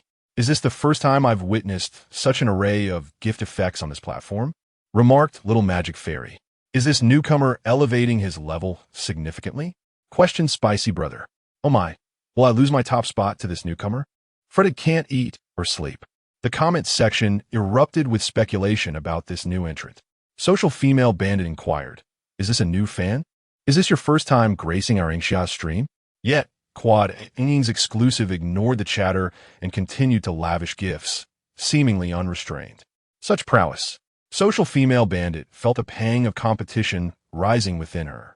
As the barrage of gifts continued, Qin Yingxia found herself overwhelmed, pleading silently for them to stop. As the dazzling effects obscured her visage, Tomato-stewed ex-boyfriend exclaimed, Goodness, it feels like a celestial showdown. Single Dog noted, I was blinded by the effects upon entering. Fewer worries, please. Cried out, Stop, I can hardly see the host. Look who stumbled in from the trending topics. What is happening? Question I'm awesome all day. The live stream spiraled into chaos, prompting Qin Yingxia to hastily disable the gifting feature. Instantly, the environment felt serene again. Social Female Bandit lamented. Why did you turn it off?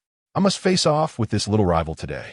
Before Qin Yingxia could respond, Quad A Yingying's exclusive provocatively reappeared, challenging her with a simple, Come on, everyone, let's take a moment to calm down. We can chat just like we used to, Qin Yingxia said, regaining her composure, her sweet smile returning. This subtle hint of jealousy felt oddly familiar. Her voice was soft as she continued, No, my fans are all my treasures. Realizing that the account Quad A Yingying little treasure might belong to someone specific, Qin Yingxia reassured, You are also my treasure, all right? The social media enthusiast chimed in, We are all Xiaxia's treasures, but I am the biggest treasure. She was determined to claim the title of the #1 fan. Not really. Qin Yingxia could almost imagine the tone in which this was said, further confirming that the person behind this ID was Jin Zhe. Little Qin Yang was captivated by the peculiar gift effect from earlier, his gaze fixed on his sister's phone, curiosity evident on his face.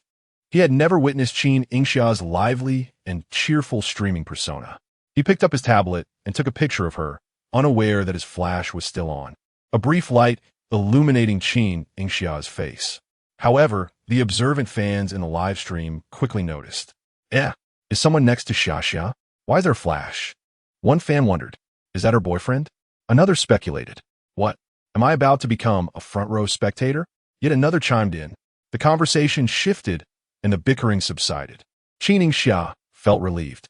She reached out and gently pinched little Qin Yang's cheek, softly asking, "Would you like to say hello to my friends?" Hearing that he could appear with Qin Yingxia, he eagerly nodded. "All right," she said, opening a drawer to find a children's mask for him to wear, and then she embraced him as they entered the frame. "The one who just took my picture is my younger brother. His name is Xiaoyang." Little Qin Yang obediently waved at the viewers.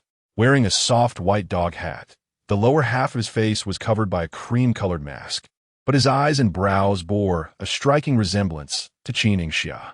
"Hello!" Little Qin Yang exclaimed, his eyes sparkling with joy. His appearance instantly ignited excitement in the live stream, with viewers erupting in awe. "Whoa, is your brother not the cutest?" one exclaimed. "His eyes look just like Xiaxia's. So beautiful." Another noted, "He looks so soft and cuddly, wearing that adorable dog hat." Someone else added, "Oh my, who can resist such a cute little dog?" Another fan exclaimed, "So precious and well-behaved, just like a little Samoyed." Echoed another, Yes, he is truly well-behaved." The social media enthusiast confirmed, "Xiaoyang is very good, very cute, and he takes care of his sister." As Qin Yingxia perused the comment section, showering praises upon little Qin Yang, she read aloud, "Xiaoyang, the older brothers and sisters all say you are sweet and gentle, just like an adorable Samoyed." She affectionately patted his soft hat, truly a darling. Little Qin Yang beamed with delight, exclaiming, "I love puppies, especially Samoyeds." He had always wished to have one, a fact well known to Qin Yingxia. Regrettably, Huangli deemed dogs unclean and forbade him from touching them. The live broadcast continued until past 10 o'clock, with Quade, Yingxia's exclusive segment, occupying the top position.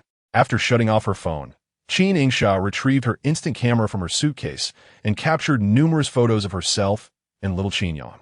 The siblings had never shared such intimate portraits before. Cradling the photographs like treasures, little Qin Yang felt an overwhelming urge to cry. Stifling his emotions for fear of disturbing Qin Yingxia, his nose turning crimson. Noticing his distress, Qin Yingxia asked, "What is wrong, Xiaoyang?" Unable to contain himself any longer, he leapt in her arms, sobbing, "I don't want to leave my sister. I want to stay with you and brother-in-law. I don't want to go back to mommy and daddy's house." It dawned on her that in just 2 days, Qin Shan and Huangli would come to retrieve him. "Don't cry, Xiaoyang. You can take these photos home with you. I will hang them in your room," she reassured him. Little Qin Yang clutched the photos tightly, terrified they might vanish in an instant. "Sister, will brother Jin Zhe come back tomorrow?" Qin Yingxia nodded affirmatively. "Then I want to take pictures with brother Jin Zhe too." It seemed he genuinely adored Jin Zhe. "All right, it's quite late now. Xiaoyang, hurry and take a bath." Receiving a satisfactory response, little Qin Yang tucked the photos into his backpack and joyfully sang as he headed to the bathroom. At last, Qin Yingxia found the time to check Jin Zhe's messages. He had sent her numerous texts during the live stream. "Jin, little treasure, this gift effect is beautiful. I'll send you more to see." "Jin, why are you so stunning during the live broadcast?" "Jin, how come I have so many rivals?" "Jin, little cat crying JPG." "Jin, little treasure, am I your only baby?" "Jin, the social media vixen found me in the background. She said she wants to battle. How hilarious. Am I scared?" As she read through them, her phone suddenly rang. The caller was Huangli. Qin Yingxia was uncertain of Huang Li's intentions. It was nearly 11 o'clock, and feeling fatigued, she was reluctant to expend energy dealing with Huang Li, so she chose not to answer. To her surprise, Huang Li called several times in quick succession, and upon seeing Qin Yingxia's reluctance, he resorted to calling from Qin Shan's phone. Growing increasingly impatient, she finally answered, but before she could utter a word, Huang Li's furious voice reached her ears. "What do you mean, Qin Yingxia? If you want to wallow in your downfall and become a disreputable internet celebrity, that's one thing. But why drag my son into this? He's only 3 years old. You're exposing him to the public? Do not presume that I am oblivious to the implications in your words. How dare you liken my son to a mere dog? Is this not a humiliation directed at both me and your father?" Huang Li spoke in a disjointed manner, her words flowing incessantly, yet Qin Yingxia remained unresponsive. "Have you finished?" Her voice was faint, devoid of any discernible emotion. Huang Li's ire intensified. "Qin Yingxia, has your mother not instilled in you the decorum befitting a young lady? You Before she could finish her sentence, Qin Yingxia abruptly severed the call. Qin Yingxia, you cannot. Huang Li, situated abroad, glared at the darkened screen of her phone, her gaze fierce enough to pierce through it. Consumed by rage, she lost control of her emotions, sweeping everything off the table, causing the vase to shatter into countless fragments upon hitting the floor. Qin Shan had just concluded a video conference when he encountered the chaos in the bedroom, his brow furrowing instantly. What transpired this time? Huang Li's eyes were bloodshot, her hair disheveled, entirely devoid of her usual elegance. What do you mean? What has happened? She laughed maniacally twice. Is it not because of your precious daughter? What is wrong with Yingxia? Qin Shan inquired. Huang Li thrust the recording of the live stream from her computer before him. Look for yourself at how your beloved daughter is leading our son astray. In the live stream, Qin Yingxia and Qin Yang appeared blissful, the sibling duo radiating joy and harmony, the warm lighting adding a touch of coziness to their interaction. It seemed that the siblings had been getting along splendidly in recent days. Qin Shan felt a sense of relief, believing that his decision to have Qin Yingxiao assist in caring for the young Qin Yang was indeed wise. Unfortunately, Huang Li did not share the sentiment. Isn't Yang Yang being well taken care of by Yingxia? She remarked. Look at Yang Yang's beaming smile, even more frequent than at home. Honestly, you should cease your outbursts and exhibit some composure befitting a stepmother. Huang Li, catching the undertones of Qin Shan's words, couldn't help but let out a cold laugh. And for whom do you think I am so agitated? Is it not for our son? Did you not hear how Qin Yingxia and her companions disparaged our son? She seized Qin Shan's collar, her tone becoming increasingly aggressive. They called Yang Yang a dog. If our son is a dog, then what does that make us? Qin Yingxia has already dared to demean us in such a manner. Her current care for Yang Yang is merely a fade for our benefit. Qin Shan, are you truly unable to discern the hidden meaning in your own daughter's words? Or are you merely pretending not to understand? Huang Li's voice grew shrill. Qin Shan's expression darkened. You are being overly dramatic. Yingxia is not that cunning of a child. His patience waned, irritation evident in his eyes, as he brushed her hand away, displeased. If you are genuinely concerned, we shall return in a couple of days, and you can personally fetch Yang Yang. The following day, Qin Yingxia planned to take young Qin Yang to school to meet Jin Zhe. The weather outside was splendid. The sky was a brilliant blue, adorned with a few wispy clouds. Young Qin Yang excitedly attached a Polaroid camera around his neck, joyfully clasping Qin Yingxia's hand. Sister, I am ready. Let us set off to find brother Jin Zhe. Do you have a plastic bag for my brother-in-law? A plastic bag? Qin Yingxia smiled gently, casually gathering her long hair into a bun. It was a surprise. They hadn't informed Jin Zhe that they intended to find him. Well, Xiaoyang should study English for an extra half hour tonight. Xiao Qin Yang felt a twinge of embarrassment, not wanting his sister to perceive him as foolish. Qin Yingxia picked up a small hat from the coat rack and placed it on his head, advising, make sure to study English diligently when you return home tomorrow, all right? Yang Yang? Xiao Qin Yang obediently nodded. Okay. Just as they were about to leave, the doorbell rang. Was it brother Jin Zhe? Qin Yingxia glanced at the clock. It was 10 in the morning, and Jin Zhe usually arrived around this time. Without further thought, she opened the door, only to find Qin Shan and Huang Li standing there. Qin Yingxia first looked at Qin Shan, then turned her gaze indifferently toward Huang Li. Huang Li appeared as if she hadn't slept all night, with dark circles under her eyes and a disheveled appearance, suggesting she had rushed back. What brings you here? Qin Yingxia began, but before she could finish, Huang Li shoved her shoulder. Caught off balance, she collided with the entryway table, wincing in pain. Sister. Xiao Qin Yang instantly burst into tears, positioning himself protectively in front of Huang Li and pushing her away. You're awful. Mom, why do you come back and hit my sister? Qin Shan grabbed her arm, turning her to face him, and admonished, Huang Li, have you lost your mind? Why push a child? Huang Li's eyes brimmed with hurt. Both her son and husband seemed to favor the daughter of his deceased ex-wife. Qin Yingxia is your child, but Yang Yang is not yours? Don't forget he is the sole heir of the Qin family. He is also your mother's cherished grandchild. I can't control Qin Yingxia's desire to become an internet celebrity and earn quick money, but dragging my son into it is her fault. Don't you remember how she described Yang Yang? Qin Shan's expression darkened, a hint of doubt flickering in his eyes. The cries of Xiao Qinyang and Huang Li's frantic shouts filled his ears, leaving him agitated, wishing to resolve the situation swiftly. Yingxia, you shouldn't have taken your brother to livestream. You were indeed in the wrong. Qin Yingxia gazed at him quietly, her eyes as tranquil as still waters. Unperturbed. So what do you wish to do? Huang Li's face twisted in anger as she yanked Xiao Qinyang from in front of her, ignoring his struggles and holding him tightly. Apologize to me. Apologize tu Yang. She wanted to witness Qin Yingxia bowing her head in submission. When Huang Li first met Qin Shan, he would often become lost in thought while looking at a photograph of his late wife. At that time, Huang Li had just entered the workforce, and her family had used connections to secure her position as Qin Shan's secretary. Qin Shan was mature and composed, his gaze toward the photograph of his late wife always filled with deep affection. Huang Li found herself enamored by his tender demeanor, falling in love with him desperately, wishing to grow old together.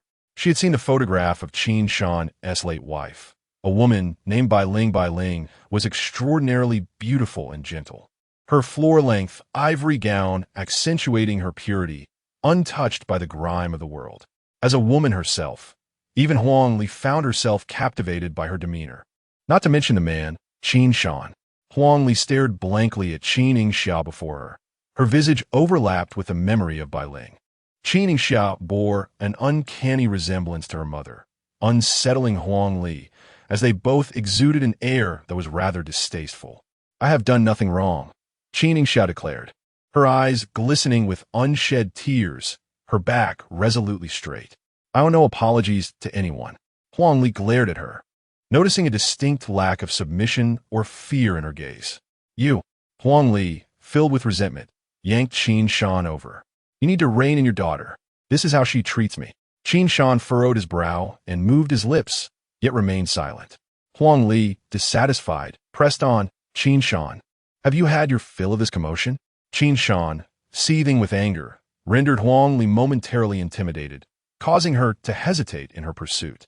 He turned his attention to Qin Yingxia, unable to conceal the pain in his eyes. Yingxia, does it hurt? Do not blame your Aunt Huang. She is merely... Enough, Qin Yingxia interrupted, her tone laced with disappointment. You may leave now. Yingxia, Qin Shan approached her, but she turned her head away, retreating, unwilling to engage with him. Little Qin Yao was ensnared in Huang Li's embrace, her hand covering his mouth, his eyes brimming with tears that cascaded down incessantly. He had both a father and a mother, yet his sister always stood alone. In a fit of frustration, little Qin Yao bit Huang Li's hand, causing her to release him with a cry. Yao Yao. He lunged towards Qin Yingxia, but Huang Li swiftly seized him by the collar, lifting him up. Sister, I am sorry. It is Yao Yao's fault, Hua. What do you have to apologize for? You are blameless. Qin Yao, I am your mother. How could I harm you? Huang Li could no longer restrain herself and swatted his backside. I should never have left you in her presence. As she spoke, she moved towards the exit. Despite being struck, little Qin Yao did not struggle. His small hands clung tightly to the doorframe, refusing to be taken away by Huang Li. Qin Yao, if you resist again, I shall act as if you were no longer my son. Huang Li Triatanat. Her eyes aflame with anger. Qin Shan admonished her. Yao Yao is still a child. Why frighten him? Is it wrong for him to care for his sister? Of course it is wrong. He is my son. I bore him and raised him. I am the one he should be closest to. Huang Li forcibly pried little Qin Yao's hands away, dragging him away against his will. Qin Shan's gaze turned somber, as if he was seeing her for the first time. Little Qin Yao struggled desperately, his heart-wrenching cries echoing through the corridor. Yao Yao loves taking photos with his sister. It is his fault. Mama, why? Why do you blame sister? She is good to me. Huang Li closed the elevator doors, thrusting her inconsolable son into Qin Shan's arms. Do not focus solely on your daughter's woes. Look at how distraught your son is. In Qin Shan's embrace, little Qin Yao cried even more pitifully, clinging to his father's shoulder. Dad, please do not blame sister. She hurts. All right, Yao Yao, be good and stop crying. Qin Shan gently patted his back, soothing his emotions. Huang Li observed her son with a face flushed from tears and recent blows. It would be disingenuous to claim her heart was untroubled. Without uttering a word, she retrieved a handkerchief to wipe away Xiao Qinyang's tears. Xiao Qinyang leaned against Qin Shan's shoulder, turning his head away in silent defiance towards her. After their departure, Qin Yingxia stood at the doorway, momentarily dazed. The surroundings fell into silence, interrupted only by an untimely notification chime. She numbly unlocked her phone and discovered a message from Qin Shan. "Ing, did you get hurt just now?" "Qin Shan, your Aunt Huang didn't mean it. She lost control today." "Qin Shan, I've already spoken to her. For your father's sake, could you refrain from holding it against Aunt Huang?" Following this was a transfer notification. Qin Shan had sent her 50,000, urging her to undergo a thorough medical checkup. "Qin Shan, if anything arises, inform your father."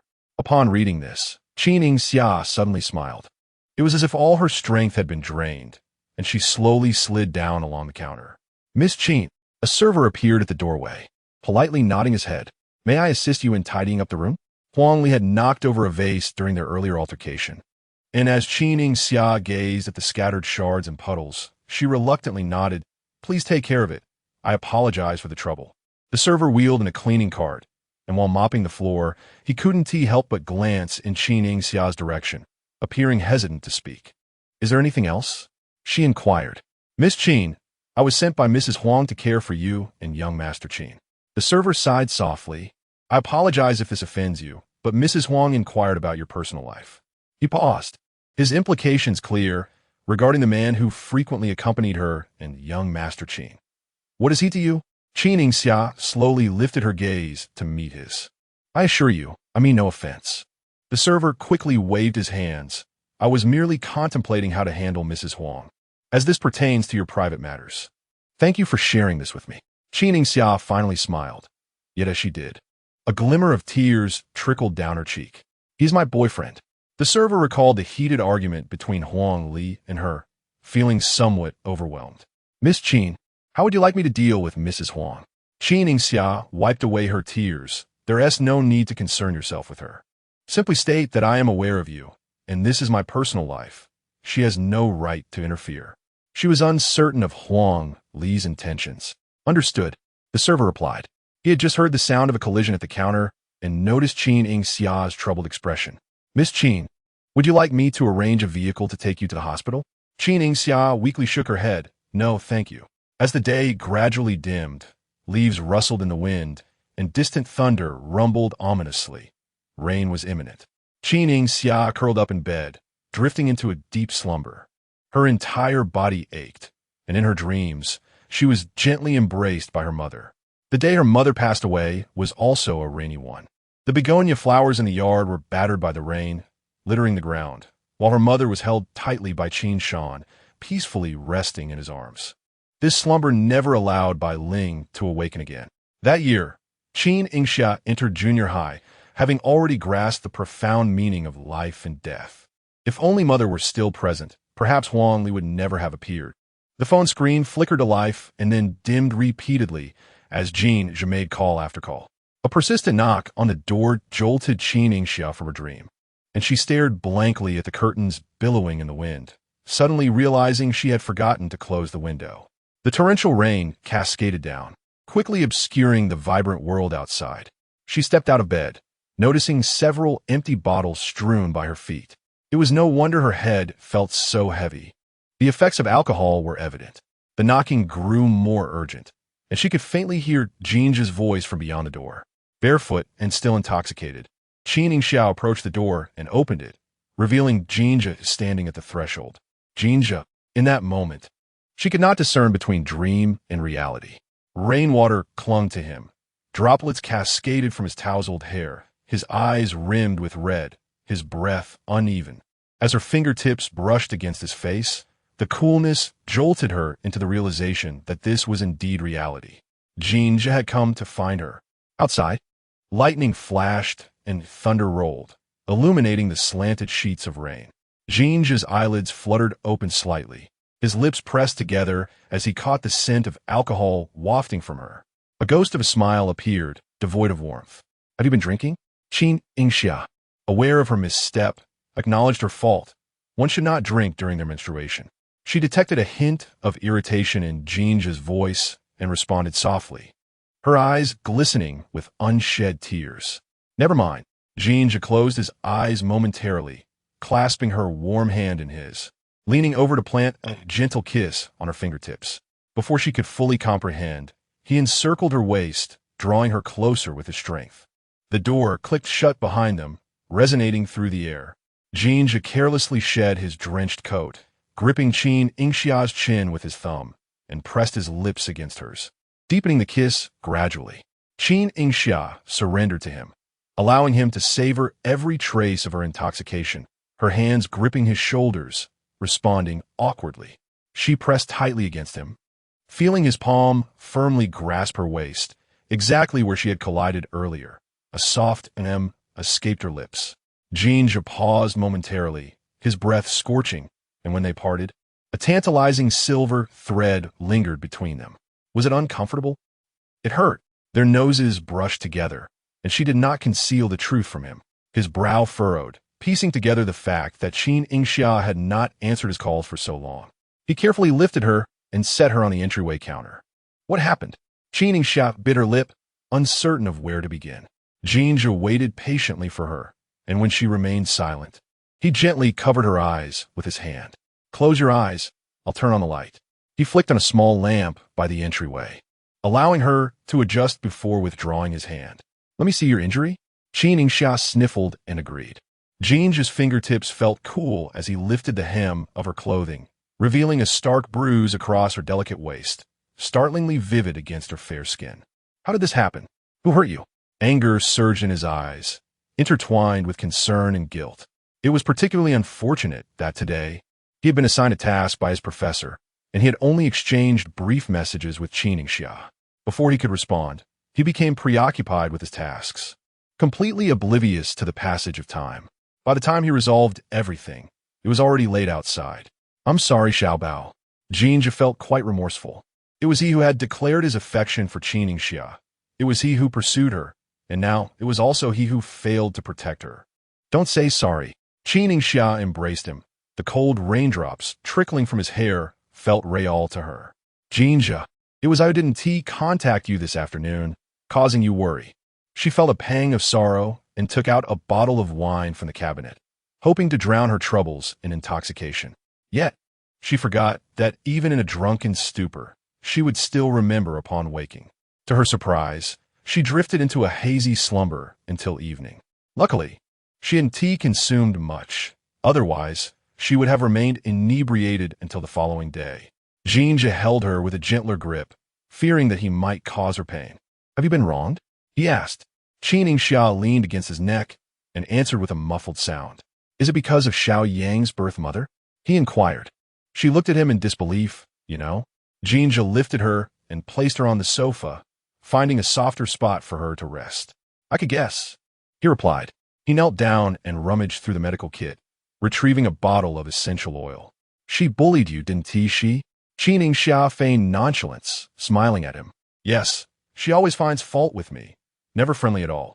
Jin Zhe's eyes brimmed with concern, struggling to suppress his anger. After all, she was his stepmother. Shouldn't he maintain appearances? The girl he adored sat obediently before him, smiling softly to reassure him. Qin Yingxia. The pain swelling in his heart surged into his throat, rendering his voice hoarse. MHM, she responded, her hazel eyes filled with his reflection. The man knelt, leaning down to kiss her lips gently. Don't be afraid. I will always be here. His kiss brushed against her nose and the corners of her eyes, ultimately resting on her forehead as he solemnly promised, I swear. Qin Yingxia couldn't help but choke back her emotions, nodding vigorously, I know. She could feel the fervent and intense love emanating from Jin Zhe. You can't drink during your period. Jin Zhe straightened up, his tone turning serious. This is the last time. Qin Yingxia blinked. Okay, lie down. He warmed the essential oil in his palms, preparing to massage the bruises on her waist. This, isn't very convenient. She glanced at the sofa and then leaned closer to his ear, whispering, Let us change to a different place to apply the medicine. Jin Zhe looked at her. Where? Her gaze floated to the large bed in the bedroom. He understood, his tone laced with flirtation. Drinking makes you bold, doesn't it, Xiao Qin? Qin Yingxia showed no fear, playfully tugging at the silver chain around his neck. Her expression a delightful mix of innocence and desire. The juxtaposition of such contrasting traits in her somehow harmonized beautifully. She drew him closer and, without a hint of trepidation, whispered in his ear, "Would you like to join me on the bed, Jin Xuezhang?" Jin Zhao chuckled, his eyes narrowing as he observed. "What is this from Junior Qin?" He glanced at her hands, suggesting playfully, "Are you teasing me?" Qin Yingxia finally burst into laughter, the lingering sadness in her heart alleviated. She embraced him, her soft lips grazing his cool neck as she teased, "I was just scaring you." His palm rested gently on her waist. His voice barely above a whisper, "What if I took it seriously?" Her face flushed crimson as she buried her gaze in his shoulder, eyes closed, replying softly, "That would be fine. Of course it matters," he countered. "It would make me appear like a brute." Qin Yingxia, "Do not indulge me too much," Jin Zhao said hoarsely, the desire in his eyes seemingly uncontainable. "It's perfectly acceptable for you to be upset with me, little darling." He secretly relished the idea of Qin Yingxia showing displeasure. At the very least, it would make her appear less easy to bully. Qin Yingxia held him quietly, contemplating that it was impossible for her not to indulge Jin Zhao. After all, he was the one she had cherished for 7 years, an irreplaceable treasure in her eyes. The air thickened with an ambiguous tension, and she could distinctly sense Jin Zhao's body stiffening and his temperature rising. He awkwardly withdrew his hand, realizing that further intimacy might lead to loss of control. Qin Yingxia's breath brushed against his neck as she remarked, "Jin Zhao, I wanted to tell you last time, your collarbone is truly beautiful." "All right." Jin Zhao leaned closer to her ear, coaxing gently, "Now, little Qin, don't you think my collarbone looks rather bare?" He pretended to ponder, as if something was missing. "Oh," Jin Zhao said leisurely, "it needs a kiss mark. Care to bestow one, my girlfriend?" Qin Yingxia's heart raced. She licked her lips, once again tempted by him. She pushed aside his collar, kissing his collarbone with a hint of force, soon leaving a delicate blush that adorned Jin Zhao's skin, alluring and provocative. "I really like you." You. As her emotions deepened, she uttered the endearing nickname that Jin Zhao found difficult to articulate. She cradled Jin Zhao's face, gazing into his eyes filled with affection, her own gaze growing more fervent. You? Jin Zhao grasped Qin Yingxia's hand, preventing her from retreating, chuckling softly, "It sounds like you're calling me." Qin Yingxia's fingertips twitched, the secret she had buried deep within her heart yearning to surface. He tilted his head, placing a gentle kiss in her palm, resting his chin there obediently. "Little darling, tell me, how did you discover my silly nickname? What's silly about it? It's undeniably adorable." She gently countered. Jin Zhao feigned indifference. "So? Where did you hear that?" Qin Yingxia pursed her lips, remaining silent, her hazel eyes sparkling. "Not telling, huh?" He teased, squeezing her hand lightly, his tone languid. "Let me guess. You bumped into my mother when you were in high school, Jing? He chuckled first, knowing full well that it was only her who loved to call him that. Qin Yingxia leaned in and lightly brushed her lips against his. You. The familiar tone echoed in Jin Zhe's ears, reminiscent of how his mother used to call him. He pinched her cheek playfully, pretending to threaten her. "Call me again, and I'll kiss you once more." Qin Yingxia smiled, her brows raised playfully. Following her lead, Jin Zhe kissed her lips each time she uttered his nickname. It was no wonder that their little treasure called her Qin Yingxia. Their breaths intertwined, and with each kiss, it felt as if she was destined to be cherished by him. Blushing deeply, Qin Yingxia found herself in his embrace, realizing he was teasing her with her name once more.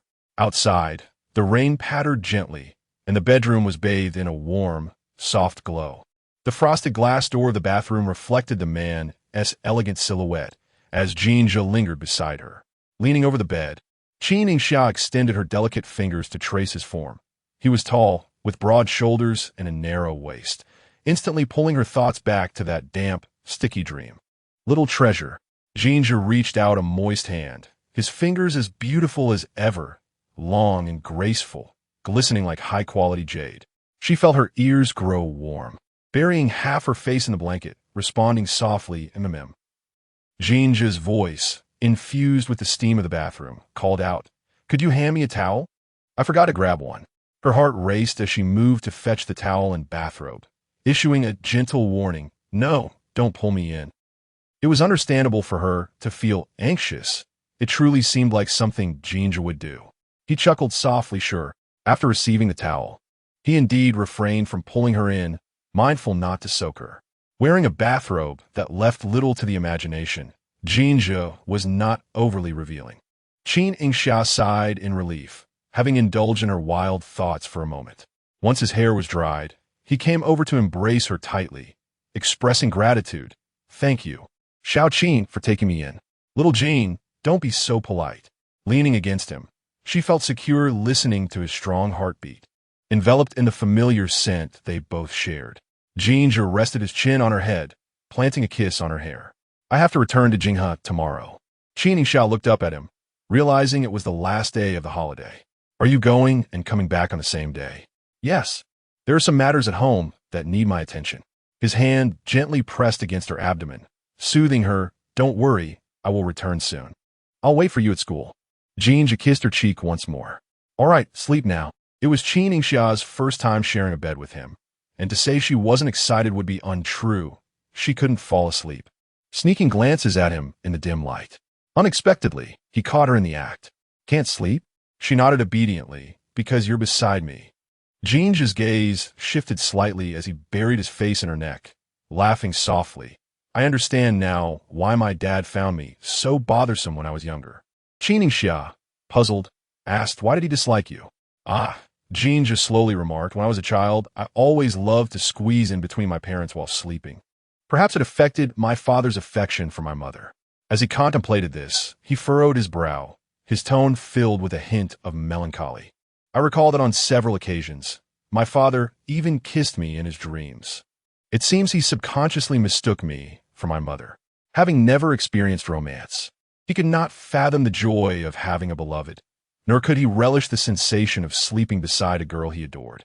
Yet now, with Qin Yingxia, he experienced it for the first time." Qin Yingxia laughed, her eyes sparkling like a painting.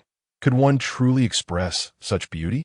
Jin Zhe came from a harmonious family, blessed by the love of his parents, and he was a child nurtured by affection, growing up radiant under the sun. He was never in want of love and would lavish all his affection upon Qin Yingxia. The Qin family may not cherish her as they ought, but Jin Zhe would treasure her dearly. He would be her steadfast support. Qin Yingxia. Jin Zhe's throat tightened, suppressing the bittersweet pang lodged within. "If only we had met each other back in Jinghe. At least then, I would not have allowed you to face Huang Li feeling so isolated." "Jin Zhe, you were already remarkable at Jinghe #1 High School. There wasn't a soul who didn't know you," Qin Yingxia said softly, "including me. Back then, I had just entered my first year of high school, and many girls, both seniors and juniors, admired you. I was among them." Suddenly, he smiled, his warm lips brushing against her forehead. "Thank goodness you only began to like me after you arrived at the Imperial University. I hadn't even considered romance during my high school years." Jin Zhe had always been more rational than emotional. He refrained from engaging in endeavors without complete certainty. He would never squander the affections of those girls. Thus, he could not accept their feelings blindly. At that time, they were both captains steering their own futures. A misstep could lead to a lifetime of regret. "Fortunately, I didn't keep you waiting too long. If you had liked me back in Jinghe, how many years of affection would I owe you, my dear?" Jin Zhe gazed into her beautiful eyes, his fingertips gently caressing her chin, his dark eyes filled with compassion. Love often carries a sense of indebtedness. Qin Yingxia suddenly grasped the meaning of this sentiment. She felt fortunate that she had not drowned herself in intoxication. Otherwise, she would have been unable to conceal her 7-year-long secret affection for Jin Zhe. She parted her lips slightly, ultimately just smiling as she pressed a gentle kiss on his soft lips. The last day of the National Day holiday was a clear, azure sky, and the air felt refreshingly crisp. After sharing breakfast with Qin Yingxia, Jin Zhe drove her back to school. His black Qian car coming to a stop directly in front of the dormitory building 12. This was indeed the first time Jin Zhe displayed such boldness. Yu Zhizhi was waiting downstairs for Qin Yingxia, her eyes brimming with curiosity as she watched her emerge from the passenger seat. Not only her, but when Qin Yingxia glanced up at the dormitory, she noticed a throng gathered on the balcony. Jin Zhe retrieved 2 large bags of snacks from the back seat and handed them to Yu Zhizhi, stating, "I have some matters to attend to today. I'll treat you all to a meal next time." Yu Zhizhi cheerfully responded, "Sure thing." Before departing, he didn't forget to pinch Qin Yingxia's cheek, saying, "Wait for my return." Qin Yingxia obediently nodded. On the way to the airport, Jin Zhe made a phone call. The person who answered was the attendant arranged by Huang Li to be by Qin Yingxia's side. "Mr. Jin, I have conveyed your message to Ms. Huang Li as you instructed. She has also scheduled a meeting to discuss matters in detail." Jin Zhe, who had just disembarked, felt the pleasantness of the spring-like weather in Jinghe. The summer heat here was mild compared to the capital, with a breeze carrying the fragrance of blooming flowers. He first informed Qin Yingxia of his safe arrival, then headed straight to the CAF designated by Huang Li. Unbeknownst to her, it was he who was coming. She had chosen a window seat on the second floor and was elegantly savoring her coffee, though a hint of impatience lingered in her eyes. Jin Zhe approached her discreetly and seated himself directly across from her. Huang Li glanced at him and noted his exceptional demeanor and poise. He certainly did not appear to be an ill-mannered individual. "I'm sorry, but there is someone here. I'm waiting for someone.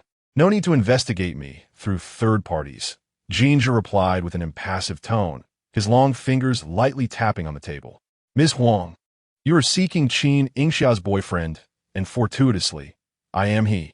Huang Li surveyed him with skepticism. "You are Jin Zhe?" Jin Zhe chuckled softly. "What? Do I not look like it?" The woman's slender eyes narrowed slightly, her fingers tightening around the coffee cup. "How can Qin Yingxia be so fortunate? Just like her mother, Bai Ling, she seems to attract the finest men." Although Huang Li had yet to grasp Jin Zhe's true nature, the man before her was already remarkable in appearance and demeanor. She keenly noticed the faint red mark on his collarbone, which sparked a cold smile and a flicker of jealousy and resentment in her eyes. "What do you see in Qin Yingxia? A child raised without a mother's guidance. What could she possibly offer?" "Ms. Huang," Jin Zhe interrupted her, his expression cooling, anger simmering in his eyes. "Qin Yingxia is my girlfriend, and your recent remarks have infringed upon her reputation." He smiled, though it did not reach his eyes. Such conduct could constitute defamation. Huang Li was taken aback, but Jin Zhe continued, "I forgot to mention, I am a law student. I am Qin Yingxia's stepmother. What right do you have to criticize me for chastising her? Besides, what I said was the truth." She glared at the man before her. Jin Zhe scoffed lightly and leisurely pushed a prepared file toward her. "Ms. Huang, allow me to enlighten you on some legal knowledge. A stepmother's physical punishment of a child is against the law." Huang Li laughed derisively, her expression one of disdain. "What mother in the world doesn't discipline her child? It's not your place to meddle in my family matters." Yet Jin Zhe remained unyielding, his gaze indifferent and his tone icy. "If you harm Qin Yingxia, it concerns me. I am protective of those dear to me and cannot bear to see my girlfriend wronged." He added, "Ms. Huang, if a stepmother's actions result in minor injuries to a child, she may face detention of 5 to 10 days under the law." He lifted his eyelids slightly, casting a glance at Huang Li that resembled one reserved for a piece of refuse. This was the injury assessment report and photographs of Qin Yingxia. Huang Li's eyes fell, her gaze landing heavily on the images presented by Jin Zhe, revealing Qin Yingxia's lower back, marred by extensive bruising, a clear indication of severe injury. A chill ran down her spine, yet she maintained a facade of composure, her voice lowered. "Do you think I would be afraid?" Qin Shan would never passively witness Qin Yingxia pressing charges against her. Jin Zhe seemed to anticipate her response, his eyes darkened, the remnants of courtesy he had shown earlier evaporating entirely. "Of course, you would fear it, for it would affect Qin Yang. Do you wish for him to witness his mother emerging from a police station, or to have his classmates and friends point fingers at him, disparaging his mother?" Each word pierced her heart, driving a metaphorical dagger into her core. Only by touching upon her most cherished concerns could he ensure she remained vigilant and restrained in the presence of Qin Yingxia. Jin Zhe had come prepared. Catching Huang Li off guard, Beads of sweat formed on her forehead, revealing her genuine fear. Is it Qin Yingxia who sent you to confront me? I knew she harbored ill intentions. If she truly cared for Yang Yang, why would she employ you to threaten me? Jin Zhe found amusement in her reasoning, discarding any pretense of politeness. Huangli, you are exceedingly self-righteous. The strife between Qin Yingxia and Qin Yang is not as irreparable as you perceive. The fault lies with you. Huangli, who prided herself on being an elder, was incensed by Jin Zhe's casual address of her by her first name. She braced herself against the table, rising to challenge him. Regardless of our circumstances with Qin Yingxia, this is a matter of the Qin family. Ultimately, you are merely Qin Yingxia's boyfriend, an outsider. What right do you have to criticize me? In that moment, her demeanor lacked even a semblance of elegance, resembling nothing more than a buffoon. Very well, Jin Zhe replied languidly, leaning back as he revealed another document. Now, let us discuss matters beyond the Qin family's affairs. Huang Li's chest rose and fell with agitation, her lips trembling uncontrollably. You have been secretly investigating me for days, even locating my home address and phone number. Jin Zhe produced photographs from the folder, images captured by a private investigator hired by Huang Li. Yet, she had not dared to confront the investigator directly, instead utilizing a hotel attendant as an intermediary. Prior to Jin Zhe's arrival in Jinghe, the attendant had organized and delivered the materials to him. Mrs. Huang, privately investigating another's information is illegal. You have infringed upon my right to privacy. As she beheld the evidence, Huang Li could no longer feign ignorance. The attendant she had assigned to Qin Yingxia had long since betrayed her. Clutching the photographs tightly, her lips turned pale. What exactly do you intend to do? Jin Zhe's gaze drifted over her, his response simple. Do not lay a finger on Qin Yingxia again. Witnessing his seemingly profound sentiment, Huang Li felt a pang of longing. This was the depth of affection she had always yearned to receive from Qin Shan. Suddenly, she burst into laughter. Jin Zhe, you are just a student. You cannot genuinely believe you will grow old together with Qin Yingxia, can you? Ms. Huang, it is often said that one feels the most joy when on the brink of happiness, yet Jin Zhe remains unaffected by her words. However, judging by your current demeanor, it seems you have scarcely had the opportunity to approach happiness. Huang Li was quite incensed by his retort. He has always possessed a knack for inflicting emotional wounds. Jin Zhe, unwilling to engage further, rose from his seat and departed without a backward glance. Upon exiting the CAF, Jin Zhe stretched his neck, acknowledging that conversing with Huang Li was indeed exhausting. He hailed a taxi by the roadside, settled into the back seat, provided an address, and began to rest his eyes. As dusk approached, sounds finally emerged from the Jin household. Mr. and Mrs. Jin entered, affectionately entwined, and immediately spotted Jin just sitting on the sofa, engrossed in his phone. Lin Xiangyi, upon noticing her son's return, cast aside her attention from Mr. Jin and exclaimed, Why have you returned so suddenly? Is this a surprise visit for your parents? Jin Zhe replied languidly, Oh, just back to take care of some matters and decided to drop by. Jin Weixian adjusted his glasses and joined Lin Xiangyi on either side of Jin Zhe, effectively sandwiching him in the middle, both their gazes fixated on his phone screen. In unison, they inquired, Have you started dating yet? Jin Zhe, caught between their eager scrutiny, chuckled helplessly and tucked his phone away, responding nonchalantly. Guess what? Lin Xiangyi replied. Guess what? She exchanged a knowing glance with Jin Weixian, their eyes landing on the faintly exposed collarbone of Jin Zhe, where a hint of crimson stood out against his pale skin. Jin Weixian teased, Son, is that a love bite on your neck? At this, Jin Zhe erupted in laughter. Dad, is your aspiration for the next life to become a rapper? Enough distractions. Jin Weixian cleared his throat. Quickly tell your mother if there's a girl you fancy. Lin Xiangyi has always been quite nosy about her son's romantic life, having witnessed a parade of girls trailing after him since childhood. Yet her son appeared disinterested in any of them. For a period, every late night, Lin Xiangyi would pull Jin Weixian into her musings. Dear, do you think Yu doesn't tea like girls? Jin Weixian yawned. Surely not. They say adolescence is the most impulsive age.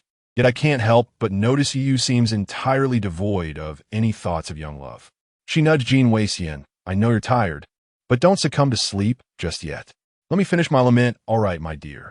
Jin Yingxia sat cross-legged, appearing quite alert as he watched her.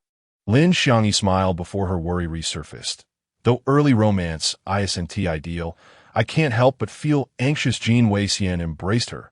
No need to fret. Perhaps once Yu enters university, she might find someone. Is that so? Should be, I suppose. His reply dripped with uncertainty. Stop overthinking. It was just a kiss from my girlfriend, Jin Zhe interjected, disrupting their musings. Girlfriend? Lin Xiangyi leaped to her feet, her eyes sparkling. A girl? Jin Zhe chuckled, finding the situation absurd. Ahem, he said, as Jin Wei pulled Lin Xiangyi to sit beside him and whispered, Dear, you're overly excited. Why are you acting so foolishly? Lin Xiangyi paid no heed to the silliness. With great enthusiasm, she shoved her phone in front of Jin Zhe. Look, darling, this is really you. I thought it was just a coincidence. Jin Zhe lifted his gaze to glance at the video playing on Lin Xiangyi's phone. It was indeed the fireworks display from the night he confessed to Qin Yingxia. The video had been recorded and circulated online, garnering extensive attention and even trending on social media. Jin Wei leaned over to take a look as well, his eyes filled with incredulity. Yu, you truly are my son? No doubt about it. Lin Xiangyi patted her chest proudly. Jin Zhe, rendered speechless, sighed. Why is no one praising me? That's fine. If you won't praise me, I'll just show you this. He unlocked his phone, revealing a selfie with Qin Yingxia on a lock screen, his tone brimming with pride. Come, praise your future daughter-in-law. Wow, darling. Lin Xiangyi took his phone, her affection for the couple growing with every glance at their picture. Jin Wei gave him a thumbs up, exclaiming, Yu, that nickname is delightful. Everything you need is right there. Jin Zhe replied, Darling, why does this young lady seem increasingly familiar to me? Lin Xiangyi scrolled through her phone's gallery, revealing a photo of the influencer Yoxia, her eyes sparkling with recognition. She frequently came across this charming and beautiful influencer, whose live streams radiated an exceptional atmosphere. Who would have imagined that this young woman would one day become her son's girlfriend? Jin Zhe's lips curled into a gentle smile, his gaze tender. She is Qin Yingxia, my girlfriend, and will one day be my wife. Meanwhile, the campus forum of D University buzzed with excitement. The fireworks display that Jin Zhe had gifted to Qin Yingxia continued to gain traction online. Post 1. Wow, I went home for the National Day holiday, and when I returned, I was hit with such a grand display of affection. Post 2. Wait, I woke up early only to be greeted by this video. Post 3. I told you they were dating. Who didn't believe me before? Post 4. Oh heavens, when will the country allocate such wonderful men to me? Post 5. Where have all the good men gone? Where are they? Post 6. I was fortunate enough to witness that fireworks display by the riverside. It was nothing short of breathtaking. Post 7. Oh, the fireworks confession left me utterly stunned. Post 8. The previous commenter has quite the dry leaf butterfly vibe. Post 9. No way, no way. Surely someone captured a photograph? Post 10. Those who missed the live fireworks confession, don't worry. Only Jin Zhe and Qin Yingxia are still at school, so we will always have sweet moments to savor. Post 11. Indeed, just this morning, I saw Jin Zhe driving Qin Yingxia back to the dormitory. So blissful. He even pinched her cheeks. Post 12. The sight of such a handsome man and a beautiful woman together is just too kind to my eyes. In this moment, we find ourselves akin to the fervent netizens embroiled in a heated online discussion. The post titled Rebirth, I am an NPC at the Imperial University, quickly caught the attention of Qin Yingxia and Yu Zhizhi, as the viral video had reached such widespread acclaim that even the students of the Imperial University were aware of Jin Zhe's grand declaration of love for Qin Yingxia amidst a spectacular fireworks display. Opting not to dine in the cafeteria, they ordered takeout to enjoy lunch in their dormitory. Yingxia, you become Jin Zhe's girlfriend, and now you'll surely be the center of attention, Yu Zhizhi exclaimed, having already listened to Qin Yingxia recount the details of that unforgettable night when Jin Zhe professed his feelings. She felt overwhelmed by the sweetness of their romance. Qin Yingxia saved the photos of the fireworks from the post into her album, her smile radiant as she mused, I am unafraid of becoming the focus. I wish to stand by Jin Zhe's side. Yu Zhizhi observed her, her mind swirling with unspoken thoughts. Could love truly sustain eternal happiness? During the National Day holiday, Lin Shun sought her out once more, his demeanor menacing as he dragged her into a dim corner, scrutinizing her with a piercing gaze. Yu Zhizhi, I have told you I regard that girl as a sister. Anything that was to transpire between us has long since occurred. Are you truly this petty? Spare me the sister nonsense, she retorted, unable to contain her eye roll. Why don't you and your sister go roll in the sheets, you worthless scoundrel? If I look at you one more time, I'll need to cleanse my eyes. Lin Shun appeared taken aback by her bluntness, his face alternating between red and pale, revealing his discomfort. How dare you speak to me like that? You accuse me of straddling two boats, yet what kind of person are you? How long have you been in the Imperial University before you latched onto one of its men? He tightened his grip on her wrist, surveying their surroundings with disdain. Where is your gallant protector today? Why hasn't he come? Yu Zhizhi recognized he was referring to Xie Wadestarush. If you miss your grandfather, just say so. Xie emerged from behind Lin Shun, unceremoniously grabbing his hair and yanking his head back. Lin Shun winced in pain, letting out a howl that shattered the silence of the alley. Yu Zhizhi stared at Xie, bewildered. Pray tell, from where did this fellow emerge? As the gathering celebrated their newfound singlehood, they raised their glasses in a toast. Cheers! Congratulations to Jin Zhe for successfully becoming unattached, and congratulations to our Yingxia for securing a handsome partner. Upon returning to the Imperial City, Jin Zhe had reserved a private dining room, inviting 2 dorm mates to join in the festivities as the 7 of them gathered around the grand round table. Xie downed his drink and turned to Yu Zhizhi. As for securing a handsome partner, that still belongs to our esteemed Yu. Yu Zhizhi beamed brightly, of course. Just consider who I work under. Our chairperson, Xie. Jiang Yinghua laughed heartily. Yu Zhizhi, you've also found love. You've learned our signature flattery technique well. Meanwhile, Jin Zhe was busy peeling crabs for Qin Yingxia when he glanced up at Xie, noticing a grin on his face. What happened to your mouth? Pei Lanhua tossed a green grape into his mouth, his eyes gleaming with insight. Pray tell, did you just play the role of a hero, saving a damsel in distress? That'll be quite the tale. Xie dismissively waved his hand, declaring that such a minor injury was inconsequential. Did you not see that trash I sent rolling? Yu Zhizhi gently pressed her lips together before pushing a bowl of peeled shrimp toward Xie. Thanks to our esteemed president. I, your humble junior, am in awe of you. Qin Yingxia's gaze flitted between the two, and she discreetly tugged at Jin Zhe's sleeve. Is something amiss? He inquired softly, turning towards her. Could it be that the president harbors feelings for Zhizhi? A glimmer of satisfaction mingled with annoyance flickered in Jin Zhe's eyes. It was evident that an outsider had clearer insight. How was it that my dear little one could discern this? Yet I, who had once been enamored with you, failed to notice? Qin Yingxia bit her lip, reflecting on how she had cherished Jin Zhe for so many years without him realizing. With a smile, she playfully pinched his waist. You are forbidden from speaking of me. Very well, Jin Zhe replied, deliberately elongating his tone. The playful exchange did not escape the notice of the others at the table, who erupted into teasing laughter. Oh my, how different a man in love appears. Yin Yi, what is the story? Why the unrestrained laughter? Jiang Yinghua, witnessing this side of Jin Zhe for the first time, found it quite intriguing. Unfazed, Jin Zhe glanced over, his lips curling into a smirk. Your laughter is indeed precious, yet I have yet to see you with a girlfriend. Jiang Yinghua's smile faltered, his brow twitching. Brother, you truly are ruthless. It's as if you were luring out the single dogs, only to slay them. Laughter erupted among the group, creating a delightful atmosphere.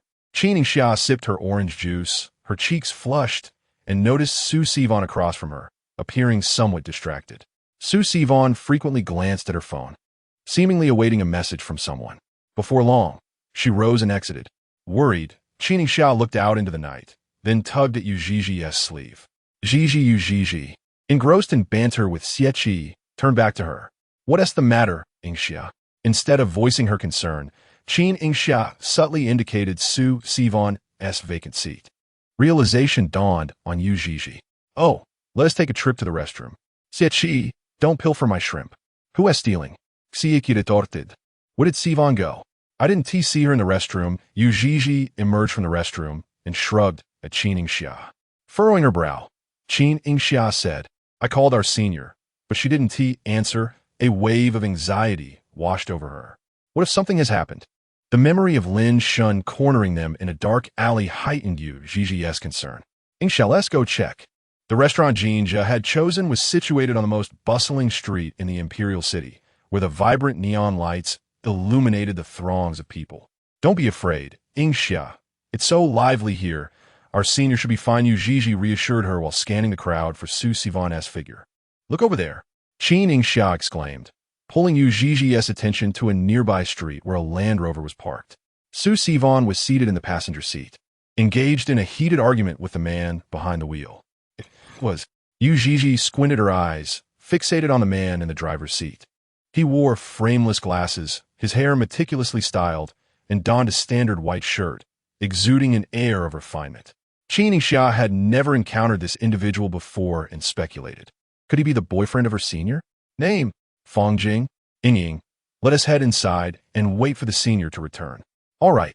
Qin Yingxia shared the same thought, primarily concerned that witnessing this scene might embarrass Su Sivan. After all, it was their private affair. Just as the two girls prepared to leave, Su Sivan abruptly exited the car, slamming the door behind her. Fongjing followed closely, reaching out to grasp her arm. Can you not be so thoughtless? I'm out here socializing, and you could simply stay at school. What is wrong with going out? Su Sivan retorted, shaking off his grip. Am I not allowed to engage in normal social interactions? What is the issue with gathering with friends? Xiaowan, I'm worried about you. Fongjing's eyes flickered with an inscrutable light. You can hang out with your roommates. They are all girls, and I wouldn't object. But why must there be men this time? During our long-distance relationship, did you not also dine with them? He happened to be socializing in the area and coincidentally encountered Su Sivan entering a restaurant with a group of men and women. What caught his attention was that the men were exceptionally handsome, while he recognized the two other girls as Su Sivan's roommates. A sense of unease surged within him as he dialed Su Sivan's number, but she did not answer, merely responding with a message stating she was dining with friends. As Fongjing's calls persisted, Su Sivan could no longer endure it and rose to leave the private room.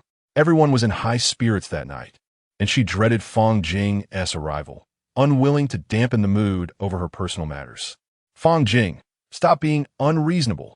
Su Sivan dismissed him, disinterested in continuing their quarrel in the bustling street, and attempted to walk away. Unexpectedly, Fongjing tightly embraced her from behind. Xiaowan, can we not argue? Don't touch me. Su Sivan protested vehemently, yet she could not escape his grip. Didn't the senior tell you to let go? Yu Zhi, with no tolerance for such indignity, rushed over and stepped on Fongjing's foot. He immediately released Su Sivan, hopping in pain. The high heels she wore today would ensure Fongjing felt the repercussions for days to come. Qin Yingxia today, Su Sivan. Senior, are you all right? Su Sivan shook her head and smiled reassuringly. I'm fine, don't worry. She turned to Fongjing, her eyes filled with disappointment. Fongjing, you make me feel suffocated. Let us break up. Naturally, Fongjing was reluctant to part ways, his eyes reddening. Why? I've come all the way to your city for you, and the first thing I think of every morning is wanting to build a home with you. And now you want to break up? I refuse to accept it. Su Sivan gazed at him quietly, her nose tinged with an unbearable ache. She had met Fongjing during the summer after her college entrance examination. Fongjing gained admission to their most prestigious university, where her father was a student during his junior year. The man, clad in a black coat with broad shoulders, exuded an air of maturity through his brows and eyes. She found herself quite enamored with him. However, Fongjing was rather aloof, appearing utterly oblivious. Su Sivan pursued him for an entire year before finally entwining her fingers with his. The day they became a couple was during the summer of her sophomore year, when she insisted that Fongjing come to fetch her for the holiday. When he arrived, Su Sivan boldly pressed him against the driver's seat, clumsily claiming his first kiss. A crimson hue crept up Fongjing's neck, ultimately igniting his earlobes and quickening his heartbeat. He cradled her face, his eyes shimmering with intoxicating light, silently vowing that Su Sivan, you are the one who has entangled me, and in this lifetime, you shall never escape my grasp. As her thoughts returned, Su Sivan sniffed back her emotions, affirming that she could not bear to part with him. Their romance had only just begun. Fang Jing, you were never like this before. Tears glistened in Su Sivan's beautiful eyes as she declared her desire to break up, to sever ties with him. Fang Jing's heart ached at the sight of her tears, his own eyes reddening in response. Sivan, I'm so sorry. Meanwhile, the group of girls had lingered outside for too long, prompting Jin Zhe and others to search for them. Just then, they encountered Qin Yingxia and Yu Zhizhi crossing the street. Jin Zhe strode forward, taking Qin Yingxia's hand, and asked, "What brings you out here?" Exchanging knowing glances, Qin Yingxia and Yu Zhizhi discreetly concealed Su Sivan's situation. "We saw a stall across the street selling taro balls and pearl ice jelly, and we wanted to give it a try." Jin Zhe exhaled in relief, ruffling her hair playfully. "Just tell me, and I'll go buy it." Xie approached as well, glancing around before nudging the dazed Yu Zhizhi with his elbow. "Where is it? I want to try some too." Yu Zhizhi opened her mouth, but then noticed the bruise at the corner of Xie's lips. She changed her response. "Let us go. We'll buy some for everyone to taste." Yu Zhizhi tugged Xie along, and throughout their walk, his attention fixated on her hand. He felt a surge of joy, secretly smiling where she could not see. After some time, Xie still had not spotted the vendor Yu Zhizhi mentioned. "Where on earth did you bring me?" Yu Zhizhi remained silent and headed into a pharmacy. A few minutes later, she emerged with a bag of ointment. Xie, puzzled, scrutinized her purchases with a concerned gaze. Are you injured? What do you need this for?" "I'm getting this for you," Yu Zhizhi replied, her expression somewhat awkward. "Wasn't your lip bruised by that scoundrel Linshin?" Xie stared blankly at the ointment in his hands, and after a long pause, cautiously asked, "Are you concerned about me?" Yu Zhizhi was momentarily taken aback before forcing a smile and patting his shoulder. "Of course, my good buddy. You got hurt for my sake. I must care for you, or else I would seem heartless." "Oh," he replied, his voice tinged with disappointment, conceding her point. After Xie spoke, Yu Zhizhi did not continue the conversation. Two individuals sat upon a bench by the street, the atmosphere tinged with an oddly awkward tension. "Aren't you going to apply the ointment?" she inquired. He, feigning nonchalance, tucked the salve into his pocket and retorted, "Apply it? Nonsense. This injury only adds to my rugged charm. Hadn't you just mentioned wanting to indulge in some iced jelly? Let's stroll a little further." Xie was the first to rise, while Yu Zhizhi's gaze was fixed upon him, sensing, perhaps mistakenly, that his recent gesture of lifting his arm was an attempt to wipe away tears. Surely not. She cast her eyes downward and slowly followed him. The moon hung high, and the evening breeze swirled around them. Since Qin Yingxia's return, she had appeared somewhat distracted, her gaze fixed vacantly on Su Sivan's empty bed. The curfew was approaching, yet Su Sivan had yet to return. Yu Zhizhi was similarly lost in thought, her game perpetually stuck on the results screen. Her mind was consumed with vivid imaginings of Xie secretly shedding tears, an inexplicable sense of unease stirring within her. With Lin Shun's past as a cautionary tale, Yu Zhizhi had repeatedly admonished herself against feeling pity for men. After her breakup with Lin Shun, she had maintained her resolve. Yet she found herself unable to rein in her emotions regarding Xie. Determined to dispel her errant thoughts, she forced herself to restart the game. Meanwhile, Qin Yingxia was affected by the quarrel between Su Sivan and Fang Jing, pondering the nascent romance with Jin Zhe. Would they too experience such disputes in the future? The mere thought of the word breakup tightened her heart, making it hard to breathe. She bit her lip and messaged Jin Zhe, "What if we were to break up in the future?" Pain shot through her heart as she rapidly deleted the words in the dialogue box, rephrasing, "Little Jean, if we were to argue, would you mention breaking up?" A wave of sadness washed over her, prompting her to delete that message as well. Just as Jin Zhe returned to the dormitory, he gazed at the chat interface with Qin Yingxia, observing the incessant notifications of her typing. Lost in contemplation, he wondered what dilemma his little treasure was facing. Setting down his cup, he typed, "Yingxia, what are you thinking about?" "Kiss, I'm contemplating our breakup." Qin Yingxia sent the message, regretted it almost immediately, and hurriedly rephrased, "I'm thinking about my boyfriend, Yuyo." "Kiss, kitty heart gif." Jin Zhe did not respond. Uncertain whether he had seen her retracted message, Qin Yingxia hastily sent several heart emojis in an attempt to amend the situation. Yet, Jin Zhe remained silent.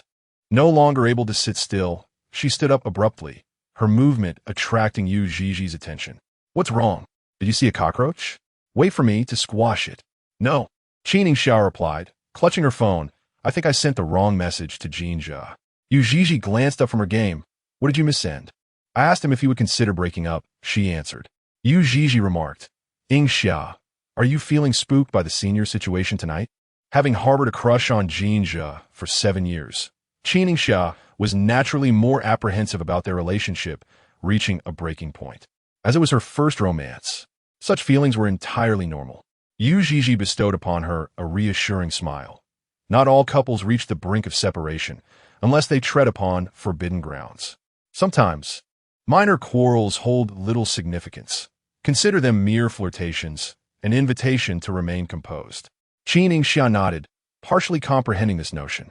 Just as she began to relax, her phone rang. The caller ID displayed Yu. Upon answering, she heard Jin Zhe's voice, terse and commanding, instructing her to come downstairs. Before she could respond, she sensed his slightly labored breathing, as if he were suppressing something. Jin Zhe, Qin Yingxia.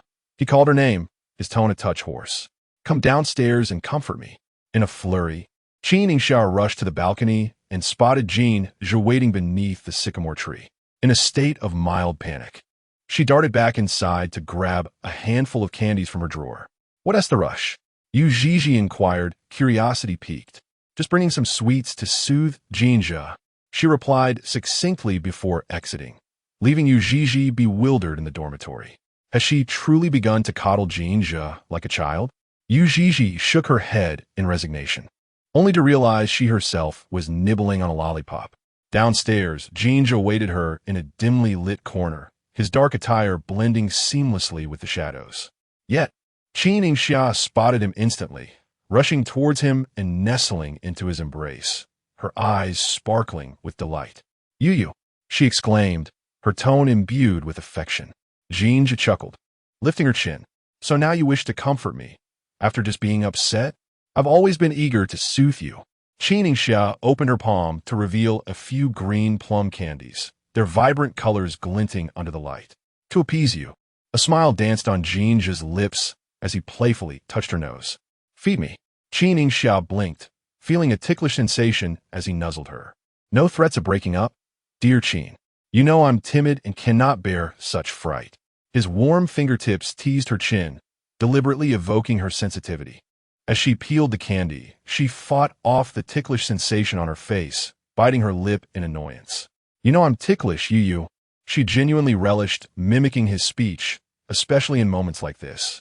Jin Zhe playfully snatched the candy from her palm, his tongue lingering on the candy coating as he licked her hand. Qin Yingxia felt her cheeks flush, warmth surging to her forehead. Jin Yu, here I am, he replied, his cheeks slightly bulging with candy. The sweets you gave me are quite bitter, not sweet at all. How could that be? She retorted, falling into his playful trap, inspecting the candy wrapper for a production date. However, Jin Zhe deftly grasped her chin, turning her back to face him, his other hand encircling her waist while carefully avoiding the bruised area. His cool lips brushed against hers, a gentle caress filled with tentative exploration.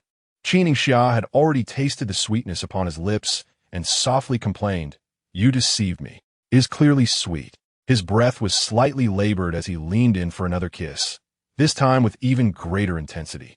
Her eyes glistened with unshed tears, her lashes fluttering as she savored the warmth of his tongue, advancing boldly. Jin Zhe held her lips, suggestively murmuring, Be a little bolder. Come and taste something even sweeter? His insinuations were unmistakably clear. Qin Yingxia's mind went blank as she wrapped her arms around the man's neck and kissed him back. The sensation of her proactive kiss was entirely different. Eventually, she found it difficult to stand, as if she were walking on soft, fluffy clouds. Jin Zhe found a long bench to sit on, pulling her onto his lap, and playfully inquired, Is senior sweet, little Qin? She was too shy to meet his gaze. Mumbling, I don't know, he chuckled softly. Did you not just taste it? Jin Zhe's lips brushed against her flushed ear as he teasingly asked, Shall we taste again? Qin Yingxia evaded him, resting her head on his shoulder. Next time, her heart raced uncontrollably. The pair sat quietly in each other's embrace for a while, Jin Zhe toying with her hand. Qin Yingxia, we need to have a serious talk about that hand business. What hand?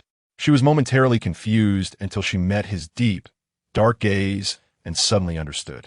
Silly girl. She couldn't even dare to utter the word breakup. Qin Yingxia felt an unexpected surge of courage.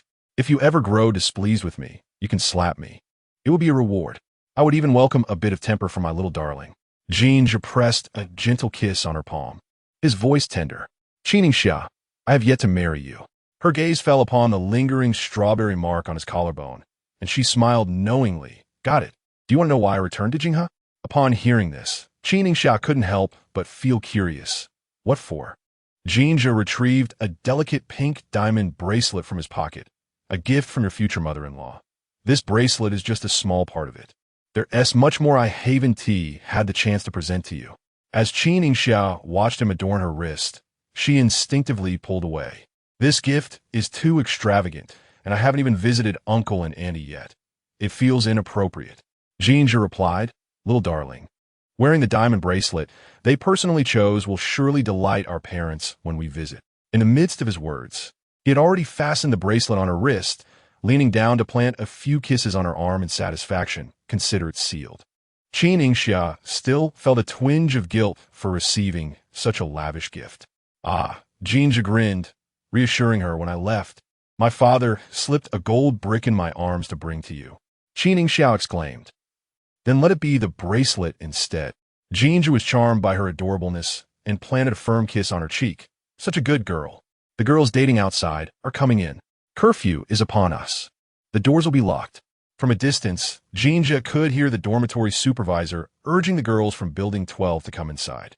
Qin Yingxia's cheeks flushed with embarrassment, her lips slightly swollen. See you tomorrow.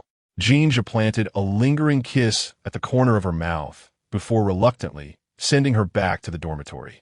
See you tomorrow, my little treasure, he murmured.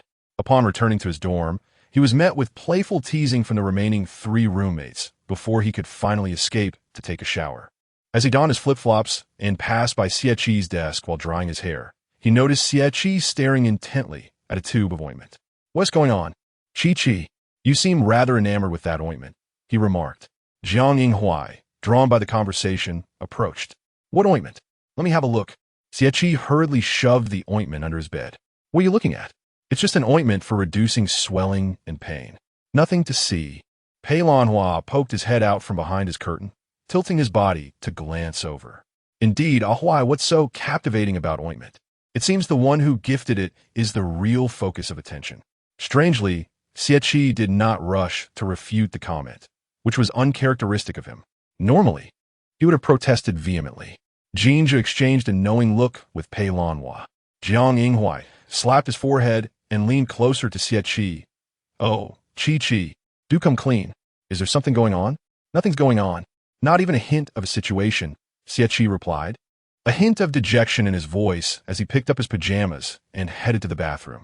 Jiang Yinghua clicked his tongue. Indeed, love makes one sentimental. Rebutted. Jin Zhe lay back on his bed, his tone relaxed. I am not sentimental. Love makes me joyful. Pei Lanhua could no longer contain himself and tossed a pillow at Jin Zhe. You reek of love, and there's no washing that off. That night, Jin Zhe dreamt of marrying Qin Yingxia. However, mere days into their marriage, she refused his embraces and kisses, crying that she no longer wanted him. Despite Jin Zhe's desperate pleas, she turned away. The scene shifted, and he witnessed Qin Yingxia marrying someone else. A blissful dream morphed into a nightmare. Awakening with a start, Jin Zhe found himself in a daze. Glancing at the clock, he realized it was already 3 in the morning. Sleep eluded him, so he rose to drink a glass of cold water to calm his nerves. The images from his dream lingered, and he tightened his grip on the glass. Dreams are often reversed. My little treasure surely loves me dearly.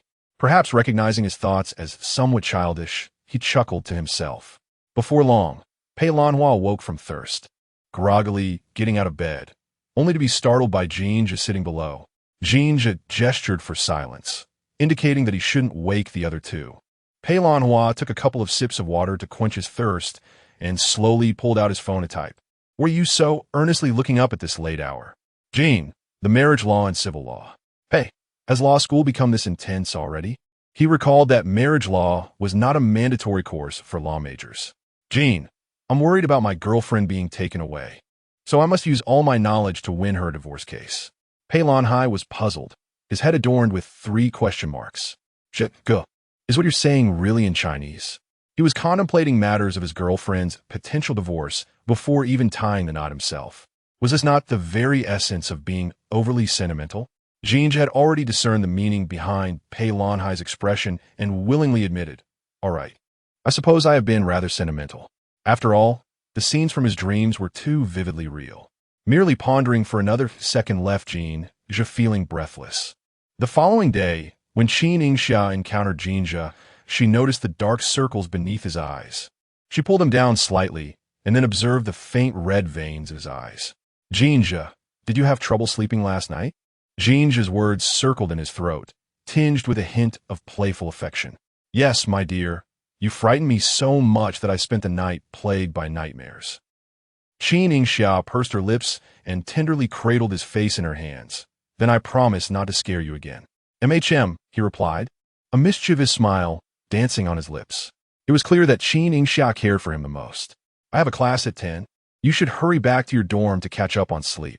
Jin Zhe stubbornly intertwined his fingers with hers, refusing to let go. I'll accompany you. I have no classes this morning. Concerned for his lack of rest, Qin Yingxia naturally wished for him not to stay.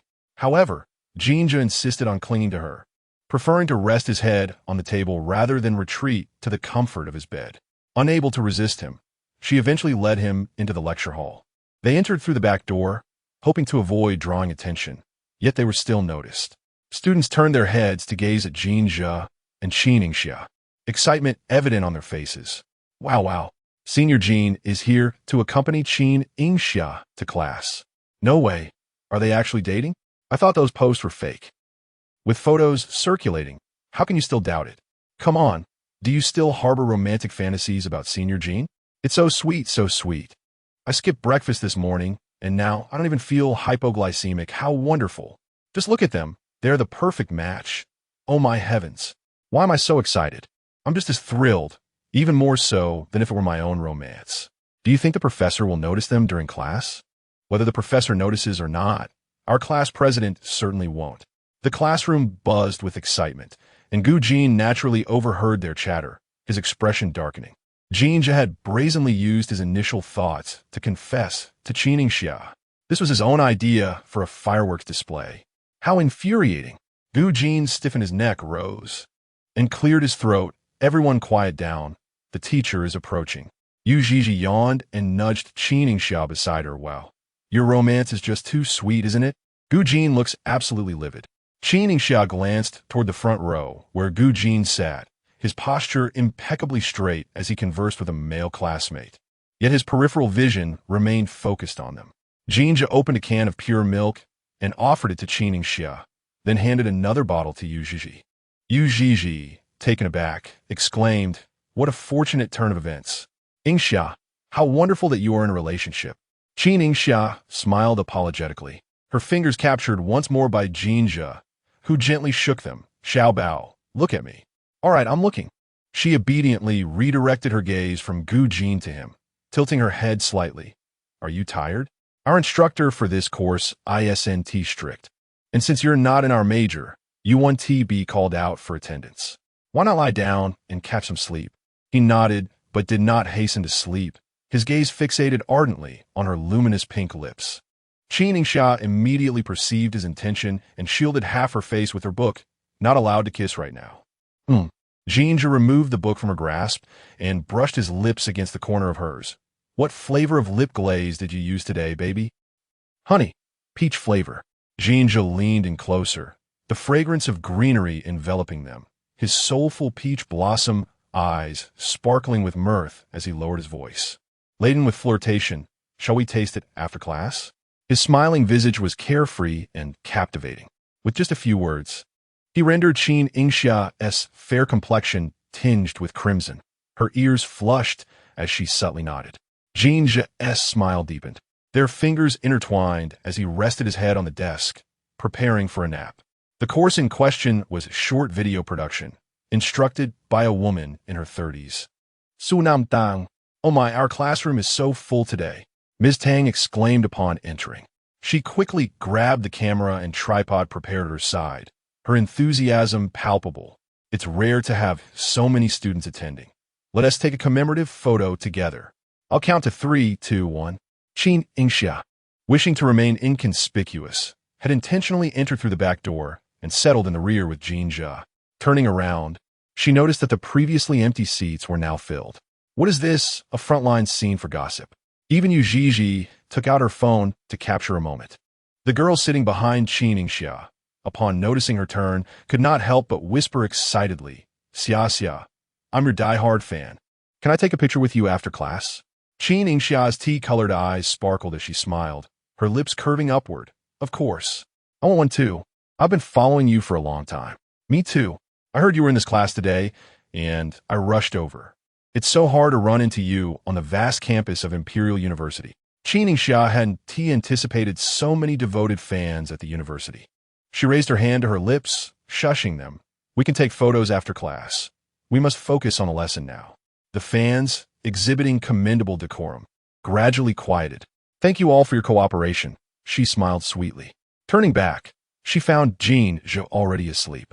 He lay with one hand beneath his head, facing her, eyes closed and breathing tranquil, a small mole adorning the left side of his well-defined nose.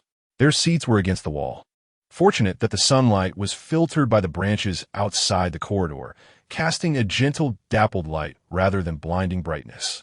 Qin Yingxia's right hand remained firmly clasped in his. Occasionally, as the teacher emphasized key points, students were prompted to take notes. She gently withdrew her hand, relieved to see that Jin Zhe had not been awakened. Just as she penned a few words, a bony hand reached out again. Jin Zhe opened his eyes slightly and instinctively called out to her, "Little Bao." Qin Yingxia tapped his hand with her other hand, responding in the manner he often suggested. "I'm here. The teacher calls it notes." "All right," Jin Zhe murmured, closing his eyes once more. His hand glided down the back of the girl's hand, eventually resting lightly on her wrist bone. Upon feeling the diamond bracelet, he felt a sense of reassurance. He wished to hold on to it. If he held on, he would no longer have nightmares. Qin Yingxia softly assured him, "Yes, let us hold on." Jin Zhe was utterly exhausted, managing to fall into a deep slumber even while the instructor delivered a lecture with a microphone in hand. She felt the warmth radiating from his wrist and glanced at his face, so near to hers. Qin Yingxia vowed never again to utter the words "break up" to frighten Jin Zhe. Her heart ached for him too much.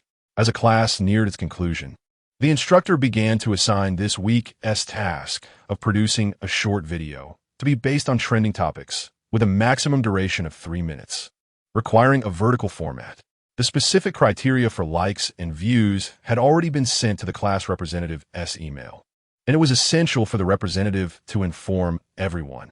Yu Zhizhi checked the class group, where the representative had shared the details, which surprisingly included 3 tiers. 1 million likes and views would be classified as grade A, with higher grades awarded for consistent performance. "This should be a breeze for you." Qin Yingxia quickly scanned the requirements, reassuring her, "Don't worry, Zhizhi. During the National Day performance, you gained a considerable following in the live stream. And with the photos we posted later, your account has seen significant growth in recent days." After saying this, she clicked on Yu Zhizhi's profile, discovering that she had gained over 900,000 followers in just a week. "Thanks to you, Ying, I feel like I've skipped 20 years of struggle. When I first entered this field, I dared not slack on my updates. I happened to travel for several days during the National Day holiday, and my mom took loads of beautiful photos of me, all of which I posted on my account." Yu Zhizhi grew increasingly animated, never having imagined that so many netizens would take a liking to her. "This shows that you have great talent, Zhizhi." Qin Yingxia praised her friend wholeheartedly, giving her a thumbs up. Yu Zhizhi was the embodiment of a vibrant beauty. She woke up late, her lipstick freshly applied, with raspberry-colored waves that radiated energy. Especially her phoenix-like eyes, full of allure, would leave anyone who gazed upon her compelled to compliment her beauty. Yu Zhizhi, flattered by the praise, felt buoyed. It seems that the trending topic lately is about unrequited love. How does it go? Unrequited love is like a green plum? Qin Yingxia, who also kept track of the weekly trending topics, nodded in agreement, recalling, I saw another one last night about hiding the heart of a 17-year-old girl. At the mention of 17, Yu Zhiji's brow furrowed in an instant. My beautiful 17 was completely ruined by that scoundrel Lin Shun. I can't film anything from that era. I'll just hide those photos immediately. Only those worthy of being called an ex-boyfriend can be acknowledged. The rest are all classified as scoundrels. Qin Yingxia smiled and said, you are right. The two of them were softly discussing matters while the teacher on stage displayed the final slide of the PowerPoint presentation. She concluded every class with a question. Would any student like to summarize the key points of today's lesson? You could earn some participation points. The sound of rustling pages filled the room. Xie, accompanied by several students from the Student Affairs office, was checking attendance in each lecture hall. Passing by the window, he caught sight of Yu Zhizhi. Yu Zhizhi gazed at the wound on the corner of his mouth for a few seconds before slowly meeting his gaze, raising an eyebrow as if to inquire why he had not applied any ointment. Xie rubbed his brow, uncertain of how to respond. Lowering his eyes, he noticed Jin Zhe, who was still asleep, holding Qin Yingxia's wrist. Just then, Tang Laosher's voice rang out again. Has everyone finished summarizing? If not, I'll randomly call on a student number. It shouldn't be too difficult to summarize, right? Xie glanced at the teacher on stage and recognized her as the daughter of their law school's professor. An old acquaintance. He swiftly extended his arm through the window and raised it beside Jin Zhe, calling out, Teacher, I would like to answer. Qin Yingxia was startled and tried to press down Xie's arm, but it was too late. Tang Laosher's gaze quickly turned towards them. Is that the student who was resting on the desk, wishing to respond? Jin Zhe, still half asleep, heard Xie's voice buzzing in his ear. Annoyed, he opened his eyes, only to find that everyone's attention was fixed upon him. Still groggy, he wore a slightly cold expression, feeling the warmth of Qin Yingxia's wrist. Jin Zhe instinctively leaned closer to her, murmuring, Baby, with a voice still husky from sleep. Qin Yingxia, being embraced by Jin Zhe in front of everyone, felt her face flush and dared not look at the teacher on stage. Jin Zhe, everyone is watching. The next moment, the room erupted in cheers that nearly lifted the roof. Qin Yingxia felt herself burning with embarrassment, burying her face in his neck and whispering, You need to answer the question. The one who raised their hand from outside is Xie. Jin Zhe finally became alert. He turned to glance out the window, where Xie stood grinning in the hallway, greeting him. Did you sleep well, Zhe? Jin Zhe couldn't help but smile in anger. Just wait. Xie playfully tapped his fingertip on his brow and winked at Jin Zhe, giving him a farewell gesture. Oh, so it's Jin Zhe? Tang Laosher's voice chimed in, unable to resist teasing. The top student from the law school is so eager to learn, even attending classes in the language and communication department. Jin Zhe stood up leisurely, raising an eyebrow as he chuckled softly. Tang Laosher, how could a law class compare to your lectures? Don't be ridiculous. Tang Laosher's gaze shifted to Qin Yingxia, noticing Jin Zhe's hand still gripping her wrist firmly. A broader smile spreading across her face. You truly know how to charm, stealing away such a beautiful girl from our department. Not at all, Jin Zhe replied with a smirk. It's quite clear that I willingly followed my girlfriend to the language and communication department. Qin Yingxia's once fair neck turned a deep shade of red, wishing desperately to find a hole to hide in. Jin Zhe raised his hand to gently ruffle her hair, then casually turned his gaze towards the teacher on stage. Teacher Tang, allow me to answer your question. Please record my girlfriend's student ID for the attendance. All right, Teacher Tang replied as he descended from the podium. Having dozed off for an entire class, what will you use to respond to my inquiry? Jin Zhe then seized Qin Yingxia's textbook, scanning through it with remarkable speed. Give me 2 minutes.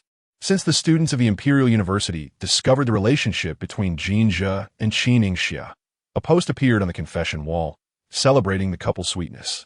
The confession wall, under the management of the media club, quickly pinned this post to the top within a couple of days. The replies beneath the post were overwhelmingly abundant. During lunchtime, the students of Imperial University received notifications from the comment section of the post. First floor. Does anyone understand?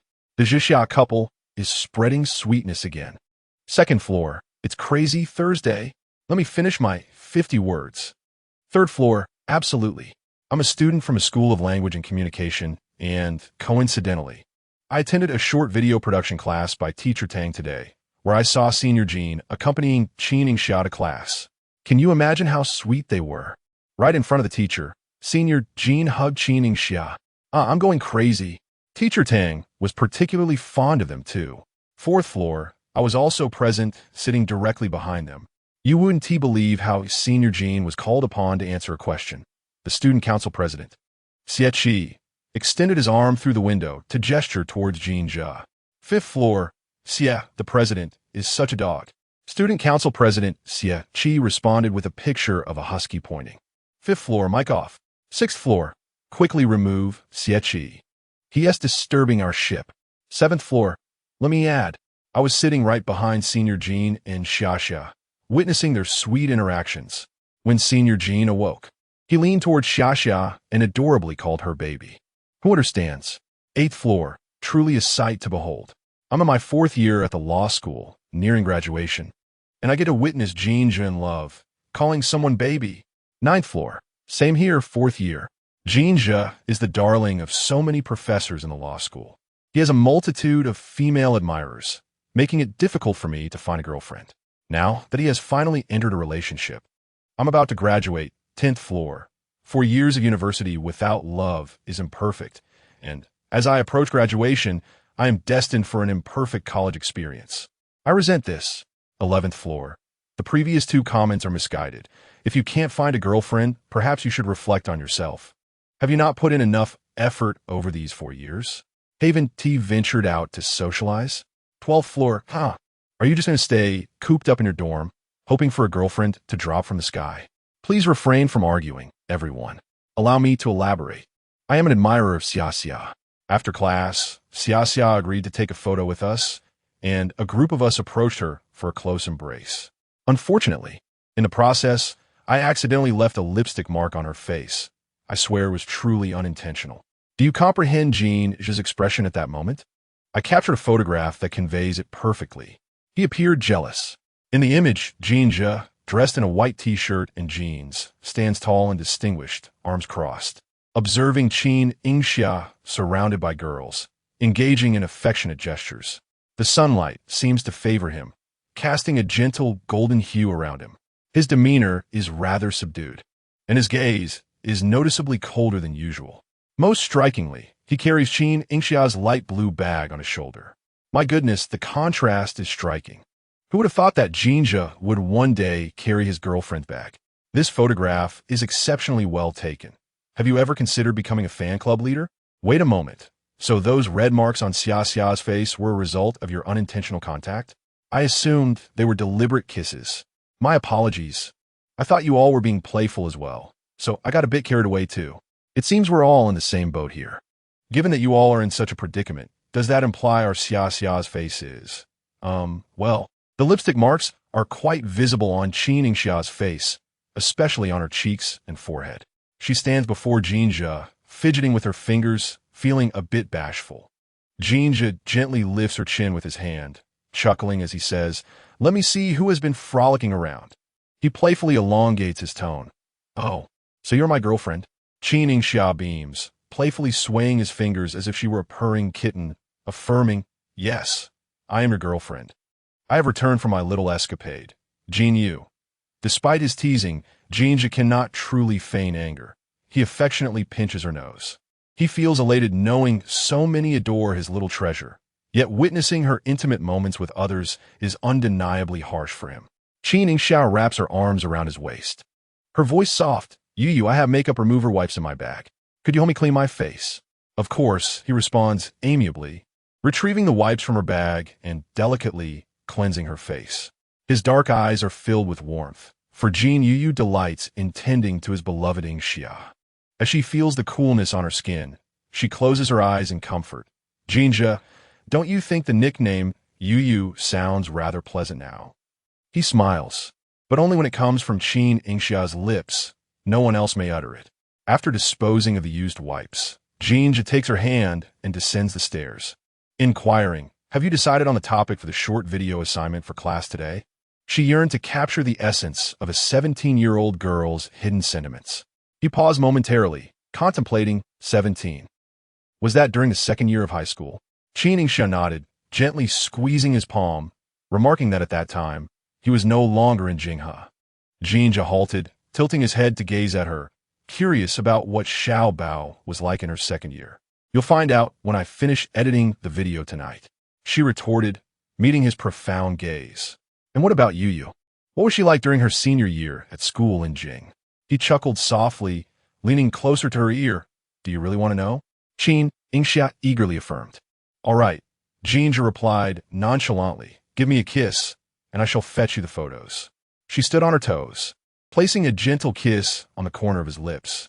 Just as she was about to withdraw, he grasped the back of her head, lifting her effortlessly and seating her on the railing.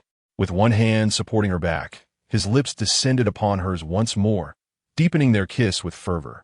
Breathless, Qin Yingxia felt a mist of moisture gathering at the corners of her eyes. "Only such kisses count, you know that, Xiao Bao?" He lightly teased, brushing his lips against hers once more. She sniffled, her voice sweetly coy. "Then, you must send me 10 photos to make it count." "All right, I shall show you everything," he replied, gently lowering her and intertwining their fingers as they headed towards the cafeteria. During lunchtime, the cafeteria bustled with patrons. Jin Zhe and Qin Yingxia ascended to the second floor, selecting a cozy corner to sit. They ordered a bridge-crossing rice noodle dish, with Qin Yingxia opting for an extra spicy version that intimidated Jin Zhe upon its arrival, a vibrant red oil coating the surface. Ultimately, he settled for a mildly spicy dish. Jin Zhe handed her a bottle of juice, carefully inserting a straw, cautioning her about the spice. As she slurped up a mouthful of noodles, she turned to him and asked, "Would you like to try?" His arm languidly draped over the back of her chair. He replied, "Sure, feed me." In response, she deftly pushed aside the red oil, offering him a taste of the clear broth. Jin Zhe leaned in for a sip, only to feel the heat surge visibly up his neck moments later.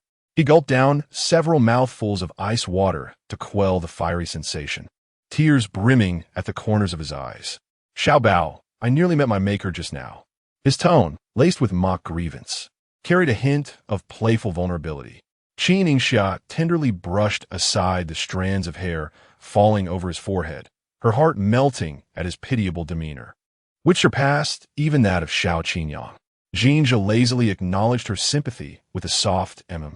She fixated on his flushed ears, her cool fingers caressing gently, unaware that in the next moment he leaned in closer, playfully asking, "Were you touching, Xiao Qin?" Qin Yingxia laughed, her tea-colored eyes sparkling like starlight. You should catch up on sleep in the afternoon," she suggested, recalling how uncomfortable he must have been resting his head on the table. "I'll deal with Xie Qi when I return to the dormitory," he replied, frustrated with the interruption of his dreams. "All right." Qin Yingxia found his vengeful demeanor utterly endearing. "Wake up from your nap and come find me." In the afternoon, when Qin Yingxia had no classes, she and Yu Zhizhi convened in their dormitory to discuss the production of a video. The dormitory housed only the two of them, as Su Sivan had gone to class after taking a nap. Qin Yingxia had already decided on the filming theme and, within a few minutes, completed the editing of her work. She had chosen a photograph of herself erasing the blackboard. The pink twilight graced half the sky that evening, as many students rushed downstairs to marvel at the breathtaking scenery. As the duty monitor for the day, Qin Yingxia was assigned the task of cleaning the blackboard by the labor committee, which was led by a girl who admired the beautiful Qin Yingxia. This photograph was taken by her using a CCD camera.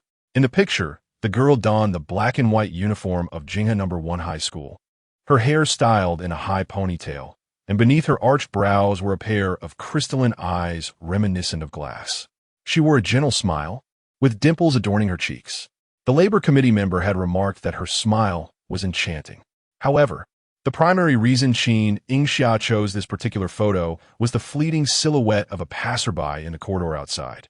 The young man stood tall, half of his figure bathed in the twilight glow, his prominent nose and gentle, sunny demeanor capturing the essence of youth. That was Jin Zhe, the one who had captivated her throughout her entire student life. Upon first seeing the photograph, Qin Yingxia was taken aback, and after regaining her composure, she rushed out, only to find that Jin Zhe's figure had vanished from the corridor. At that moment, she was unaware that it would be the last time she would see him at Jinghe No. 1 High School. The following day, news of Jin Zhe transferring to Jinghe High School spread throughout the campus. Ying, what do you think I should film? Perhaps I could dance to the DJ version of Red Zhao Yuan? Yu Zhiji's voice broke through Qin Yingxia's reverie. DJ version of Red Zhao Yuan dance? Qin Yingxia replied. Yes, just watch. Yu Zhiji exclaimed as she pulled out a chair, cleared some space, and began dancing to the music. Qin Yingxia clapped. Zhiji, you're amazing. Yu Zhiji laughed. Oh, you're making me blush with your compliments. Why don't you join me? Qin Yingxia pursed her lips and chuckled. I can't. My hips have a backstage. At first, Yu Zhiji did not grasp the meaning of her words, but after a couple of seconds, she erupted into laughter. Your hips have a backstage? Ha! So that's what you mean. Indeed, Qin Yingxia admitted. She wasn't particularly skilled at dancing, not due to a lack of flexibility, but rather because her bodily coordination left much to be desired. Sometimes I want to learn a gesture dance, but my hands nearly collide with each other, she mused. Ying, you're so adorable. Thank goodness I'm not a man, or I'd definitely compete with Jin Zhe for you. Yu Zhiji teased, pinching her cheeks. Thinking of Jin Zhe's jealousy. Qin Yingxia blinked. Perhaps it's best if you don't compete for me. After giving her face one last pinch, Yu Zhiji declared, all right, I'll record another dance video and upload it. This assignment will be effortlessly completed. As dusk descended, the sounds of Xie begging for mercy echoed from the 4th floor of the boys' dormitory in Building 10. Brother, you are my dear brother. It was truly a misunderstanding. Xie was engaged in a playful struggle for the pillow with Jin Zhe, who had just awakened from a refreshing slumber, brimming with energy to spar with him. Xie remarked, Zhe, you possess no heart, given the visible injuries on my face. Could you refrain from tormenting me any further? Jin Zhe, unimpressed by his lamentation, retorted, stop with the theatrics. I am not your partner. Pei Lan Hai, having completed the final line of code, lifted his eyelids and interjected, Zhegu, your words imply that Qi has a significant other. Jiang Yinghuai poked his head up from the bed, adding, indeed, it seems he can only garner sympathy from the boys in our dormitory. Why you guys? Xieqi's grip slackened as he turned to accuse the two, only to be met with a pillow from Jin Zhe. Having exacted revenge, Jin Zhe reclined lazily in his chair, stating, aren't you fond of Yu Zhiji? Why not take action? Xieqi, momentarily taken aback, retorted defiantly, who said I like Yu Zhiji? The dormitory fell into silence, and when he glanced up, he discovered the 3 of them staring at him with incredulous expressions. All right, Ikonchede, Xie admitted. I like her. I confess my affection for Yu Zhiji. Jiang Yinghua exclaimed, okay, I've recorded that. I'll have to play it for Yu Zhiji at some point. Xieqi immediately grew anxious and lunged for his phone, exclaiming, no, she currently has no interest in me. How could I approach her? Pei Lan Hai shut his laptop and glided over in his gaming chair, 2 cans of fruity beer in hand. You have a story. I have the wine. What is a little time? Jiang Yinghuai also descended from the bed, pulling up a chair beside. Xie, share your tale, bro. Surrounded by his good friends, Xie felt a pang in his nose, almost on the verge of tears. Brothers in the next life? I hope to be with you again. The trio responded, please, spare us the sentimentality. Jiang Yinghuai feigned disdain, nudging him. Hurry up. Brothers are here to strategize for you. Indeed, Jin Zhe's voice was casual, and here I sit, with a partner. What is there to fear? Pei Lan Hai shot him a sidelong glance. Jin Zhe, it's quite evident. Xieqi couldn't help but laugh, his sense of despair dissipating. Indeed, Yu Zhiji has a scoundrel of an ex-boyfriend. After her heart was broken, it seems she closed herself off, and I cannot penetrate her defenses. As their conversation meandered, Jin Zhe's phone vibrated with a notification. It was an update from Dowang. The blogger you follow has released a new video. He tapped into the notification and found a photo posted by Qin Yingxia. Jin Zhe's lips curled into a smile, his eyes sparkling with warmth as he deftly liked. Saved! and commented on the post in one fluid motion. Quade, exclusive to Ying Ying. Roses, roses, roses. Pei Lanhai merely glanced at him before diverting his attention, nudging the daydreaming Xie Qi with his elbow. Do you understand? When Yu Zhizhi looks at you with such affection, it signifies that your opportunity has arrived. Jin Zhe cast a fleeting glance at them, his eyes brimming with happiness. How could I feel such bliss while my good friend is ensnared by love? He rose and strolled towards the balcony, chastising himself for his folly. Perhaps it would be best to indulge in my happiness in secret. The trio responded. If you wish to make a call, just say so. Indeed, Jin Zhe had come to the balcony to contact Qin Yingxia, who answered promptly, her voice bright and clear. Yuyo, have you woken up? As he gazed at the distant evening glow, he thought, how stunning little Qin is. On the other end, Qin Yingxia paused, her breath becoming gentle. Jin Zhe, the person passing by in the corridor of this photo. As her words unfolded, he glanced back at the photo, his heart racing, breath hitching. It's you, Yuyo. In mere seconds, he captured her image in his memory countless times.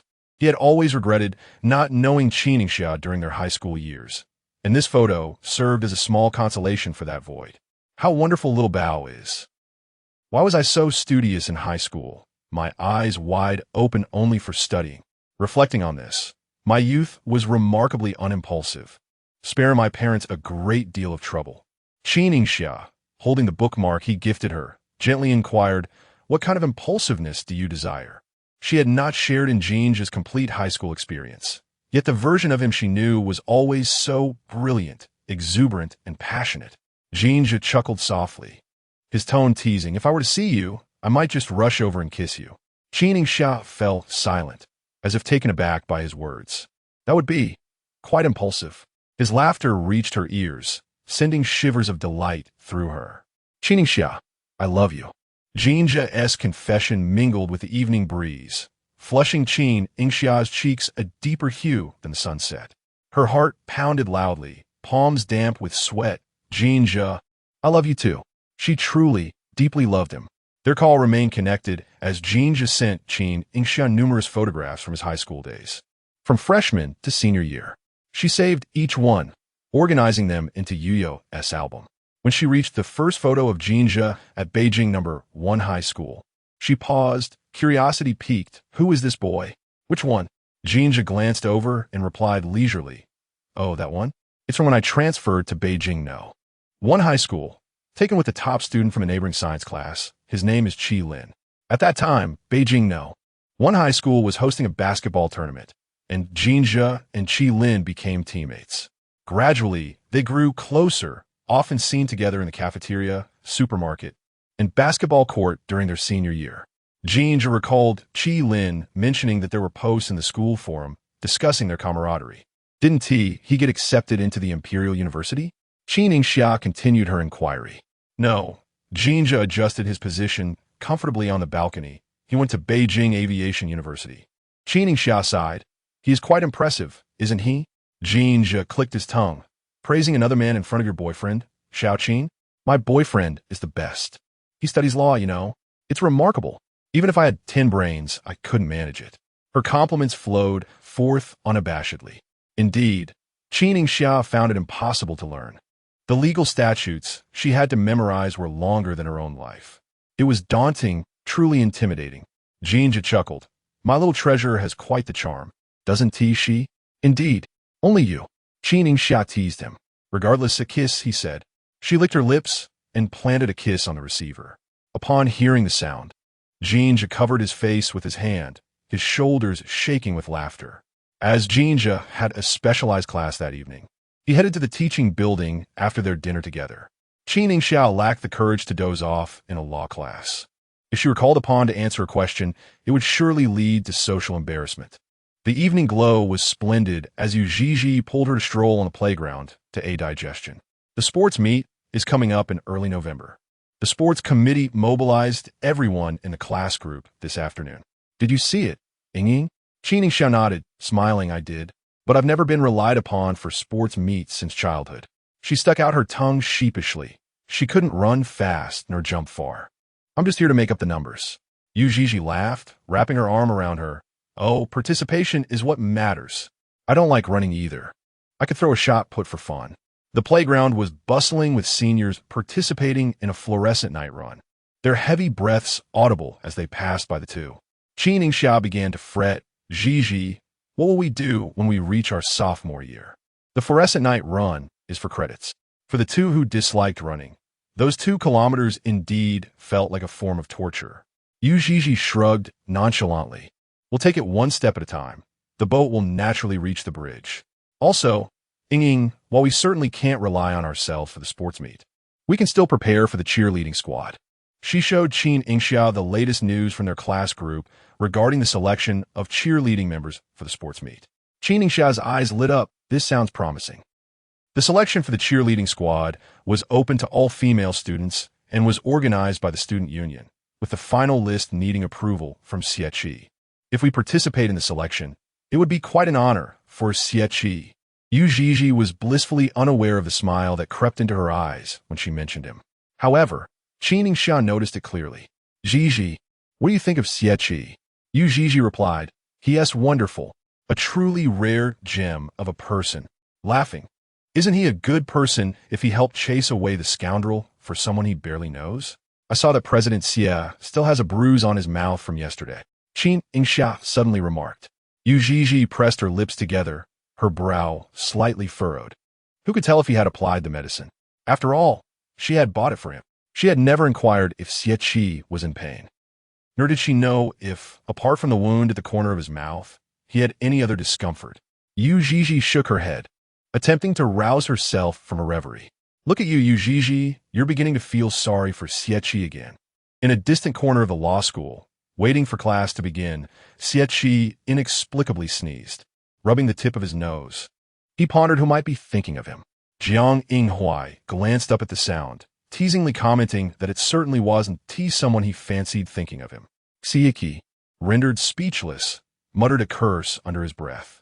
Jin Zhe quietly stared at the textbook before him, gripping his pen without any clarity on what he was writing. Zhe, what are you scribbling? Xie, thinking the professor had a side note taking, leaned over only to discover that Jin Zhe was inscribing the name Qin Yingxia.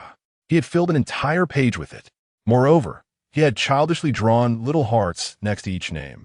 The visual impact was overwhelmingly intense. Jin Zhe, please stop. I am genuinely frightened. Xie had never seen him so out of control. Jin Zhe seemed oblivious to Xie's words, completely absorbed in his own world, a smile adorning his lips as he gently murmured, I really want to get married. Xie and Jiang Yinghua exchanged glances, thinking we're just here waiting for class, and you're talking about marriage. You hopeless romantic, I'll kick you out. Enraged, Xie expressed his frustration. Jiang Yinghua could hardly contain himself. The blissful expression on Jin Zhe's face was simply too dazzling. He shook Jin Zhe's arm, exclaiming, Wake up! We haven't reached the legal age yet. According to Article 1047 of the Civil Code of the People's Republic of China, men must be at least 22 and women at least 20 to marry. Have you forgotten, brother? His words jolted Jin Zhe from his daydream, leaving him inexplicably displeased. TSK. While the group was in disarray, 3 girls approached them. This was a large lecture, with 2 classes sharing the same auditorium. The girls were not from Jin Zhe's class. The lead girl, by Xuejiao, stepped forward to engage Xie in conversation.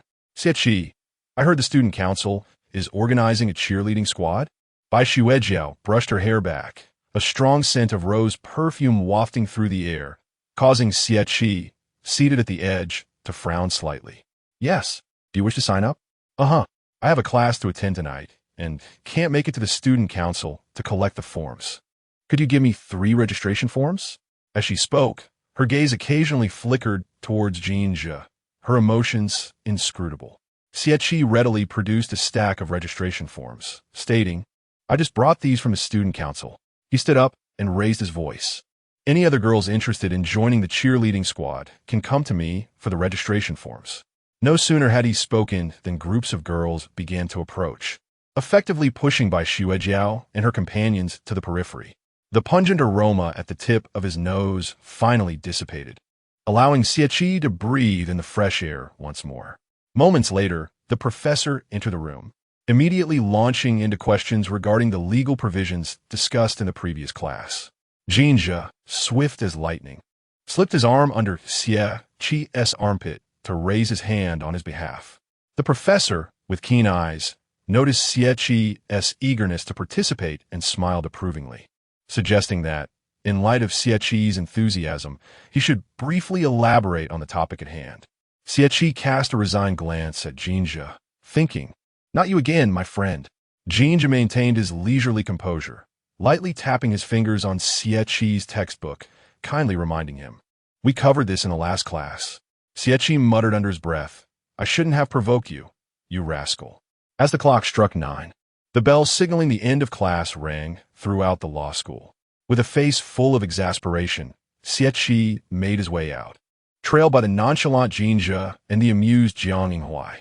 "Jin Zhe, I declare that we are no longer the best duo. I have just lost 5 hard-earned points from my usual score." The more Xie Qi thought about it, the angrier he became, raising his hand to strike Jin Zhe.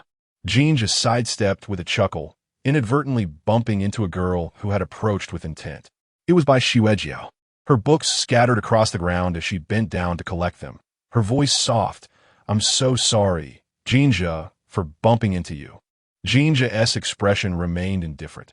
He chose to uphold the girl's dignity in the presence of others, seeing through her act without exposing it. Xie Qi exchanged a knowing glance with Jiang Yingxia. Jiang Yingxia also knelt to assist her in gathering her books. Bai Xuejiao smiled shyly. "Thank you for your help." Before she could revel in her moment of joy, Jiang Yingxia lowered his voice to speak. "With such a wide path available, why do you keep gravitating towards my friend?" "Miss," Bai Xuejiao's face drained of color as she bit her lip. I didn't tea. We're merely sparing you the embarrassment of being exposed in public. You must know that Jin Zhe has a girlfriend, right?" Jiang Yingxia continued. Jin Zhe stood nearby, focused on his phone, the screen's glow illuminating his face and accentuating his striking profile. Bai Xuejiao pinched the soft flesh of her palm, helplessly watching as a girl approached from a distance, her smile radiant, as Jin Zhe gently draped his arm around her shoulder. "Is my little treasure so wonderful? Have you come to pick me up after class?" His voice was soft as he spoke to Qin Yingxia, a tenderness in his gaze that seemed unshakable. Such an exceptional and dazzling person, once missed, is nearly impossible to encounter again. Bai Xuejiao's gaze lingered wistfully on the retreating pair. Yu Zhizhi had arrived at the law school alongside Qin Yingxia. After Jin Zhe led Qin Yingxia away, she took a few steps forward to pull the still crouching Xie Qi along. Jiang Yingxia was left alone, feeling disheveled in the wind. Xie Qi allowed Yu Zhizhi to guide him, still somewhat bewildered, wondering where she was taking him. Yu Zhizhi remained silent. Xie Qi chuckled. "You're not planning to abduct me and sell me off, are you, miss?" "Sell you?" Yu Zhizhi turned to appraise him. "Who would buy you? I would even take you for free." She pushed Xie Qi onto the bench, encircling him with her arms as she scrutinized him from above. "Why haven't you applied any ointment on the wound at the corner of your mouth? There are no signs of improvement at all." Xie Qi's hands tightened on the bench, forcing a smile. "I recover slowly." "Nonsense." Xie Qi replied, "I didn't tea." Yu Zhizhi then took out the newly purchased ointment from her pocket and, after wiping her hand with a disinfectant wipe, applied it to the corner of Xie Qi's mouth. "Are you deliberately leaving this wound untreated to provoke my sympathy?" Xie Qi felt an awkwardness, as if his thoughts had been laid bare. But it was not solely due to that. He was primarily reluctant to use the gift she had given him. Yu Zhizhi gazed into his brown eyes, which sparkled like dew, appearing purer than the snow in midwinter. His long, distinct eyelashes accentuated the depth of his gaze. How had she never noticed that Xie Qi possessed such exquisite lashes? "Chairman Xie, I didn't realize you were such a scheming boy." Xie Qi neither confirmed nor denied it, his eyes filled with tenderness and longing as he looked at Yu Zhizhi. His throat felt dry as he spoke in a husky voice. "Yu Zhizhi, you just said you wouldn't want it even if I offered it for free." Yu Zhizhi seemed to anticipate his next words, instinctively avoiding his gaze. Yet Xie Qi discerned her intention first, grasping her wrist. "Yu Zhizhi, do you truly not want me? It's free." The warmth of his hand was searing, his eyes shining with unmistakable affection. while the corner of his mouth bore a wound and his eyes glistened with unshed tears, embodying a sense of fragility. Yu Zhizhi was caught in a dilemma. Her heart restless. Given Chairman Xie's words, she felt compelled to give him some face, laughing awkwardly. She did not wish to confront Xie's question seriously, nor did she know when he had begun to harbor feelings for her. Yu Zhizhi lacked the courage to inquire. Upon reflecting, she realized that from the moment Xie had volunteered to help her fend off Lin Shun, their relationship had subtly transformed. At that time, she had failed to see this layer, naively believing his actions stemmed from pity for her plight. Now, it appeared far more complex. Indeed, one must eventually reckon for their actions. Look at you now, Yu Zhizhi, you've landed yourself in trouble. Xie's voice trembled slightly as he swallowed, gently closing his eyes to suppress the bitterness within. When he opened them again, clarity had returned. I like you. Yu Zhizhi's breath caught for a moment as she stepped back slightly, her expression a tumult of emotions. Although she had anticipated Xie would say this, hearing it aloud still made her heart skip a beat. Xie, unable to wait for her response, slowly released her hand. Is this surprising to you? He self-deprecatingly tugged at the corner of his mouth. I thought my feelings were rather evident. Yu Zhizhi remained still, her gaze downcast and uncertain. Xie, recalling her past struggles, began to comprehend her underlying insecurities. He fell silent, simply observing the young woman before him, awaiting her final verdict. Perhaps we should refrain from discussing feelings, Xie. The girl's voice was soft, laced with a reluctant smile. The summer night's breeze brushed past, yet it brought a chill to Xie's heart. Yu Zhizhi finally lifted her gaze towards him. Her eyes were devoid of emotion, tranquil like a still pond, incapable of stirring even the mightiest of stones into tumultuous waves. As for the trivial matters between me and Lin Shun, just pretend you haven't seen anything and refrain from intervening again. And please, do not let me cause you any more pain, Xie. Xie was oblivious to how he returned to his dormitory, moving like a soulless entity, his heart and spirit having departed with Yu Zhizhi. Fresh from a shower, Jiang Yinghua caught sight of him entering silently, nearly dropping the hairdryer in shock. What the hell? Xie, are you a ghost? You walked in without a sound. Xie remained silent, his gaze vacant as he pulled out a chair and sat down. What is wrong with you? Jiang Yinghua inquired. Before he could respond, Pei Lanche, who had just returned from a night run, pushed the door open. He removed the sweatband from his forehead and casually glanced at the two. What melodrama are you two enacting? He remarked, pouring a glass of water and handing it to Xie. Your expression bears a striking resemblance to that of Lin Daiyu. With a heart as heavy as ash, Xie raised his eyes, his eyelids red and swollen. Without a second thought, he embraced Pei Lanche and began to sob uncontrollably. Pei Lanche raised his hands, frozen in place, his entire being stiff as if he had perished 3 days prior. Jiang Yinghua frowned, leaning closer to examine Xie. Wait, are you really crying? Get lost, Awu.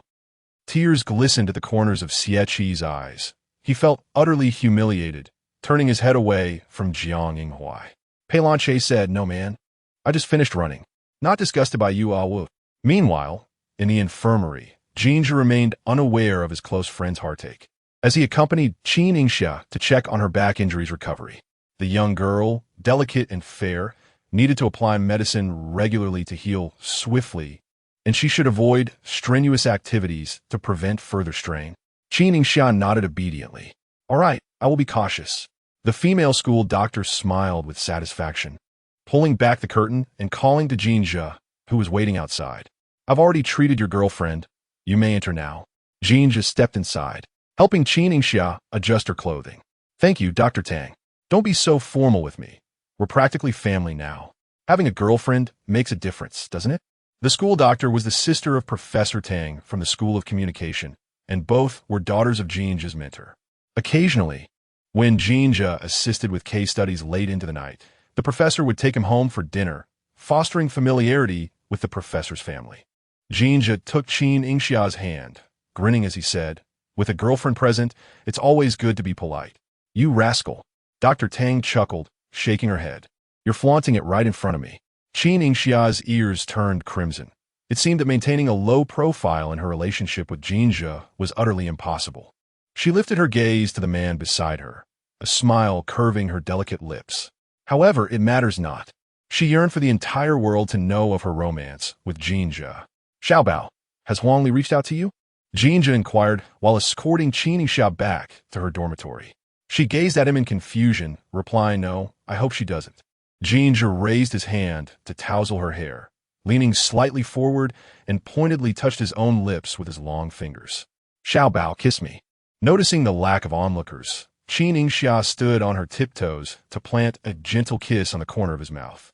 Just as she was about to pull away, she recalled his previous remark that such kisses did not count.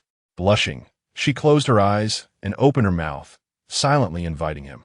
The price she paid was being embraced behind a large banyan tree, lost in a deep kiss while passers-by chatted nearby. Qin Yingxia's mind was consumed by the sounds of their kiss, her back supported by Jin Zhe's arm, unfazed by the tree trunk. Soft, delicate murmurs escaped her lips, only to be swallowed once more by Jin Zhe's fervent kiss. Eventually, Qin Yingxia could no longer withstand the overwhelming sensations, her legs trembling, tears of physiological response welling in her eyes as she bit her lip in silent reproach of Jin Zhe's audacity. Jin Zhe gently wiped away the glimmering tears from her eyes, letting out a couple of light, teasing laughs. Why is little Qin so sweet? He enveloped her in his embrace, his soft lips brushing against her ear, sending shivers down her spine. Qin Yingxia was easily embarrassed, a fact Jin Zhe had long since recognized. At this moment, her earlobes flushed a deep crimson from shyness. Jin Zhe's gaze darkened, his heated breath cascading over her ear, igniting her desires inch by inch.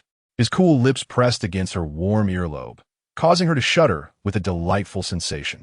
"It tickles," she murmured. Soon, he took her earlobe into his mouth, enveloping it in warmth. Qin Yingxia found herself entirely unable to stand, relying on Jin Zhe's strength to remain upright. Yet, he showed no restraint, his words provoking her further. "Xiaobao, did you know? I have wanted to do this for a long time."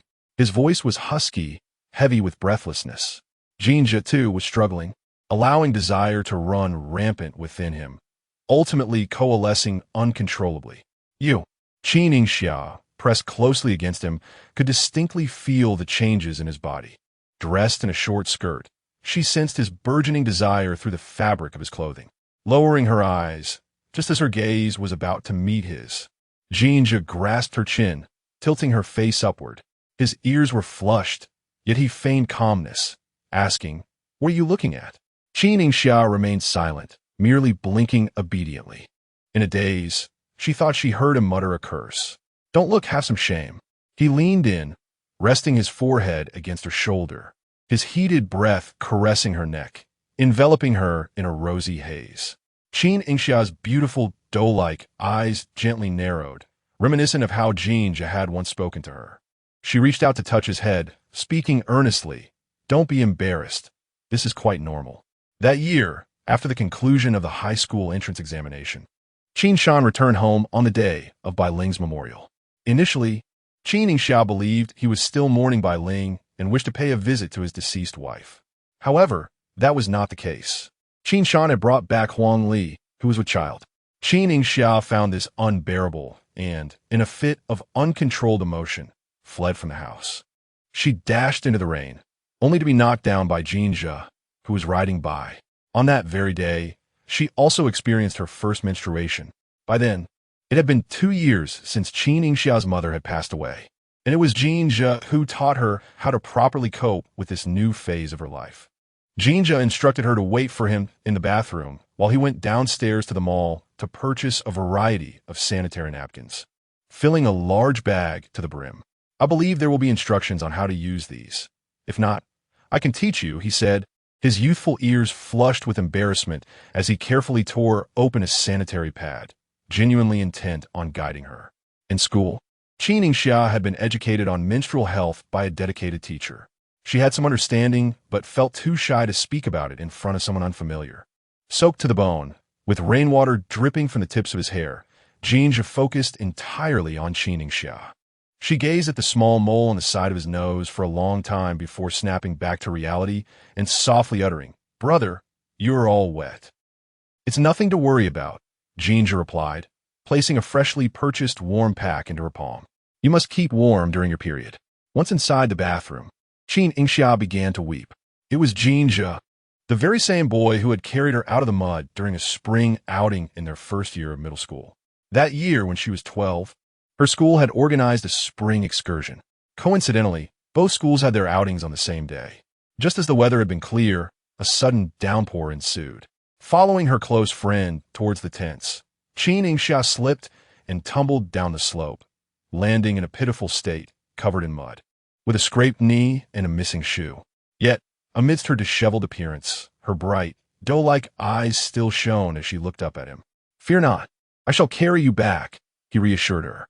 As she rested on his shoulder, she noticed the small mole on the left side of his nose and the school badge embroidered on his uniform, a testament to his identity as Jin Zhe from class 1 of the second year at Jinglin Middle School.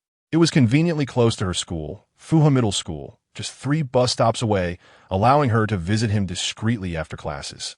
However, after Bai Ling's passing, her grandmother had kept a tight leash on her, denying her the opportunity to attend Jinglin Middle School.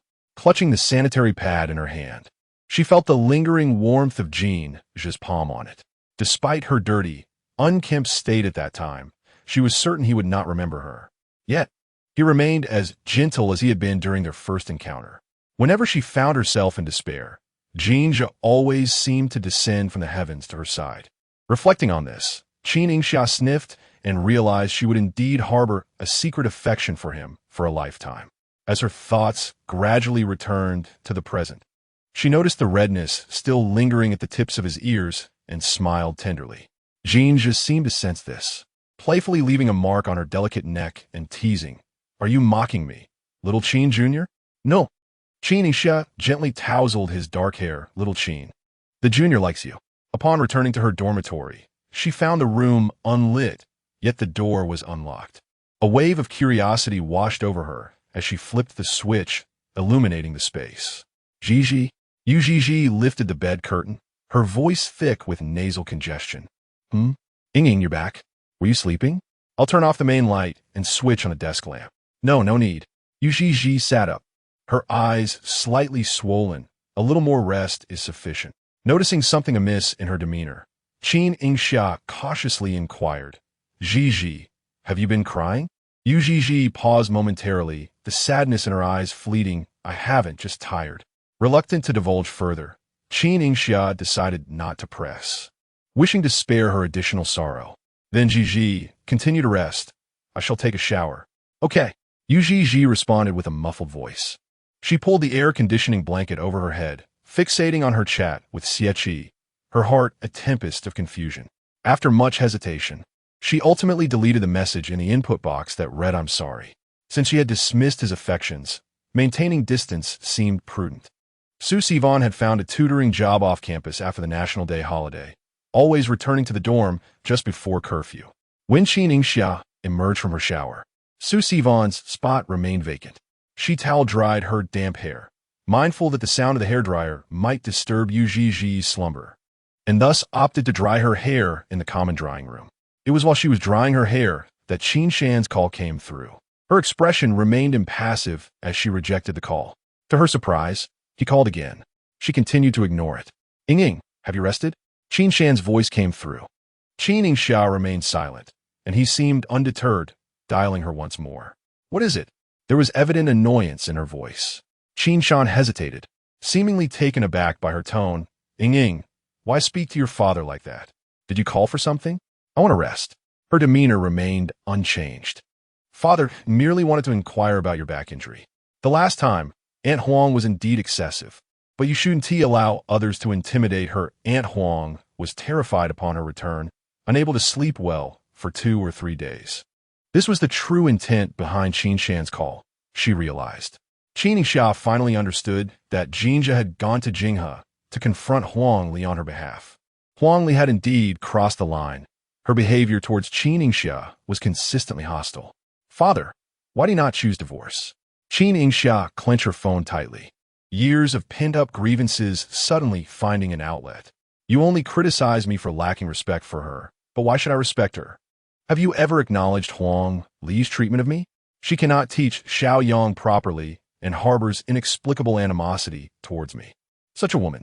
The line fell silent as Qin Shan refrained from responding, his unsteady breaths echoing from the receiver. Qin Yingxia smiled faintly, tears glistening at the corners of her eyes. She stubbornly wiped them away and answered Qin Shan, "For in your heart, I, your daughter, cannot compare to that Mistress Huang Li. Love in Secret 72. My love for you transcends a millennium. Qin Yingxia, have I not disciplined you for far too long?" Qin Shan was enraged, and his hand slammed the table, causing the porcelain cup to shatter on the floor, splintering like the fragile bond between father and daughter. "How have you become this way?" The former Qin Yingxia would never have dared to retort, possessing a temperament as gentle as her mother by Ling's. Qin Shan could not accept her defiance, refusing to acknowledge any fault in himself, and he began to direct his ire at Qin Yingxia's boyfriend. "Is it that boy you are seeing who has led you astray? I heard from Aunt Huang that his name is Jin Zhe. He seems quite assertive. Has he even learned to use Yang to threaten us? Where are his parents from? Where do they reside? Have him come see me." Tears shimmered on Qin Yingxia's eyelashes, adamantly refusing to fall, resembling glistening snowflakes. "Father, when Mother was alive, you were not like this. There weren't so many conflicts between us." Qin Shan was momentarily taken aback, and when he spoke again, his voice trembled slightly. My tone was a bit hasty just now, but it was for your own good. I would never harm you. Marrying Huang Li was also for your sake, you know? Father, I have my own mother. Her name is Bai Ling." Upon uttering this, she hung up the phone, denying Qin Shan any chance to defend himself. Upon returning to the dormitory, Su Sivan was already back, and she left the lights off, the desk lamp casting a warm glow. The girl was flipping through a book, her gaze vacant, evidently lost in thought. Qin Yingxia immediately noticed the red marks on her collarbone. One. Su Sivan snapped back to reality, and upon seeing her, offered a gentle smile. "Did you go get your hair done?" Su Sivan's eyes drifted towards Yujiji's spot. "Why is Yiji asleep so early?" Qin Yingxia was unsure and could only offer an excuse. "We wandered around the school for quite a while tonight. She must be tired." Su Sivan noted that, refraining from further inquiries, and retrieved her pajamas from the wardrobe. "Then you should get to bed soon. I'll go wash up."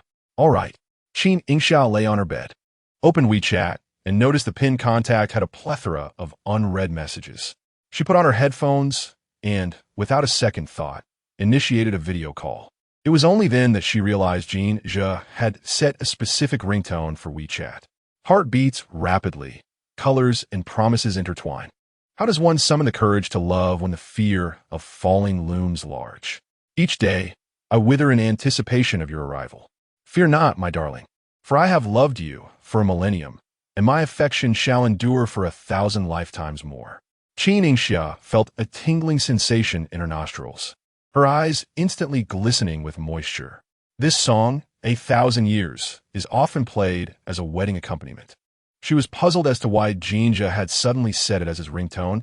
It did not align with his character. After a few moments, he finally answered the video call. The mist enveloped him, and as he wiped the lens clear, his upper body, bare and sculpted with alluring abs, came into view. Jin Zhe was showering, bubbles of body wash still clinging to his skin. "What's wrong, little darling?" Almost immediately, Qin Yingxia dropped her phone, a wave of warmth rising to her cheeks, flushing her face crimson. She turned off the camera, not wishing for Jin Zhe to witness her embarrassment. "Why are you answering my call while showering?" She texted. "My roommate is asleep. You finish your shower first, and we can chat afterward." The sound of water continued in the background, his voice laced with amusement. "I can't leave you waiting, my dear Junior." He leaned closer to the camera, lowering his voice to a seductive whisper. "Would you like to watch me shower?" Qin Yingxia's breath hitched, hastily typing back, "No, that would be too embarrassing." She buried her face in her pillow, silently screaming. "Just take a look," he urged, his breaths heavy and tantalizingly close to the lens, undeniably alluring. "I have a decent figure." Summoning her courage, Qin Yingxia propped her phone upright, her gaze fixating on his lips, which appeared more luscious and radiant, perhaps enhanced by the steam. She reopened the camera, revealing only her bright, clear eyes, the lower half of her face concealed by the pillow. Jin just stepped back slightly, his lean, muscular torso coming back into view. His eyes were hazy, as though he reveled in being observed by Qin Yingxia. She remained silent, simply gazing at him in quiet contemplation. Her gaze was so pure that it rendered Jin Zhe somewhat embarrassed. He raised his hand to shield his face, instinctively turning his head away. "Xiao Bao, wait for me for a few minutes." The video call had not ended. The camera was merely tilted down, revealing the bathroom ceiling. Qin Yingxia's cheeks flushed, stifling a laugh as she texted Jin Zhe, "You, your ears are getting red again." It was only when Jin Zhe finished a shower that he picked up his phone to read her messages. What would he do? After all, who could resist the allure of Xiao Qin's enchanting gaze? It had left him feeling bashful. This person even blamed her for it. Clearly, he was the one who had suggested watching him shower in the first place. The boys in the dormitory tended to stay up late, and as Jin Zhe entered to dry his hair, Qin Yingxia could distinctly hear the other three immersed in a game. Especially prominent was Xieqi's voice, which sounded almost like an emotional outburst. A kiss. What's wrong with President Xie? Perhaps he was just enjoying the game too much. Jin Zhe refrained from revealing that his good friend had wept uncontrollably after being rejected. "Xiao Bao, I miss you." Qin Yingxia licked her lips, replying, "I miss you too. Do you have any plans for tomorrow, darling? I'll accompany you." A kiss. I might have to accompany Zhe to the cheerleading team selection. A kiss. Zhe and I initially planned to sign up together, but the school doctor said my back injury prevents me from engaging in strenuous activity. The cheerleading squad will be dancing. Jin Zhe found her tiny emoticon utterly adorable, unable to suppress a laugh. Unbeknownst to him, this drew the attention of the other three. Xieqi had somehow floated behind him like a specter, his icy hand resting on Jin Zhe's shoulder. "Jin Zhe, your voice of happiness is so loud it startled my eyes. Don't sleep too deeply tonight." All right then. The next day, Zhe woke up early. Having slept fitfully, plagued by fragmented dreams about Xieqi by the latter half of the night, she hardly dared to sleep, only dozing off as dawn broke. Yawning, she prepared to wash up, but accidentally caught sight of herself in the full-length mirror, emitting a sharp cry. Qin Yingxia jolted awake at the sound, instantly alert, and called out, "What's wrong, Zhe? What happened?" Not receiving an answer, she hurriedly jumped out of bed. "Zhe, Zhe, turn around." Her eyes swollen like walnuts. She threw her arms around Qin Yingxia and lamented, "Ying, I look like a pig." Qin Yingxia couldn't help but laugh and pat her back, saying, "Not at all. Our Zhe is so beautiful. Look at my eyes." Zhe pointed at her puffy eyes, mumbling, "I knew that shedding tears for a man would end poorly." What? Qin Yingxia didn't quite catch that. What man? Zhe cleared her throat. "No man, sister doesn't need a man." Qin Yingxia stared at her swollen eyes, hesitating to speak, before finally tentatively asking, "So are we still going to the cheerleading team?" "Of course. Why wouldn't we?" "Sister isn't afraid." Zhe held her head high, resolutely refusing to succumb to fear. For the more one fears, the more demons one harbors within. The female students at the Imperial University were particularly eager to join the cheerleading squad, not only for the ample credits, but also because engaging in aerobics was far less strenuous than participating in a marathon. With the athletic meet approaching, the cheerleading team was destined to be a vibrant highlight of the event. Sunshine and health were synonymous with cheerleading. Upon arriving at the Student Activity Center, Qin Yingxia and Zhe did not find the student council president. Instead, Pei Lan was presiding over the scene. Before him stood a girl with waist-length hair, clad in a sports tank top and low-waisted shorts, showcasing her nearly flawless physique. What a healthy aesthetic, Qin Yingxia could not help but exclaim. Zhe adjusted her sunglasses slightly to scrutinize the girl from a distance, recognizing her as Bai Xuejiao. Bai Xuejiao? Qin Yingxia pondered. Indeed, she was from the same cohort as Jin Zhe, but this senior exuded a certain charisma. It was common knowledge that Bai Xuejiao harbored a severe admiration for strength. Zhe, with her outgoing and generous nature, had quickly forged connections with various departments since joining the student council, and she was well-versed in the campus gossip surrounding influential figures, Bai Xuejiao included. Bai Xuejiao was known for her preference toward those she deemed intelligent or impressive, seeking to draw closer to such individuals, even if her admiration was not romantic in nature. Yu Zhizhi continued, revealing that Bai Xuejiao's motto was to be the strongest and to strive for the best, which was indeed quite remarkable. True to form, Bai Xuejiao presented her personal WeChat QR code, indicating for Pei Lan to add her as friend. Seated in the presidential chair, the man exuded a languid demeanor, his eyes cast down, concealing his emotions. His silver hair shimmered slightly under the lights, exuding an air of sanctity and inaccessibility. In a crowd of many, Bai Xuejiao was the first to dare approach him. Pei Lan remained unmoved, but Bai Xuejiao, undeterred, proffered her phone once more. Only then did he lift his gaze towards her, a soft laugh escaping his lips, harboring a hint of coolness. "All right, I'll add you." Bai Xuejiao's eyes sparkled with delight as she triumphantly glanced back at the crowd behind her. However, her smile abruptly faded when her gaze met Qin Yingxia's, sensing an inexplicable hostility emanating from her. Qin Yingxia, too, felt the weight of Bai Xuejiao's piercing stare, as if she were about to devour her. Yu Zhizhi, with a smile that did not reach her eyes, speculated that Bai Xuejiao's admiration for strength had now extended to Jin Zhe as well. Pei Lan had also taken note of their exchange. He stood and approached them. As he passed by Bai Xuejiao, she attempted to grasp his sleeve, only to be callously brushed aside. "Pei Xuejiao. Ah, here to join the cheerleading squad, or simply seeking someone?" Pei Lan's gaze lightly skimmed over the two. "Jin Zhe is in the dormitory, writing a case analysis," Qin Yingxia replied, nodding. "I am aware," Pei Lan acknowledged, his attention now drifting to Yu Zhizhi. With an air of nonchalance, he remarked, "Xie has a fever." Yu Zhizhi responded, "Oh." Noticing she still wore sunglasses indoors, Pei Lan raised an eyebrow slightly, as if understanding something unspoken. "Those sunglasses are quite nice. Would you like a link? I can recommend you," Yu Zhizhi retorted. He curled his lips and casually remarked, "Get it to Xie. He needs it more than I do." Donning sunglasses, the tears became invisible. That fellow Xie had been crying and making a fuss all night. This morning, he burned with fever, still shedding tears in his dreams. Clutching Jin Zhe's clothing while calling out for Yu Zhizhi, the three of them took turns comforting him, essentially alternating in their roles. As Yu Zhizhi to soothe Xie, he recounted how Yu Zhizhi had rejected him with a semblance of clarity.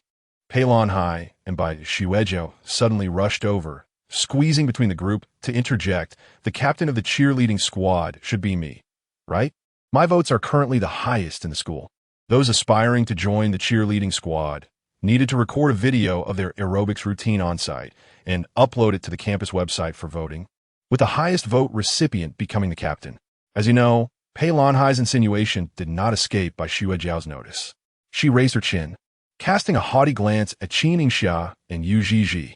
"Surely, you two aren't planning to enter the competition, are you? What do you have to rely on? Just your looks?" The cheerleading squad is not as simple as the internet. It requires more than just a few edited photos and a bit of hip shaking.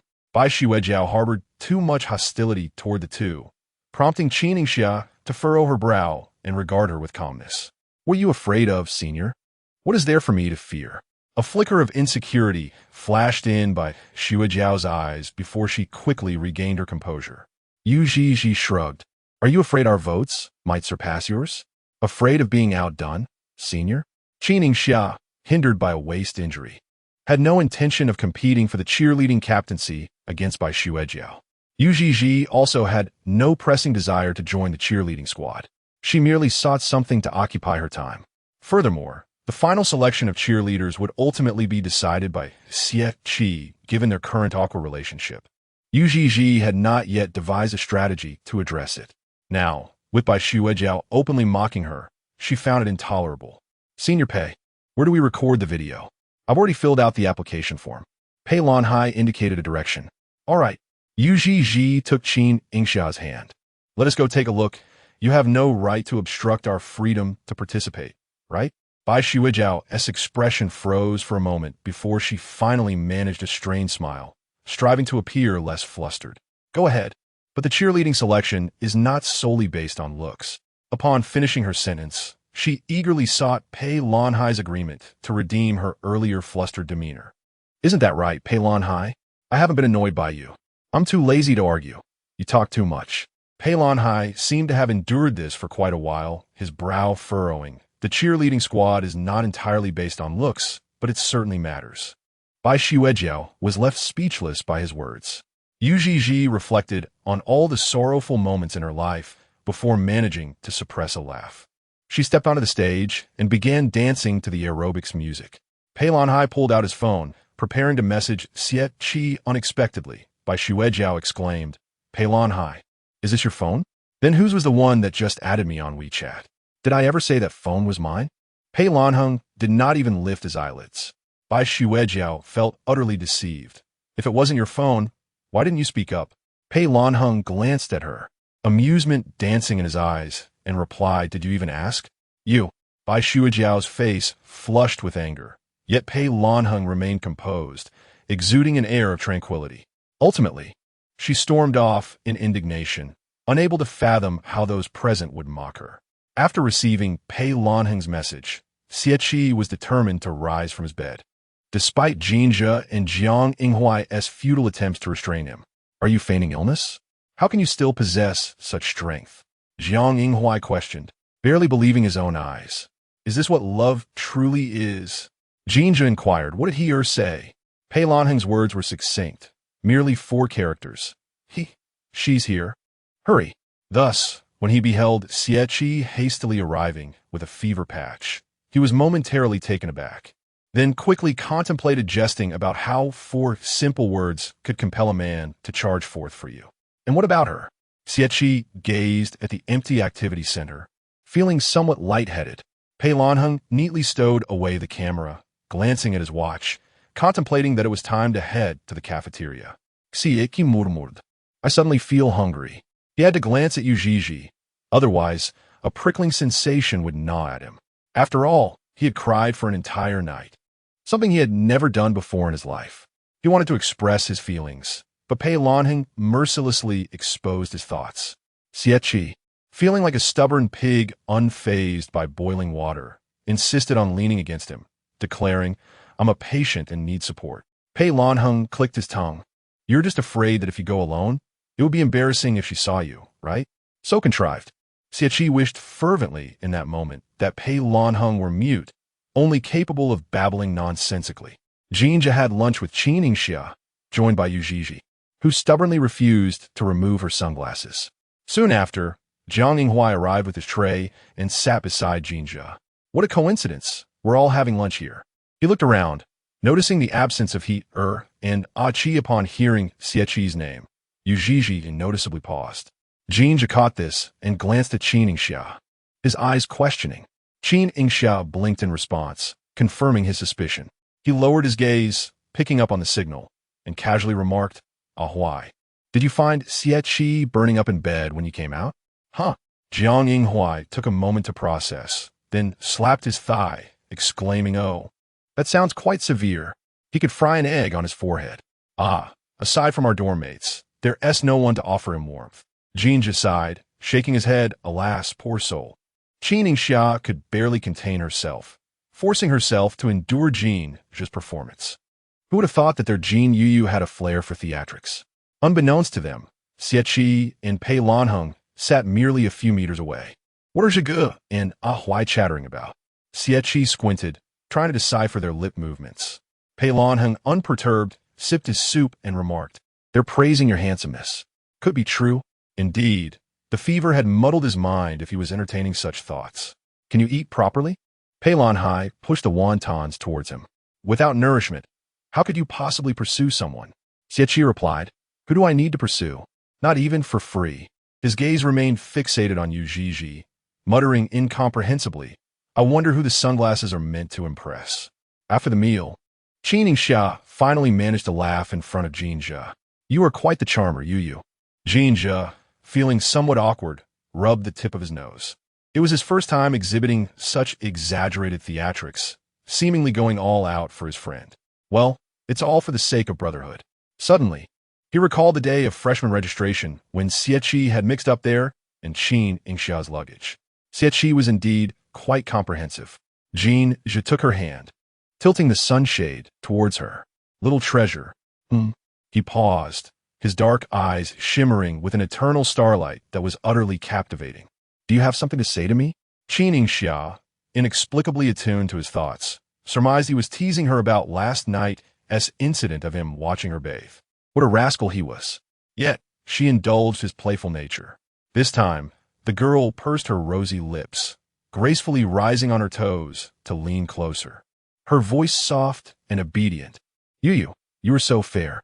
Jin Zhe was momentarily taken aback, as if he had just heard something astonishing, and chuckled. What? Qin Yingxia laughed, attempting to evade him, but he pulled her into his embrace. Why are you running away? Little Qin, after teasing me. You just going to flee, leaving me to suffer in silence? I won't run away. She truly remained still, comfortably nestled against him, listening to the steady rhythm of his heartbeat. Jin Zhe held her head, lifting her chin to plant a kiss at the corner of her lips. I dread being at a disadvantage. I must reclaim it. Qin Yingxia gazed into his gentle eyes, her heart tightening as memories of last night's call from Qin Shan flooded her mind. No wonder Huang Li had not troubled her with Qin Yang's matters since that day. Had it been in the past, she would have endured days of phone bombardment from Huang Li. It turned out Jin Zhe had shielded her from all that. He was like a towering mountain, always creating a comfort zone for her. Jin Zhe was her mountain, her steadfast support. With such a wonderful Jin Zhe, Qin Yingxia would never allow Qin Shan to defame him, not even if he were her biological father. Jin Zhe, I love you, deeply and profoundly. It is not merely a liking, but genuine love. The essence of love declares its sanctity. My dear little treasure, what if your heartfelt confession brings me to tears? Jin Zhe held her close, resting his chin in the crook of her neck, savoring her sweet fragrance of gardenias and peaches. Qin Yingxia remained silent, her voice slightly choked. I just want you to know that I love you. Much more than you can imagine, Jin Zhe. Jin Zhe nuzzled against her neck, a satisfied smile blooming upon seeing the small, rosy mark. Little Bao, this is my first love. Everything I do is what I believe a boyfriend ought to do. If I have displeased you in any way, feel free to bite me or slap me, just don't cry. As he spoke, he pinched her cheek, which felt as soft as the tenderest part of his heart. It took a lot for my dear little Bao to agree to date me. And if you keep shedding tears, it must be my fault. You haven't annoyed me at all. I'm quite content, Qin Yingxia softly sniffed. Upon hearing this, Jin Zhe leaned on her shoulder, laughing heartily, his laughter resonant yet tinged with a playful audacity, awakening in Qin Yingxia a sudden awareness of something amiss. Her fair, radiant complexion flushed with a hint of crimson. You're being inappropriate. As they strolled around the lakeside, they eventually settled on a bench shaded by trees, where the breeze was refreshingly cool. Jin Zhe toyed with Qin Yingxia's fingers. Her fingertips were round and faintly pink, complemented by healthy crescent-shaped nails. Yui, it's hard to adjust the camera. Qin Yingxia tugged him for a photo, but his grip on one of her hands made it difficult to set the parameters. Let us just take it like this. Jin Zhe leaned in, pressing his face against hers for a close-up. All right then. Qin Yingxia quickly acquiesced, capturing several shots, and as she reviewed them, a sweet smile illuminated her face. Our Jin Yui looks good in every picture. Xiao Qin, the junior, takes the best photos. Jin Zhe rested his chin on her collarbone, observing as she saved the pictures into an album labeled Yui. Are all these photos of us? Qin Yingxia instinctively replied, No, it's just you. Only you. Ah. Jin Zhe responded languidly, intrigued to delve into the album to see which photos of himself were stored there. I must take a good look then. Not for you to see. Qin Yingxia giggled, hiding her phone in her pocket. Secrets are not for sharing. Oh, secrets, he smiled mischievously, playfully nudging her cheek with his nose. Are you perhaps hiding unflattering photos of me? She felt a ticklish sensation, but couldn't bear to pull away, laughing even more. There are no unflattering photos. Yui has always looked great. Jin Zhe resembled a cat that had just been pampered, and, if he had a tail, it would surely be held high with joy. Then why not let me see? Xiao Qin, the junior, is rather domineering, not even allowing me to admire my own face. Qin Yingxia's hazel eyes blinked gently, a glimmer of mischief dancing within. Because I've taken pictures of you while you were bathing, the naked kind. Are you brave enough to look? Upon hearing this, his eyebrows arched and a smile played on his lips. But if they weren't taken, then they can't be seen, can they? Jin Zhe's soft lips brushed against the corner of her mouth, his voice laced with a teasing undertone. Next time, I'll have you take something that one tea past the review. Qin Yingxia shut her eyes, too shy to meet his gaze. A rosy flush enveloped her face, making one want to tease her further. Little bow, Jin Zhe whispered, leaning in to kiss her lips, lingering in the moment. Her fingertips delved into the man's dark hair, surrendering entirely to Jin Zhe, who governed the kiss, drawing her deeper into its embrace.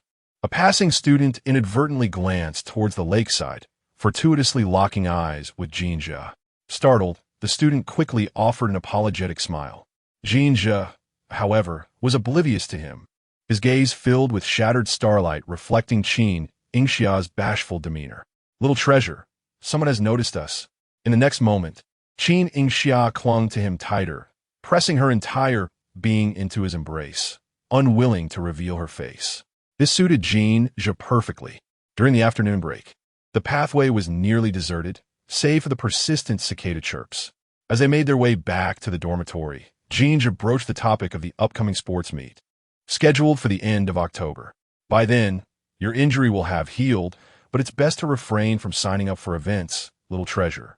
Qin Yingxia nodded, admitting, I never had much athletic talent anyway. Have you registered for any events this year? I'd love to come cheer you on and take photos. I didn't sign up this year, Jin Zhe replied, his fingers entwined with hers. There has been too much going on at the academy, leaving me little time to train. Ah, I see. Qin Yingxia recalled witnessing Jin Zhe participate in the relay race and high jump during their sophomore year sports meet. A video of him, his shirt billowing in the wind, revealing a glimpse of his waist, had circulated wildly around the campus. To this day, she cherished that photograph, safely stored in her album. Jin Zhe raised his hand and gently ruffled her hair. I signed up for the basketball tournament. Come watch on the last afternoon of the meet. Absolutely. Qin Yingxia's eyes sparkled with excitement. Upon reaching the dormitory, they found Yu Zhizhi loitering downstairs. Spotting their return, she hurried over, exclaiming, Yingxia, you're back. Qin Yingxia noticed a bag in her hand. Zhizhi, are you heading out? No, Yu Zhizhi responded, casting a casual glance at Jin Zhe as she tossed the bag to him. I caught a bit of a cold from the air conditioning last night. The pharmacy said they have a buy one get one half off deal today, so I picked up two. One for your dorm. Jin Zhe chuckled, amused by the clumsiness of her excuse. Sure. After a brief pause, he teased, can I give one to Xie, who's practically burning up in bed? P.S. truly in a dire situation. Yu Zhizhi reacted as if her tail had been stepped on. Whatever. Who cares how you divide it in your dorm? If you give it all to him, I have no objections. Once something is given away, it's like spilled water. Jin Zhe laughed. That is quite logical. His presence was so compelling that Yu Zhizhi felt a twinge of guilt. She dreaded conversing with intelligent individuals in her current state. With Peilon He ahead and Jin Zhe behind, both were astute minds. Adjusting her sunglasses, Yu Zhizhi grabbed Qin Yingxia and fled. Hey! Qin Yingxia barely had time to react, turning back to wave at Jin Zhe. Goodbye, Yu. Standing in the sunlight, Jin Zhe smiled and blew her a kiss. Undeniably charming. Even the passing dormitory supervisor couldn't help but display a maternal smile, chuckling to herself at the door. See, not napping has its benefits. When Jin Zhe returned to the dormitory, the others had not taken a nap. Xie was clutching a tissue to his nose, the fever-reducing patch on his forehead already removed. How are you feeling? Better? He placed the medicine in front of Xie upon seeing the pills. Xie felt a wave of nausea wash over him. I won't take it, I feel like throwing up. As he spoke, the sensation intensified, and he leaned over the trash can, retching. He had always harbored a strong aversion to taking medicine. It was only the night before that Jin Zhe had managed to persuade him to swallow a fever reducer. Ah, Jin Zhe replied lazily, in that case, I'll inform Yu Zhizhi not to bother. Just as his words lingered in the air, Xie snatched the medicine from the table. Pills. I love them. He grasped Jin Zhe's arm. Did Yu Zhizhi send these? Why didn't she give them to me in person? What did she say? Jin Zhe pushed him away gently with 2 fingers on his forehead. I didn't specifically mention you. See, keep it. His lips twitching slightly as he managed to utter 3 words. I don't believe you. After saying that, he snapped a photo of the medicine and sent it to Yu Zhizhi. Despite his heart yearning for her, his words seemed to carry a tone of defiance. Okay, Lao Xia, is this for me? Okay, Lao Xia, didn't you say you didn't want me? So why do you still care? Okay, Lao Xia, reply to me, you little heartbreaker. Yu Zhizhi stared at the last message, ultimately deciding to delete the carefully crafted text in the input box.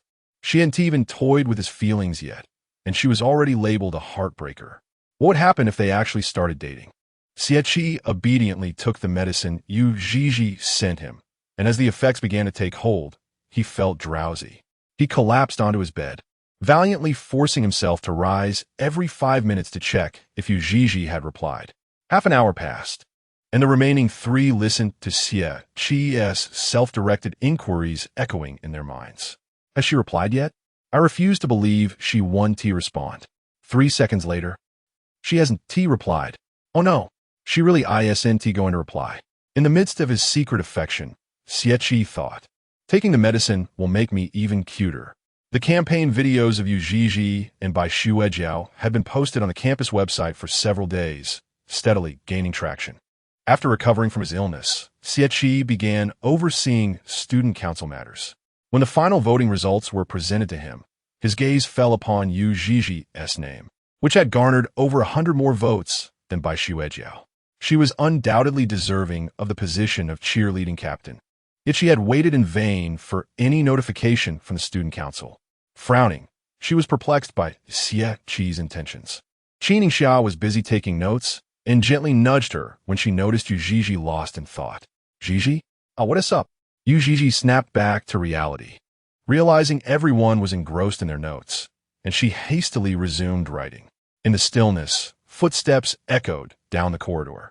It was the student affairs personnel coming for attendance, led by none other than Xie clad in a deep blue sleeveless hoodie. With a silver chain around his neck, he stood tall, exuding an air of unrestrained confidence. Their eyes met, and as Xie glanced at her, he quickly averted his gaze to the attendance sheet. He then left with a swift efficiency. What was that all about? Yu Zhizhi murmured to herself. After class, once Qin Yingxia had gathered her belongings, she said, "Come on, Zhizhi, let's head to the student council." Yu Zhizhi tucked the book into her bag, her voice muffled as she expressed her reluctance to attend. As for the cheerleading matter, it was indifferent to her.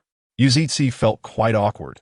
If Xie were to obstruct her from becoming the cheerleading captain over this issue, then he certainly had nothing worthy of admiration.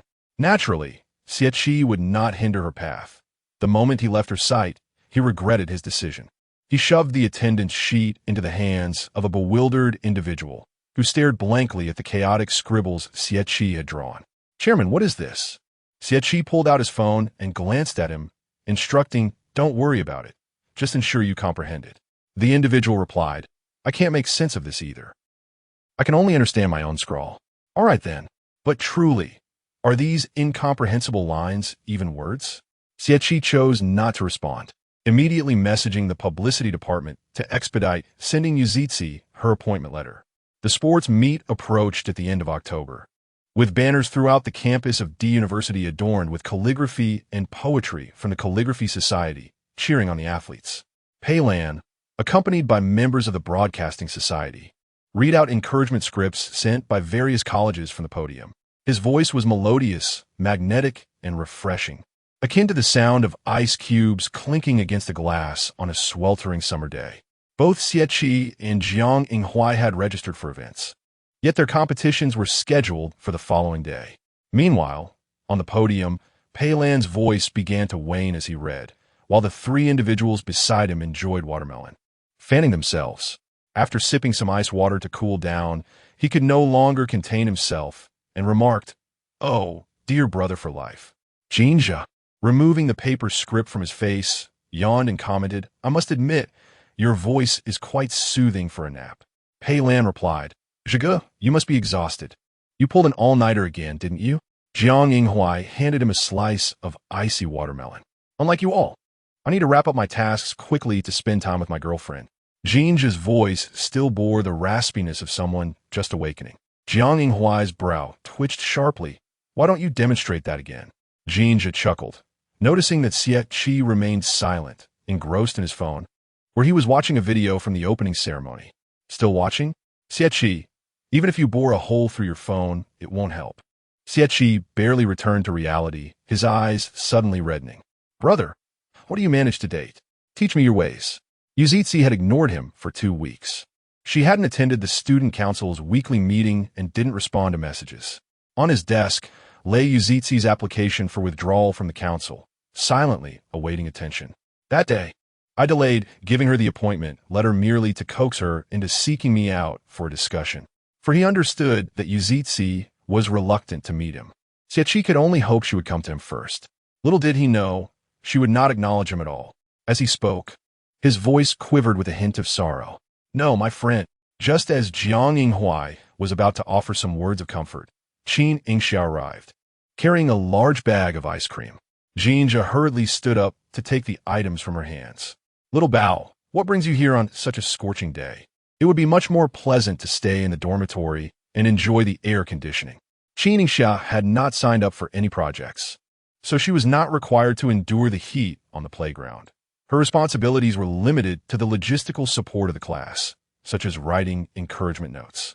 I was worried you all might get too hot. I even heard the voice on the broadcast sounding a bit hoarse.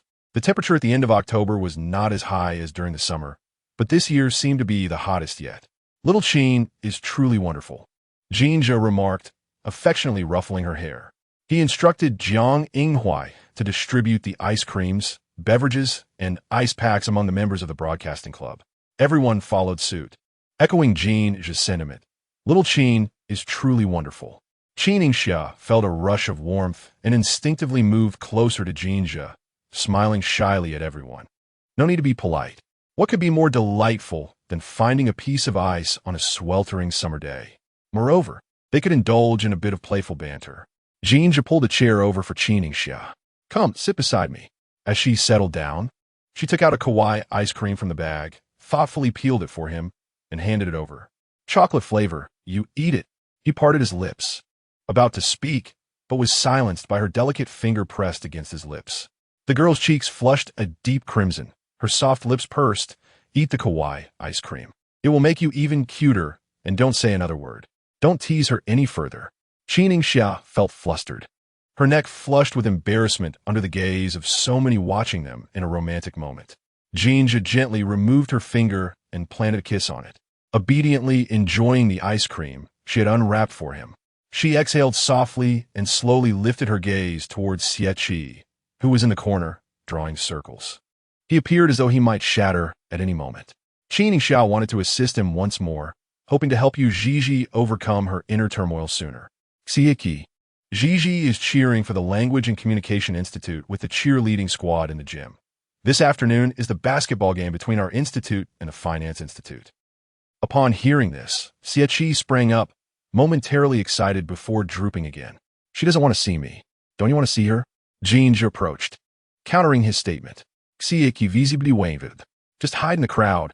Who would notice you? Jin Zhe suggested. Xie Qi grabbed a duckbill cap from the table and slapped it onto his head. I'm going over now, he exclaimed, pulling along Jiang Yinghuai, who was still savoring his ice cream. Hey, wait, are you bringing me along as your wingman to chase after girls? Jiang Yinghuai protested. Qin Yingxia chuckled as Jin Zhe reveled in the unfolding drama, taking her hand and heading towards the gym. The basketball game in the gym was in full swing, with the sound of the basketball hitting the hoop blending with the cheers of the audience. A vibrant display of youthful enthusiasm. The cheer squad's uniforms were a bright yellow, standing out prominently in the sea of spectators. Leading the charge was Yu Zhizhi, her voice the loudest, energetically waving her pom-poms, revealing a glimpse of her slender waist with each enthusiastic motion. Xie Qi dared only to glance briefly before averting his gaze. He lowered the brim of his hat, his speech somewhat stuttering, as he pulled Jiang Yinghuai into the audience seats. Let us sit over there. As the two settled down, Jin Zhe followed suit. Oh, Zhe, aren't you accompanying your girlfriend today? Jiang Yinghuai teased. Jin Zhe casually pushed the mint candy that Qin Yingxia had given him to the other side, saying nonchalantly, "What do you know? My little treasure has a strong sense of collective honor. Of course, he must cheer for his own academy at a time like this." Jiang Yinghui playfully elongated his words. "My little treasure. Get lost." Jin Zhe laughed, leaning slightly to the side. "I want he stoop to the level of a single dog like you." Qin Yingxia moved to the front row to find Yu Zhizhi, who quickly handed her a bouquet. "Ying, come quickly. Let's cheer for our academy." "Which class is playing?" Qin Yingxia asked. "Gu Jin," Yu Zhizhi replied. "Don't be fooled by his scholarly demeanor. Without his glasses on the basketball court, he looks quite impressive." Bai Xuejiao couldn't help but roll her eyes. This kind of person is considered impressive? What does it matter if you don't fancy him? Yu Zhizhi retorted. Bai Xuejiao smirked. "You all think the Language and Communication Academy will win, but I'm determined to cheer for the Finance Academy. Who cares about you?" Yu Zhizhi laughed, wrapping her arm around Qin Yingxia's shoulders. "Ying and I will cheer for our academy this afternoon and for the law school tomorrow. You can't control us." Bai Xuejiao's gaze swept over Qin Yingxia, biting her lip. "Our law school doesn't need your support. We will win on our own. The law school is the best." Qin Yingxia couldn't resist asking, "Senior Bai, are you a diehard fan of the law school? Why do you always elevate yourself above everyone else?" Bai Xuejiao snatched the bouquet from Qin Yingxia's hands. "So what? High achievers from the law school should keep their brilliance to themselves. After all, they are all exceptionally intelligent." Her words were laden with implications. Qin Yingxia maintained her gentle smile, but her actions were unyielding as she reclaimed the bouquet that had just been taken from her. "Well, I'm already dating a top student from the law school, so I must be quite foolish." Yu Zhizhi erupted in laughter. "Ying, you've really taken the abstract route." "You," Bai Xuejiao, seething with anger, exclaimed. However, the two had no intention of paying her any mind, waving the bouquet to cheer for the Language and Communication Academy. Unwilling to be outdone, Bai Xuejiao immediately shouted, "Go Finance Academy. Retrieve those points." On the basketball court, Gu Jin clearly heard Qin Yingxia's voice and turned to see her cheering for him. A smile broke on his face as he lifted his shirt to wipe away sweat, revealing abs that excited the female spectators for a moment. "What is he doing?" Yu Zhizhi asked. Qin Yingxia bit her lip. Perhaps he just wants to show off his physique. "Is he showing off for you?" "It should be for everyone." Yu Zhizhi turned to her, including Jin Zhe. Suddenly, Qin Yingxia realized how she had forgotten that Jin Zhe was also watching the game from the audience. She turned around, glancing in the direction where Jin Zhe was seated, only to find no one there. Where could he have gone? Qin Yingxia pivoted and met Jin Zhe's gaze. The man had somehow made his way to the bottom of the audience stands, leaning against the railing with a smile, teasingly asking her how appealing the abs of that wild man were. Upon closer inspection, there was a hint of grievance in his voice. In truth, it was not uncommon for players to wipe sweat off their brows with their jerseys on the basketball court. Jin Zhe would not have said anything had it been anyone else. Yet, that individual was Gu Jin, who had once coveted his little treasure. Such behavior was simply intolerable. He was rather petty and easily envious. With her enchanting eyes, Qin Yingxia attempted to placate him. "I didn't see it. It must not have looked good at all." Yu Zhizhi, standing nearby, quickly covered her ears, exclaiming, "Is this something I should be hearing? Let's go quickly." Bai Xuejiao only then noticed Jin Zhe's arrival and hurried over. Jin before she could finish his name. Jin Zhe had already taken Qin Yingxia in his embrace and departed from the scene. "Forget about Jin. Just focus on your performance," Yu Zhizhi urged. Helping her return to her position, shouted out louder. Bai Xuejiao was in a foul mood, suddenly shaking off Yu Zhiji's hand. "Don't touch me." The force of her action nearly sent Yu Zhizhi tumbling backward, but fortunately, someone caught her waist just in time. "That was close, thank you." Yu Zhizhi looked up to find herself staring into Xie Qi's brown eyes. "Not at all. I was merely passing by and lent a hand," he replied nonchalantly. "Passing by? How could you just happen to be here at the cheerleader's position?" Feeling a bit awkward, she quickly straightened herself, ultimately refraining from exposing him. Xie Qi withdrew his hand from her waist, his fingertips still lingering with the softness he had just felt. He gritted his teeth, suppressing the surge of desire within him, and glanced over at Bai Xuejiao. Bai Xuejiao clearly felt a twinge of guilt, but soon recalled that Yu Zhizhi hadn't actually fallen and regained her boldness. I didn't do it on purpose. Why are you looking at me like that? It's not my fault she bumped into me. Xieqi's expression turned cold, appearing as though he was ready to fight. Worried that a commotion might ensue if he lingered, Yu Zhizhi rubbed her nose and said, "Look, Bai Xuejiao is part of our cheerleading team, and I'm the captain. I'll handle her. We have things to do, so you should leave now." Xieqi, looking deflated like a punctured balloon, his eyes reddening, responded, "Yu Zhizhi, are you pushing me away?" Yu Zhizhi retorted, "I'm not being dismissive. What else with that attitude? Just go wait for me outside, and we'll discuss the rest later." Xieqi pressed his lips into a thin line, and, as he departed, he couldn't help but point a finger at Bai Xuejiao, his gaze heavy with warning, a silent threat for her to refrain from laying hands on Yu Zhizhi again, lest she truly fell and faced his wrath. At one side of the gymnasium, Jin Zhe had Qin Yingxia ensnared in his embrace, preventing her from escaping. No cheering for him, he insisted stubbornly, exhibiting a pettiness akin to that of a 3-year-old. Qin Yingxia, smoothing his ruffled hair, replied, "All right," and no looking at his abs. Jin Zhe added, lifting his shirt to guide her hand beneath it. "It's not like we don't have them. You've seen them before, haven't you?" He spoke of the bathing incident. "No, I haven't forgotten." Jin Zhe's mood was quite pleasant at that moment. Observing the blush creeping up Qin Yingxia's ears seemed insufficient for him. His voice carried a hint of seduction. "Oh, that is something I have yet to explore." Qin Yingxia's palm rested against his waist, feeling trapped and unable to escape, her eyes brimming with a mist of shyness. "Jin Zhe," she softly protested, yet her tone only delighted him further. "Here I am," he replied, planting a gentle kiss on the tip of her nose. "Tomorrow, I shall come to cheer for your Jin Yu. You mustn't deter me from doing so." As the gentle hues of amber began to ascend the horizon, the whistle of the referee echoed within the gymnasium, signaling the conclusion of the basketball match, where the Department of Linguistics narrowly triumphed over the Finance Department. Students began to disperse, flowing out of the venue. Yu Zhizhi noticed Bai Xuejiao's face flushed with anger and couldn't resist teasing her. "What happened? Our department won. Is it perhaps because your cheers lacked fervor?" Bai Xuejiao bit her lip in silence, hastening her departure from the gym.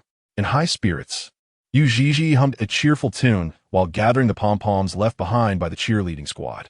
After spending a bit of time tidying up, she glanced up to find the gym empty, save for the cleaning staff mopping the floors. It was already 6 o'clock. She took out her phone to message Qin Yingxia about dinner. "Where shall we rendezvous, my Ying?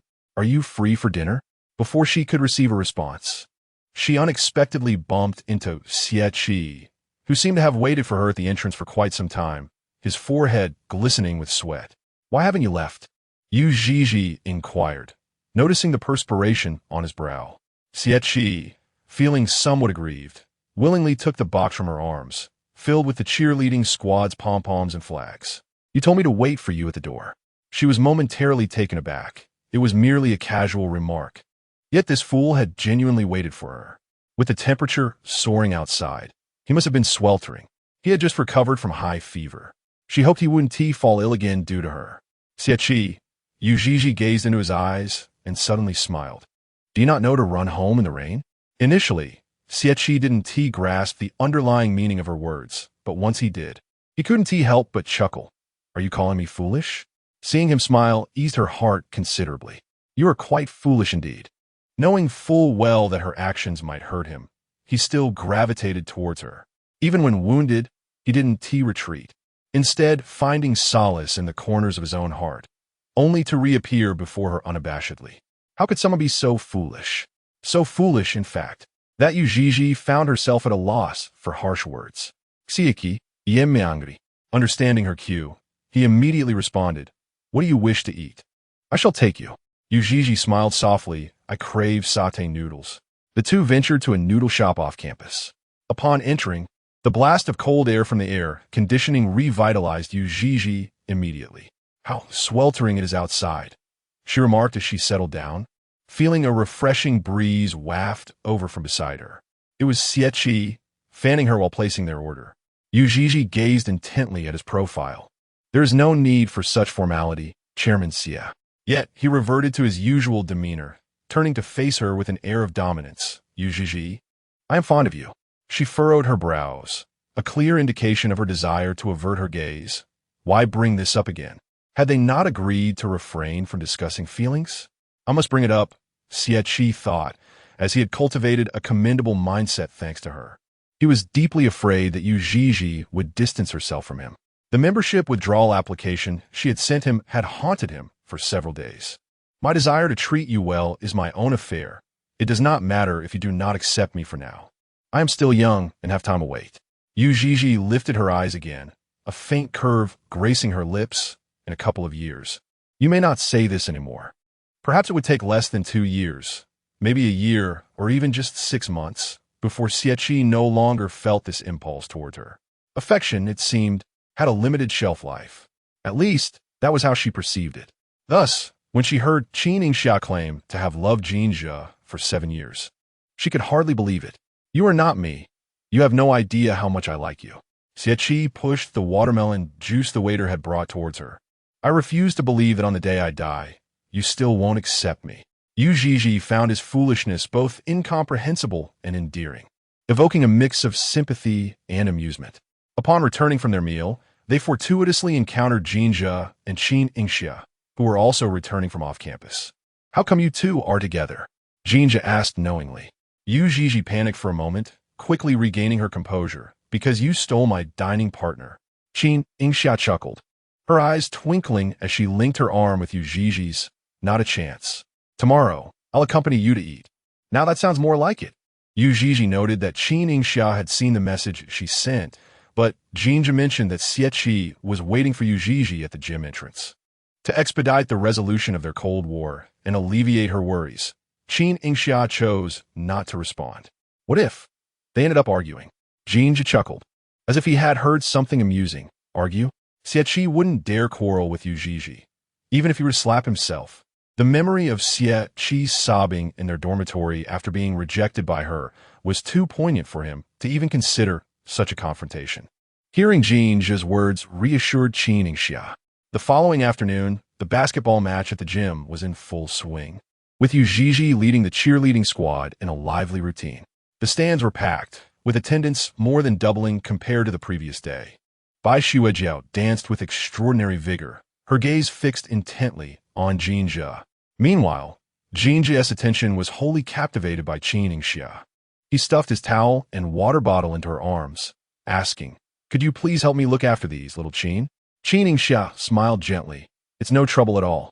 It's what a junior should do, Senior Jin. What a time for such politeness between you two." Jiang Yinghuai chimed in from the sidelines. Having just completed a long jump competition and achieved a commendable rank, now determined to seize victory in the basketball match. As the cheerleading squad took the field, Xie nudged Jin Zhe with his elbow. "Zhe, it's your turn."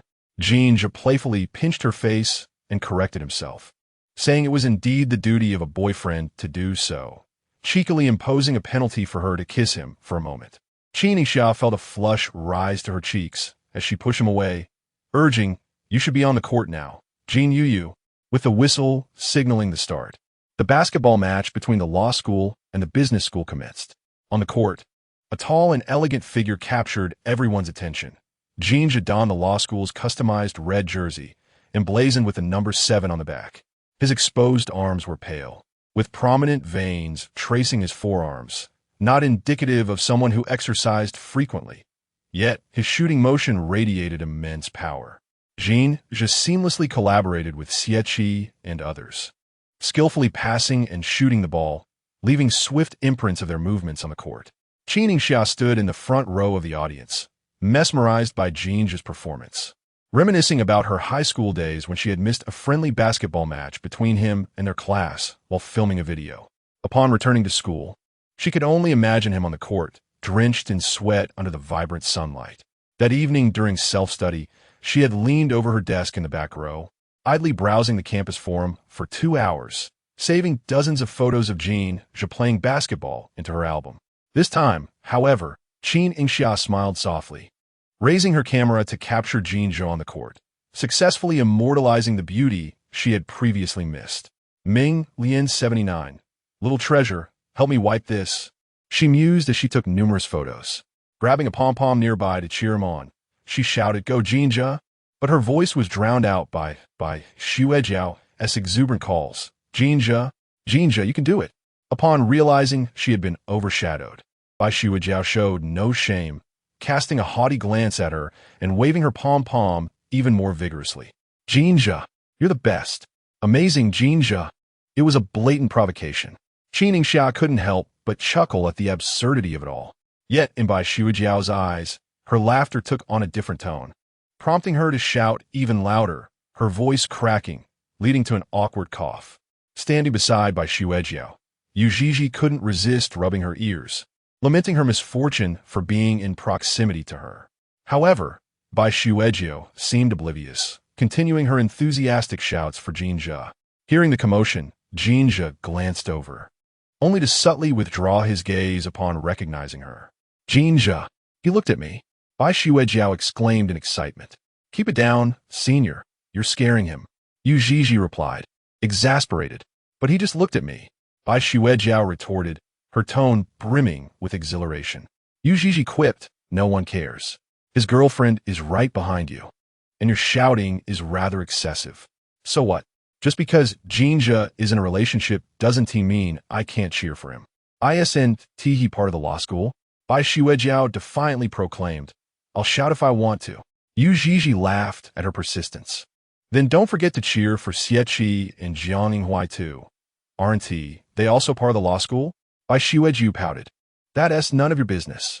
"All right," Yu Zhizhi smiled at her, rallying the remaining cheerleaders to shout encouragement. "Go, Xieqi. Go, Jiangninghua." Their cheers completely drowned out by Xuejiao's voice. Not satisfied with just that, Yu Zhizhi immediately pulled Qin Yingxia from her seat in the audience, exclaiming, "Ying, join us in cheering for your boyfriend." She thrust a pom-pom into Qin Yingxia's hands, insisting, "Come on, let your love be heard." Bai Xuejiao's irritation was palpable. "What do you mean, Yu Zhizhi? Isn't our cheerleading team enough? Why bring her here?" she accused. "Senior, your heart is so small." Yu Zhizhi led Qin Yingxia to the front of the cheerleading squad, and everyone knew that Qin Yingxia was Jin Zhe's girlfriend. It was only natural for her to support him, wasn't it? Exactly. Why should only Bai Xuejiao cheer for Jin Xuezhang? Some murmured. Some people disguised their intentions behind the guise of support. "Qin Yingxia, come on, stand here with us and cheer." The unspoken tension regarding Bai Xuejiao's feelings for Jin Zhe was evident, yet everyone chose to maintain a facade of civility. After all, Bai Xuejiao had gone too far, flaunting her presence before Qin Yingxia. It was utterly audacious. Unable to resist the enthusiasm of the group, Qin Yingxia found herself in the midst of the cheerleaders, flashing a smile towards Bai Xuejiao, her dimples appearing. "Sorry, Bai Xuejiao, everyone is being so considerate of me because I'm a bit clumsy."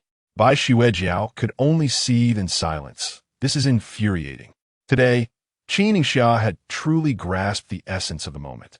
Ultimately, Bai Xuejiao contrived an excuse to exit the scene, and Yu Zhizhi paid her no further mind. Qin Yingxia's waist injury had nearly healed, and joining the cheer squad to learn a few simple cheerleading moves was manageable. Dressed simply in a pure white t-shirt paired with a denim skirt and her curly hair styled in a side braid, she exuded an aura of cleanliness and gentleness. "Law school, let us go. Business school, let us go." Yu Zhizhi led the cheer squad, their movements synchronized, ensuring every contestant felt acknowledged. The bright yellow of their uniforms became the most striking scene in the gymnasium, as the halftime whistle blew, accompanied by the sound of the basketball net. Jin Zhe scored a three-pointer in the final second. The audience erupted in thunderous applause, the excitement almost lifting the roof off the gym. During the intermission, Qin Yingxia sprinted to Jin Zhe's side, offering him water. "Great job, Jin Zhe. Wipe your sweat and take a break." Jin Zhe twisted the cap off the bottle and took a couple of swigs. As he swallowed, his Adam's apple bobbed enticingly, the leftover water trickling down his jawline and disappearing into his jersey, provoking imaginations. He reveled in Qin Yingxia's infatuated gaze. "Little darling, help me wipe this off." Snapped back to reality, Qin Yingxia noticed Jin Zhe leaning closer, his striking bone structure accentuated. Holding a clean towel, she began to wipe his face.